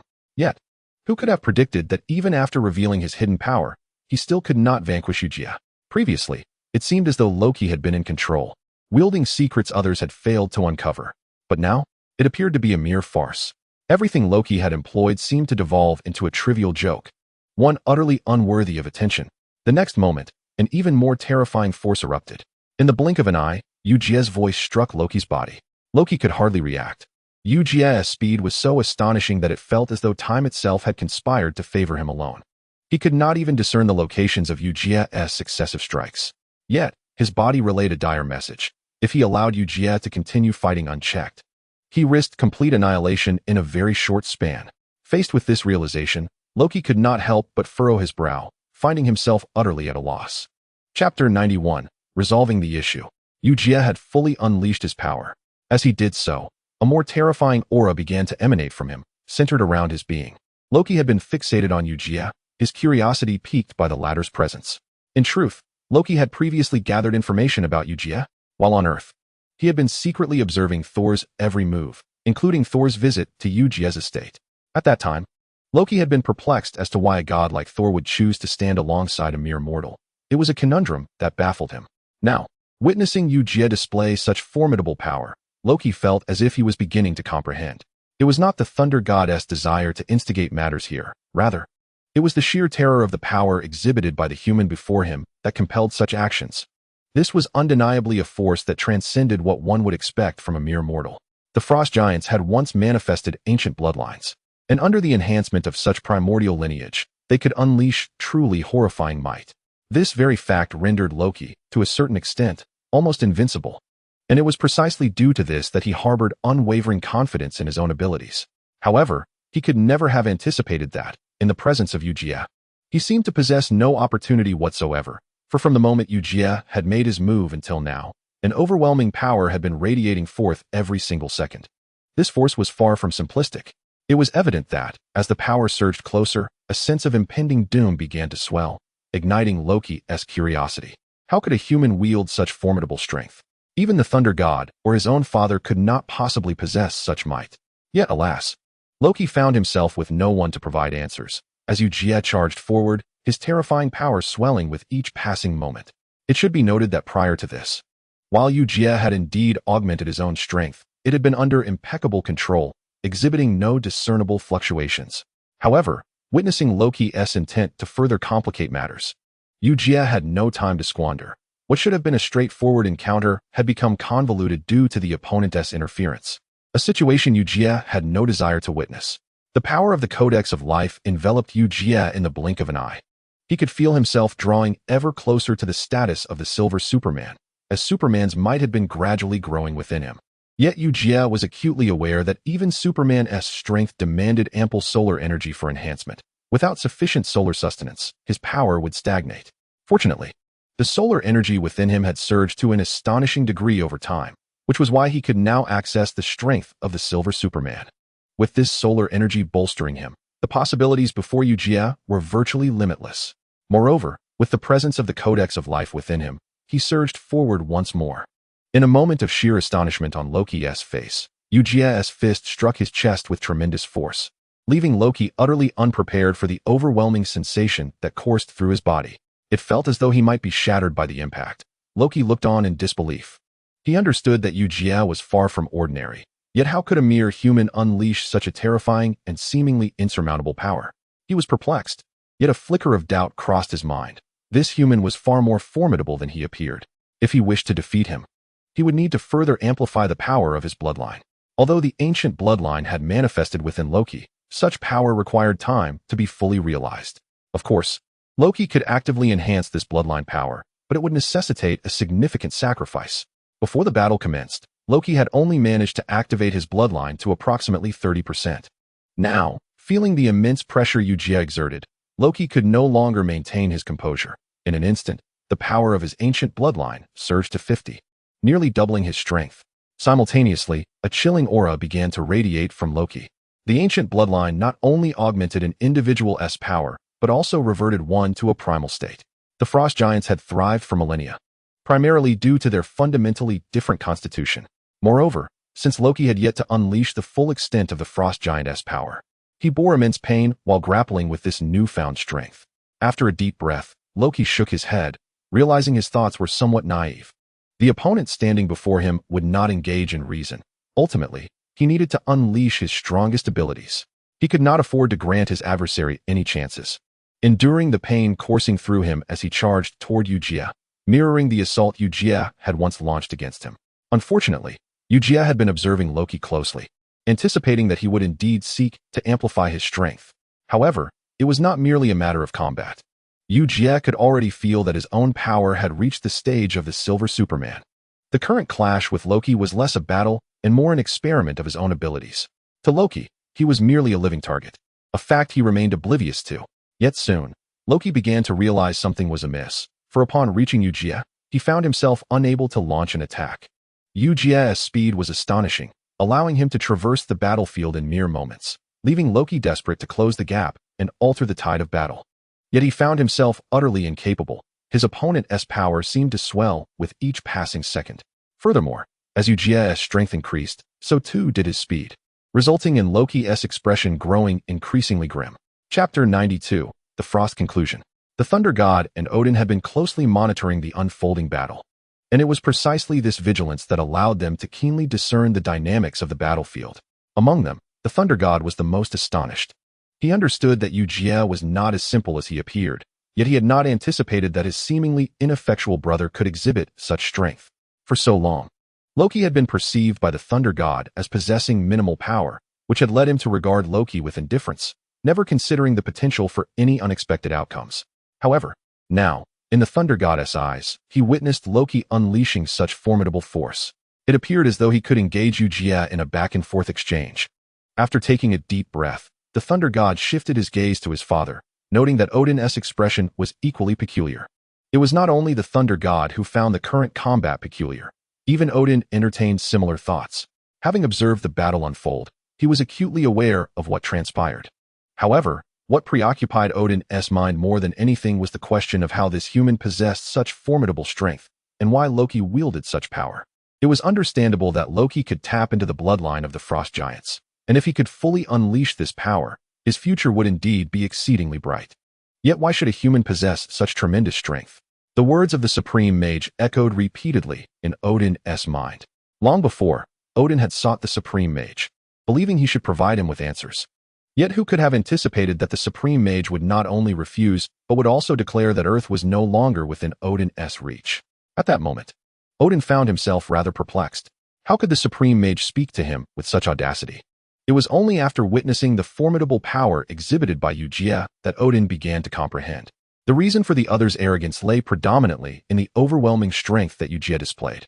Although Loki appeared to possess remarkable power, Odin, with his discerning gaze, could easily deduce that since the very beginning, Loki had not been granted a single opportunity. Eugia's displayed might was simply too terrifying.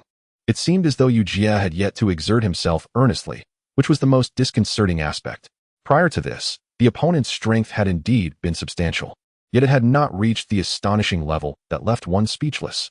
However, from Odin's perspective, it was evident that Eugia merely needed to reveal his true capabilities, and Loki would stand no chance of resistance.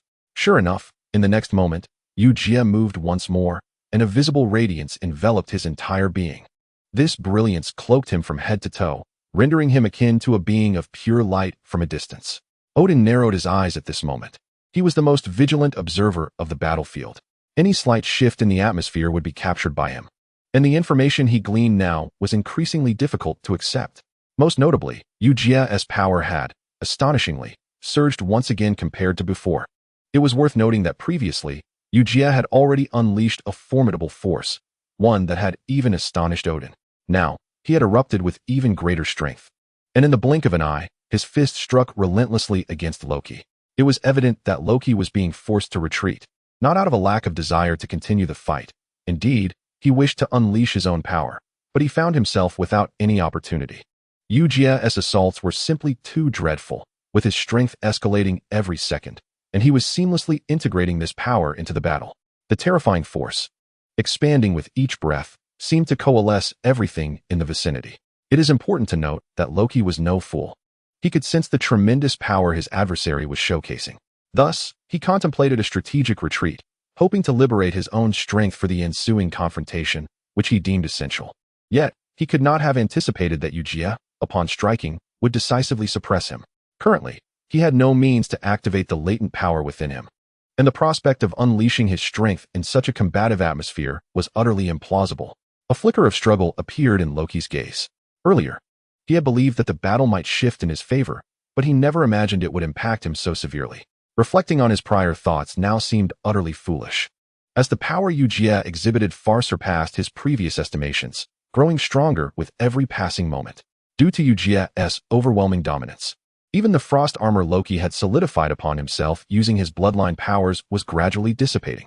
It is noteworthy that prior to the battle, Loki had enveloped himself in a visibly solid layer of frosty armor, yet this armor crumbled in the face of Eugia's assault, failing to withstand even a single round.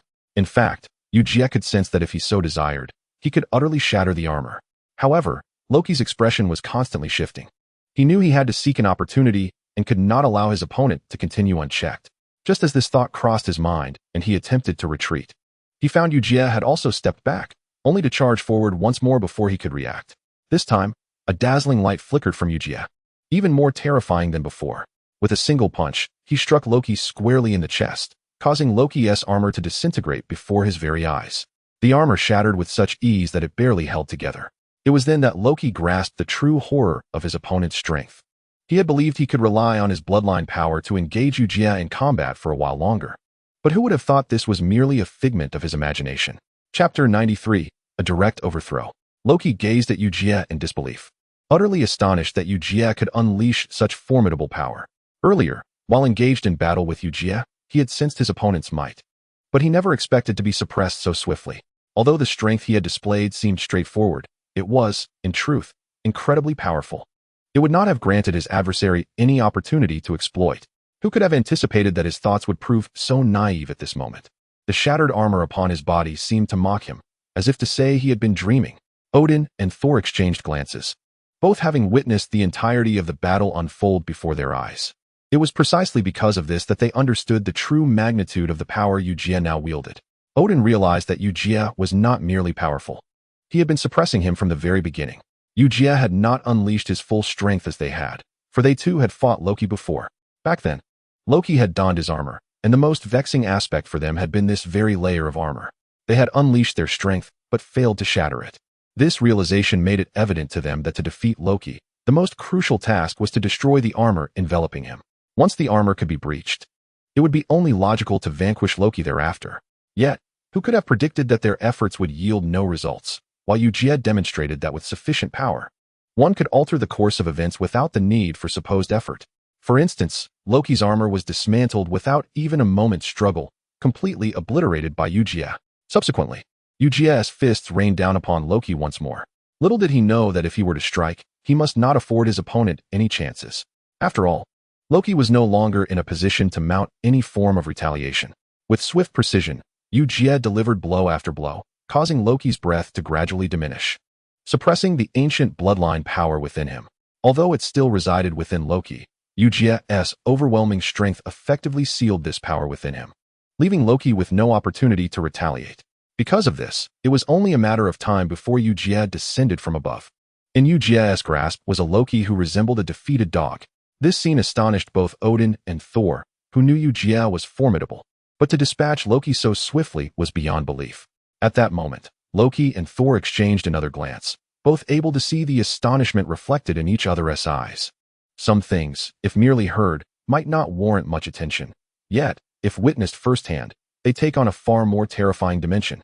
For instance, the formidable power that Eugia is currently exhibiting is a testament to the adage that seeing is believing. And it appears they can sense that Eugia has yet to unleash his full potential. This revelation is truly the most terrifying aspect. However, the matter at hand transcends mere considerations of whether the common folk can hold back. It is the actions of Loki that have irrevocably brought this situation to a close. The strength demonstrated by Eugia is overwhelmingly potent, having utterly subdued his adversaries in mere moments. Yet beyond this, there is an ominous aura emanating from him that suggests an even greater threat lies in wait.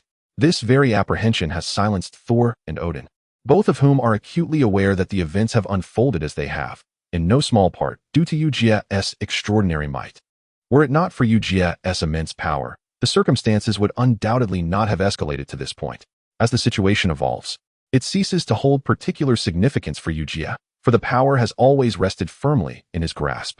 As long as he is willing, nothing could alter the unforeseen occurrences that have transpired, which, in a certain sense, are aligning with his aspirations. Earlier, Eugia had sensed that unexpected developments might arise. Yet Loki's power had not surpassed his own, which led Eugia to regard the matter with a degree of indifference. After exchanging a glance, Odin and Thor both understood that the affair had reached its conclusion. With Eugia's assistance, they would no longer encounter any difficulties. Eugia swiftly entrusted Loki to Thor, as the matter was, strictly speaking, a family issue concerning his father-in-law, and although he had aided Loki, he had no desire to prolong their interaction. Loki gazed at his father and brother, momentarily at a loss for words. He had awakened from the blindness of power. Yet Odin refrained from elaborating further. Instead, he averted his gaze to another direction. At that moment, Odin had intended to converse with Loki, but he keenly sensed that something unusual was transpiring within his son. In light of this, Odin quickly reacted. Perhaps even Loki himself was unaware of the shifts occurring within him. Nevertheless, those accursed frost giants must pay the price for their provocations. In Odin's perspective, all of this stemmed from the frost giants' instigation. This confrontation need not have occurred were it not for their actions. Consequently, Odin would not permit this race to harbor any chance of survival. In the next moment, the forces of Asgard launched another assault against the remaining frost giants. Asgard's might was already formidable, and following their recent setback, they were now experiencing a surge in combat prowess. In scarcely a moment, they had completely surrounded the frost giants. The power exhibited by each Asgardian was terrifically daunting, effectively suppressing their opponents in no time. The frost giants, who had initially contemplated further schemes, found their resolve utterly shattered. They had lost the will to fight to the death, fully aware that their actions had, to a significant degree, incited Odin's wrath. Their prospects of survival were bleak, especially after leaving a profound shock for the people of Asgard. Chapter 94, The King of Gods to Me. Eugia's appearance was unforeseen by Odin. Yet following the resolution of the frost giant conflict, he realized he must now confront certain matters directly, such as his daughter and son-in-law. Soon, the group returned to Asgard, and Odin's gaze fell squarely upon Eugia. However, before Odin could utter a word, Hela approached, stating, "You now have but one choice. Either submit to me or be defeated by my hand. How will you decide?" Hela's sudden declaration was unexpected for Odin. In fact, not only Odin but even Thor, who stood nearby, was momentarily taken aback, while Loki, in his captive state, turned his gaze toward this sister he had never met before. For the first time, he witnessed a woman boldly speak such words before Odin. Yet, Loki quickly regained his composure. The strength of this woman had become secondary. What mattered was her association with an exceedingly powerful man. Behind Hela stood Eugia, who, although not visibly intervening, had already demonstrated a terrifying prowess in the recent battle that rendered any attempts to counter Hela's authority futile. This was no jest, but a stark reality, which is why Odin remained silent. Instead, he relinquished his scepter, the emblem of his kingship, feeling somewhat weary. Previously, Odin held a singular perspective on all matters. What was his alone. If he chose not to give it, no one had the right to take it. Yet now, without the need for discourse, he understood he had no opportunity against his daughter. The terrifying power exhibited by Eugia was something even his former self in his purest form might not rival. Moreover, up to this point, Eugia's power had yet to be fully unleashed, which only deepened Odin's curiosity regarding the true extent of this human's capabilities. Who could have imagined that within a mere few days, the God King of Asgard would be replaced by Hela? Even the inhabitants of Asgard were astounded by the turn of events, yet they understood that, in a sense, she possessed the potential to become the God King. Being Odin's daughter and wielding unparalleled martial prowess alongside her husband. In Asgard, prestige is vital, yet martial strength is equally paramount. Without formidable power, aspiring to be the ruler of Asgard is nothing short of absurd. The ensuing developments left many in disbelief. The people of Asgard had not anticipated that Hela, upon ascending to the throne, would depart yet again. She followed Eugia back to Earth, a decision that even Eugia found somewhat perplexing. During their return journey, he could not resist inquiring of his wife, "Isn't this what you've always desired? Why are you now reluctant to pursue it? Is there an issue?" At Eugia's inquiry, Hela shook her head, confessing, "I have always dreamt of becoming the God King, seizing my rightful place from my father. Yet now that I have attained it, I find myself indifferent. After all, many things are subject to change, and besides, I enjoy being with you." Initially, Eugia had aspired to be the man behind Hela, but he now realized that their relationship had inadvertently deepened. The fact that Hela was willing to forsake the title of God King for him was indeed a fortuitous development. However, if possible, he still hoped for Hela to embrace a sense of freedom in her own thoughts. One cannot always remain dependent on others. Meanwhile, on Earth, S.H.I.E.L.D. was vigorously purging Hydra, having never anticipated that the organization they had previously subdued would once again rise to power. This time, however, Hydra's display of strength was utterly terrifying. Who could have imagined that such a lethargic organization would coalesce at this moment? Moreover, there exists an intriguing trace of mutant essence within the ranks of Hydra. Not long ago, mutants were causing quite a stir in this vicinity, and it appears that their mischief was not merely an isolated incident. Be it through theft or arson, these unforeseen actions have been persistently orchestrated under the aegis of Hydra. One could assert that Hydra has seemingly returned to its zenith. Whenever they desire, they can wreak havoc in this domain. It is worth noting that even S.H.I.E.L.D. is experiencing a measure of vexation, for Hydra's power is alarmingly dispersed, and the reasons behind this latest resurgence remain shrouded in mystery. They have not unified. Rather, it seems they have scattered across the globe, continuing their nefarious activities. In this instance, S.H.I.E.L.D. finds itself at an impasse, as their original assumption was that Hydra would invariably act in concert when engaging in mischief. Consequently, they believed it unnecessary to track their adversaries' precise locations. Identifying the regions of their operations would suffice to consolidate their firepower and swiftly neutralize the threat. Of course, S.H.I.E.L.D. also yearns to rely on Iron Man's formidable strength to eliminate Hydra, for there exists a certain animosity between them. Furthermore, Iron Man's armored suit is indeed a formidable sight. Yet, due to Ultron's machinations, Iron Man has been thoroughly drained, tirelessly developing multiple strategies that would leave even S.H.I.E.L.D. somewhat dazed. They could hardly fathom that Iron Man could unleash such immense potential in such a brief span of time. From a certain perspective, Iron Man has indeed substantiated his formidable prowess. However, it is at this juncture that they are astonished to discover that Iron Man has not sought out Hydra in this region. His troubled demeanor resembles that of a madman. Obsessively researching means to counter Ultron. Since his encounter with the Sorcerer Supreme, Ultron has been conspicuously absent. Yet this does not imply that he has vanished without a trace. On the contrary, both S.H.I.E.L.D. and Iron Man are acutely aware that he is lurking, biding his time for the opportune moment to strike. S.H.I.E.L.D. believes that finding the Sorcerer Supreme will resolve their predicament. However, Iron Man's perspective diverges. He opines that if a situation is within his capacity to resolve, there is no need for external assistance.